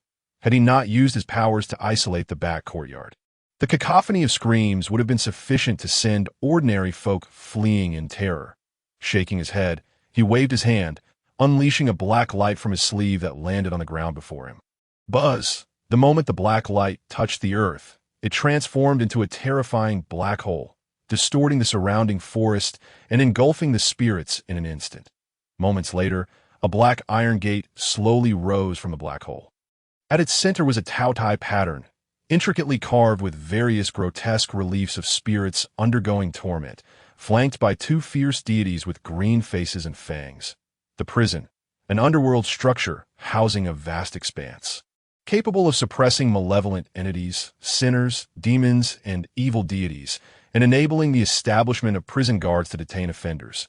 What lay within remained a mystery. Xiao Jie, intrigued, ventured inside. The prison's entrance was on the surface, while its main body lay beneath. After a considerable walk, Xiao Jie realized he was still on the first level, and a wave of curiosity washed over him. How expansive could this prison be? With a thought, Xiao Jie extended his consciousness to scan the entire prison, and was immediately taken aback. The prison extended a staggering 3,000 meters underground, resembling a pyramid divided into 7 levels, each deeper level encompassing a greater area. Correspondingly, the severity of the offenses increased as one descended. Prisoners on the upper levels bore the lightest of charges, while those below faced far graver fates.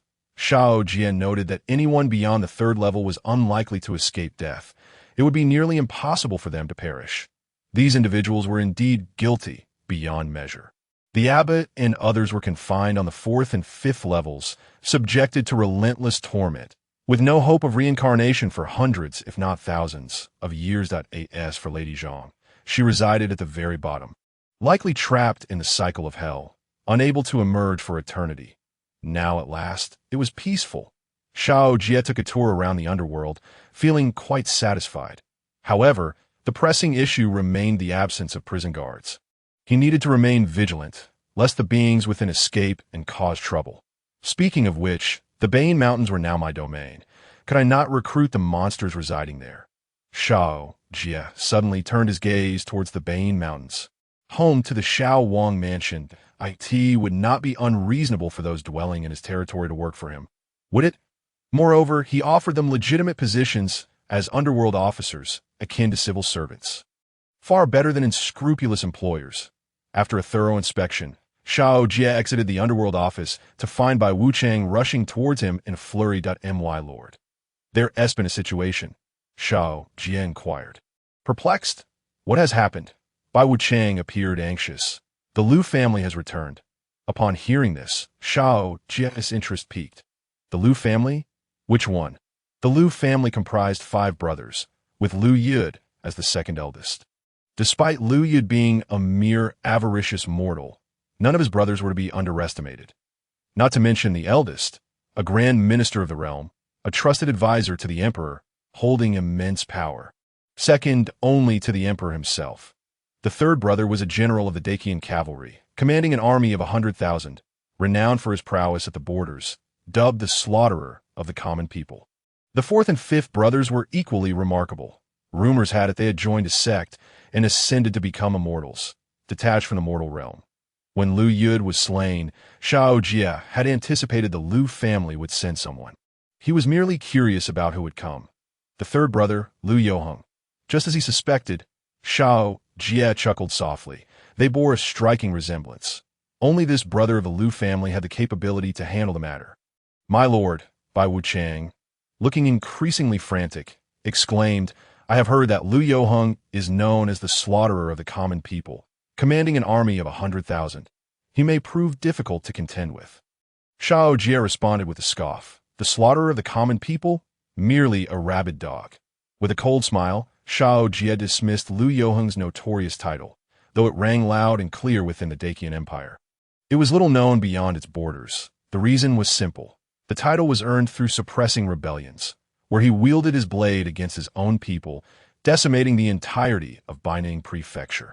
In essence, the name was a curse upon him. 3 years prior, a great general of Dacian had annihilated 1 million enemy soldiers, earning the title of slaughterer, and Liu Yoheng merely basked in the aftermath. This Liu Yoheng was likely far worse than his 2nd brother. Xiao Jie stroked his chin, contemplating that if he could unearth some clues, it could lead to a significant achievement. Bang! At that moment, Xiao Jie suddenly changed his expression, casting a fierce glance towards the Xiao Wang mansion, his demeanor darkening instantly. Who dares to disturb my royal household with such reckless abandon? With a cold snort, Xiao Jie turned and vanished from sight. What is happening? Who would dare to cause trouble at the Xiao Wang mansion? Bai Wuchang adjusted his hat and, regaining his senses, hurried towards the mansion. Roar in the northern Yin Mountains. Behind the Xiao Wang mansion, 2 robust figures stood ominously. One bore horns like a bull, while the other had a face resembling that of a horse. Both appeared exceedingly peculiar. Why have they not emerged yet? Could the individuals inside be mere cowards? The horned man spoke in a voice as deep and thunderous as a storm, while the horse-faced man surveyed the Xiao Wang mansion with a disdainful grunt. It remains a mystery which blind wild god dares to act so audaciously in the northern Yin Mountains that do they not realize this is the territory of the demon clan? As the two conversed, numerous demons began to appear from the mountains, all of them original inhabitants of the northern Yin Mountains. Due to Xiao Jie acquiring dominion over the area, they were now compelled to gather around the northern Yin Mountains. The arrival of the Bull King and Horse King was indeed timely. These two were the mightiest demon kings of the region and could potentially stand up for us. Indeed, the demons expressed their anticipation. Although they were formidable beings, a sense of dread inexplicably overcame them as they approached Xiao Jie's mansion, rendering their demonic powers paralyzed, unable to be utilized. However, it was perplexing that while other demon kings felt a chill of fear upon arrival, the Bull King and Horse King exhibited no such signs. The reason for this remains unknown, and only their entry into this realm could unveil the truth. As the demons pondered, the sky suddenly darkened ominously, casting a shadow over the entire northern Yin Mountains as if the heavens were about to collapse. A terrifying aura of darkness loomed perilously close to their heads. What is happening? Such overwhelming malevolence. Could this be the power of the master of this domain? This is indeed rather frightening. Can the Bull King and Horse King withstand it, as the sinister energy of the heavens surged? The expressions of the Bull King and Horse King grew grave. Which vile creature dares to wreak havoc here? Thunder rumbled as an eerie figure materialized above the Xiao Wang mansion, clad in dark attire. The figure bore a chilling countenance, causing the Bull King and Horse King to feel a shiver down their spines merely from his gaze. This individual may prove to be formidable. Fear not. Let's strike together. We are not mere ornaments. Very well. Let us confront him. The two exchanged determined looks and soared toward Xiao Jie without a moment's hesitation. They think they can catch me off guard in my moment of arrival and strike me down? Ha! Xiao Jie chuckled softly, slowly raising his hand. Little do they know, in the face of absolute power, all strategies are but the delusions of fools. Buzz, as Xiao Jie's palm descended, a colossal black handprint materialized, spreading across the ground for hundreds of miles. Within the imprint, the Horse King and Bull King found themselves kneeling, surrounded by swirling dark energy, their bodies grievously injured. Old Horse, run! Without a moment's hesitation, the Bull King grasped the Horse King and attempted to flee. However, to his shock, he inadvertently pulled off the Horse King's head, staring at the severed head in his hands. The Bull King froze for a moment before bursting into tears. Old Horse, alas, Old Horse. Ah, ah. The Bull King's wails echoed through the mountains, a sorrowful sound that would bring tears to any listener. The raised hand of Xiao Jie faltered in midair as he gazed in astonishment at the distant figure of the Horse King. Bewilderment flooding his mind. Does he not know that his brother possesses a technique of substitution? Such loud lamentations led Xiao Jie to believe he had inadvertently slain the creature.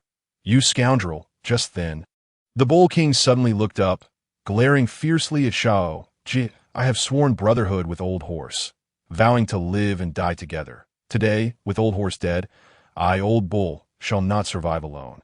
The Bull King staggered to his feet, furiously rebuking Xiao Jie. Old Ghost, prepare to pay with your life. With that, the Bull King charged forward, revealing his true form. Observing this, Xiao Jie exhaled softly and sent him flying. Bang! The Bull King landed below, bloodied yet unyielding, still gritting his teeth to rise. Seeing this, Xiao Jie felt a surge of murderous intent and prepared to strike down Old Bull when several formidable demons rushed in, blocking the Bull King's path. Old Bull, leave at once. As long as the Green Mountains remain, we need not fear running out of firewood. There is ample time ahead. Lord Xiao, spare the Bull King a life. We are willing to trade ours for his. Xiao Jie momentarily stood in astonishment. The demon clan is not like the human race, where bonds of brotherhood are cherished. They revere strength and follow it, yet it is rare for them to forge friendships akin to those among humans. Yet, these demons were willing to exchange their lives for the Bull King, a notion Xiao Jie had not anticipated. It seems Old Bull holds considerable esteem among the demons of the northern Yin Mountains. Xiao Jie hesitated, If he spared this demon, perhaps he could unify the demon populace of the northern Yin Mountains entirely. Step aside. With Old Horse dead, how could I live on alone? The Bull King stood resolutely. Even if I perish today, I will make you pay the price. Roar. The Bull King bellowed, charging at Xiao Jie once more, who frowned at the sight. Since you were so intent on seeking death, I shall oblige. With that, Xiao Jie raised his hand again, preparing to strike, but just as he was about to crush the Bull King, a shadow appeared before him, followed by a massive hoof colliding with his palm. Boom! The hoof barely resisted the impact before being sent soaring, crashing heavily into the mountains. The dust settled. The Bull King stared at the figure in his arms, stunned. Old Horse? Weren't you dead? The Horse King rolled his eyes, glaring at the Bull King with annoyance. Have you forgotten I possess the technique of substitution? The Bull King was momentarily taken aback, before suddenly realizing.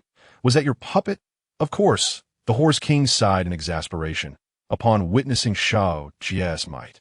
He had immediately fled, never anticipating that the Bull King would forget about his substitution technique, that he thought he had perished, charging recklessly for revenge. The Bull King, loyal and steadfast, was not one to forget his brother.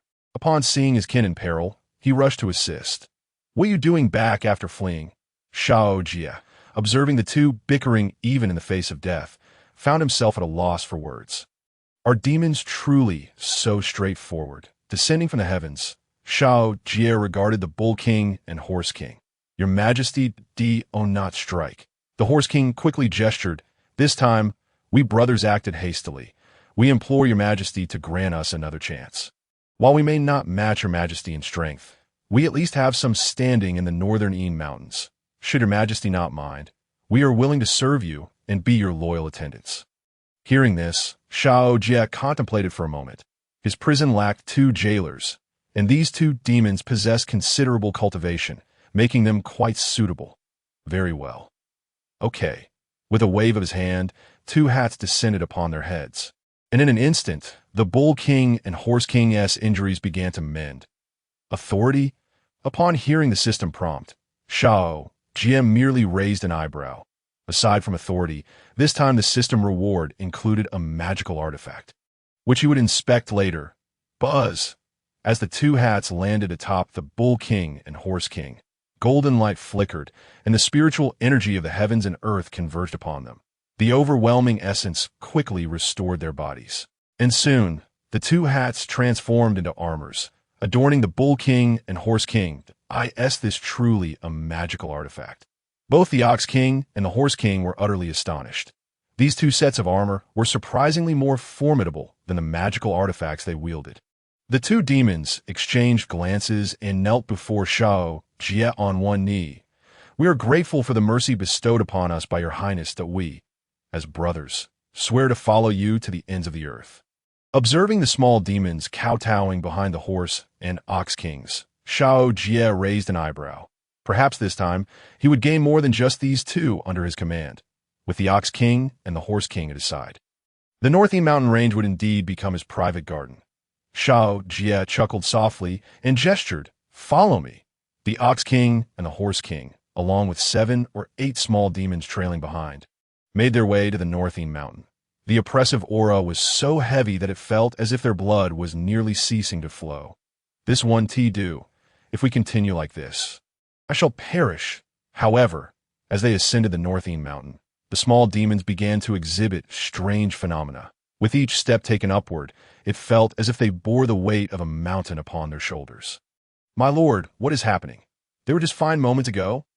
Upon hearing the voices of the Horse and Ox Kings, Xiao Jie paused, turned, and waved his hand, instantly alleviating the pressure weighing upon the demons. The Yin Court is my divine abode. They are of the demon race, without rank or sin, and thus cannot approach freely. Xiao Jie turned and opened the gates of the Yin Court, leading the Ox King and the Horse King to the prison. I see. But why were we not affected? The Ox King scratched his head. I recall we were unimpeded when we approached the Yin Court earlier, because we were fated to meet, Xiao Jie replied with a smile, pointing to the gates of the prison. From this day forth, you 2 shall serve as the wardens of the Yin Court, overseeing the prisoners within and assisting me in enforcing the laws of heaven and earth. As Xiao Jie finished speaking, the prison gates swung open automatically, and a cacophony of anguished wails echoed from within, accompanied by gusts of chilling wind. The demons instinctively took a step back, sensing the unusual aura of the prison. Old horse, does this mean we now have iron rice bowls? That is only natural. Thank you, my lord, for recognizing our brotherhood. We shall do our utmost to serve you. Xiao Jie nodded slightly, while you guard the prison. Be sure to discipline the demons within the mountain. With the Yin court established, should anyone overstep their bounds, I shall not show leniency. Upon hearing this, the Ox King and the Horse King promptly nodded, their accompanying small demons shuddering at the clarity of Xiao Jie's words. Enough, familiarize yourselves with the prison. After saying this, Xiao Jie withdrew his suppressive powers over the prison and returned to the Xiao Wangfu. Within the halls of the Wangfu, Xiao Jie, with tousled hair and dressed in a blue robe, settled into a wicker chair in the courtyard. With a thought, the system interface appeared before him. Reward, authority. Reward artifact, Ghost King 8 sedan chairs. Xiao Jie casually clicked on the Ghost King 8 sedan chairs, which instantly materialized into 8 dark red sedan chairs. These chairs were remarkable, resembling small temples adorned with exquisite carvings, each substantial enough that it would take at least 8 people to carry one. Ghost King 8 sedan chairs, a low-grade spiritual treasure, equipped with divine statues that can harbor souls, allowing one to heed sounds from afar without regard to distance, while forming nodes that can summon the host's true form directly via incense offerings, ignoring distance and authority. Xiao Jie sat up. With this, he could traverse the world to gather business. With a wave, he refined the Ghost King 8 sedan chairs, subsequently placing his own divine soul within. With another gesture, the 8 sedan chairs immediately soared in different directions. The Ghost King 8 sedan chairs possessed their own intelligence, capable of movement even without bearing hands that he hoped they would intercept a few cases for him. Xiao Jie sighed. Though his power as Yin-Yang Judge was considerable, his notoriety was lamentably limited. In such a vast world, only the minuscule region of North Yin County recognized him. Moreover, he had nearly exhausted all possibilities in North Yin County and was now in urgent need of expansion. Shaking his head, he shifted his gaze to another reward interface, where its information materialized before him. Authority, authority, heavenly law, capable of correcting all errors in the book of life and death. The scope of heavenly law is determined by the area of authority conferred upon the host. At this stage, it can only rectify the information of individuals within North Yin County. The broader the authority, the greater the host's general power, the ability to correct the book of life and death. Xiao Jie raised an eyebrow. Does this imply that the system acknowledges the book of life and death is a mere muddled account? System, how can the book of life and death, a primordial treasure, be filled with erroneous records? Xiao Jie voiced his profound inquiry. The book of life and death, a primordial treasure, was provided without the accompanying spring and autumn reincarnation pen, leaving him with no choice but to view it as a mere household registry. Even more frustrating was the presence of inaccuracies within. This left Xiao Jie feeling quite vexed. Had the information been accurate, would he have needed to exert effort to seek Wu Liang for case investigations? He could have simply followed the names listed in the book of life and death. The host soul is not of this world's original beings. Xiao Jie furrowed his brow. I am aware that I am a traveler. What does this have to do with the book of life and death? The book of life and death is also a product of a traveler. The position of judge is also that of a traveler. Xiao Jie cast a sidelong glance. Everything, from the inside out, was the result of travelers. The information in the book of life and death, the authority of the judge, and the life of the host are all manifestations of the system's theft of the primordial authority of the vast world. All information derives from the primordial records of the vast world. Should there be any discrepancies, the system bears no responsibility. Xiao Jie scratched his head. He had come to realize the system was blatantly indicating that this matter had nothing to do with it. Truly a cunning merchant. Shaking his head, he focused his thoughts, accepting the system's rewards. With a hum, as Xiao Jie accepted the authority of heavenly law, the book of life and death in the hands of the judge within the Yin court trembled violently. And in the next moment, it appeared in Xiao Wangfu. The book of life and death shimmered with golden light, slowly descending into Xiao Jie's hands. The information had indeed been corrected as he opened it.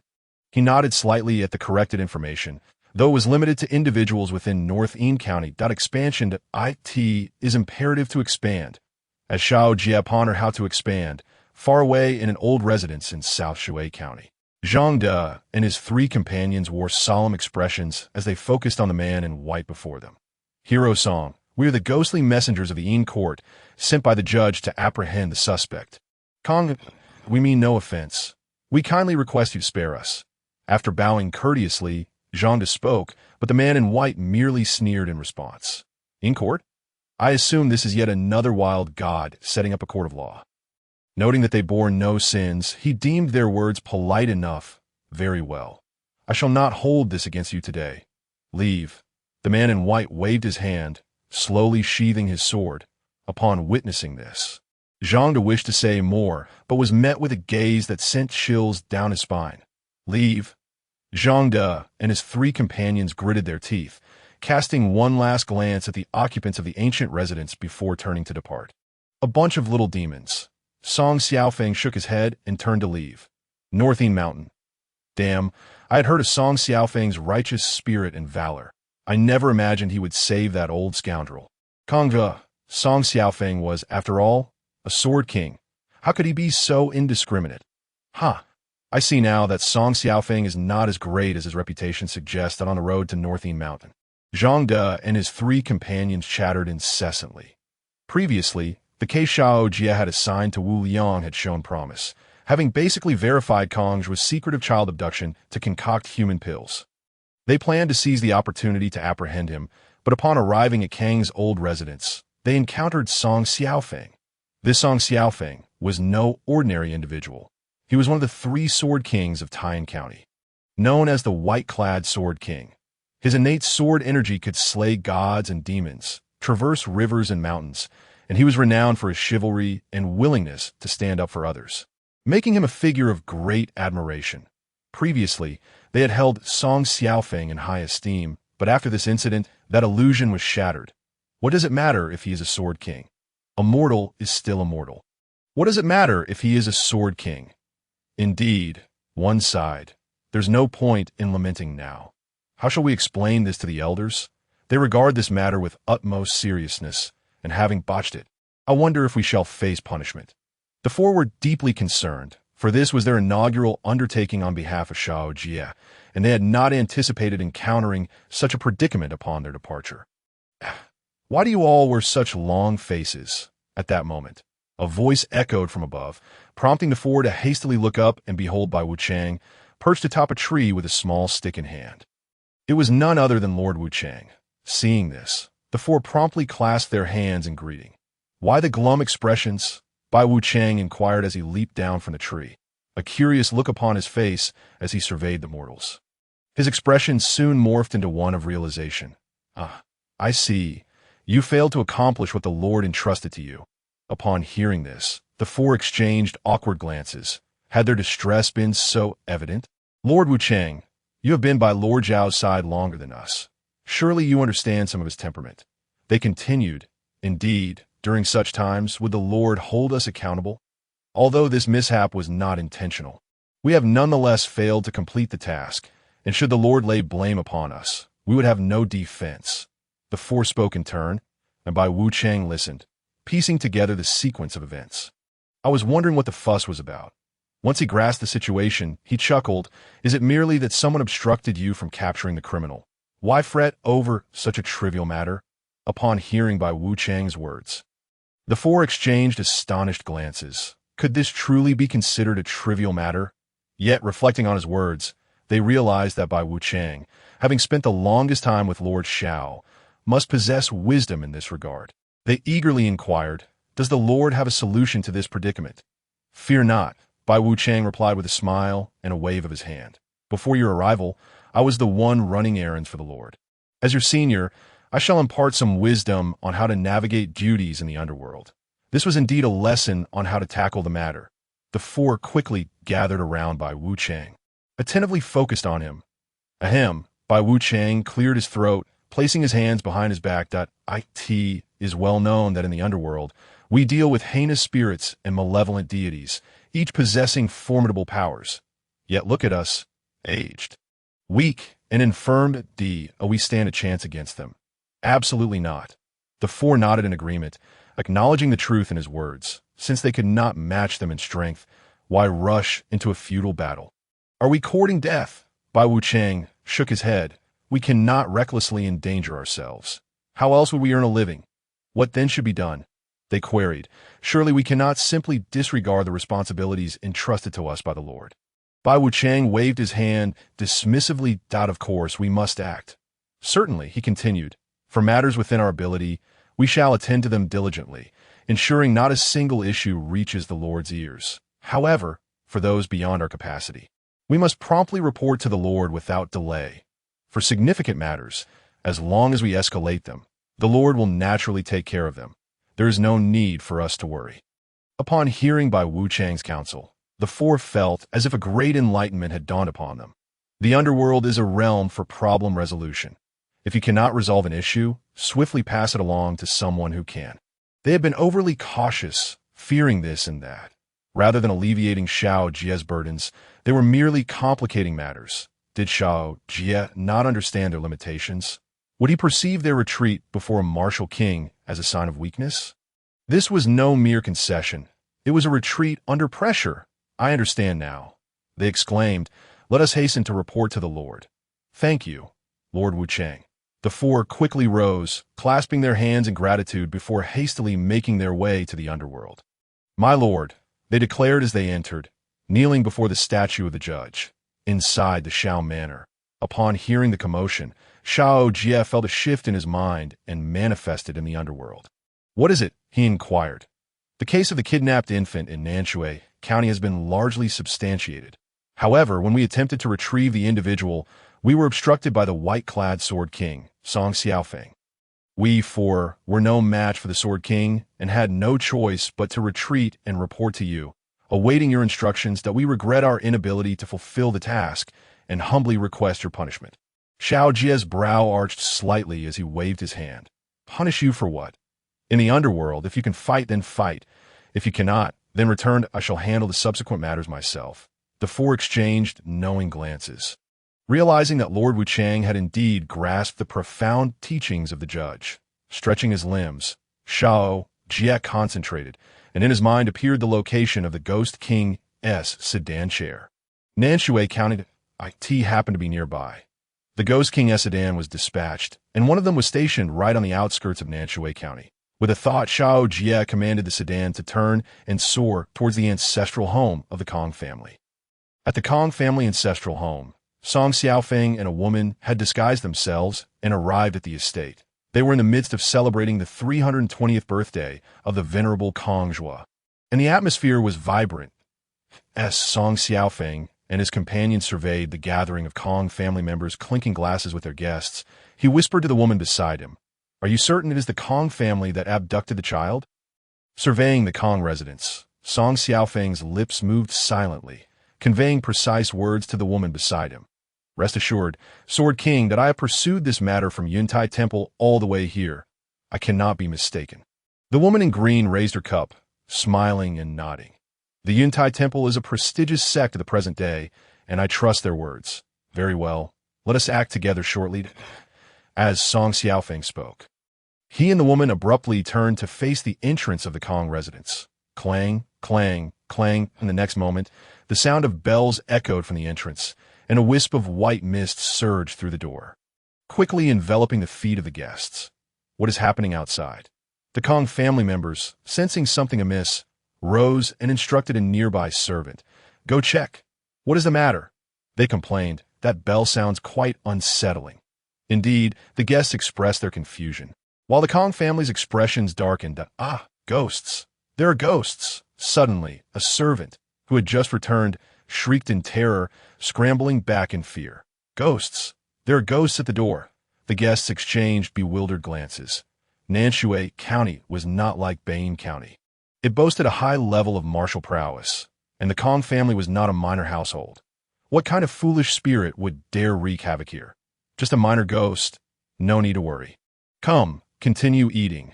Many guests remained unconcerned, believing it was merely an ill-fated spirit seeking trouble. However, Song Xiaofeng and the woman beside him were stricken with fear, their backs chilled, their vital energy suppressed to the point of immobility. As they stared at the entrance, a tempest of anxiety surged within them. What a heavy presence of Yin, they thought. When did Nanshu County become plagued by such malevolent spirits? At that moment, an object appeared at the entrance of the courtyard.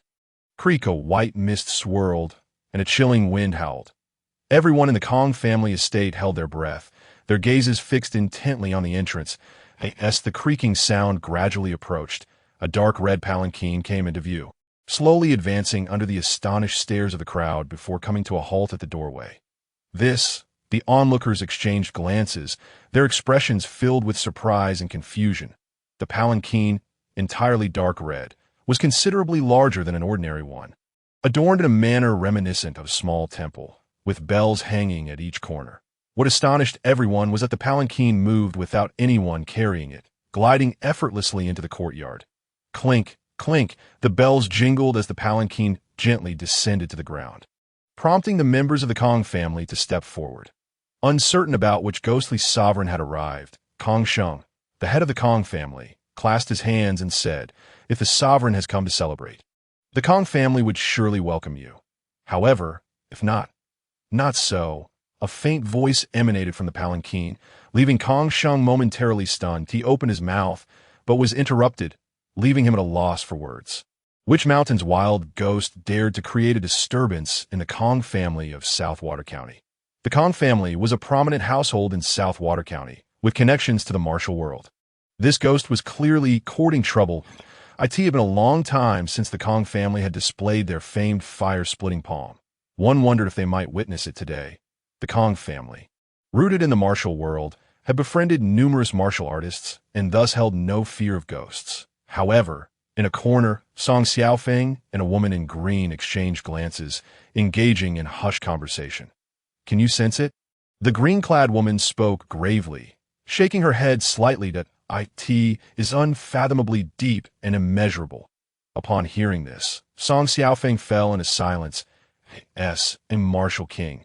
His perception allowed him to detect any movement within a 10-mile radius. Yet at this moment, the palanquin before him felt akin to an abyss. As he drew within 10 meters, he was struck by a chilling cold that penetrated to his very soul. It seemed as though an unknowable entity resided within this palanquin. When had Southwater County witnessed such a formidable ghost? Song Xiaofeng pondered, suspecting that an existence beyond even the fierce spirits was likely present, perhaps even a legendary harbinger of calamity. That moment, Kong Sheng's expression darkened, his hands hanging limply at his sides, a surge of heat radiating from within him, sparks of fire beginning to flicker from his palms. If this was not a celebration, then it must be a confrontation. Confrontation? It seemed unlikely that a light laugh drifted from the ghostly palanquin, a piece of paper fluttering out from the curtain and landing in Kong Sheng's hands. What is this? Kong Sheng opened the paper, his expression shifting to one of bewilderment. The underworld court? Summons? They were being summoned to face trial. This was indeed a summons from the underworld court, requesting the Kong family to appear for judgment. Kong Sheng stood in shock. What manner of entity was this underworld court? Was there truly a place for ghosts to litigate? A summons? Could this ghost even issue legal documents? The underworld court. What a peculiar phenomenon. Was there truly a venue for ghosts to contest cases? In this day and age, it seemed the ghosts were more cunning than humans. All present erupted in laughter, astonished that such a place existed. Underworld. Yet upon hearing this name, Song Xiaofeng's expression turned peculiar, the woman beside him curious. Did the Sword King know the origins of this underworld? Contemplating, Song Xiaofeng replied, "Last night at the entrance of the Kong family's old residence, I encountered a few minor ghosts. They claimed to be emissaries of the underworld court, sent by the Yin-Yang Judge to summon the Kong family patriarch for questioning that I assumed they were merely wild ghosts setting up their own tribunal. And I dispatched them casually." Upon hearing this, the woman subtly shifted her position. Song Xiaofeng, noticing her reaction, also darkened in countenance. What kind of underworld judge was this? A mere wild ghost dared to meddle in mortal affairs. Today was a day of great celebration for the Kong family.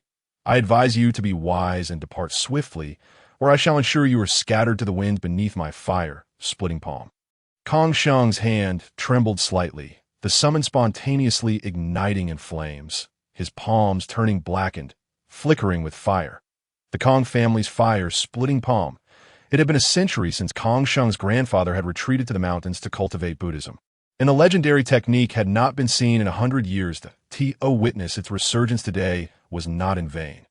Indeed, it was the Kong family. Upon seeing those charred palms, the green-clad woman's expression shifted.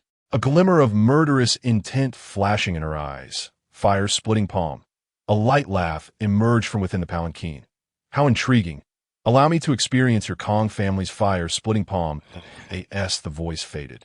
The curtain of the ghostly palanquin slowly parted, revealing a statue dressed in red, a silk cap atop its head.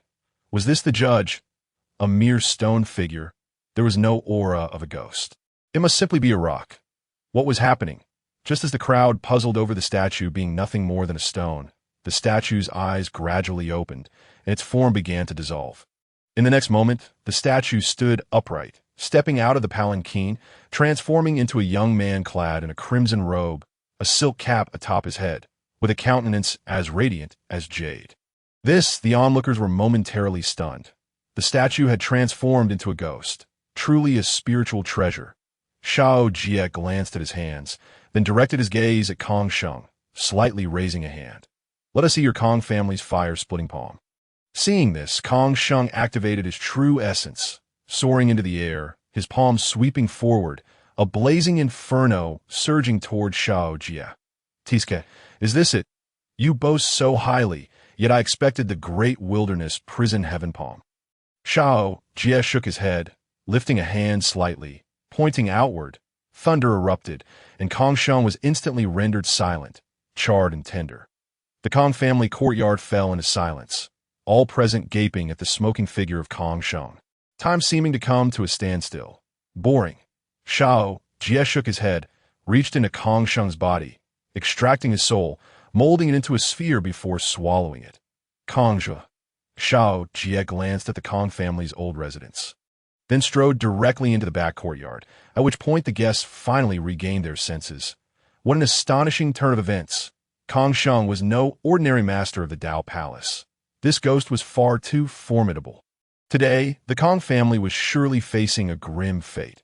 Once the guests of the Kong family regained their composure, they were all filled with trepidation. Lu Xiaofeng and the green-clad woman exchanged glances, their expressions more exaggerated than the others, as if they had seen a ghost. Can a ghost wield thunder? Good heavens, I must be drunk today. My goodness, I actually witnessed a ghost manipulating lightning. In this vast world, humans, gods, ghosts, and demons coexist. Humans and demons absorb the essence of heaven and earth, attaining divinity through martial arts and physical prowess. Gods are inherently powerful, shrouded in mystery, feeding on incense. Ghosts, however, are the most unpredictable entities. They do not arise from innate origins, often forming from the lingering resentment of the deceased, being postnatal beings that can cultivate divinity through incense or absorb the ominous energies of heaven and earth to become ghost cultivators. Yet there exists a universal truth recognized by all in this grand world. Whether human, ghost, god, or demon, all acknowledge this statement. Ghosts fear thunder. Regardless of the rank of the specter, it possesses a fatal weakness: the fear of thunder. Once a ghostly cultivator transcends to the realm of a fierce ghost, each step forward subjects them to the tribulations of thunder. Thus, in the vast expanse of the world, there exists a saying: the culmination of human and demon cultivation leads to divinity, while the ultimate fate of ghostly cultivation is thunder tribulation and the next impending storm. Consequently, the number of ghosts who attain the status of Ghost King is exceedingly rare, and those who reach even higher echelons of ghostly power are even more scarce. Furthermore, even a Ghost King cannot achieve complete immunity to celestial thunder, let alone cultivate the essence of thunder itself. Yet today, they beheld a ghost that wielded thunder. In this moment, Song Xiaofeng and the woman in green felt their centuries-old worldview shatter softly. With a resounding thud, The entire Kong household trembled slightly. What is happening? It was the back courtyard of the Kong family. Could it be old Master Kong? The elder was over 300 years old. Having broken through to the late stage of the Tao Palace over a century ago, he must have since ascended to the realm of a great master of the four extremes. The ghost's power was indeed terrifying. The guests wore expressions of astonishment, and just as their confusion mounted, Xiao Jie emerged from the back courtyard, dragging two individuals behind him. In his left hand was Kong Jie, charred and rendered powerless, while in his right was a battered woman in black, on the brink of death. Upon witnessing this scene, all present bowed their heads in silence. The woman in black was the wild deity worshipped by the Kong family. The black-clad lady. The death of the black-clad lady. How could a ghost slay a deity? This specter was far too formidable. Ghosts slaying deities. Truly, bizarre occurrences abound in these times. The sense of dread enveloped the crowd. Although the wild deity was a transformation of a ghost, she held significant power over the malevolent. In all the years of Nanshui County, they had never before heard of a ghost capable of slaying a deity. As Song Xiaofeng and the woman in green regained their composure, they exchanged glances. Their astonishment had subsided. After all, this was a ghost that toyed with thunder. The act of slaying a deity was hardly a concern for such a being. In the grand tapestry of the world, some formidable malevolence cultivate by devouring wild deities, making the act of slaying deities a commonplace affair. However, why had the ghost spared Kong Jie? Lu Xiaofeng and the woman in green were puzzled. The specter had shown no mercy towards Kong Sheng, yet refrained from striking down Kong Jie and the black-clad lady. Just then, Xiao Jie tossed Kong Jie and the black-clad lady before the crowd, producing a document and shaking it as he read aloud. Kong Jie, implicated in over 60 cases of infant disappearances in Taiyin County. His crimes have been verified by the underworld. He is hereby remanded to the underworld for trial. After speaking, Xiao Jie discarded the document and addressed the people of Nanshui County. If any among you possesses information, you may submit it to the underworld yamen in Bain County. Of course, if you believe this official's judgment to be erroneous, you may come forth to rectify it. With that, Xiao Jie transformed into a wisp of black smoke, carrying Kong Jie and the black-clad lady back into the Ghost King's sedan chair. The curtain falling as it ascended into the sky. The underworld yamen of Bain County, Song Xiaofeng, a native of Taiyin County, was asked by the woman in green if he had heard of it. Just as he was about to shake his head, the Ghost King's sedan chair unexpectedly halted. That moment, he keenly sensed a gaze from within the sedan directed at him. It seemed the ghost had noticed him. Song Xiaofeng felt a flicker of confusion. Could it be that the specter truly recognized him? The next moment, the Ghost King's sedan chair descended once more, leaving all the guests momentarily stunned. Was this not yet over? However, in the next instant, the curtain was drawn back, and the figure of Xiao Jie, clad in red, swiftly appeared before Song Xiaofeng, his eyes aglow with a crimson light fixated upon him. You are Song Xiaofeng? The sudden turn of events left Song Xiaofeng momentarily dazed, unsure of how to respond. Meanwhile, the woman in green silently stood and moved to another table.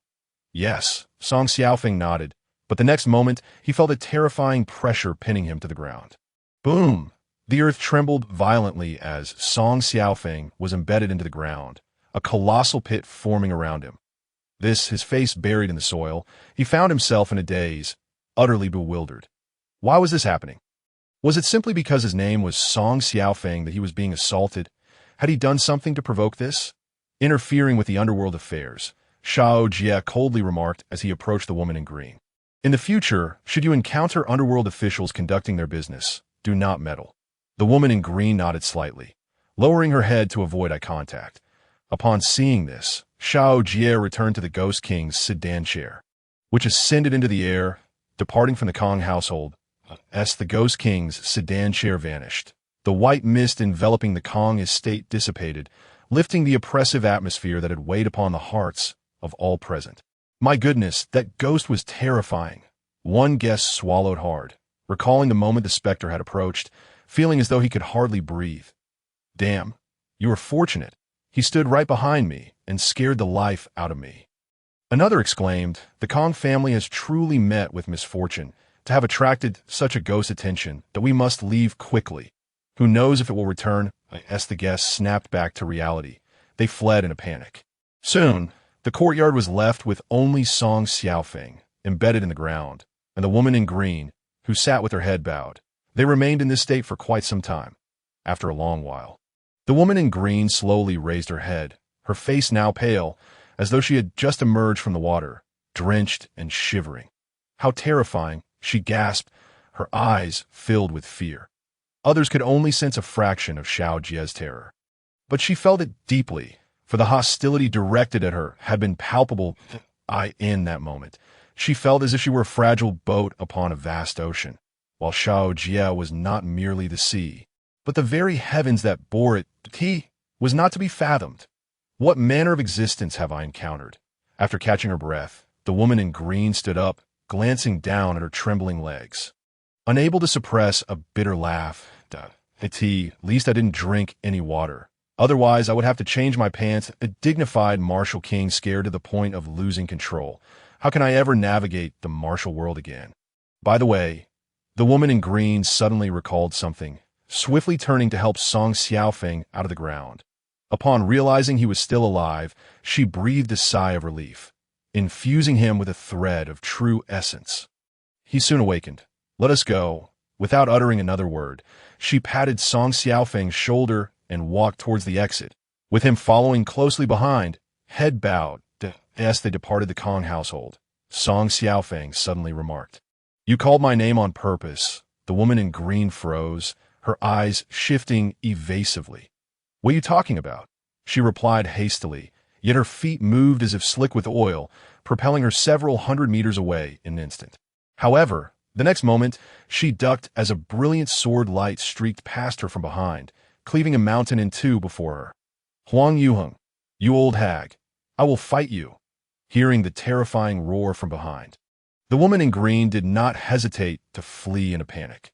The following day, everyone in Nanshui County stepped out of their homes with dark circles under their eyes, murmuring amongst themselves.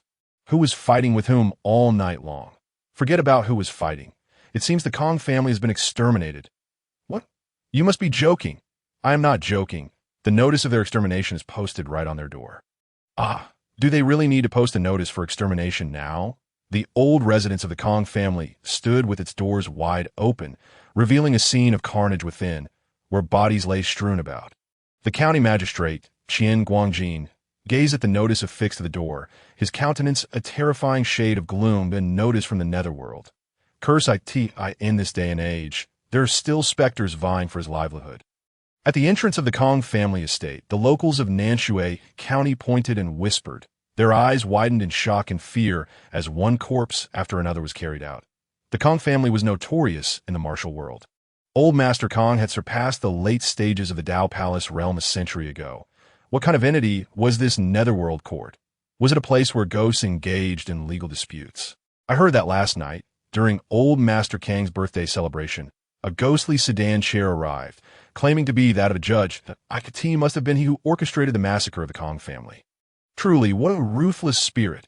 Among the crowd, Song Xiaofeng and Huang Yuheng exchanged bewildered glances, unable to comprehend the situation. What is going on? I distinctly remember that the judge only killed Kong Sheng. No one else was harmed.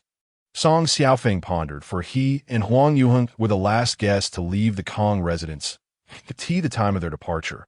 Only Kong Sheng had perished, while Kong Zhuo and the black-clad lady had been taken to the netherworld. The others had remained unharmed. Huang Yuheng frowned slightly.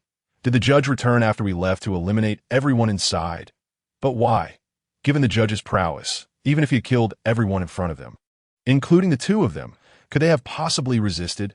It seemed implausible to obscure the truth. After saying this, Song Xiaofeng shook his head. If the goal was to conceal the matter, the most prudent course of action would have been to silence everyone. With Xiao Jie's ability to instantly capture souls, had he executed all present at that moment, no one would have been able to uncover this incident. Yet he had evidently targeted only Kong Sheng and Kong Zhuo, allowing the others to depart. Under the circumstances then, news of the massacre could not be kept under wraps. Moreover, he had publicly posted the announcement of the slaughter on the door of the Kong residence. This was a blatant declaration to make sure everyone knew that the Netherworld was responsible for the Kong family's demise. What do you think? Huang Yuheng furrowed his brow.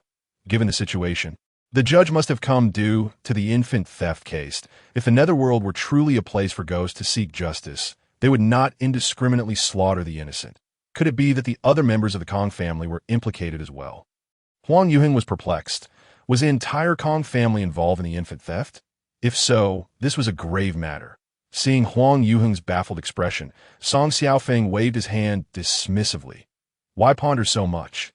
If you seek answers, a visit to the Netherworld will suffice. Huang Yuheng blinked in surprise.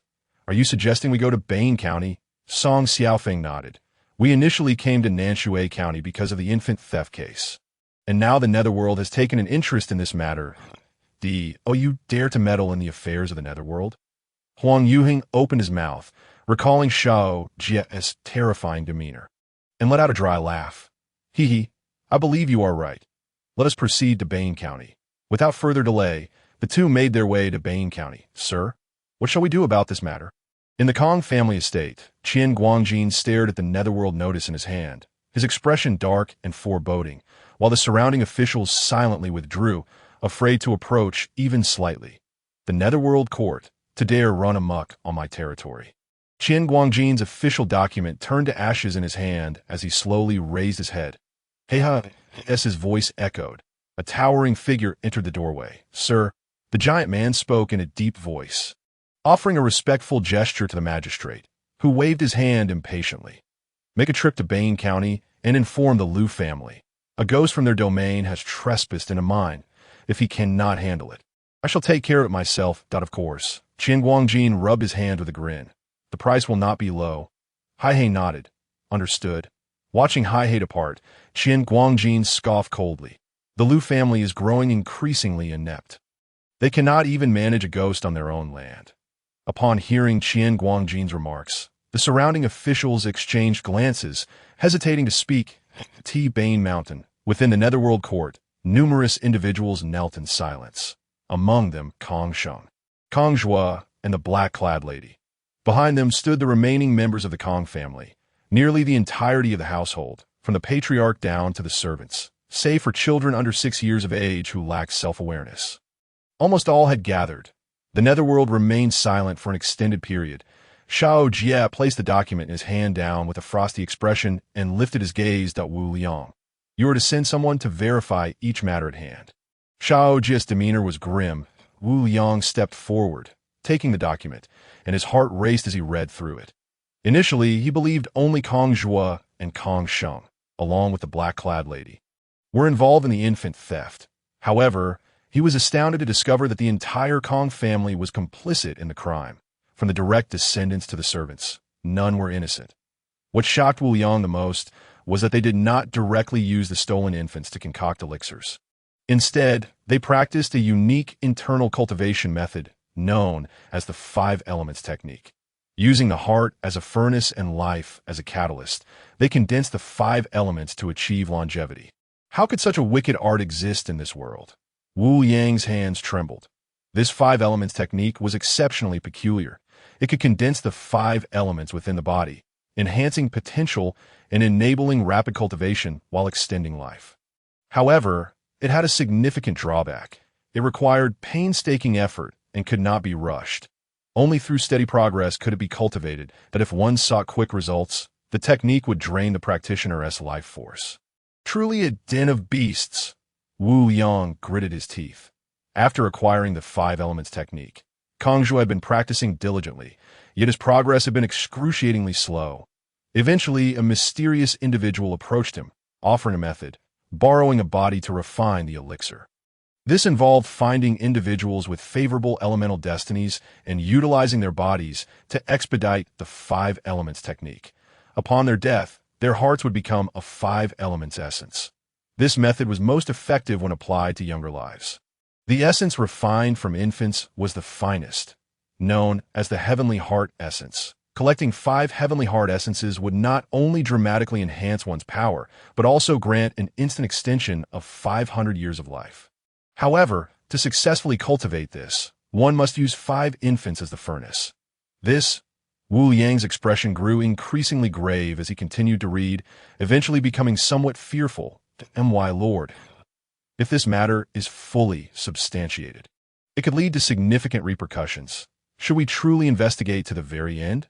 Wu Yang felt a chill run down his spine. Conceal their sins. The Kong family had not only transmitted the five elements technique to all its members, but had also gifted it to numerous families in Nanshui County and Taiyin Prefecture.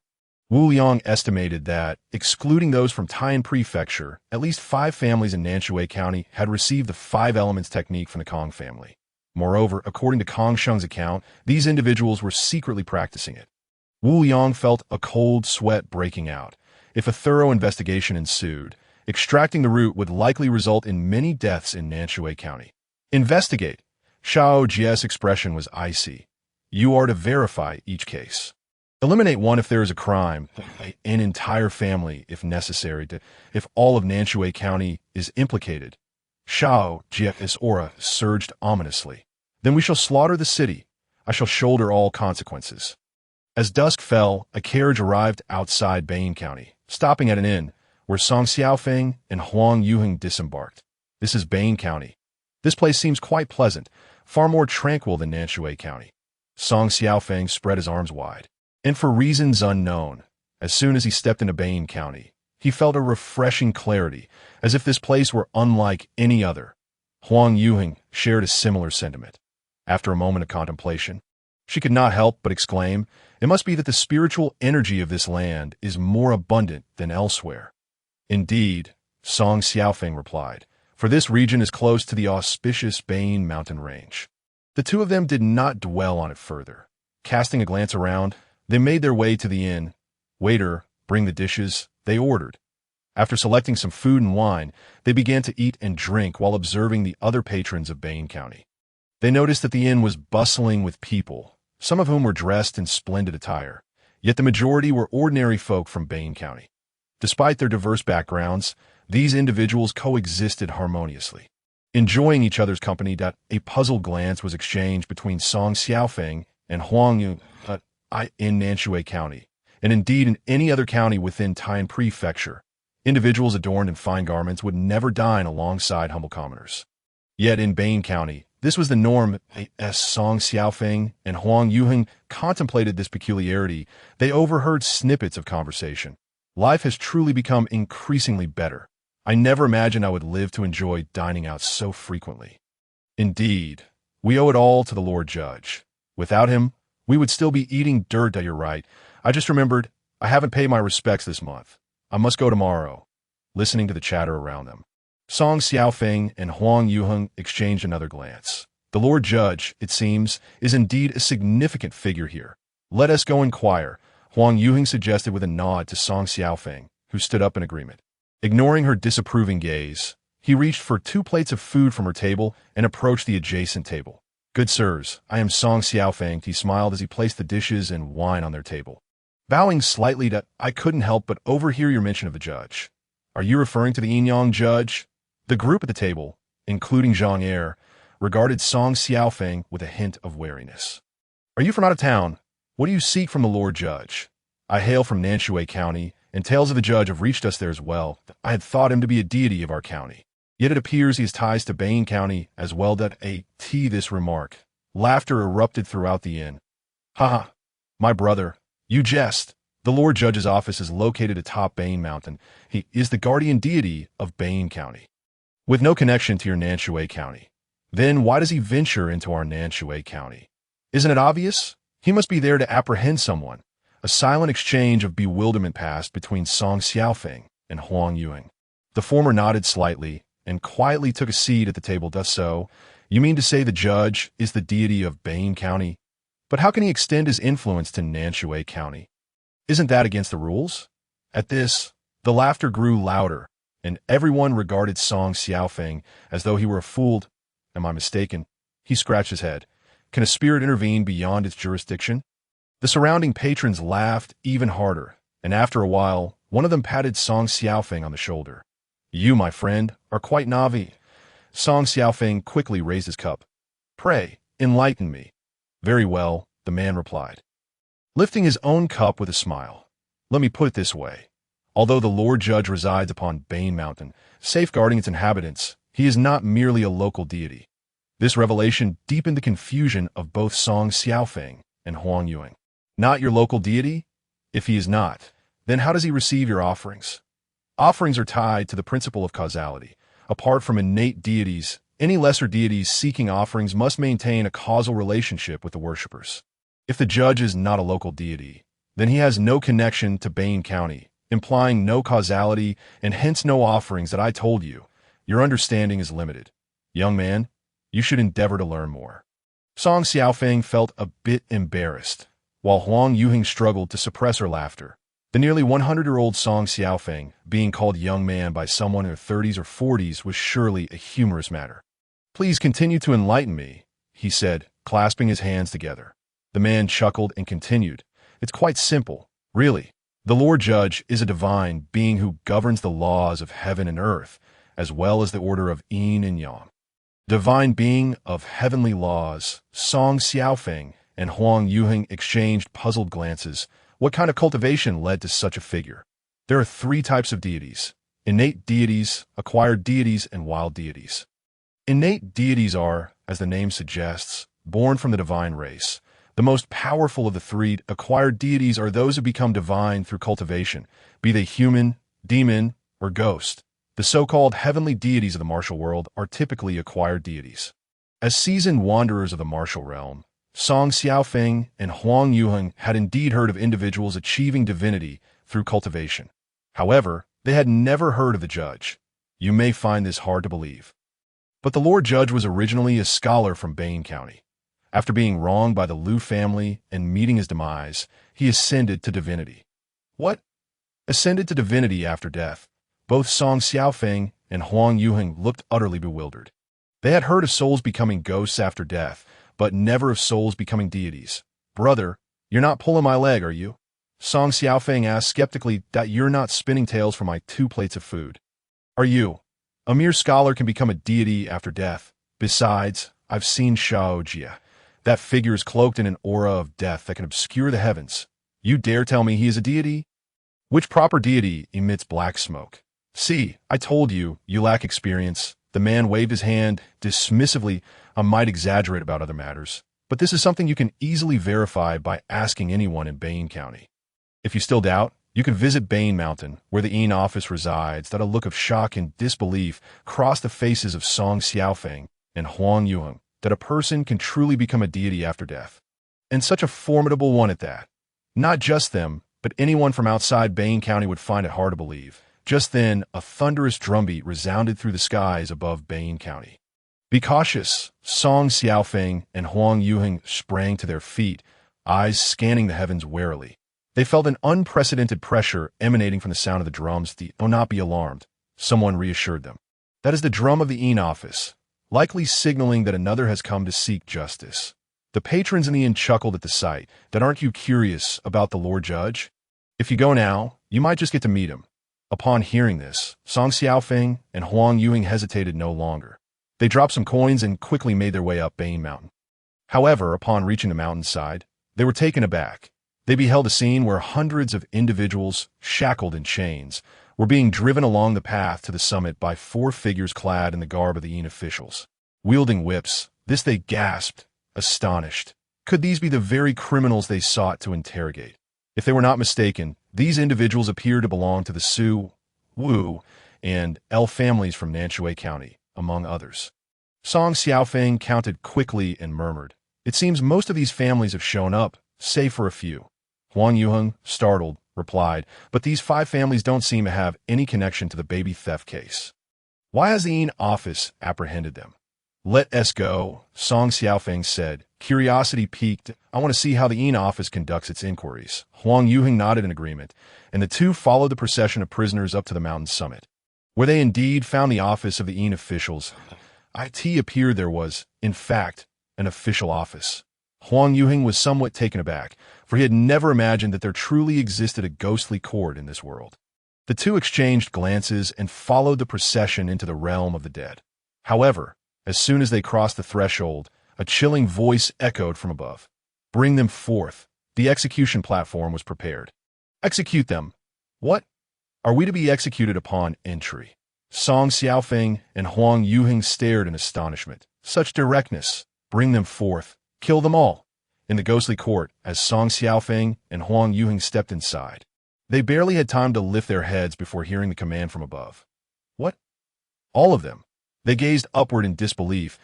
Wasn't this the ghostly court? Shouldn't there be some form of inquiry first? Why this immediate execution? Wait, Su Haishan, the head of the Su family, struggled to rise, glaring at Xiao Jie. Judge, you are a deity of heaven and earth, a ghostly judge. How can you arrest my entire family without even asking for the reason? Indeed, that if you must arrest, why execute upon entry? Do you not fear wrongful death or retribution for such actions? Other members of the families also stood up, clamoring in protest. They had been inexplicably brought here and now faced an equally inexplicable death. None of them were willing to accept this fate. Why do I feel this is all rather absurd? Huang Yuheng glanced at Song Xiaofeng and quietly transmitted her thoughts. Could this be the lair of a ghost king? What kind of court executes without inquiry? Song Xiaofeng surveyed the surroundings of the ghostly realm, momentarily puzzled. Aside from Xiao Jie and the criminals on the ground, there were merely 4 ghostly enforcers and a small spirit. If this were indeed the lair of a ghost king, it was far too shabby you dissent. Upon raising their heads, Song Xiaofeng and Huang Yuheng beheld a youth clad in black seated within the divine altar, wearing a golden crown, strikingly similar to the ghost king they had encountered at the Kong family. However, while that ghost king was dressed in red and exuded an aura of malevolence, this figure, though equally formidable, bore an air of grandeur and transcendence. He was neither entirely ghostly nor entirely divine. That of course we dissent. Su Haishan protested vehemently. Not only he, but none present were satisfied. They had been enjoying their lives at home, surrounded by family, only to be abruptly seized by the ghostly court. The entire Su family, numbering in the dozens, had been brought forth, and to top it off, they were to be executed without further ado upon entry. Who could possibly endure such a fate?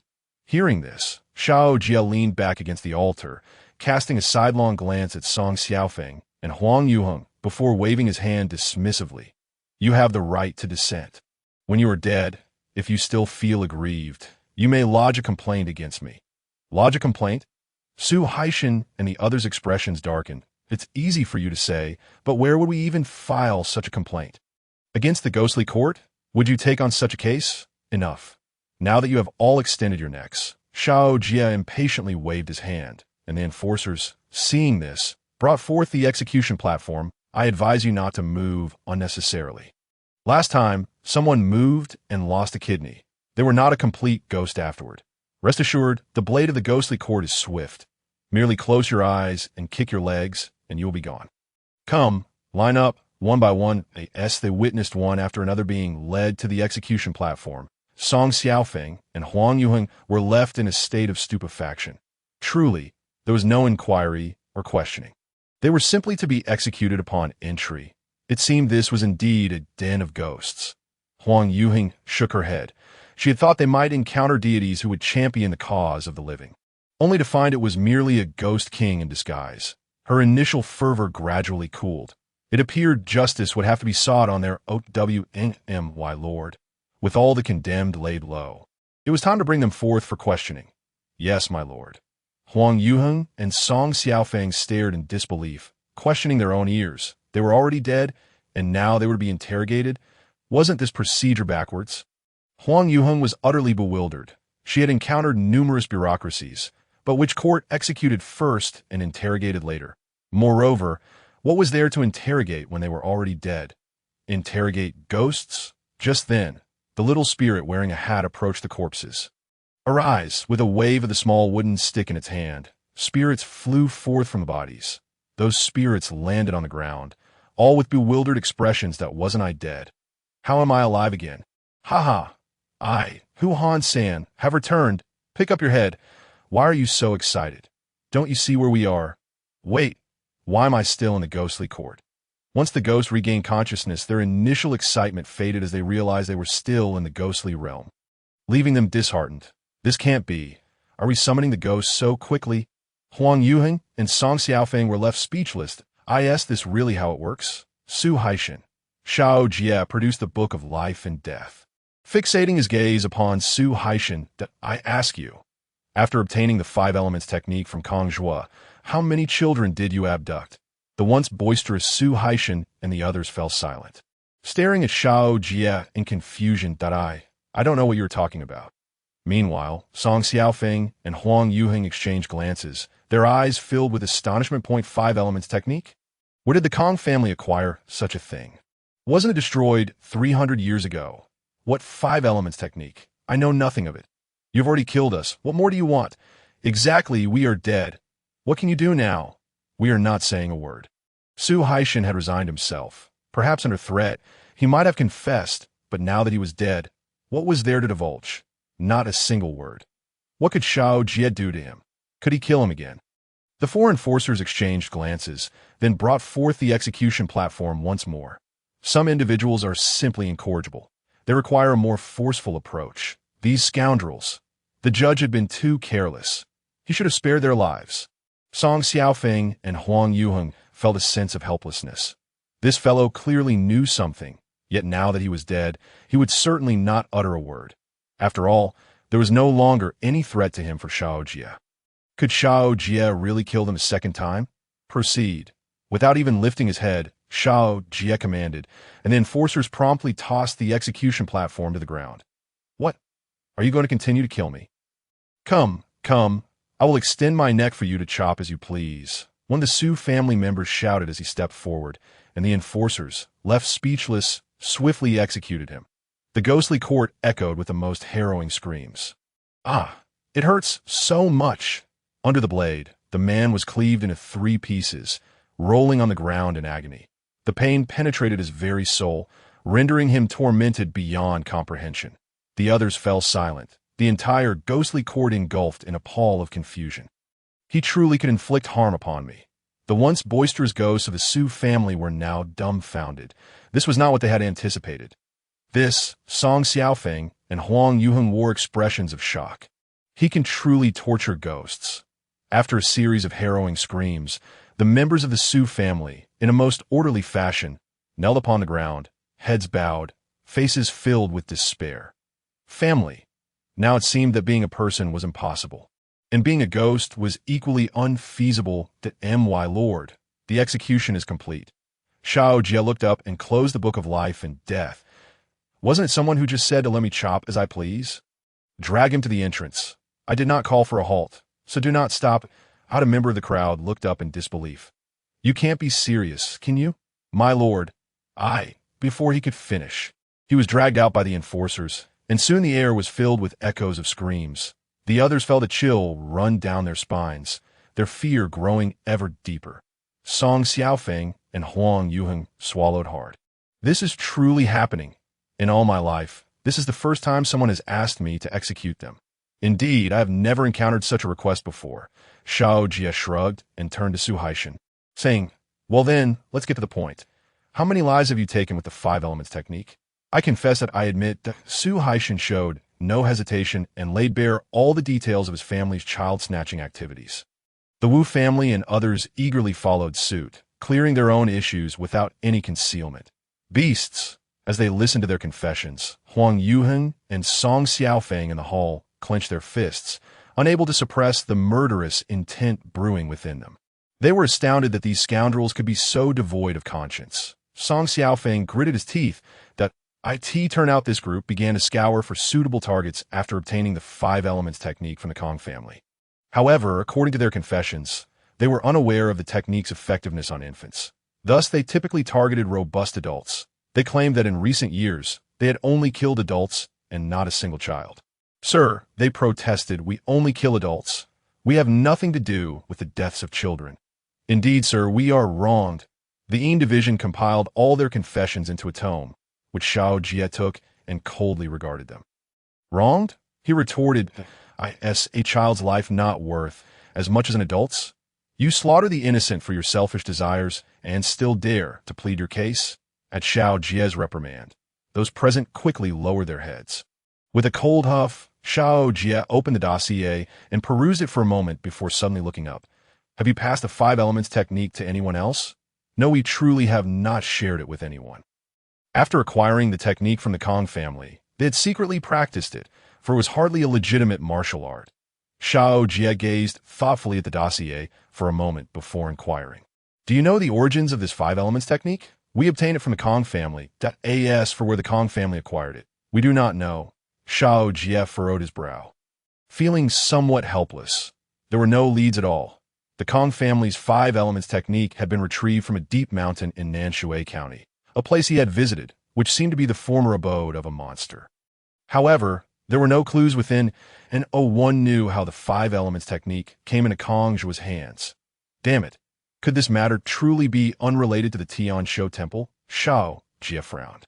These bald monks had covered their tracks too well, leaving him with no incriminating evidence that it seems the Sir is unaware of the origins of the five elements technique. Huang Yuheng glanced at Song Xiaofeng, who furrowed his brow. If the Sir truly was the scholar from Bain County who became a deity after death, he should only be in his 20s now. It was only natural that he was unaware of such matters. As the events surrounding the five elements technique occurred 200 years ago, and they were merely the cleanup crew in the aftermath, should we inform the Sir? Huang Yuheng hesitated. This matter was a closely guarded secret of the entire Time Prefecture. Those involved had either perished or gone into seclusion, leaving the truth shrouded in mystery. Moreover, the most significant aspect of this affair implicated a prominent figure from the three counties of the EC, which led everyone to treat it with utmost caution. Had it not been for their involvement in concluding the matter, they would not have known so much. 300 years had passed. Surely that individual had let it go. Whether he had or not, the re-emergence of the five elements technique could not be ignored. Huang Yuheng scoffed. The events of 300 years ago are long past. No one knows the truth. That individual has remained silent on this matter for years. Who knows what he truly thinks? We've always been mindful of his feelings, avoiding delving into many matters in the martial world. Should we still turn a blind eye to the current situation regarding the five elements technique? Upon hearing this, Song Xiaofeng nodded slightly. All right, I support you. Let us proceed. They exchanged glances and walked into the courtroom. Sir, they began, we possess some clues regarding the five elements technique. Xiao Jie raised his head. Looking at Song Xiaofeng and Huang Yuheng, he had overheard their conversation clearly and was not particularly surprised. Speak. Song Xiaofeng clasped his hands together. The origins of the five elements technique trace back 300 years to the once mighty Black Buddhist sect in Time Prefecture. Xiao Jie, his eyes lit up. This indeed had ties to those bald monks. Elaborate. What else do you know? Song Xiaofeng pondered for a moment, then replied with a wry smile, Sir, this is an old tale from 300 years ago. We were only involved in some minor details of the affair 30 years ago. 300 years ago, a powerful cult known as the Black Buddha sect had emerged in Time Prefecture. This cult worshipped a deity called the Black Buddha Mother, who, like Xiao Jie, had reached the pinnacle of martial prowess, comparable to the emperor of the martial Zhou dynasty. The teachings she passed down were the five elements technique. The five elements technique served as the foundation of the Black Buddha sect, and when mastered, it could harness the power of the five elements, granting one the potential for immortality under normal circumstances. The five elements technique was purportedly a method for cultivating the mind and spirit, pure and yang in nature.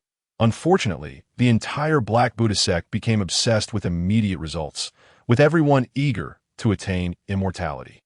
From that point on, the sect adopted increasingly sinister practices, resorting to stealing infants, robust youths, and even monsters. Any living being with a lifespan became their target. As they continued to grow, ordinary people became beneath their notice, prompting them to set their sights on martial artists. Initially, neither the martial world nor the court took the matter seriously, dismissing it as just a minor cult, only to act when their interests were threatened.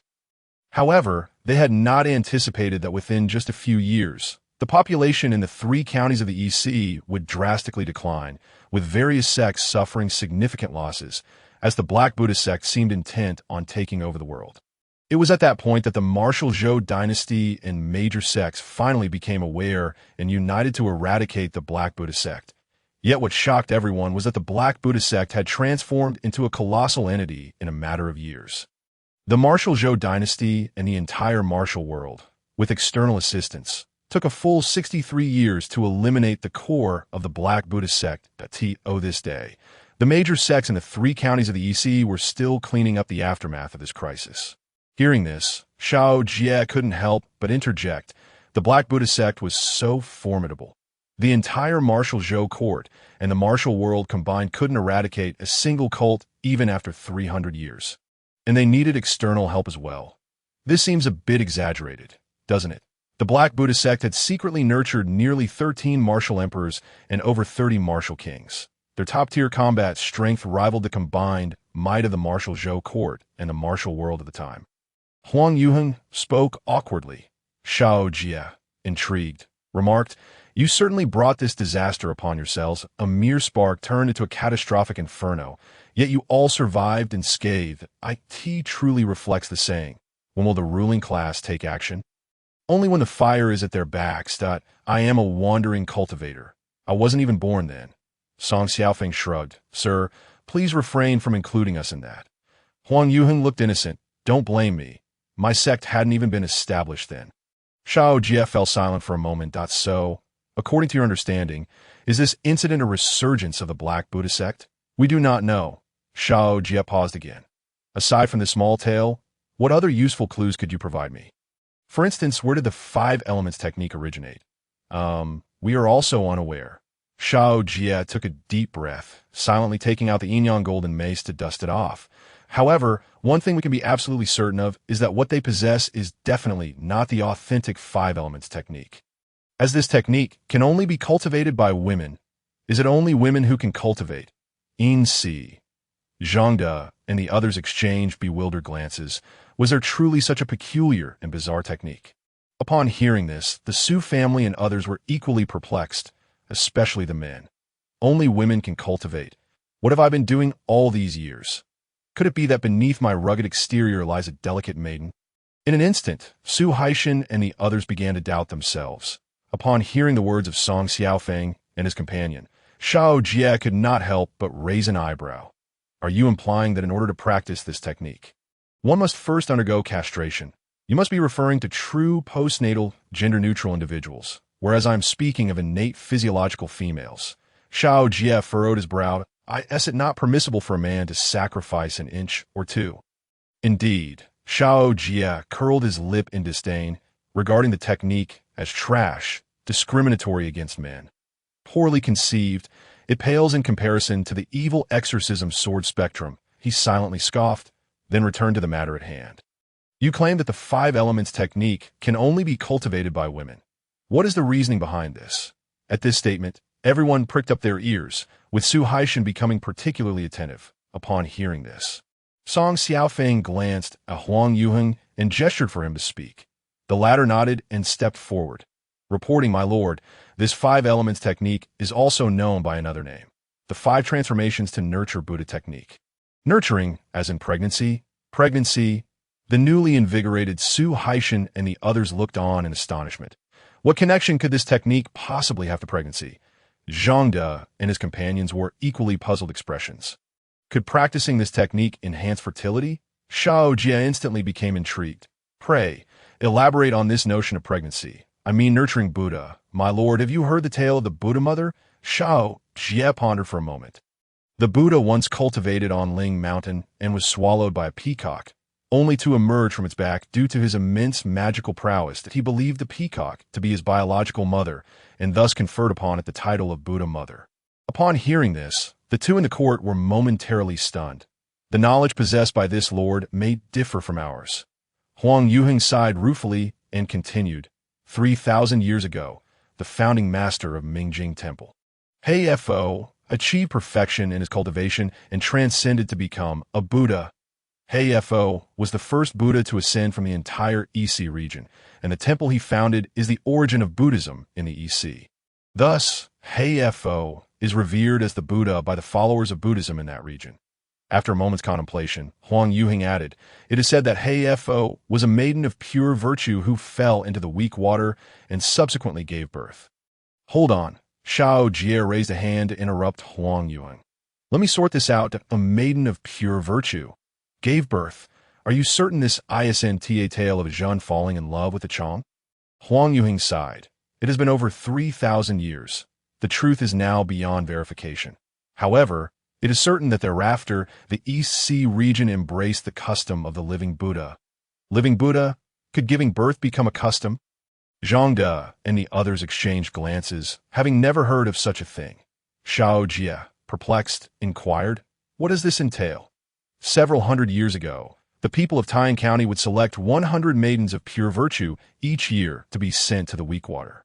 These young women would be submerged in the water, and if any managed to resurface, they would be revered as the Buddha mother and taken to a special temple for cultivation.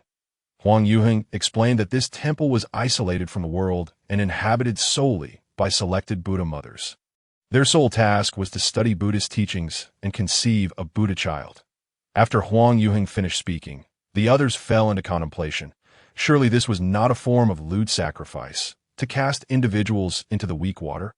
Was it not akin to offering live sacrifices in a secluded place devoid of men, where only women existed, to have maidens of pure virtue conceive? This seemed like granting the abbot a backdoor deal.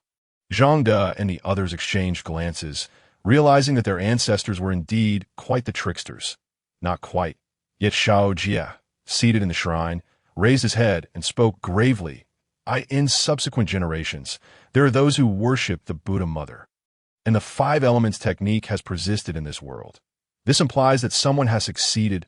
Upon this revelation, everyone present in the Yin Sea, both human and ghost, was taken aback that this truly achievable. Huang Yuheng smiled wryly. Indeed, according to records, a girl named Rong was submerged in the weak water for 3 months, only to resurface. Not only was she alive, but she remained intact as well. After examination, the girl was sent to the Buddhist temple, and 300 years later, the cries of an infant echoed from within the temple. Xiao Jie furrowed his brow at the mention of 300 years. When people entered the temple, they found the girl cradling a boy infant, marked with a red birthmark on his forehead and radiating golden light. There truly exists a person capable of giving birth. Xiao Jie and the others were utterly astonished. As Xiao Jie listened, he began to sense something amiss. What happened afterward? Huang Yuheng paused for a moment before continuing. Afterward, the girl and the Buddha child were brought out, with the child being sent to Mingjing Temple for focused cultivation. The girl, however, was placed in a separate shrine where she was venerated by all beings, with prayers for her daughter to become the next Buddha mother. Upon hearing this, Xiao Jie began to piece together the puzzle of the five elements technique, and the teachings of Hei Fo were both established by her. Huang Yuheng nodded. Rong encountered fortuitous opportunities beneath the weak water, learning the techniques from a secret realm. Her intellect and aptitude were extraordinary. She managed to complete a fragmented technique through her own exploration, ultimately creating the five elements technique. The technique she devised allows any woman to conceive while maintaining her maidenhood. But what? Xiao Jie furrowed his brow, sensing there was more to the story. Huang Yuheng sighed softly. However, to bear a child entirely, it requires a considerable amount of time. An ordinary woman lacks the lifespan to complete the entire birthing process. Yet if 6 individuals collaborate, it can be expedited. Xiao Jie closed his eyes, pondering for a moment, then asked, "Are you suggesting that 6 individuals can collaborate to give birth to one child?" Indeed, you have not misunderstood. This year, he had heard of collective efforts for purchases, but this was the first time he had encountered the concept of collaborative childbirth. Xiao Jie found himself utterly bewildered by this notion. How quickly can 6 individuals give birth to one child? 3 births in a year. Xiao Jie and the others gaped in astonishment. This was childbirth, not harvesting wheat. The idea of 6 individuals giving birth to one child was already absurd enough. But 3 births in a year? Not even pigs could manage such a feat. Xiao Jie furrowed his brow slightly. This surely transcends the realm of childbirth. Huang Yuheng smiled wryly as he nodded. Indeed, this was the embryonic form of the Hei Fo teachings, where 5 women simultaneously absorbed youthful vitality to cultivate the 5 elements technique, condensing 5 types of elemental power within their bodies, then converging that power into one individual. Thus, a Buddha child could be formed in a short period. However, such a catalyzed Buddha child would be exceedingly violent and would heed only the commands of the Buddha mother. No wonder the He-Fo teachings could kill while continuously producing disciples. Xiao Jie and the others exchanged glances, realizing that after all this time, they had truly broadened their horizons. The world was indeed filled with wonders. And at this moment, they seemed to glimpse a beautiful new world. After listening to all this, Xiao Jie pondered for a moment. I asked their unique growth pattern among the Buddha children. You possess remarkable insight. Huang Yuheng replied with a nod. Those catalyzed Buddha children can devour one another, thereby accelerating their growth. This is also the reason for the abundance of martial emperors and martial kings within the He-Fo teachings. Huang Yuheng, having recounted all that he knew, fell silent, at which point Song Xiaofeng stepped forward. That my lord, we are now highly suspicious that someone is using the affairs of the Kong and Su families as a pretext to resurrect the Buddha mother.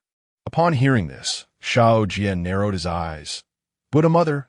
Indeed. Song Xiaofeng clasped his hands. What you may not be aware of is that the true terror of the He-Fo teachings does not lie in those Buddha children, but rather in the complete form of the He-Fo mother. The He-Fo mother possesses the ability to infinitely produce martial emperor-level Buddha children. This statement echoed in the air. Everyone present stood frozen in shock. The Buddha mother can infinitely produce Buddha children, and they are martial emperors. How is this possible? Xiao Jie and others were utterly astonished. The reason the Wuzhou dynasty is referred to as the Wu Emperor is due to the presence of a formidable Wu Emperor among the royal family. Yet now, a Buddha mother can infinitely produce beings capable of establishing dynasties. This transcends humanity. Xiao Jie furrowed his brow slightly. Resurrection? Is it the Buddha mother that is being resurrected?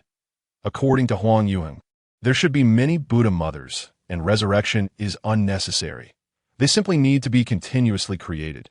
The founder of Mingjing Temple's mother, the great Black Buddha mother, Ku Li. When Huang Yuheng spoke these words, Xiao Jie was momentarily taken aback. How did this become related? Shouldn't it be wrong? Xiao Jie was puzzled. It was not the mother of the Black Buddha who founded the Black Buddhism. Huang Yuheng sighed with a wry smile. Rome is indeed Ku Li. Although the Black Buddha ascended to enlightenment and was revered by future generations, his mother, Ku Li, did not receive any blessings for bearing the Buddha child. Instead, for certain reasons, she was submerged in the weak water. After her death, her vengeful spirit lingered, trapped in the weak water, and later revived through Rong's body. Subsequently, the Black Buddhism was eradicated, and Rome was jointly subdued by many powerful beings. Yet the vengeful spirit of the Black Buddha mother did not dissipate. Song Xiaofeng lamented, as long as the vengeful spirit of the Black Buddha mother remains, she can continuously resurrect. Our efforts over the years have essentially been to eliminate her vengeful spirit. It seems this is a tale of leaving the mother while taking the child. Xiao Jie rubbed his forehead. If what Song Xiaofeng said is true, the entire infant abduction case was merely a cover for the resurrection of the Buddha mother. This implies that what he truly needs to do now is not to seek connecting clues, but to discern, resurrecting the Buddha mother. What conditions are needed? Xiao Jie glanced at Song Xiaofeng, who pondered for a moment and shook his head slightly. I don't know the specific truth, but I can vaguely sense that this matter requires a special woman. Moreover, many female infants, Huang Yuheng added, especially certain inherently special female infants, such as those with spiritual blood or spiritual bodies. Indeed, Song Xiaofeng nodded. Resurrecting the Buddha mother requires many such children that we once sought to protect these children. However, such children are exceedingly rare, nearly impossible to find, and if we could locate even one or two of them and wait patiently, perhaps we could catch a big fish. Huang Yuheng sighed softly. Unfortunately, we cannot find such children at all. Upon hearing this, Xiao Jie revealed a faint smile. Isn't the clue right here? This task is not insurmountable. Huang Yuheng and Song Xiaofeng were momentarily taken aback. Such a feat had eluded the many at Yuntai Temple. How could these few spirits in the underworld manage it? Just as the two were perplexed, Xiao Jie produced a bamboo slip. The slip bore 3 characters: Book of Life and Death. That my lord is going to audit accounts. The two were increasingly confused. Weren't they searching for children? Why was an account book brought out? However, within the shrine, Xiao Jie casually tossed the Book of Life and Death into the air. Retrieve all information on female infants with spiritual bodies in Tyne County. Both those about to be born and those already born. Buzz, the book of life and death trembled, opening in mid-air, with golden lights swirling, and soon names began to appear in Tyne County. Song family, second wife. A water spiritual body female infant will be born in 3 days. In Dongshan County, Yihong Courtyard. The headquarters in Chunhua gave birth to a naturally charming female infant 9 days. As they watched the information continuously appear. Huang Yuheng and Song Xiaofeng were both dumbfounded. Is this real? What treasure is this that it even has information on unborn infants? With such a treasure, can the underworld investigate anyone at will? The two were astounded. It seemed this was the foundation of Xiao Jie's audacity to govern the laws of heaven and earth. Clearly, the underworld is indeed a place for seeking justice. Huang Yuheng and Song Xiaofeng exchanged glances, reflecting on the profound depth of the underworld that truly astonished them. However, it was not only them. Even Zhang De and the others who had been by Xiao Jie's side during this time were equally astonished. It seems my lord knows us better than we know ourselves. Fortunately, we were not great villains in life. Otherwise, we might not have been able to wear this attire. Indeed, the four expressed their relief, grateful that they were neither wicked in life nor in death, or they might not have been able to ascend. All right. Xiao Jie waved his hand, tossing a piece of paper to Huang Yuheng, stating blandly, "The underworld only judges but does not investigate. Once you verify this matter, report back to me." Upon hearing this, Song Xiaofeng and Huang Yuheng quickly nodded. Glancing at the information, Xiao Jie had already brought the meal to their lips. If they couldn't partake now, it would be a waste of the time they had spent in the martial world. At that moment, Xiao Jie lifted his head in confusion, looking towards the direction of Bain County. "Which great black bear is your friend?" Black bear. Both Song Xiaofeng and Huang Yuheng, who were examining the list, looked up, puzzled. What black bear? As they were filled with curiosity, they extended their senses and soon felt a tremendous demonic power emanating from within the county office. Transformed great demon. Their expressions grew serious. A transformed great demon is equivalent to a human warrior at the Four Extremes realm. The bear had completely shed its beastly form, appearing indistinguishable from human. It was undoubtedly a top-tier, transformed demon. However, to them, such a demon was merely a minor character, akin to a demon king. What surprised them was Xiao Jie's perceptive abilities. The underworld lay 10 miles from Bain County. Yet Xiao Jie could detect the bear's emergence immediately. This level of perception was beyond their reach. Reporting to my lord, "We do not know him. Not know him." Xiao Jie raised an eyebrow slightly, a hint of cold amusement appearing on his face. So, he has gone to the Liu family. After the bear demon entered the county, it headed straight for the Liu family. Has Liu Yuheng finally been unable to restrain himself from taking action against the underworld? Xiao Jie felt a sense of anticipation. Ever since Liu Yuheng arrived in Bain County, he had swiftly uncovered the circumstances surrounding the Liu family's demise. Yet he had not acted, instead restraining his subordinates, which puzzled Xiao Jie. However, it seemed he was biding his time now. Meanwhile, the door to the Liu family was rudely pushed open, and a robust man swaggered in, showing no fear in the face of a group of warriors surrounding him. "You Liu family softies, send someone who can talk to I in the main hall of the Liu family." Outrageous! Lu Mingyao's expression darkened. She was about to take action when Liu Yuheng stopped her. "Stand down, as a guest. Show some respect." Liu Yuheng said as he stepped out of the room. Bowing to the burly man, "May I ask what brings you to my Liu family?" "Nothing much." The burly man nonchalantly sat down. Pulling out a letter from his bosom and tossing it to Liu Yuheng, "A little ghost has emerged in your Bain County, running off to capture people in our Nanshui County. My master is quite displeased and sent me to inquire.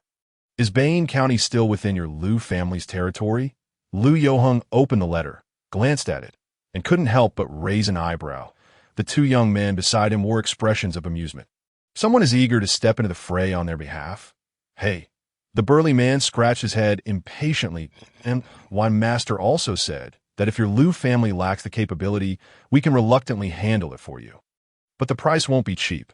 Hearing this, Liu Yuheng couldn't help but chuckle, The price is negotiable as long as you eliminate the underworld. Whatever amount your master demands, my Lu family will gladly pay. Upon hearing this, the burly man's eyes lit up. Good. Refreshing. Then I shall help you dismantle the underworld. Lu Yoheng smiled and clasped his hands. Thank you very much. The burly man waved his hand. Go prepare the money. I will return shortly. With that, the burly man leaped and was instantly above Bane Mountain. Underworld, little ghost, come out. A tremendous sound erupted in the skies above Bane County, causing the townsfolk to gaze up in astonishment. What on earth? Who dares to wreak havoc in the realm of the underworld? The little spirits of the underworld, come forth. Thunder rolled ominously over Bane County, and everyone looked up in shock. In this day and age, how could there still be reckless monsters causing a ruckus in the realm of the underworld? Do you think the esteemed judge will intervene? It's merely a minor demon. Is it worth the judge's effort? That voice was terrifying, its pressure from the fourth extreme realm potent enough to sweep across the entirety of Bane County. Yet in the face of such overwhelming power, no one in Bane County felt a tinge of panic. My lord, said one small demon, let me handle this trivial matter for you. Inside the underworld's office, Song Xiaofeng chuckled lightly, turning to leave, only to be stopped by Xiao Jie. No need, Xiao Jie replied with eyes closed. Though we may be a bit short-staffed in the underworld, we are more than capable of dealing with such trivialities without relying on others. Song Xiaofeng and Huang Yuheng exchanged puzzled glances. In the underworld, apart from Xiao Jie, there was only a small demon and 4 ghostly officials, none of whom possessed the strength to confront the monstrous creature outside. Could it be that there were others in the underworld? Just as they pondered this, formidable presences from the Bane Mountain range opened their eyes. Did I hear incorrectly? Did someone just call for the underworld's little spirits? You must be mistaken. That is the territory of Prince Xiao. Who would dare provoke him? Indeed, everyone should return to their slumber. Nothing has occurred. You want us to return home to sleep, yet you too are rushing towards the underworld? Ha ha! The opportunity for glory and success is right before us. Brothers, I shall take my leave first. After a moment of hesitation, the great demons immediately unleashed their full powers, swiftly heading towards the underworld. Being creatures of the Bane Mountain range, they were suppressed by the underworld, and as they approached, their powers waned. Thus, these demons did not ascend the Bane Mountain, but instead manifested on the surrounding peaks. In an instant, the area around Bane Mountain was filled with demons. I must have called for little spirits, right?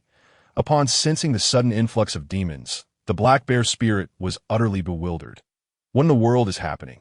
I called for the underworld, yet a horde of demons has arrived. Moreover, what truly unsettled him was that the majority of these demons were of the same realm as he, a transformation demon.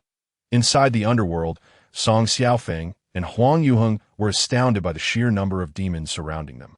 So many demons. Has the Lord subdued all the beasts of the Bane Mountain range?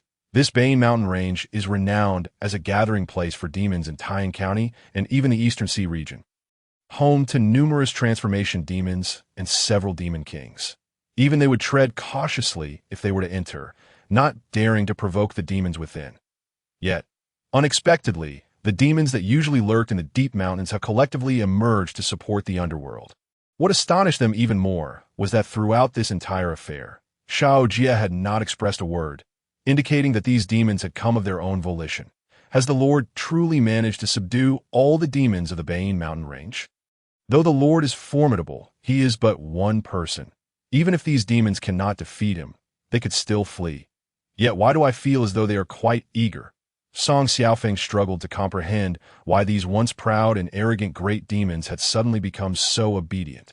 Meanwhile, on the other side, the Lu family was enveloped in silence. Father, after a prolonged silence, Lu Mingyao swallowed hard and said with difficulty, with this small number of people, we fear we may not be enough to capture the judge. Should a young man beside her quickly gestured for her to be quiet. Do not voice your thoughts too freely. Be wary of ears above. Lu Mingyao's expression changed slightly as she nodded in agreement. Xiao Jie, capable of conquering the entire Bane Mountain range's demons, could easily overhear their conversation. Father, what should we do now? The two turned to Lu Yoheng. Ever since they set foot in Bane County and learned of Xiao Jie's origins, They had been astounded by his abilities. Xiao Jie was inscrutable, which is why they had hesitated to act. Lu Yoheng stared at Bane Mountain, contemplating for a long while before stating, "Wait. Wait." Lu Mingyao and the others were puzzled. "Wait for what?" Lu Yoheng said nothing further, instead retrieving a small porcelain vial, fixing his gaze upon the trapped Lu Gong within, his eyes revealing a hint of coldness. When two tigers fight, one must surely be injured. It is time to detonate the thunder buried in Taiyin County. Boom! Who dares to wreak havoc in the realm of the underworld? Ha! A mere little spirit like you is not worthy of the judge's intervention. Come, little demon, let us play. Old pig, do not be presumptuous before the underworld. Just then, another commotion arose in the heavens, followed by 8 individuals, each adorned in different attire, descending upon 8 peaks surrounding the underworld. Demon kings, moreover, 8 arrived at once. Inside the underworld office, Huang Yuheng and Song Xiaofeng stared wide-eyed in disbelief. The arrival of those transformation demons was already astonishing enough. They had not expected even the demon kings to come and lend their support to Xiao Jie. And all at once, nearly all the demon kings of the Bane Mountain Range had come, save for the top 2, the Bull King and the Horse King in Bane County. Lu Yoheng and the others felt an increasing weight of gravity upon witnessing this scene. If they were to eliminate Xiao Jie now, merely dealing with these demon kings would be a considerable headache. Not to mention Xiao Jie, an enigmatic ghost whose depths were unknown. This combination would likely deter most factions within the Wuzhou dynasty from provoking them openly. Following the appearance of the 8, they simultaneously bowed and paid their respects towards the underworld's office. Little demons pay their respects to the Lord. Inside the underworld, Xiao Jie opened his eyes and spoke softly. "No need for formalities. Thank you, my lord," the 8 replied, rising only after receiving Xiao Jie's approval. Once everyone stood, they collectively turned their gaze towards the black bear spirit at the entrance of the underworld. The 8 demon kings scrutinized him with an air of leisurely curiosity, their gazes akin to wealthy patrons observing a courtesan dance, ready to lavish their riches. "Little demon," they said, "with so many of us here, you may choose one." Hearing the voice of the frowning demon king, the black bear spirit fell into silence. After a long pause, he suddenly burst into uproarious laughter. What is wrong with him? Has he been struck dumb with fear? The sudden laughter from the black bear spirit left the assembled demon kings bewildered. What is there to laugh about when death is imminent? Inside the underworld, the others exchanged glances, wondering if he had truly lost his wits. After all, he was a transformation demon. How could his composure be so fragile? This fellow. Even Xiao Jie was perplexed. Given the current situation, how could this bear demon still manage to laugh so heartily? Did he possess some means of survival? Just as everyone was bewildered, the black bear spirit abruptly ceased his laughter, descending from the sky while loudly declaring, "I am Xiong Wansan, hailing from the southern waters of Black Wind Mountain. It is only due to County Magistrate Qian Guangjin's coercion and seduction that I serve under him. What does this fellow intend to do?" The others stared at the suddenly erratic black bear spirit. Momentarily stunned, was he laughing one moment and singing the next, engaging in some abstract display? Wait! Just then one demon furrowed his brow at the descending bear demon, his expression shifting dramatically. "Oh no, he intends to kneel." Before the demon kings could react, the black bear spirit suddenly knelt before them with a thud. "My lord, I was wrong. Please spare my life," exclaimed the creature. "I beg for mercy." On the northern slopes of Yinsher Mountain, the demon kings wore expressions twisted in anguish, their faces dark and sullen as if they could weep. Damn it, this bear spirit had merely feigned bravado. Moments ago, he had approached with such ferocity, and I thought he would deliver profound insights, yet he knelt so easily in supplication. How frustrating! The prize that was within reach has slipped away. How despicable! The demon kings and spirits were all incensed. While within the underworld, Song Xiaofeng and Huang Yuheng exchanged bewildered glances. Upon the sudden arrival of this bear spirit, they had anticipated a confrontation, only to discover he had come to kneel and plead for mercy. What a surprising turn of events, indeed. Even Zhang De and his companions were taken aback. This creature's cowardice was utterly unexpected. In the shrine, Xiao Jie paused momentarily before breaking into a wry smile. Come inside, he beckoned, rubbing his temples as he opened the gates of the underworld. The black bear and the assembly of demon kings followed suit. Upon entering, the bear's spirit collapsed to the ground. And feeling the piercing gazes surrounding him, he hastily began to divulge his origins. "My lord," he began, "I was sent by Yin-Yang Judge, the magistrate of Nanshui County, to seek your misfortune. I am merely a messenger." Following orders, observing the bear's spirit prostrating himself, Xiao Jie had yet to speak when the demon kings erupted in outrage. "You audacious black bear! How dare you deceive our lord in court?" "My lord." Another chimed in. "He is merely a transformed great demon, his strength rivaling that of a martial artist at the four extremes level. How could a mere county magistrate hope to contend with him? Old Jew speaks the truth. This fellow is clearly spouting nonsense." Another added, "My lord, he cannot be trusted. Allow me to take him outside for a word." As the black bear began to speak, the demon kings seized the opportunity, rubbing their hands together in readiness, which only frightened the bear spirit further into begging for mercy. "My lord," he implored, "the magistrate is a martial king, incredibly powerful, and has dealt with the demons surrounding Nanshui County." A magistrate? A martial king? Song Xiaofeng and Huang Yuheng exchanged puzzled looks, the former incredulous. Being a local, he had encountered the magistrate a few times, and the latter was simply an ordinary man. If the magistrate were truly a martial king, how could he not recognize it? Intrigued, Xiao Jie inquired, "You claim that Yin-Yang Judge, the magistrate of Nanshui County, is a martial king?" "Indeed," the bear spirit quickly nodded. "This humble demon would not dare to deceive my lord. The magistrate, Yin-Yang Judge, is indeed a martial king, and not just any martial king. His prowess is extraordinary. I have battled him several times, and have never emerged victorious, which is why I serve under him." A martial king, truly, within the underworld, there were indeed formidable beings, yet this revelation still astonished them, that a martial king is not a common figure. In the realm of martial arts, a grandmaster is already considered an elite. Above them, the grandmasters of Dao Palace, and those at the four extremes level transcend the realm of human martial artists, referred to as seekers of the way. That a martial king has grasped a fragment of the true essence of martial arts, capable of defying the heavens and earth, moving mountains and filling seas, with a lifespan extending to 500 years. Within the Mingzhou dynasty, there are scarcely over 100 martial kings known by name. Now, this black bear claims a mere county magistrate is one.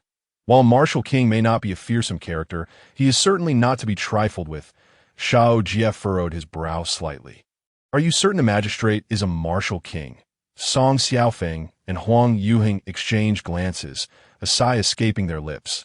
There was little they could refute regarding Xiao Jie's assertion. "This I cannot say for certain," the bear spirit admitted, shaking his head. "However, the magistrate is indeed a martial king. I have not uttered a single falsehood." Upon hearing this, Xiao Jie waved his hand dismissively. "Let us set aside whether he is a martial king for now. Why has he sent you to trouble me? Previously, you eradicated the Kong family in Nanshui County. The magistrate deemed your actions meddlesome and was quite displeased. Hence he sent me here to eliminate the underworld." The bear spirit replied, scratching his head anxiously. Xiao Jie raised an eyebrow. "It seems he is quite close with the Liu family. I overheard you speaking with Liu Yoheng, stating that you intended to settle matters with the underworld on behalf of the Liu family." The bear spirit recounted, feeling a chill run down his spine. It dawned on him that every action he had taken since entering Beiyin County was under Xiao Jie's scrutiny. This individual was indeed formidable. Swallowing hard, the bear spirit quickly added, "The magistrate's relationship with the Liu family is merely one of mutual benefit. There are no deeper feelings involved. However, he is quite fond of Buddhism and maintains close ties with Baihe Temple in Nanshui County. The magistrate frequently visits to discuss Buddhist teachings with the abbot." Xiao Jie raised an eyebrow. "This magistrate is rather intriguing. My lord, let us investigate this matter." The demon kings chimed in eagerly. "There's a high probability the magistrate is involved in something sinister." "Indeed, we shall assist you in apprehending him. Rest assured, we will return him to you unharmed."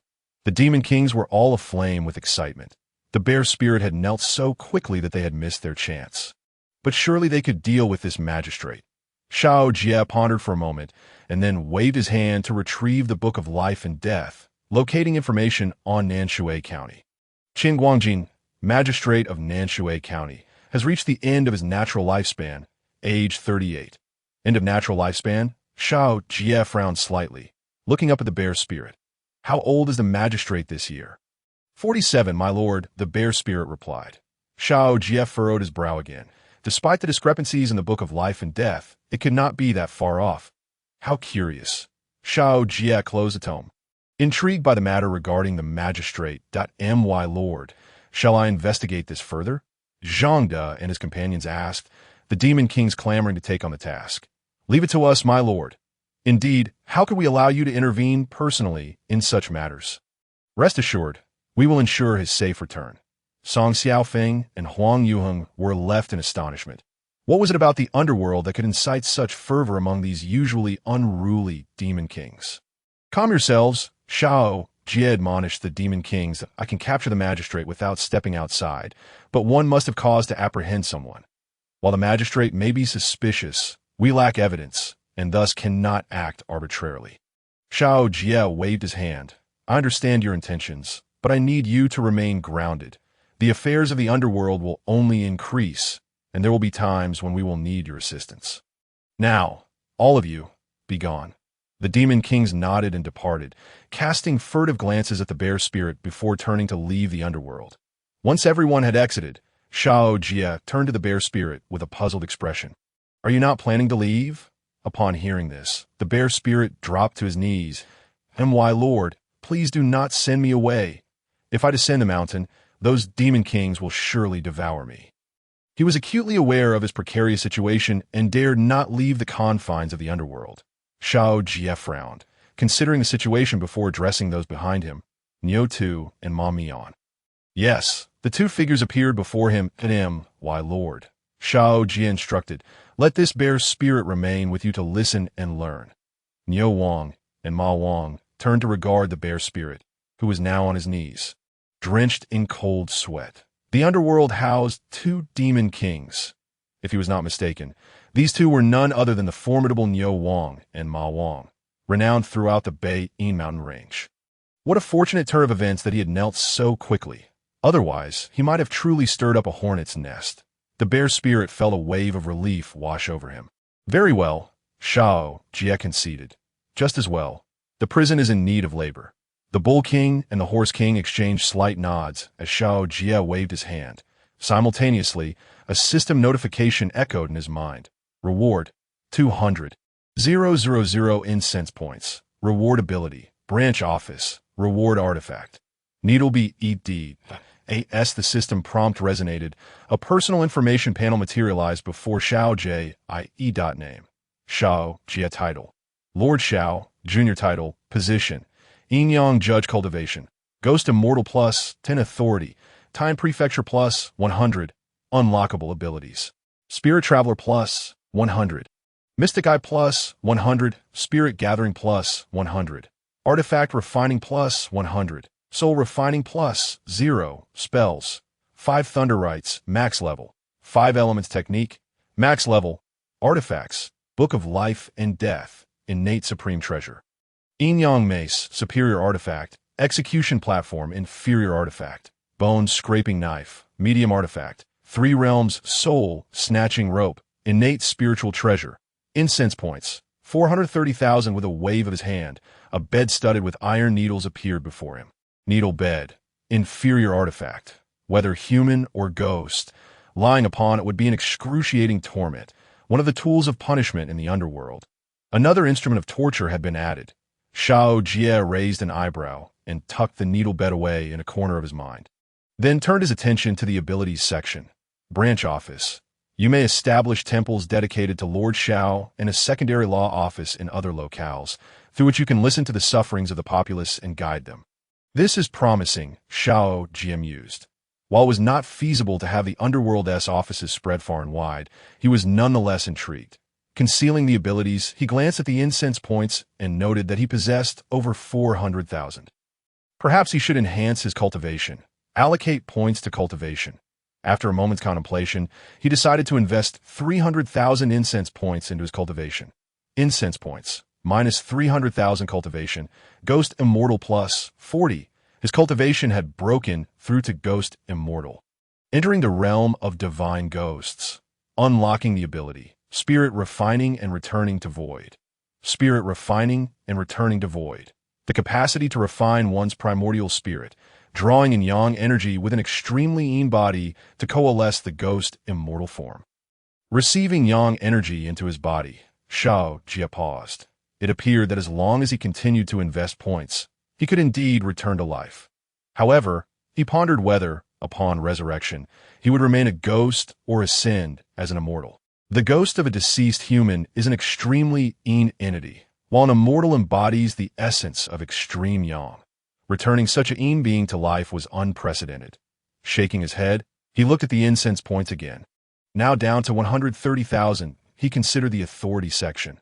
Authority, Taiyan Prefecture plus 100, unlockable. Unlock. What would this unlock entail? Xiao Jie contemplated before confirming his choice. Incense points, minus 100,000. The entirety of Taiyan Prefecture has been unlocked. You may now roam freely within Taiyan Prefecture. Should you wish to leave, you must utilize Spirit Traveler. Xiao Jie's eyes brightened.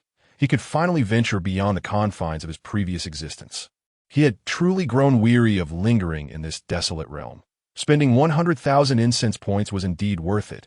With a wry smile, he reflected on his status as a transmigrator, having been executed on his very first day. After lying in wait for 7 days, he had ascended as a ghostly deity. Yet, even as a ghostly sovereign, he had remained stagnant, never exploring the vast world around him, merely a tool for others. He had yet to experience the diverse cultures and customs of this grand world. With the remaining 30,000 incense points, he allocated them all to Spirit Refining and Returning to Void. And then Xiao Jie rose from the altar. Buzz. This time, Xiao Jie emerged directly from the altar, landing on the ground, not as a ghostly figure, but as a youthful man with a physical body. Is this my corporeal form? He glanced at himself, noting that the original body had transformed into the statue behind him. This new body was a manifestation of the yin-yang energies within him. Considered his new physical vessel, he reached up to tug at his head, realizing it was firmly affixed. Satisfied, he nodded. Not bad. There were no peculiar functions to contend with. Stretching, he felt a long-forgotten sense of comfort radiating from his lower back, prompting a contented hum. Although he appeared indistinguishable from an ordinary human, he remained fundamentally a ghost, capable of moving among mortals. Those with a modicum of cultivation could easily discern his unusual nature. Nevertheless, as long as he could interact among the living, it sufficed. He resolved to meet the county magistrate. Whether human or ghost, he cared little, as he simply wished to explore.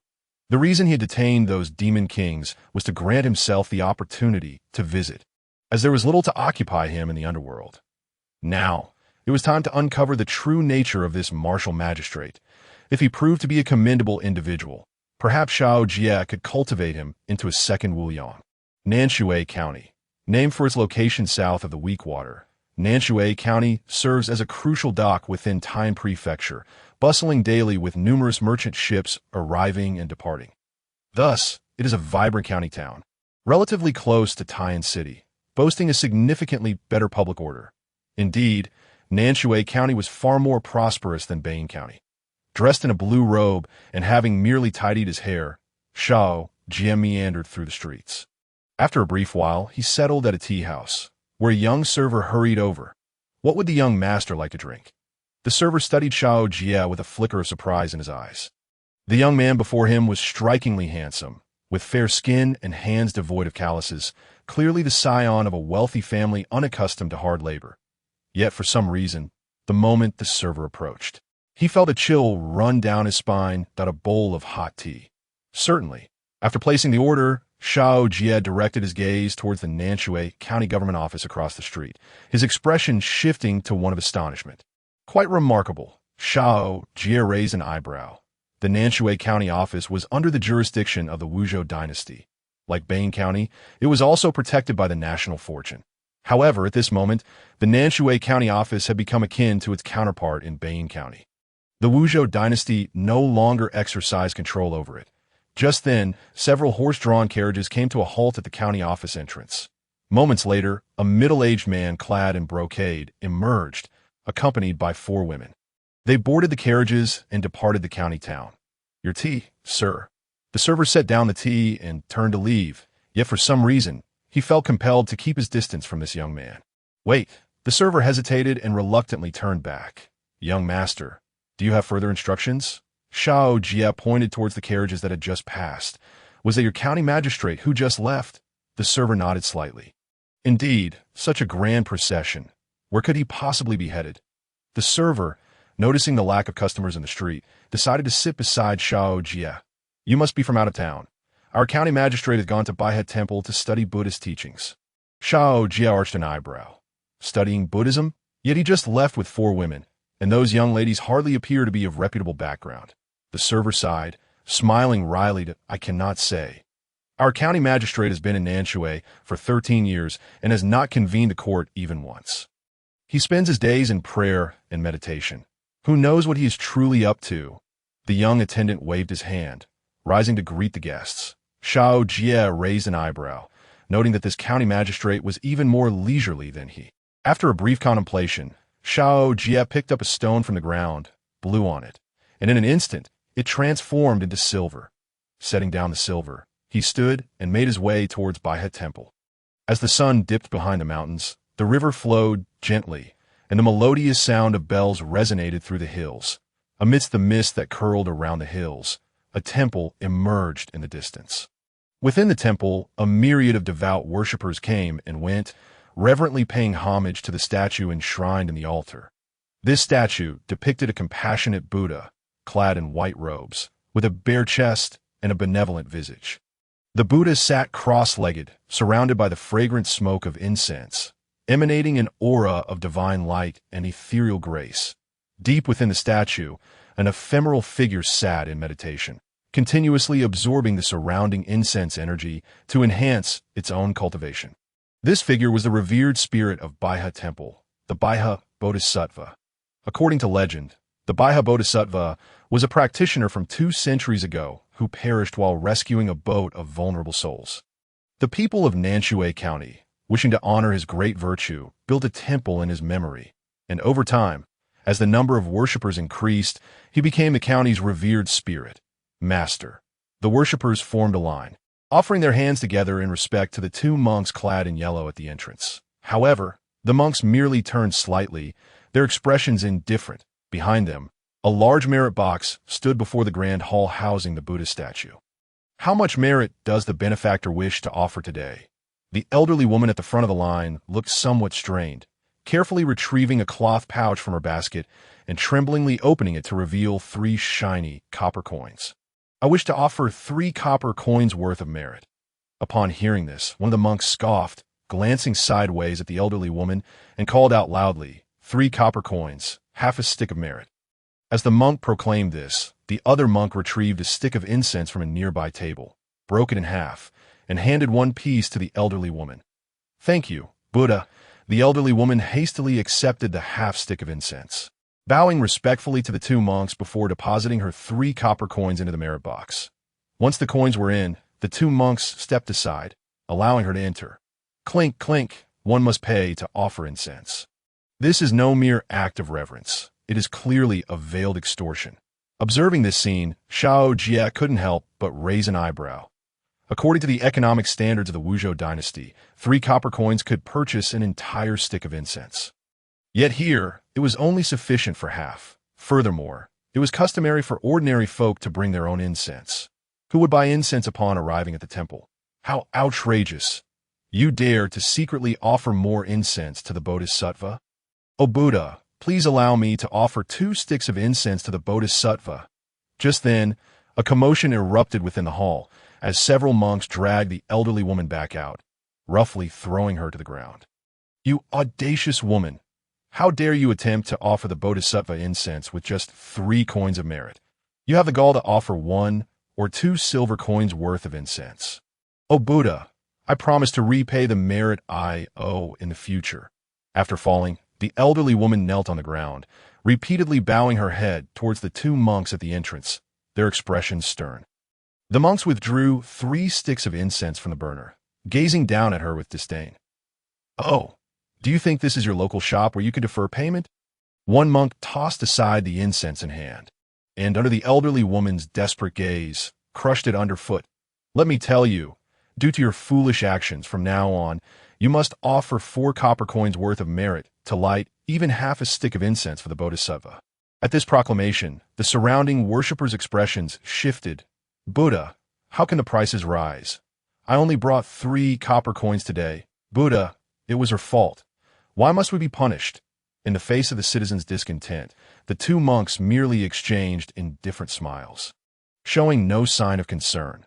"Your actions have angered the Bodhisattva. This is the Bodhisattva's will. The price increase is not a punishment, but a reminder that one should offer incense commensurate with their merit. If you lack merit, how dare you offer incense to the Bodhisattva?" The citizens fell silent upon hearing these words, and after a long pause, many who had been waiting in line turned to leave. Alas, the cost of merit rises day by day. How will we survive in the future? The monsters that steal children are growing bolder.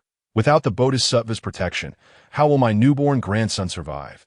Xiao Jie watched the departing worshippers with curiosity. Monsters? Stealing children? He raised an eyebrow, pondering how child abductions became entwined with tales of monsters. This investigation was becoming quite perplexing for him. Continue offering incense. Just as Xiao Jie was deep in thought, the two monks at the front called out, and the remaining worshippers, with faces filled with sorrow, stepped forward to his surprise. There were still many people in line. Xiao Jie, empty-handed, observed the mournful faces of the worshippers around him. Astonished, 0.4 copper coins for half a stick of incense, and yet so many are still waiting. It seemed the world was indeed filled with the affluent, as Xiao Jie pondered. Someone suddenly bumped into him from behind. "What gives?" He turned, his expression displeased at the sight of a woman behind him, her face filled with apology. "Oh, you not know the difference between front and back? That was quite painful, you know." Upon hearing this, the woman's face flushed with embarrassment and anger. "Humph." With a cold huff, she shot him a glare before turning to leave. Xiao Jie merely shrugged, feeling helpless. The shortcomings of this physical form were painfully evident. "How much merit have you brought today?" Hearing someone call out to him, Xiao Jie snapped back to reality, realizing he had reached the front of the temple. "How much merit have you brought today?" The monk at the door scrutinized him, his eyes brightening. This man's attire did not appear cheap. He was clearly a wealthy patron, not a fat sheep. The two monks exchanged excited glances. However, upon hearing their words, Xiao Jie chuckled and waved his hand dismissively. "I merely wandered here to take a look. I did not come to offer incense." What status did he possess to casually offer incense? The monks frowned at his response. "A fat sheep passes by, yet does not leave behind even a couple of coins? Young benefactor, you stand before the Bodhisattva. This is not a place for your casual remarks." Since you have come before the Bodhisattva, even if you do not wish to offer incense, you must do so. Otherwise, it would be a sign of disrespect. What manner of person dares to cause a ruckus before my temple? Upon hearing the commotion at the entrance, the Bodhisattva opened his eyes and beheld Xiao Jie, clad in blue. Just an ordinary mortal. Something feels off. Initially, the Bodhisattva thought Xiao Jie was merely a common man, yet as he observed further, he realized something was amiss, for he discerned that within this young man's body resided an equal balance of pure yang incense energy and pure yin ghostly energy. The Bodhisattva rubbed his eyes, shaking his head. "I must be mistaken. How could incense energy coexist with ghostly energy? What manner of being is this youth? God or ghost?" Wait a moment. Regardless of whether this individual was a deity or a ghost, he was not someone to be trifled with. "I should take my leave." The Bodhisattva swallowed hard, preparing to retreat into the sanctuary when the two monks at the entrance spoke up loudly. "Young man, you shall offer this stick of incense today, whether you wish to or not. If you intend to leave by a temple, I advise you to comply and offer incense." Xiao Jie scratched his head, looking at the Bodhisattva. "Are you certain you want me to offer incense to him?" The Bodhisattva's heart sank. "This is not good. This is a grave situation. Are you really sure you want me to offer incense? At the temple entrance, Xiao Jie looked at the Baiha Bodhisattva with a peculiar expression. Within the shrine, the latter felt a chill rush from his feet to the top of his head. An instinctive sense of impending doom sending shivers down his spine. This is disastrous. This incense stick is certainly inedible. A heavy weight settled in the heart of the White River Bodhisattva. For wild deities, incense is a tremendous boon, a cornerstone of divinity, yet not all incense can be absorbed by them. A spirit of sacrifice. He typically absorbs the offerings of ordinary people. This is because incense is tied to causality. One reaps what one sows, and the causal power of common individuals is feeble. Therefore, both humans and spirits can partake of it, and even if the absorption is incomplete, the repercussions are not dire. After all, ordinary individuals lack the capacity to retaliate against deities, and this holds true for wild gods as well. However, the offerings from martial artists and those of high status demand cautious consideration. For these individuals possess the power to avenge themselves against deities. The higher one's strength, the stronger their causal influence. Thus the risks of absorption increase, along with the potential rewards. Yet for wild gods, there exists a type of incense that must never be absorbed, that from beings whose power vastly exceeds their own. Such offerings are utterly forbidden. This is due to the existence of fate. Stronger individuals possess greater fortune, and their causal power is correspondingly potent. The causality contained within a single incense stick from such a person could surpass that of tens or even hundreds of thousands of lives combined. The ordinary spirit can only bear the weight of causality equivalent to a small county, and even that, with a population of several tens of thousands, is pushing the limits. Causality from over 1 million lives could easily lead to their demise. This individual is imbued with both extreme ghostly energy and formidable yang energy. Neither human, nor ghost, nor god. The causality they carry is certainly something I cannot afford to meddle with. Damn it. If these two insist, he might actually light the incense. The thought of such overwhelming causal power bearing down upon him sent a shiver through the White River Bodhisattva, who hastily prepared to convey a message to the two monks at the entrance. However, he was a moment too late, as one of the monks had already seized 3 incense sticks from the table and forcefully thrust them into Xiao Jie's hands. Take these. 1 stick is worth 10 taels of silver. This is the will of the White River Bodhisattva, so you best comply. 10 taels of silver for a single incense stick? Is this not akin to robbery? The White River Temple is becoming increasingly outrageous. The surrounding worshippers glared in fury at the 2 monks at the entrance, yet the latter remained unfazed, displaying an air of indifference. Calm yourselves. This is the will of the White River Bodhisattva. Do you wish to defy the Bodhisattva's decree? Do you still desire the Bodhisattva's blessings? Hearing this, the angry citizens gritted their teeth and lowered their heads, while the 2 monks wore smug expressions. However, the White River Bodhisattva in the shrine had already breached his defenses. 3 incense sticks. He might not even withstand the power of a single stick from Xiao Jie. 3 sticks. These 2 monks are seeking his very life. No, this incense must not be lit.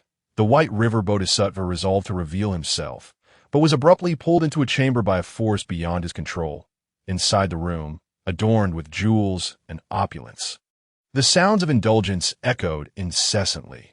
Within the gauzy drapery, Yin-Yang lay in a pool of wine, surrounded by beautiful figures. Upon noticing the White River Bodhisattva's arrival, he opened his eyes and smiled. White River, how much merit have those commoners offered you today? The White River Bodhisattva momentarily froze, forcing a smile that was more grotesque than tears. Why, Lord, you have brought me to ruin. The beauties within the gauze were taken aback, surprised that the White River Bodhisattva dared to speak so to Yin-Yang. Buzz. The gauze trembled as a hand seized the White River Bodhisattva by the throat, pulling him into the drapery, revealing Yin-Yang's darkened visage. You wretch, do you dare to defy me? Yet the White River Bodhisattva seemed oblivious to the threat, his expression filled with terror as he murmured, This is bad. What is this nonsense? What is this fool babbling about? The beauties and Yin-Yang exchanged bewildered glances, and the next moment, the White River Bodhisattva suddenly bowed his head and uttered, We are doomed. as those words left his lips. Black mist erupted from the 7 orifices of the White River Bodhisattva, and eerie symbols emerged upon his body, sending chills through the air. The incense is backfiring. This is grave. Upon seeing those symbols, Qian Guangjin's pupils constricted, and without hesitation, he hurled the White River Bodhisattva out of the room. Boom! In the next instant, dark clouds suddenly loomed over the entire White River Temple, thunder and rain clashing violently, with celestial bolts striking downward like a spider's web, all aimed at the White River Bodhisattva. The revered spirit could not withstand even a single hit and was obliterated. Alas, the heavens have changed their countenance far too swiftly. Indeed, Sai, the people within the temple were at a loss, merely marveling at how quickly the heavens had turned. Meanwhile, across the vast world, the deities and Buddhas, along with the great sanctuaries, looked up in shock. What has transpired? Why does the fortune of the Buddhist sect diminish? What misdeeds have these bald monks committed to incur such heavenly wrath? Those scandalous monks must have engaged in some exceedingly foolish acts. The fortunes of the grand world are intricately linked. The sudden loss of the Buddhist sect's fortunes left the great sanctuaries and other deities in confusion. Logically, if the Buddhist sect's fortunes wane, there should increase. Yet there was no change in their fortune. Where has the lost fortune gone? As they pondered, the Buddhist sect observed their own deity, enshrouded in ghostly energy, and fell into a stupor. That scoundrel has represented the Buddhist sect and accepted this incense. The monks of the Buddhist sect were on the verge of tears. The causality just now was far too immense. Not only did they fail to gain anything, but they also had to return 3 sticks of incense. Yet the issue remained that they could not even identify who had caused this problem. Investigate. Which fool dared to accept the incense of the ghostly immortal? The Buddhist sanctuaries were infuriated. The young monks had shown a shocking disregard for propriety. They would accept any incense without discernment, that if they were willing to take such risks, that was their choice. But they shouldn't dragged the Buddhist sect into their mess that as the great temples of the Buddhist sect began to take action on the back mountain of the White River Temple. Qian Guangjin glared at the heavens with a dark expression. Causality backfire? Who is responsible? Qian Guangjin's countenance darkened. Even a spirit of the 4th realm would suffer backlash for absorbing the incense of a martial king. Could it be that a martial king offered incense to the White River Bodhisattva? Qian Guangjin expanded his senses, enveloping the entire White River Temple, yet found no sign of a martial king. Strange, could the issue lie elsewhere? Just as Qian Guangjin pondered, in the Buddhist hall, Xiao Jie, under the coercion and enticement of the 2 monks, respectfully placed the 3 incense sticks, and a system notification rang in his mind. You have offered 3 incense sticks to the White River Bodhisattva. The White River Bodhisattva failed to conclude your causality. The White River Bodhisattva, lacking incense compensation, has faced the backlash of the heavenly path. The White River Bodhisattva has perished, deducting 1 stick of incense. The Buddhist sect compensates you with 2 sticks of incense. Incense value increased by 200,000. Compensation complete. Causality resolved. Xiao Jie stared at the flashing notifications in front of him. Feeling somewhat bewildered, is it truly possible to profit from this in the future? He chuckled and shook his head, glancing at the 2 monks beside him. Upon seeing this, the monks exchanged slight nods and then turned aside. Payment is not appropriate. Let us offer merit to the White River Bodhisattva. Instead, 30 taels of merit for a stick of incense, 30 taels of silver for a single stick of incense. Why has the price increased again? Is this not extortion? Young man, do not give them any money. The surrounding worshippers were incensed. It was just 10 taels a moment ago, and now it has soared to 30 taels. Is this not blatant price gouging? This is the will of the White River Bodhisattva. Do you wish to defy the divine decree? Enough. Your deity has perished, and you still cling to his banner. Xiao Jie interrupted the 2 monks and turned to descend the mountain. Halt! You have yet to... Boom! Just as the 2 monks were about to stop Xiao Jie, a strange sound echoed from behind them. They turned to see the statue of the White River Bodhisattva beginning to crack. Bang! With a resounding crash, the statue shattered. The White River Bodhisattva has perished. With the statue shattered, it signifies that the White River Bodhisattva is indeed dead. Everyone came to their senses, exchanging shocked glances. The deity had perished. Has the Bodhisattva died? At Baiha Temple, all eyes were fixed on the shattered statue of the Baiha Bodhisattva, leaving everyone in a state of bewilderment. The statue was akin to the corporeal form of the deity. Its destruction signified the demise of the divine being. How could the Baiha Bodhisattva, who was perfectly fine, have died so suddenly? The Bodhisattva was a revered spirit, comparable to a martial artist of the fourth realm. How could such an entity meet an abrupt end? The young man from earlier seemed to have proclaimed the Bodhisattva's death. Could it be him? It seemed improbable. He appeared to be an ordinary person. Amidst the murmurs, the two monks exchanged glances and hurried to seek out Xiao Jie. However, the latter had already vanished without a trace. Boom! Just as the two were at a loss. Yin-Yang Judge appeared in disheveled attire, his countenance darkening as he beheld the fragments of the Baiha Bodhisattva on the ground. Who were the individuals who offered incense just now? He inquired. Reporting to you. My lord, there was a young man who offered incense, came the reply to the young man. Yes, a young man clad in azure garments, rather handsome, and he was the only one who offered incense just now. Yin-Yang Judge turned, narrowing his eyes, his senses probing the vicinity of Baiha Temple. Yet he could not locate the young man, as described by the two. Interesting. He sneered. He had been preoccupied with searching for the martial king. Unaware that the individual was right under his nose, he gestured for the nearby constable to approach. Issue a city-wide manhunt. We must apprehend this individual. Yes, Yin-Yang Judge's gaze turned icy, daring to stir trouble in his domain. No matter the adversary's background, they would have to pay the price. Unbeknownst to Yin-Yang Judge, just below the steps, a young man was observing him from a mere 100 meters away. The young man stood there, seemingly unremarkable, yet the people around appeared oblivious to his presence.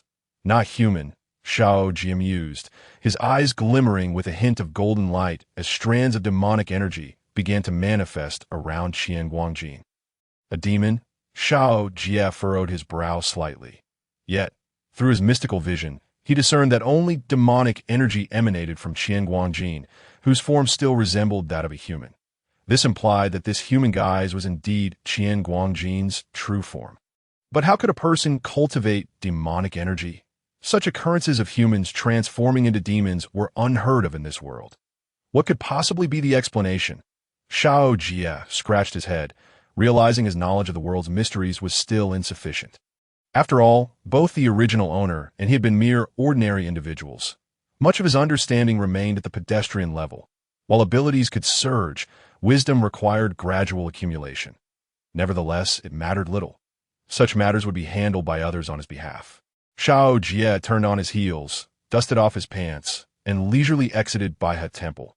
Making his way into the mountains, the few idlers at the entrance caught sight of him and exchanged glances, with several silently turning to leave. The muddy mountain path after the rain became firm with each step Xiao Jie took. After a considerable duration, he halted before a grand tree and found a spot to sit. Is that him? While Xiao Jie took a brief respite, a group of individuals secretly observed him.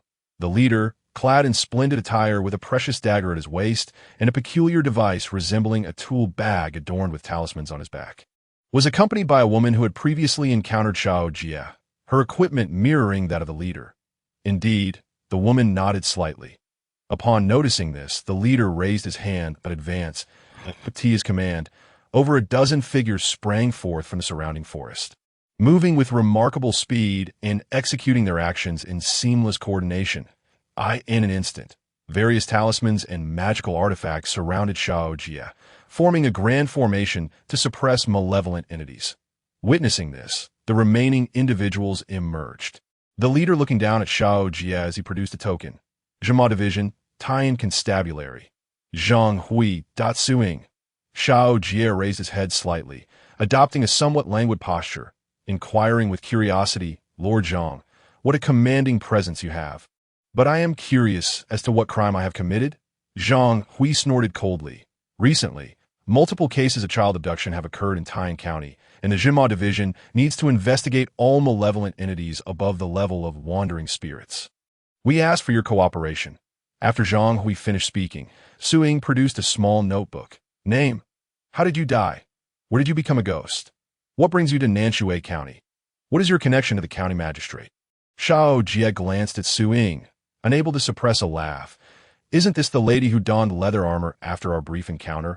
No wonder she hasn't matured. I could see his words. Su Ying set down her notebook and turned to Zhang Hui. My lord, I wish to behead him not be disrespectful. Zhang Hui shot an exasperated glance at the indignant Su Ying, stepping forward to clasp his hands toward Xiao Jie. You are no ordinary ghost. Cultivation is arduous that we are merely carrying out our duties, so please do not make things difficult for us. Let us part amicably. Xiao Jie rose, intrigued. Shouldn't your Zhima division capture ghosts on sight and slay demons? What kind of jest is this? We, the Zhima division, are investigators, not a cult. Zhang Hui blocked the agitated Su Ying, speaking solemnly. Regardless of whether they are human, demon, or malevolent spirit, as long as they do not overstep their bounds, we will not interfere. Now, please answer our questions truthfully. Why are you here, and what is your connection to the county magistrate? It seemed the Jinma division had indeed uncovered something concerning the magistrate. Otherwise, why would they be so focused on this matter? Xiao Jie pondered for a moment.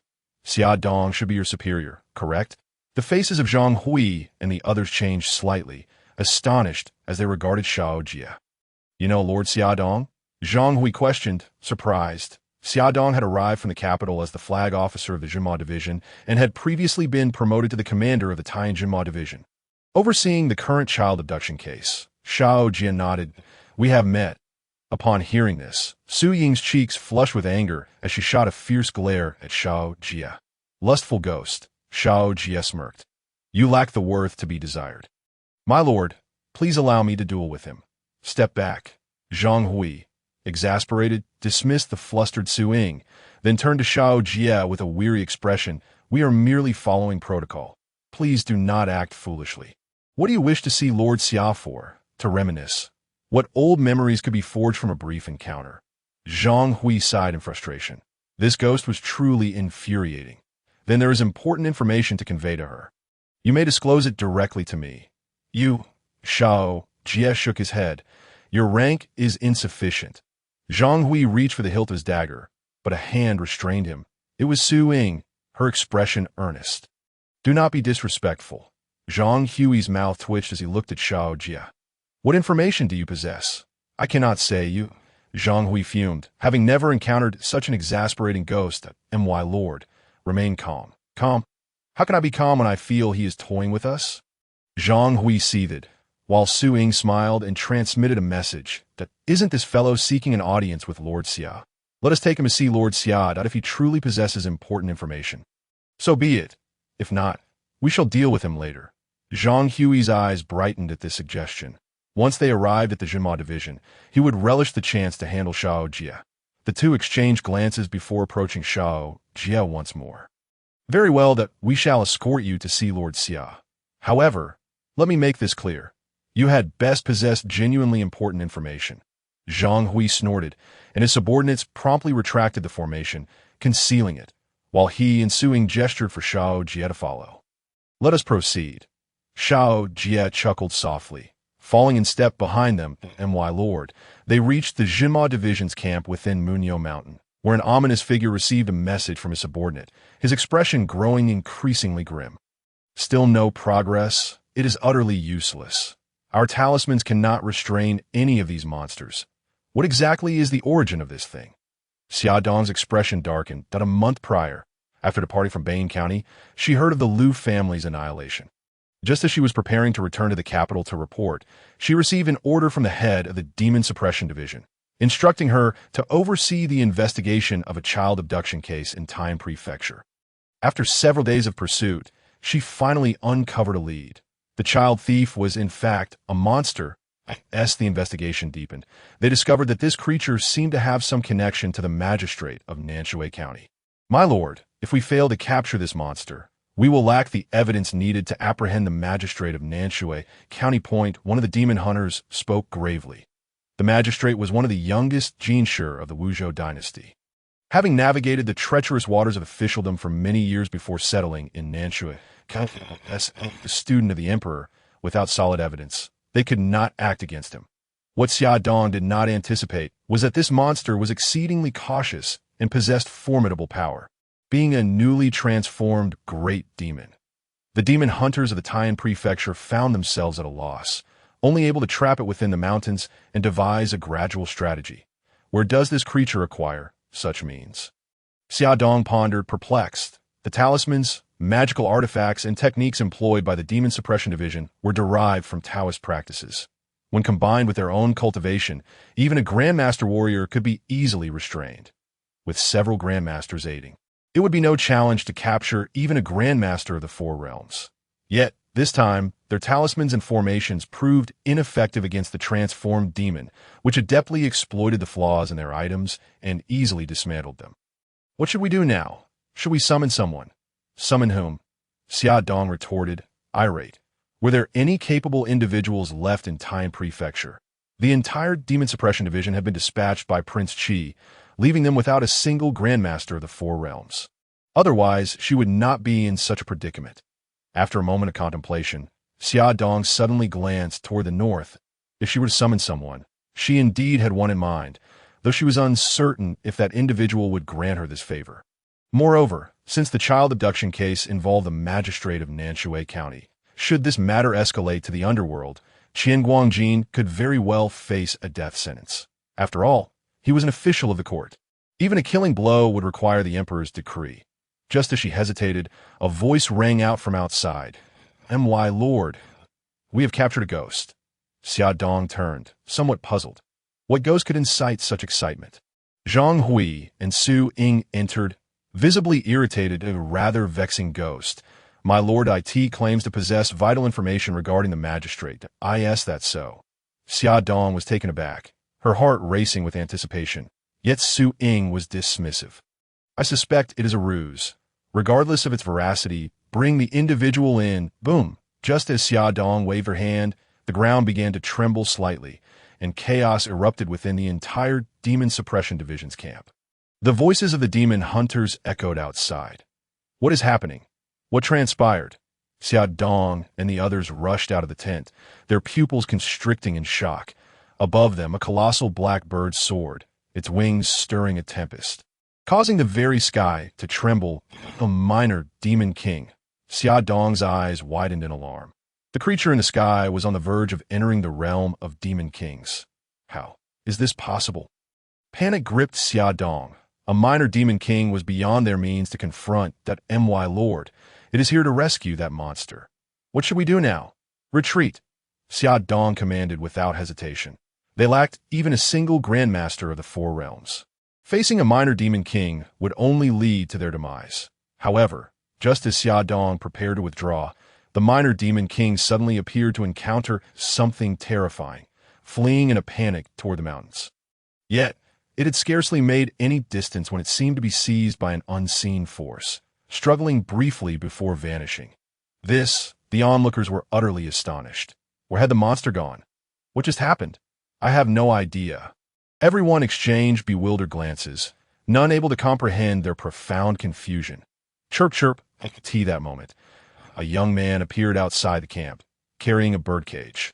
Inside the cage was a blackbird, and the youth, while teasing it with a blade of grass, hummed a tune as he entered.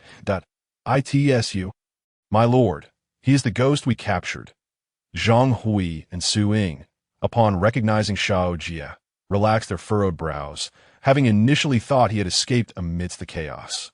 The two turned to find Xiao Dong staring blankly at the young my lord. What is the matter? Just as they were puzzled, they witnessed Xiao Dong suddenly step forward, kneeling on one knee before the youth amidst the gazes of all present. Xiao Dong of the Demon Suppression Division. "Greetings, my lord." Zhang Hui and Su Ying exchanged confused glances. "Bewildered, my lord. He is from the Demon Suppression Division. When did we gain such a ghostly superior?" Upon hearing this, Xiao Jie placed the birdcage down on a nearby rock and sat down. "Rise." Yes. Xiao Dong stood respectfully, and Xiao Jie, with a blade of grass in his mouth, inquired with curiosity, "Your subordinates mentioned you're also investigating the child abduction case?"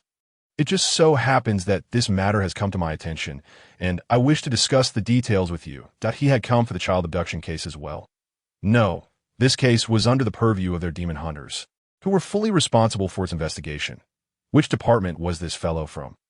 Zhang Hui and Su Ying grew increasingly perplexed. Did the Wuzhou dynasty have other departments? Upon hearing this, Xia Dong breathed a sigh of relief and quickly stated, "We have indeed uncovered some leads." Saying this, she retrieved a dossier from the device behind her and respectfully handed it to Xiao Jie. Xiao Jie merely used his spiritual sense to scan the dossier, grasping the entirety of the situation. So, if we capture that monster in mountains, you will already have sufficient evidence to apprehend Qian Guangjin. Xiao Jie frowned slightly. The actions of the Demon Suppression Division were indeed swift. Qian Guangjin had been thoroughly investigated, only lacking direct evidence. Xia Dong chuckled awkwardly. "Yes, my lord. I assume you are not here to snatch anyone away. I implore your forgiveness. But Qian Guangjin is, after all, a Wuzhou official. Matters of life and death should be decided by the emperor. The magistrate was, after all, an official of the Wuzhou dynasty. Xiao Jie had already slain one magistrate. To kill another would risk the royal family's reputation." Xiao Jie raised an eyebrow, a smile gracing his lips. "Rest assured, as long as you do not speak of this case, I will not intervene." The strength at Xia Dong's side struggled to capture even a transformed great demon, let alone a magistrate of such high standing. Really? Indeed. Xia Dong was taken aback by Xiao Jie's unexpected candor. Rising to his feet, Xiao Jie conjured two talismans with a wave of his hand. "This thunderbolt talisman will aid you in capturing the demon in the mountains. The other talisman is for you to call me when all else fails." With that, Xiao Jie leisurely departed, carrying the birdcage. Do not force matters. Watching Xiao Jie leave, Xia Dong remained in a state of bewilderment that he truly left. "My lord, who is he? Do we have such a superior in the Demon Suppression Division? How come I was unaware of this?"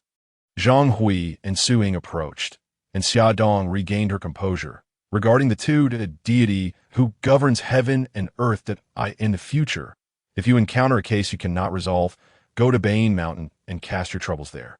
Everything will be settled." Huh.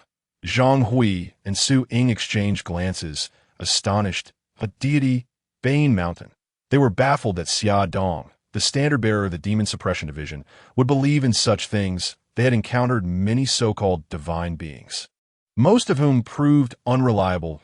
It was surprising that Xia Dong would kneel before Xiao Jie and hold him in such high regard.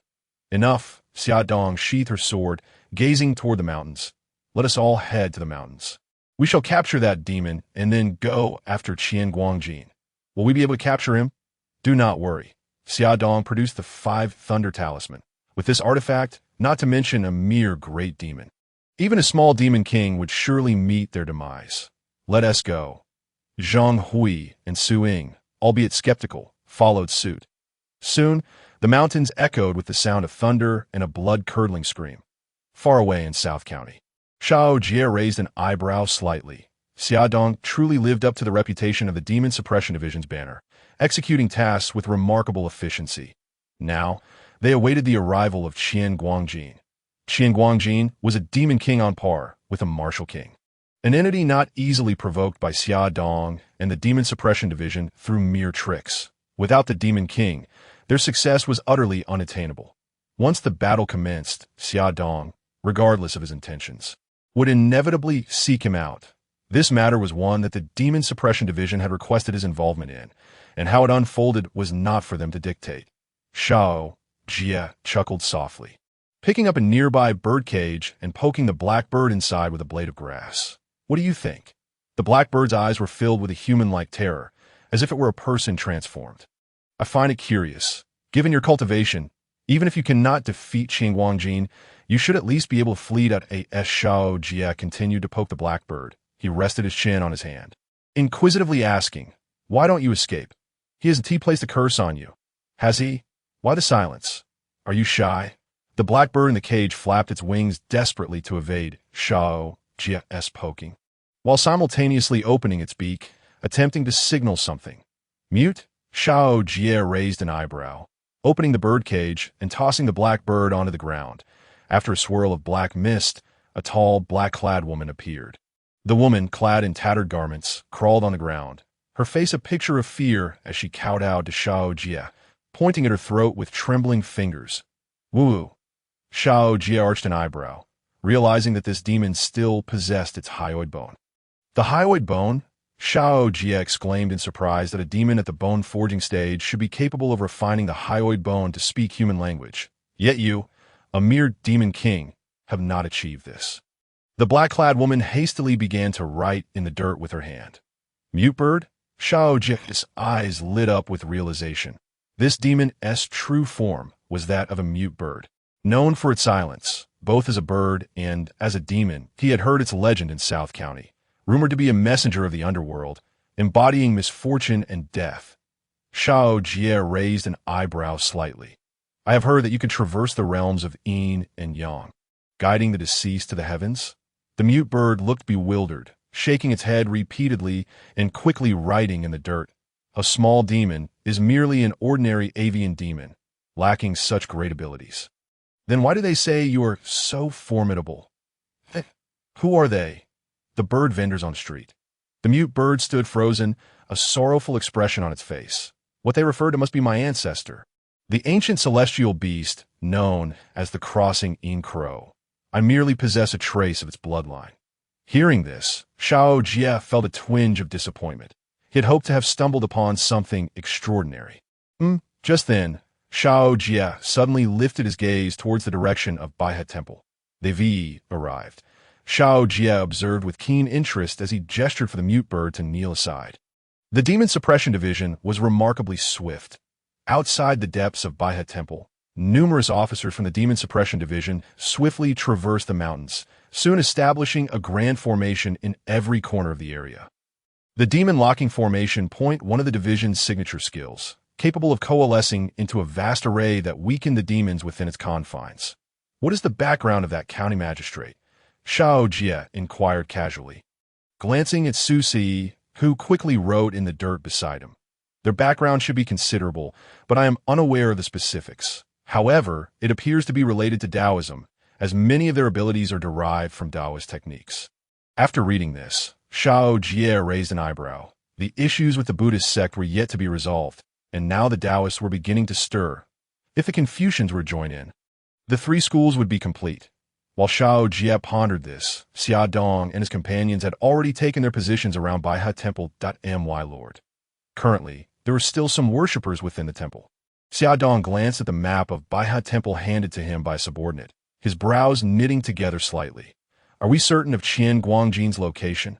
Our people can only reach the front courtyard. The rear courtyard is heavily guarded and inaccessible. Upon hearing this, Xia Dong narrowed his eyes. Notify the brothers to wait until Qian Guangjin emerges before making a move. Once the battle begins, we must seal off the roads immediately to prevent civilians from approaching, minimizing innocent casualties. Understood. Once everything was arranged, Xia Dong patiently awaited the moment. As time passed. On the following day at dawn, a group of individuals had already been waiting at the entrance of Baihe Temple for quite some time. By noon, Qian Guangjin, surrounded by 4 beautiful women, stumbled out and boarded a carriage, after which the entire convoy leisurely made its way towards South County. They've arrived. Xia Dong's gaze sharpened as he observed the images on the Demon Suppression Division's specialized device. Everyone, stay alert. Apply the concealment talismans. We must not expose ourselves prematurely. Once the target enters the designated area, await my command to eliminate the rest of the convoy. As orders were disseminated, all personnel positioned on the mountainsides flanking the official road sprang into action. My lord, there's a situation. Just as Qian Guangjin's convoy was nearing the designated area, Zhang Hui and Su Ying's expressions shifted. 2 individuals, unexpected and uninvited, had intruded. What?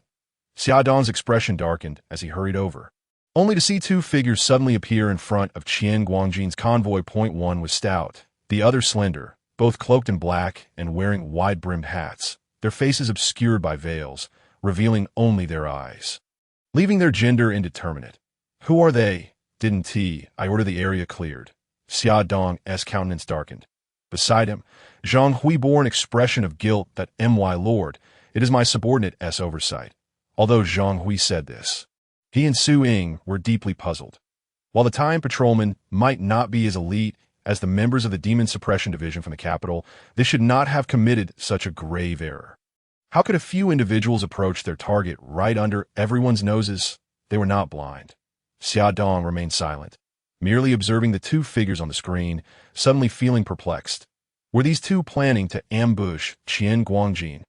Zhang Hui and the others shared the same confusion, having inferred from the earlier conversation with the demon that Qian Guangjin's cultivation was quite formidable.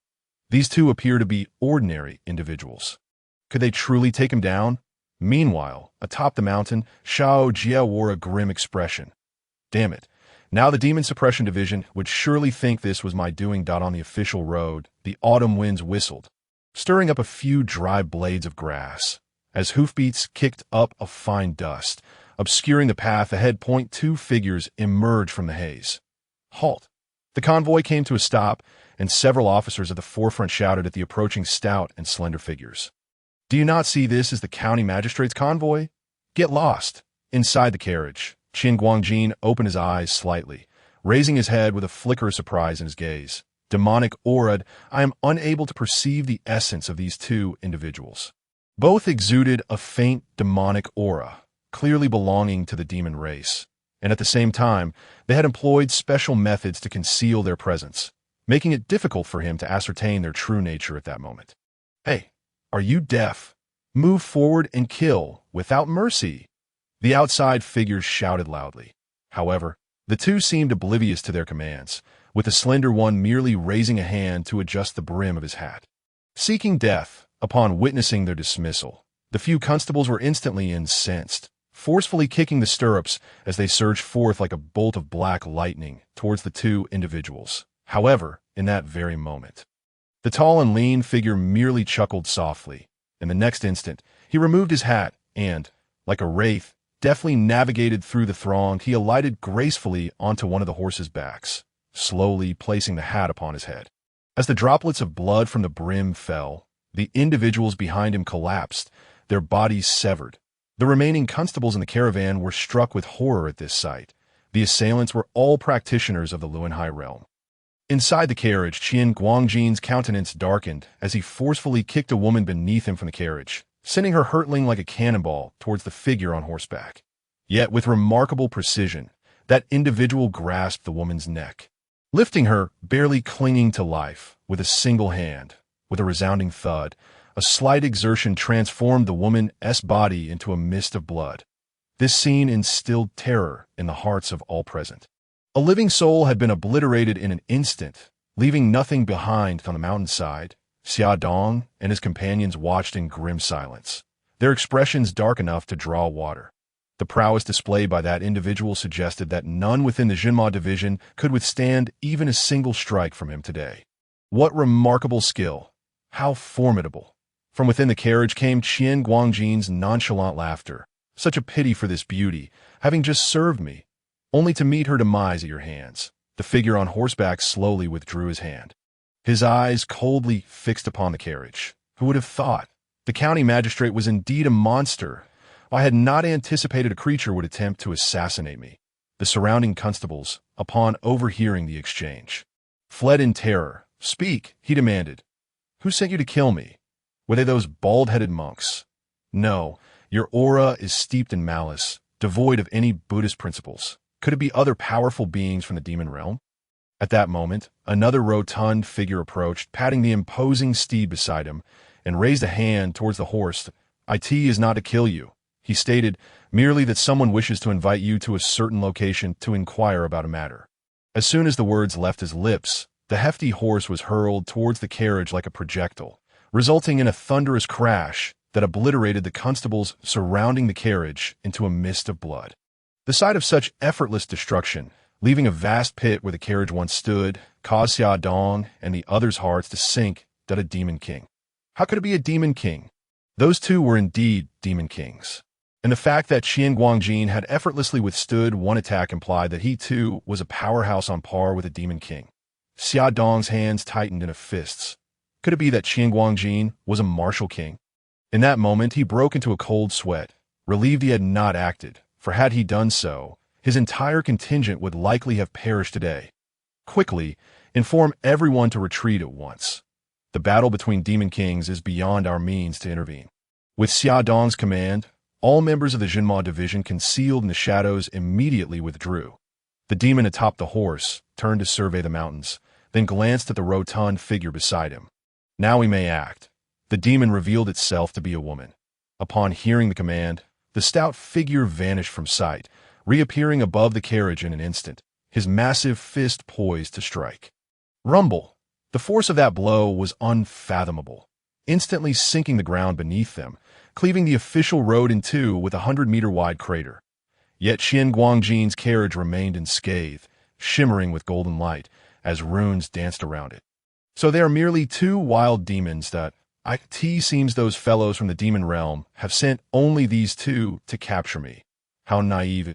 As Yin-Yang Jin's voice echoed, a massive golden bell erupted from the carriage, sending rippling waves of golden energy that sent the nearby demon kings sprawling. Taoist artifacts. The female demon king's pupils narrowed at the sight. Yin-Yang practiced Taoist magic, yet now he wielded Buddhist light. While the two were in a state of confusion, the golden light dissipated to reveal a magnificent golden toad, its body seemingly forged from liquid gold, adorned with 3 eyes. The toad emitted a sound akin to Buddhist chants. And as the resonant tones flowed forth, the immense power of compassion surged within it, enhancing its cultivation. You should take pride in having forced me into such a predicament, Yin-Yang scoffed, raising his hand to send both demons flying several miles, crashing heavily into the mountains on either side of the official road, causing the very mountains to begin collapsing. What manner of being is he, a practitioner of the Tao or the Buddha? In the mountains, Zhang Hui wore a face of astonishment. It was known that demons could practice Buddhism, Taoism, and Confucianism, but witnessing one adept at both was a first. Moreover, the situation with the golden toad seemed peculiar, as this Buddhist power appeared somewhat incongruous with it at my lord. What shall we do now? The two demon kings seemed to be no match for Yin-Yang. Xiao Dong's expression grew grave. Yin-Yang was under attack, and if they failed to subdue him now, he would surely vanish without a trace. Should they intervene? Just as Xiao Dong hesitated, atop the mountain, Xiao Jie gazed in astonishment at the two collapsing peaks. Are they truly that desperate? As his words fell, the earth trembled, and from the ruins emerged two colossal figures. Roar! 2 roars echoed through the wilderness, causing Xiao Dong and the others to look up in shock at the sight of 2 immense beings emerging from the fallen mountain. The true forms of the demon kings. One was a pitch-black, spiny wild boar, while the other was a long, azure serpent. The moment the 2 demon kings revealed their true forms, they charged fiercely towards the golden toad. In an instant, the 3 colossal beasts clashed before Baihe Temple. The earth-shattering sound sent tremors through the area, causing the river to swell and the terrifying might to shatter the banks, as dust and debris filled the air, leading to the collapse of Baihe Temple. Why do you fight so fiercely? If you would show mercy today, I would ensure a generous reward. Members of the demon race. Why must we resort to such ruthless measures? The golden toad, upon seeing the 2 demon kings in their true forms, felt a wave of reluctance. However, the 2 demon kings paid him no heed. We are not here to take your life. We merely request your company for tea.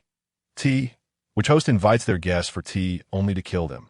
Is your etiquette learned from the people of Zwan? Boom! With the wild boar demon king's frenzied charge. The golden light surrounding the golden toad began to flicker, and the continuous Buddhist chants grew intermittent. The radiance of Buddhism is not your strength. The green serpent sneered, instantly transforming into a streak of light, ensnaring the golden toad in its massive form, rendering him immobile. Relying on external forces is ultimately a minor path. Allow me to demonstrate what true power of the demon race entails. The wild boar demon king roared, his body brimming with bloodlust as he charged directly at the golden toad. Boom! With a deafening crash, the golden light shattered, and the golden toad suffered severe injuries, instantly reverting to the form of Yin-Yang. Wait! Do not kill me. I will accompany you for tea. Yin-Yang knelt upon the ground, black mist emanating from his body, hastily pleading for mercy. The wild boar demon king and the green serpent transformed back into human forms, landing beside Yin-Yang, casually producing a pair of shackles from who knows where. The shackles shimmered with dark energy, bearing a seal that read for use by the underworld. Since you are willing to join us for tea, then you shall wear these. The green serpent tossed the shackles onto the ground, leaving Qian Guangjin bewildered. What in the world is this? Hurry up. The Boar King twisted his neck, saying, Do not think of playing tricks. We have ample means to deal with you. Hearing this, Qian Guangjin could only pinch his nose and put on the shackles. The moment the shackles clasped around his neck, his expression changed drastically. All of his demonic power was instantly restrained, leaving him unable to even overpower a robust mortal. How is this possible? These shackles can suppress a demon king. Where did these two creatures come from? The demon race is not skilled in artifact refinement. Who are these two demons, and why are they capturing him? He was certain that these two demon kings had no connection to his enemies. Let us go. The Boar King lifted Qian Guangjin and proceeded northward. Zhang Hui and the others, witnessing the scene from the mountains, hurriedly looked towards Xia Dong, that my lord. Should we stop them? After all, Qian Guangjin is an official of the court. This matter ultimately concerns our government. Allowing these two demons to take him away would be detrimental to us. Xia Dong's expression darkened ominously, but if it were merely a matter of dealing with Qian Guangjin, it would be a simple task for her, especially with Xiao Jie by her side, that if she wished to raise her voice, Xiao Jie would undoubtedly appear immediately. Afterward, it would only be a matter of owing the underworld another favor. She already owed enough favors. Too many debts do not weigh one down. But why was she unwilling? Was it not merely to preserve the court's dignity? What she did not anticipate was that. Indeed, Xiao Jie did not show up, but two demon kings had unexpectedly emerged. If these two demon kings were to capture Qian Guangjin right under their noses, the news would spread, and it would be a truly humiliating affair. Let us go. After much hesitation, Xia Dong decided to descend the mountain. We must speak with them that we cannot allow them to take Qian Guangjin. Zhang Hui and Su Ying hurriedly followed, wondering if they could negotiate with the demon kings.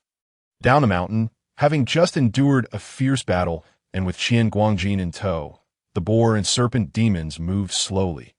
After traversing the mountain path, they paused, gazing at the officials of the Demon Suppression Bureau nearby.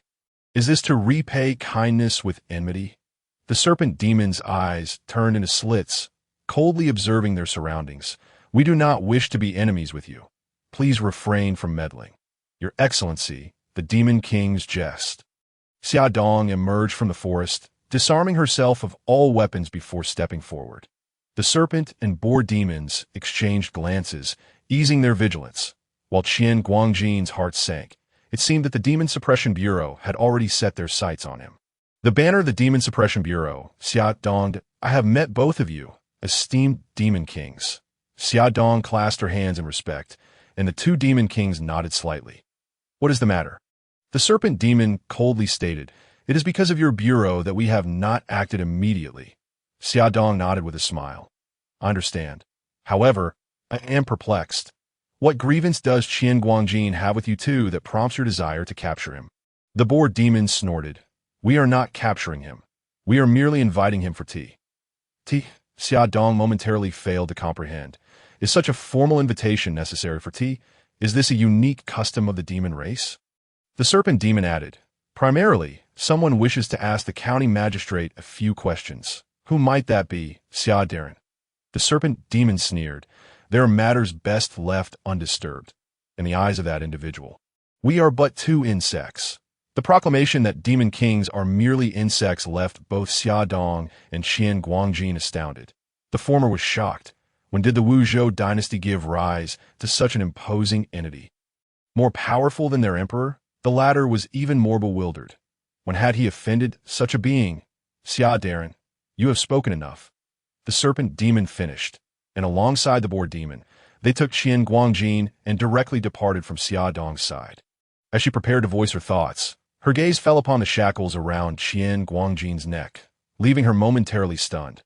Watching the three demon kings depart, Zhang Hui and Su Ying rushed out to Xia Dong's side.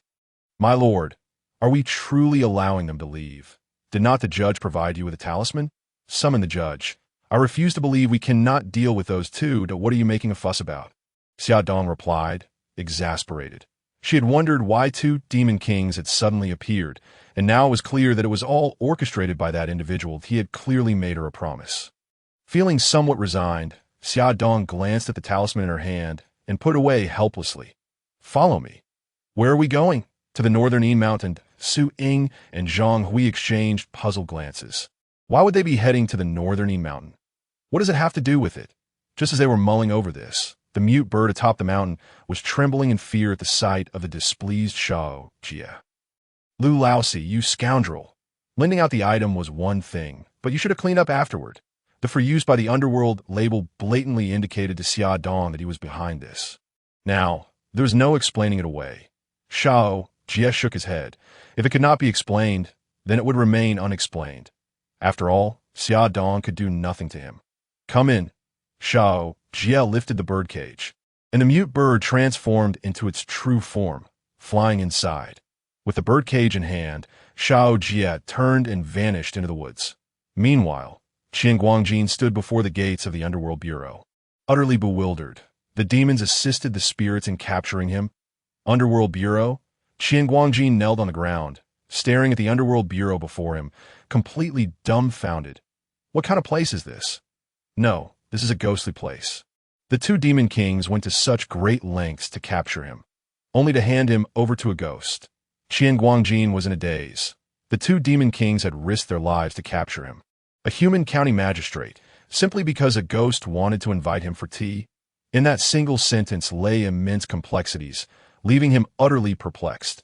Just then, the gates of the underworld swung open, and four figures emerged. The serpent and boar demons approached the four with broad smiles, rubbing their hands together. Esteemed officials, we are immensely grateful. If it were not for your magical artifacts, this fellow would have been quite difficult to retrieve. What is going on? Yin-Yang Judge felt utterly lost. The four spirits emerging from the underworld were merely minor spirits of Grandmaster level. Tito is shocked. The two demon kings were bowing and scraping before them, leaving Yin-Yang Judge utterly flabbergasted. Had the world turned upside down? Yet the situation was not over. The four spirits looked indifferent and waved their hands. Mind your language. We did not lend you our artifacts. We merely placed the artifacts aside and took a nap. And while we were napping, we jotted down the usage methods for the artifacts. How could we possibly lend out our own artifacts? Lending magical artifacts is strictly forbidden by the regulations of the underworld. Thus, you must refrain from making such reckless statements. Upon hearing this, the snake demon and the pig demon suddenly realized their folly. Their faces filled with regret. Indeed, the esteemed ones certainly did not lend us any magical artifacts. We merely seized the opportunity to take advantage of your slumber. What do you mean by seized? No one has touched the magical artifacts at all. Right, regarding the magical artifacts, we are completely unaware of any such matters. Yin-Yang Judge, listening to their loud conspiracies, felt utterly bewildered. So, it turns out that you demons have colluded together? By heavens, I shall report you. Yin-Yang Judge was both furious and aggrieved, pondering what sins he had committed to encounter such a group of dubious characters. I could see that moment. Footsteps approached from behind them, and as they turned, they beheld a young man leisurely strolling towards them, carrying a birdcage. Who is this person? Yin-Yang Judge furrowed his brow, sensing something amiss, that if he were human, the aura of Yin would be too heavy. If he were a ghost, there would be a presence of Yang. Just as Yin-Yang Judge pondered this, the several figures from the underworld hurriedly approached the young man, bowing respectfully that we pay our respects. Esteemed one. With the esteemed one away on a journey these past few days, all has been peaceful in the underworld. This young man is the judge of the underworld. Could it be that he is a deity? Yin-Yang Judge's mind began to falter. What deity possesses a corporeal form and yet exudes such a ghostly aura, devoid of any incense offerings? It seems like a malevolent god has come to the mortal realm. Xiao Jie glanced at Zhang De and the others, a knowing smile gracing his lips. Are you certain nothing untoward has occurred? For instance, have you lost something? Zhang De and the others looked utterly perplexed. No, not at all. In the underworld, aside from the needle bed and the beheading platform, there's nothing else. Well then, it's fortunate nothing is missing. Xiao Jie nodded slightly, while the pig demon and the snake demon hastily approached to pay their respects. Little demon pig invincible, greetings to the judge. Little Demon Bamboo Leaf Green bows to the esteemed one. Pig Invincible and Bamboo Leaf Green had shed their robes. One was stout and clad in a long gown, while the other was tall and donned in green, slender as a willow swaying in the breeze. Xiao Jie scrutinized the two, somewhat puzzled. Why are the two demon kings not diligently cultivating in Northern Mountain, but have suddenly come to my underworld office? Northern Mountain Demon Kings? Upon hearing this, Qian Guangjin's astonishment grew. All this time, they were the supreme demon kings of Northern Mountain. Yet, how could such formidable beings show such deference to this young man? What level of deity could command such respect from demon kings? Pig Invincible grinned broadly. Esteemed one, what do you make of this? He slightly turned to reveal Qian Guangjin behind him, who wore a dazed expression. Xiao Jie raised an eyebrow, feigning confusion. Oh, who is this? Qian Guangjin, of course, you wish to meet him. We have brought him here for you. Bring whom? Do you even know how to invite someone? Qian Guangjin was on the verge of tears. He had lost his corporeal form. Ah, I see. Xiao Jie nodded, while Bamboo Leaf Green, perceptive as ever, noticed the shift in Xiao Jie's demeanor and took a cautious step back. Zhang De and the others exchanged glances. Sensing that the esteemed one's tone was rather peculiar, yes, everyone pondered, Xiao Jie remarked. I happened to visit Nanshui County these past few days. The esteemed one also traveled to Nanshui County. Zhang De and the others were momentarily taken aback, while Bamboo Leaf Green's eyes darted, retreating another couple of steps. The esteemed one also went to Nanshui County. Pig Invincible scratched his head. What was your purpose there? We did not see you. Xiao Jie smiled faintly. I visited Baihe Temple and witnessed a spectacular battle between demon kings atop the mountain. Upon hearing this, Bamboo Leaf Green rolled his eyes internally. Realizing he had misstepped in his flattery, Zhang De and the others exchanged worried glances, sensing trouble brewing. Baihe Temple. A battle of demon kings? Pig Invincible scratched his head. Could it be that the esteemed one was indeed on the mountain earlier? What else did you see? Among other things, I witnessed those two demon kings wielding the magical artifacts of the underworld and capturing another demon king. To this revelation, Zhang De and the others silently knelt on the ground. Esteemed one, we were in the wrong. Bamboo Leaf Green scratched his head, pulling the bewildered Pig Invincible down to kneel as well. Esteemed one, forgive us. We acted impulsively. The matter of the magical artifact was also due to our persistent entreaties. And the few underworld officials only agreed begrudgingly. So do not blame them that if punishment is due, let it be upon us. Seeing Bamboo Leaf Green take the blame, Xiao Jie smirked. Now you are suddenly wise. If you truly wish to serve in the underworld, you must not act according to my preferences. You must understand that I uphold the laws of heaven and earth, rewarding virtue and punishing vice. Acting justly, should you become underworld officials, you will bear equal responsibility and must not act solely based on my inclinations. Xiao Jie frowned. Consider yourselves fortunate this time. There is indeed a significant issue with Qian Guangjin. Grave sins indeed. Your actions in slaying him could be seen as upholding celestial law. However, should I simply dislike an innocent person in the future, would you also carry out my wishes and obliterate that individual? Are you underworld officials, or merely my lackeys? Bamboo Leaf Green and Pig Invincible shuddered, grasping the peril of the situation, cold sweat trickling down their backs. Xiao Jie snorted disdainfully.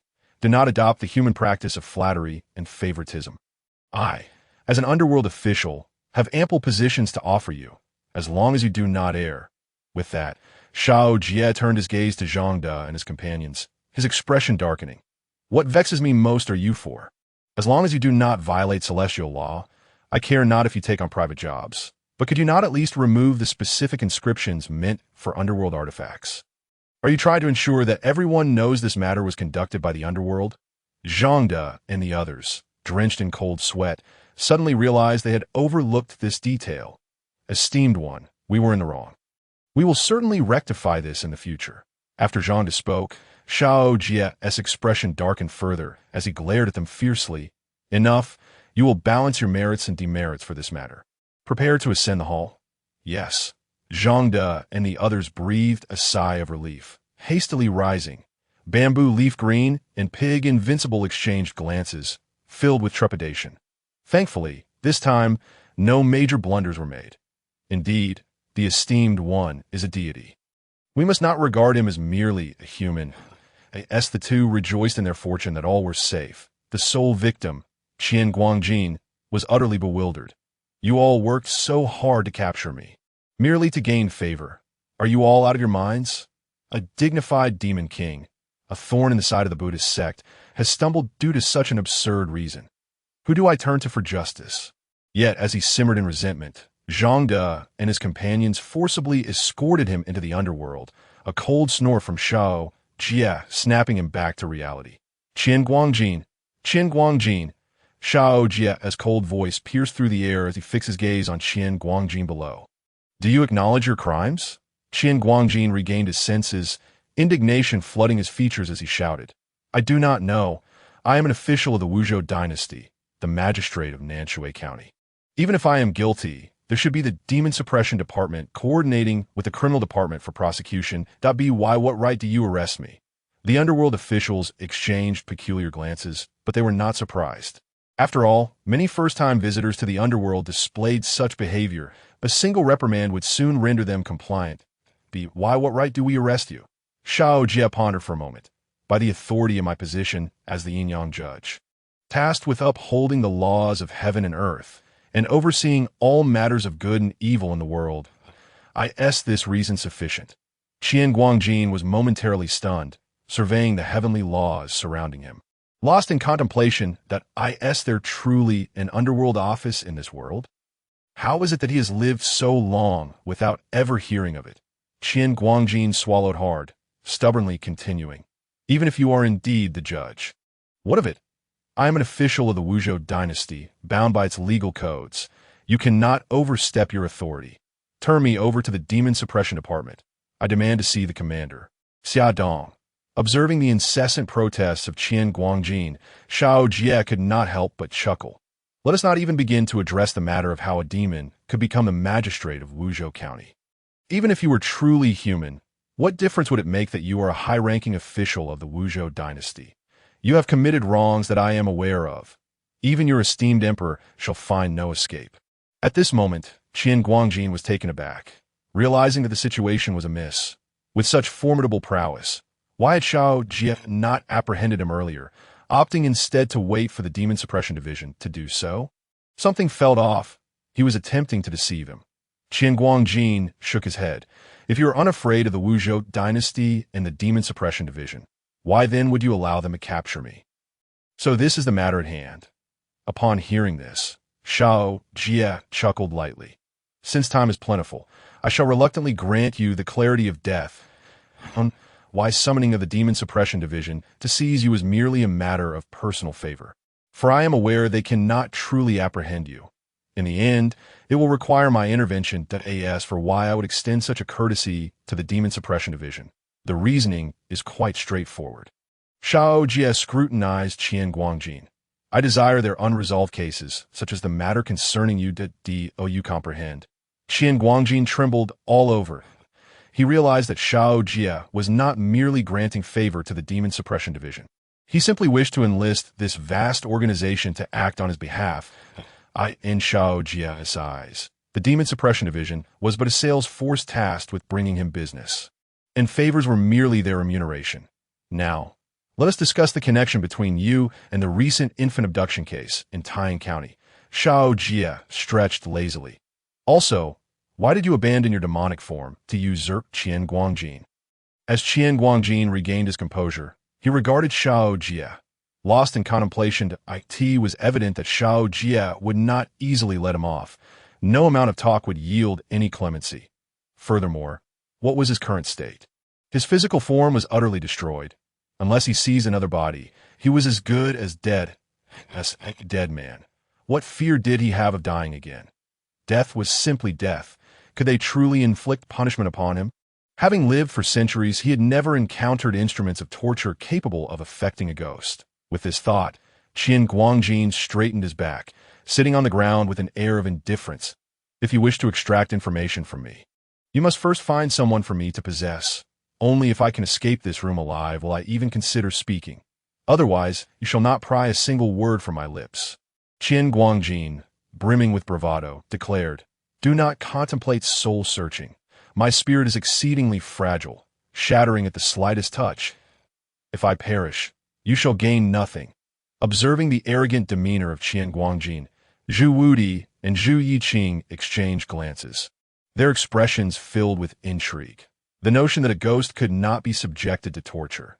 This perception would surely need revising. "Brothers, let us have some fun. Shall we proceed to torture him, or engage in a different pastime?" "Perhaps the latter, to test out our new acquaintance." Zhang De and the others exchanged knowing looks before retreating to a corner to unveil the needle bed. Upon seeing the needle bed, Qian Guangjin was momentarily stunned, then turned to Xiao Jie. "Do you intend to torture me? As a ghost, should I be afraid of such a contraption?" With a scoff, Qian Guangjin rose from the ground. "It is merely a needle bed. I shall indulge you." With that, he pushed past Zhang De and the others, leaping high into the air and executing 3.5 rotations before landing flat upon the needle bed, only to rebound with a piercing scream, rolling on the ground with astonishing speed. "Ah, it hurts. It hurts so much." Qian Guangjin writhed on the ground, feeling as though countless needles were piercing his very soul. The agony surpassed even that of his physical form being shattered by a formidable monk of the Buddhist sect. "What is this contraption to inflict such suffering upon my soul?" Qian Guangjin was bewildered. This device did not harm his spirit, yet the torment was unbearable, worse than death itself. "Continued it, I have yet to find my satisfaction," Xiao Jie said with his eyes closed, as Zhang De and the others hoisted Qian Guangjin back onto the needle bed. "Ah, I concede. Ah, stop rolling. I will divulge everything." Pleas of desperation escaped him as he begged for mercy, promising to reveal all he knew. Listening to his cries, Xiao Jie chuckled softly. "Did you not claim you wanted me to indulge? I have yet to find my satisfaction. Why do you beg for mercy so soon?" "Ah, my lord, I was mistaken. I beseech you to spare me. That I will confess everything." Not only did he divulge the infant abduction case, but he also revealed a significant matter concerning the Buddhist sect. Observing Qian Guangjin on the verge of collapse, Xiao Jie waved his hand, and Zhang De's group finally released him from the needle bed. Qian Guangjin convulsed on the ground for a moment before rising, his gaze filled with trepidation as he regarded Xiao Jie. "Have you become compliant?" "I have become compliant. No longer arrogant." "I dare not be." Xiao Jie smiled. "Then speak. How much do you know about the infant abduction case?" Qian Guangjin dared not withhold any information, hastily responding. "This matter involves several families, including the Kong and Su clans. I merely turned a blind eye to their dealings, as they were already apprehended by you, my lord." Xiao Jie narrowed his eyes. "Aside from them, are there others involved?" "Others." Qian Guangjin pondered for a moment. "I did not pay much attention to them." "Oh, right. The monk Xianneng from Tianshu Temple once brought a pregnant woman to Nanshui County. During that time, 8 baby girls went missing, and I suspect they were involved. I had previously approached that pregnant woman to probe her. She seemed peculiar, unlike a normal person." Tianshu Temple? A pregnant woman? Xiao Jie's eyes lit up. Finally, he had a lead. "Elaborate." Xiao Jie inquired with curiosity. "In what way did she seem abnormal?" "They stayed in Nanshui County for 10 months. Yet the woman only appeared slightly pregnant, with no signs of impending labor. Furthermore, her cultivation was notably high. She was a Grand Master of the Four Extremes realm." Xiao Jie raised an eyebrow. Could she be the Buddha mother secretly nurtured by Tianshu Temple? Just as Xiao Jie was lost in thought, Xia Dong and the others entered the room. "My lord, I can ascertain the whereabouts of that woman. My lord, I know where she is." Upon seeing Xia Dong and the others stride in and bow to him, Xiao Jie stood, pointing at Qian Guangjin. The pregnant woman he referred to is named Li Chui, hailing from Dongchang Prefecture, the third daughter of the Li family. Later, for unknown reasons, she ran away from home. She became entangled in a murder case in Dongchang Prefecture and has since drawn the attention of the Demon Suppression Division. Xiao Jie raised an eyebrow. "Where is she now?" "Reporting to my lord." This individual was recently targeted by the Demon Suppression Division and is currently in Dongshan County. Xia Dong expressed some regret. "Unfortunately, the Demon Suppression Division lacks a Grand Master of the Four Extremes to oversee matters in Taiyan County. So we have refrained from taking action." Zhu Wudi and Zhu Yiqing exchanged glances, then turned to Xiao Jie in unison. In Dongshan County. That simplifies matters. Xiao Jie addressed Zhu Wudi and Zhu Yiqing. Zhang De, you two should make a trip. The Pig King and the Snake King will assist you in bringing her back. Understood, my lord. Zhu Wudi and Zhu Yiqing were thrilled. This was a legitimate mission. My lord, our Demon Suppression Division has also contributed significantly to this case. After Xia Dong spoke, he fixed his gaze upon Xiao Jie, who raised an eyebrow and scratched his head in thought.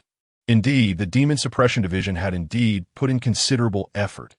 Xiao Jie contemplated, raising his hand to point, causing the weapons at Xia Dong and the other's waist to resonate. In an instant, their weapons transformed from mere martial artifacts into spiritual artifacts. My weapon has become extraordinary. Mine as well. Zhang Hui and Su Ying exclaimed with delight. They had encountered fine weapons before, yet those in their hands surpassed all they had previously known. Xia Dong felt a sense of relief. With 2 cases being uncovered, they would be a loss if they gained nothing from it. What a treasure! Seeing this scene, Zhu Wudi and Zhu Yiqing were filled with envy. The demon clan was not adept at crafting weapons. Yet they could wield martial artifacts. Having used Zhang De and his companions' artifacts, they understood their formidable nature. Witnessing Xiao Jie effortlessly bestow such treasures, they felt increasingly assured that following him was undoubtedly the right choice. The ability to forge weapons is truly remarkable. Xiao Jie rubbed the incense on his fingers, realizing that the 300 incense sticks not only ensured that Xia Dong remained utterly uncomplaining, but also provided tangible benefits for both Zhu Wudi and Zhu Yiqing. This transaction appeared to be profitable from every angle. He casually refined a piece of equipment. Qian Guangjin and the others were utterly flabbergasted by the sight. It was not uncommon for human seekers of the Tao to engage in weapon crafting, but encountering someone like Xiao Jie, who could refine equipment with such ease, was a first for them.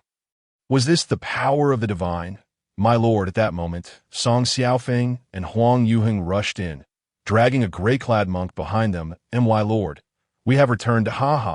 Your foresight is truly remarkable, Song Xiaofeng exclaimed. Kicking the monk to the ground, we staked out 2 locations and managed to catch this little rascal in the act. Huang Yuheng scoffed. This little bald donkey must have some method to know which child was particularly special, as he was waiting here long before we arrived, only to be caught red-handed by us. However, he's quite stubborn. Despite our numerous methods, he refuses to utter a single word. The newly assigned Zhang De and his companions, hearing this, began to stretch their arms, preparing to bring forth the guillotine. Every day is so busy, Xiao Jie mused, intrigued as he observed the monk on the ground. The monk Kong Ming sneered, "You, a mere child, dare to meddle in the affairs of the Buddha. I advise you to carry me out immediately. Otherwise, if my Buddha finds out, you little deity can prepare for your temple to be dismantled." Upon hearing this, the surrounding crowd displayed expressions of disbelief. Instinctively retreating, they hoped that when the time came for him to meet his end, the blood would not splatter on them. Xiao Jie chuckled lightly and waved his hand dismissively that a stubborn mouth is better suited to a ghost than a living person. "Let us execute him." Zhang De and the others responded immediately, raising the guillotine. Upon witnessing this, Coming's expression changed. "Do you even know who I am?" "Who cares who you are?" they retorted. "Just keep your neck straight. Don't end up like the last bald donkey, or we won't take responsibility for any mishaps." Kong Ming was left bewildered. Who were these ghosts, and how dare they threaten him? Moreover, why weren't they even bothering to ask questions? Just because Huang Yuheng said so, they believed him. Staring at the glinting blade of the guillotine, Kong Ming was utterly dazed. These individuals were far too direct. Yet in the next moment he was cleaved in 2. Bai Wuchang stepped forward, glanced at the scene, and waved his hand, combing soul sword from the remains, landing on the ground. "Brother, congratulations. You are now invincible." The bewildered Kong Ming, still disoriented, heard someone speaking beside him. Turning his head, he saw Qian Guangjin grasping his hand, beaming with excitement. "Brother, congratulations. You are now invincible." "That I am invincible?" Kong Ming questioned, regaining his senses and looking back at his own corpse, then at his soul, before bursting into tears. "Invincible, my foot? I'm dead. What use is that?" Honestly, I was just joking. If you all beat me up a bit, I would have confessed willingly. Why do you have to be so direct? Qian, hearing this, wrapped his arms around the aggrieved Kongming. Don't cry. Your death is a good thing. Just think, you're already dead. What more can they do to you? What do you mean? Kongming paused, his tears halting as he looked at Qian. At the same time, Xiao Jie and the others regarded Qian with puzzled expressions, wondering what he was up to. Think about it. Why did they bring you here? Surely they want you to reveal what they wish to know. Kongming nodded slightly. Qian, seeing this, continued, but now that you're dead, whether you tell the truth or not, you're still dead. There is no coming back, is there? Kongming nodded. And since you become a ghost, they can only scatter your soul into oblivion, and you 1T had a next life. That next life isn't even you, right? Kongming vigorously nodded. By the way, do you have any seals in your soul that prevent soul searching? Of course, who in our line of work doesn't have something like that? Kongming patted his chest with pride. Qian eyes lit up, giving him a thumbs up. Then you're completely invincible. Don't be afraid of them. Stand your ground that you've already become a ghost. What more can they do to you? Stand my ground. Kongming felt like a veil had lifted from his mind. Suddenly enlightened, you're right. Why should I be afraid of them? He sprang to his feet, a proud expression on his face as he faced Xiao Jie. Yes, just like that. Be spirited. Well done, Qian cheered. Stepping back, Kongming took a step forward, pointing at Xiao Jie. I declare myself invincible across the world. Why should I fear you? A mirroring deity. Today, you shall not extract a single word from my lips. At this proclamation, the entire realm of the underworld fell silent. Ha! Kongming laughed. You deity, did you ever expect this? Just because of your one blunder, you have paved my path to invincibility. He placed his hand behind his back, gazing upward at a 45-degree angle, his expression sorrowful. Though I have perished, I have gained this invincible form, and I shall take you, deity, to court. I shall reject the divine with my soul, an unparalleled hero who has come and gone. Truly, it is fate and destiny. Zhang De and the others exchanged bewildered glances, speechless, while Song Xiaofeng and Huang Yuheng were covered in goosebumps. Zhu Wudi and Zweiking exchanged glances, turning to Qian, thinking, this old sly fox. Xiao Jie took a deep breath and waved to Zhang De and the others. Go ahead, treat the invincible Kongming with the utmost respect. Wait. Kongming raised his hand, exuding an air of pride. What identity do I have now? Let the judge come to me. Get lost. Zhang De and the others delivered a swift kick, lifting Kongming to the guillotine. You deities truly have no recourse against me. You even think to intimidate me with this. Kongming laughed heartily on the guillotine, pushing aside the two people beside him and leaning his head in. Come. I invite you to strike with all your might. Everyone turned to Qian, finding this phrase eerily familiar. Zhang De looked at Xiao Jie, who waved his hand dismissively. Let him enjoy the 3 artifacts of the underworld to his heart content. Zhang De and the others exchanged glances, raising the guillotine and bringing it down. Just moments ago, Kongming had been smiling broadly, but suddenly he felt a searing pain penetrate his soul, and he involuntarily screamed. What's going on? Why can this thing hurt me? Kongming was utterly bewildered. He had become a ghost. How could the instruments of the underworld still harm him? It was impossible. I am invincible. Why can I still be harmed? As Kongming remained in shock, Zhang De pieced him back together and then tossed him onto the bed of nails. So painful. Kongming rolled around on the bed, overwhelmed by agony, feeling as if the 5 Buddhas were ascending to the heavens. No, wait. These instruments of the underworld can actually hurt me. Kongming finally realized he had been tricked. Turning back, he saw Qian kneeling on the ground, looking innocently at him. You bastard, Qian, feigning innocence, replied, I only said you were invincible and wouldn't die. I never said you wouldn't feel pain. You misunderstood. Kongming, in utter despair, lamented, why must there be such people in this world? You dragged me down to hell with you to suffer. After the trio's process, Kongming felt an epiphany. Confess for leniency, resist for severity. He resolved to disclose everything in hopes of receiving a more lenient treatment. My lord, he stated, I confess. With hands clasped together, he resembled an enlightened monk. Everything I did was under the instruction of my senior brother. Xiankong, observing the seemingly honest confession from Kongming, Xiao Jie smirked subtly, thinking that torture would be more effective. What did he need the child for? I do not know. Kongming shook his head that I was caught peeping at a female guest bathing, which left me at his mercy. He coerced and tempted me into working for him. Although I am unaware of his intentions regarding the child, I am certain they are nefarious. My lord, you must apprehend him quickly.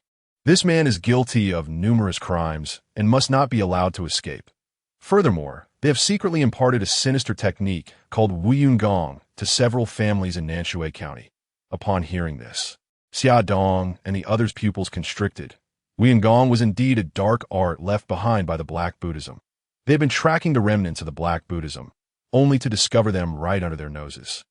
My lord, Xia Dong stepped forward. The matter is now clear. Xiankong and Xuanning from Tianshou Temple are the main culprits behind the child theft, and they're already entangled with the remnants of Black Buddhism. This situation is extensive. Our Zhenma division in Taiyan County is at your service, willing to assist in thoroughly investigating the remnants of Black Buddhism. Given the involvement of Tianshou Temple, it is impossible for our Zhenma division to resolve this matter alone without seeking help from the capital. However, now that this young monk has been captured, Tianshou Temple will soon be aware that if Xuanning and Xiankong are not seized immediately, it may alert Tianshou Temple and sever our leads. Currently, we must rely on the Yin-Si.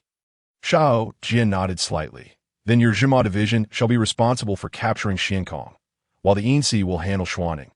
Upon hearing this, Song Xiaofeng and Huang Yuheng stepped forward on him. My lord, it is likely that Xiankong has a grandmaster of the four extremes by his side. Our Zhenma division lacks advanced combat power. We are willing to assist in the capture of the criminals. Xia Dong breathed a sigh of relief. He had been waiting for these two to speak up. Very well, Xiao Jie narrowed his eyes. This matter may involve Tianshou Temple, so be prepared. Moreover, we do not know whether there are any divine beings behind Tianshou Temple, so proceed with utmost caution that if you encounter any uncertainties, return to the Yin-Si. I will handle everything. Do not sacrifice your lives in vain. With Xiao Jie's words, everyone felt a surge of confidence. Understood. The group turned and departed. Xiao Jie stepped outside the Yin-Si, gazing at the western sky, where dark clouds loomed over the city, heralding an impending storm. This should be the last rain of the autumn. Winter was approaching. With a light chuckle, Xiao Jie mused that the affairs of Tianshou Temple might allow him to enjoy a prosperous year. For the case of the stolen infants was no trivial matter. You truly are a cunning one. We all come in to face the blade, and yet you betray me. The statement was made as he realized he had suffered from the lack of knowledge here and would need to drag someone down with him. You truly are a wretched creature. Apologies, I am merely a toad transformed. Xiao Jie blinked in surprise, turning to see Yin-Yang and Kongming bickering with one another. Shaking his head, he scoffed, having already met their demise. They still chose to betray one another. Truly, some habits die hard.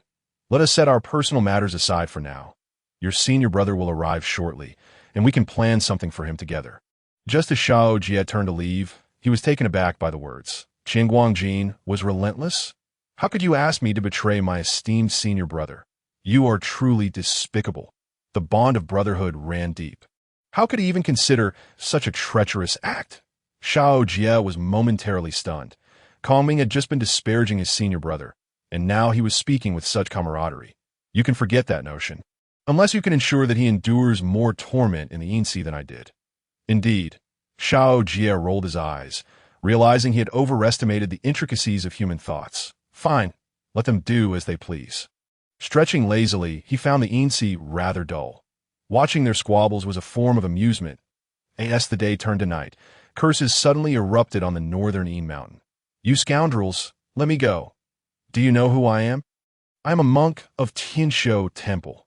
Do you dare capture me? Are you seeking war with Tianshou Temple?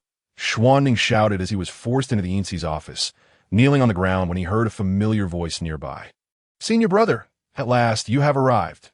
Senior brother, you are here. Xuanning glanced at Kongming beside him, first stunned, then enraged at, "It is you, you wretch. I have treated you well. Why do you seek to harm me thus?" Kongming sighed in response. Senior brother, Sometimes one cannot act of their own volition. Besides, there is nothing to worry about.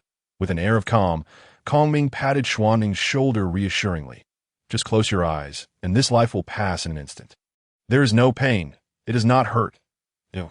Xuanning almost choked on his breath. Just as he was about to teach Kongming a lesson, a voice came from above. Bring him in. Kill him first. What? Xuanning looked up in astonishment, seeing Xiao Jie coldly regarding him from the altar. You cannot kill me without a trial. I refuse.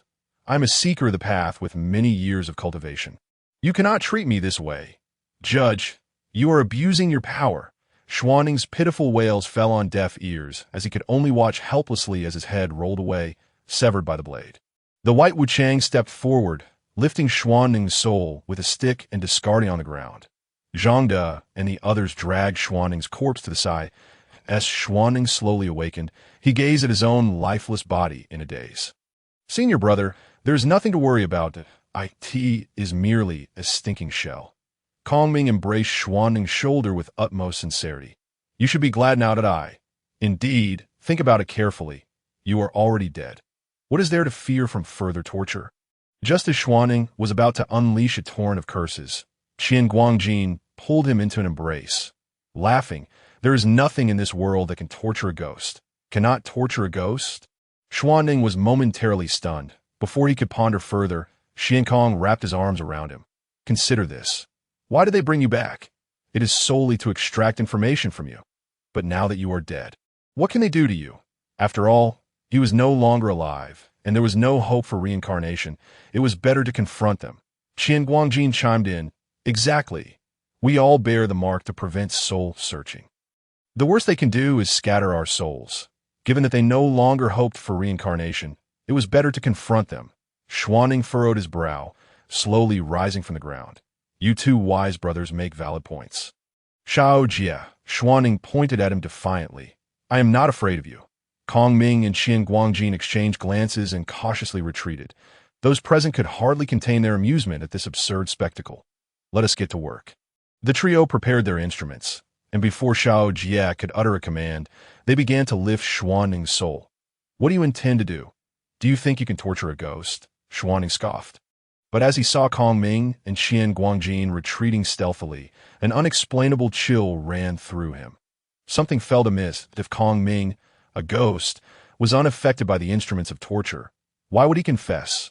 Was he attempting to drag him down with him? Why would he encourage him to confront the Yin-Si? Xuanning, always meticulous in thought, began to understand the full picture. Curse it all. You two scoundrels. Even as spirits, you still seek to deceive. Xianneng cursed vehemently. Yet in the next moment, he found himself hurled onto a bed of needles, causing his entire body to tremble. A piercing scream echoed through the underworld, leaving the onlookers at a loss for words as they watched Xianneng writhe on the ground. A lifetime of cleverness, and he had fallen into the hands of these two fools. My lord, I confess.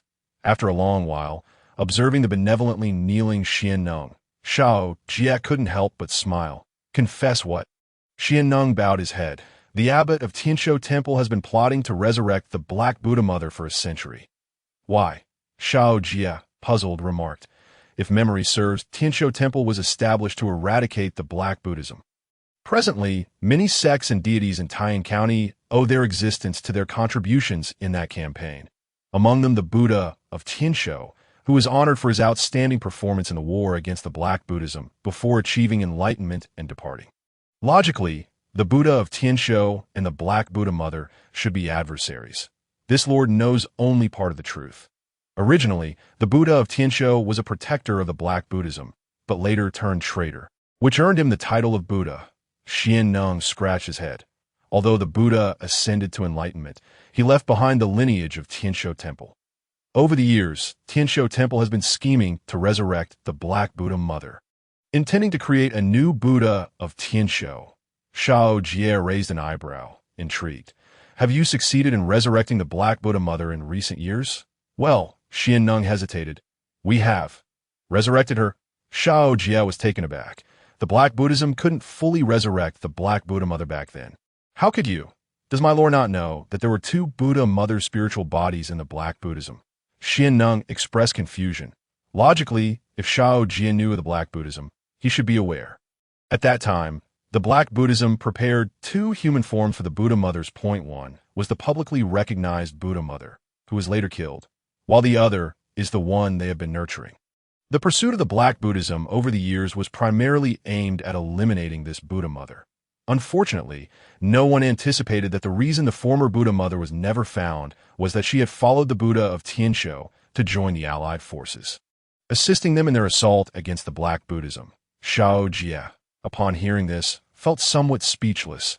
Was this what they called darkness beneath the lamp? So many people had failed to suspect those around the Buddha of Tianshou. In other words, the current Buddha mother had already achieved her complete form. No, Yin-Yang shook his head. She is still one step away to conceal the Buddha mother's whereabouts. Tianshou Temple has dismembered her into 8 parts, each reincarnating as a different woman. These 8 women have been roaming the counties of Taiyan, devouring suitable infants. Now that each has grown up, they merely need to merge to resurrect the Buddha mother. Xiao Jie squinted.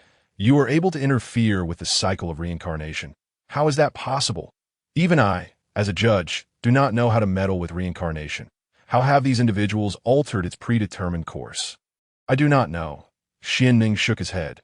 Only the abbot is aware of this matter. Xiao Jie furrowed his brow. Tianshou Temple must not be allowed to remain. The order of Yin and Yang reincarnation is fundamental to heavenly law. If this is disrupted, the consequences could be dire. My lord. Just then, Xia Dong and others entered with grim expressions. Xian Kong is dead, but without a soul. Xian Kong has no soul. Xiao Jie narrowed his eyes, retrieving the book of life and death. After a long while, he put it away.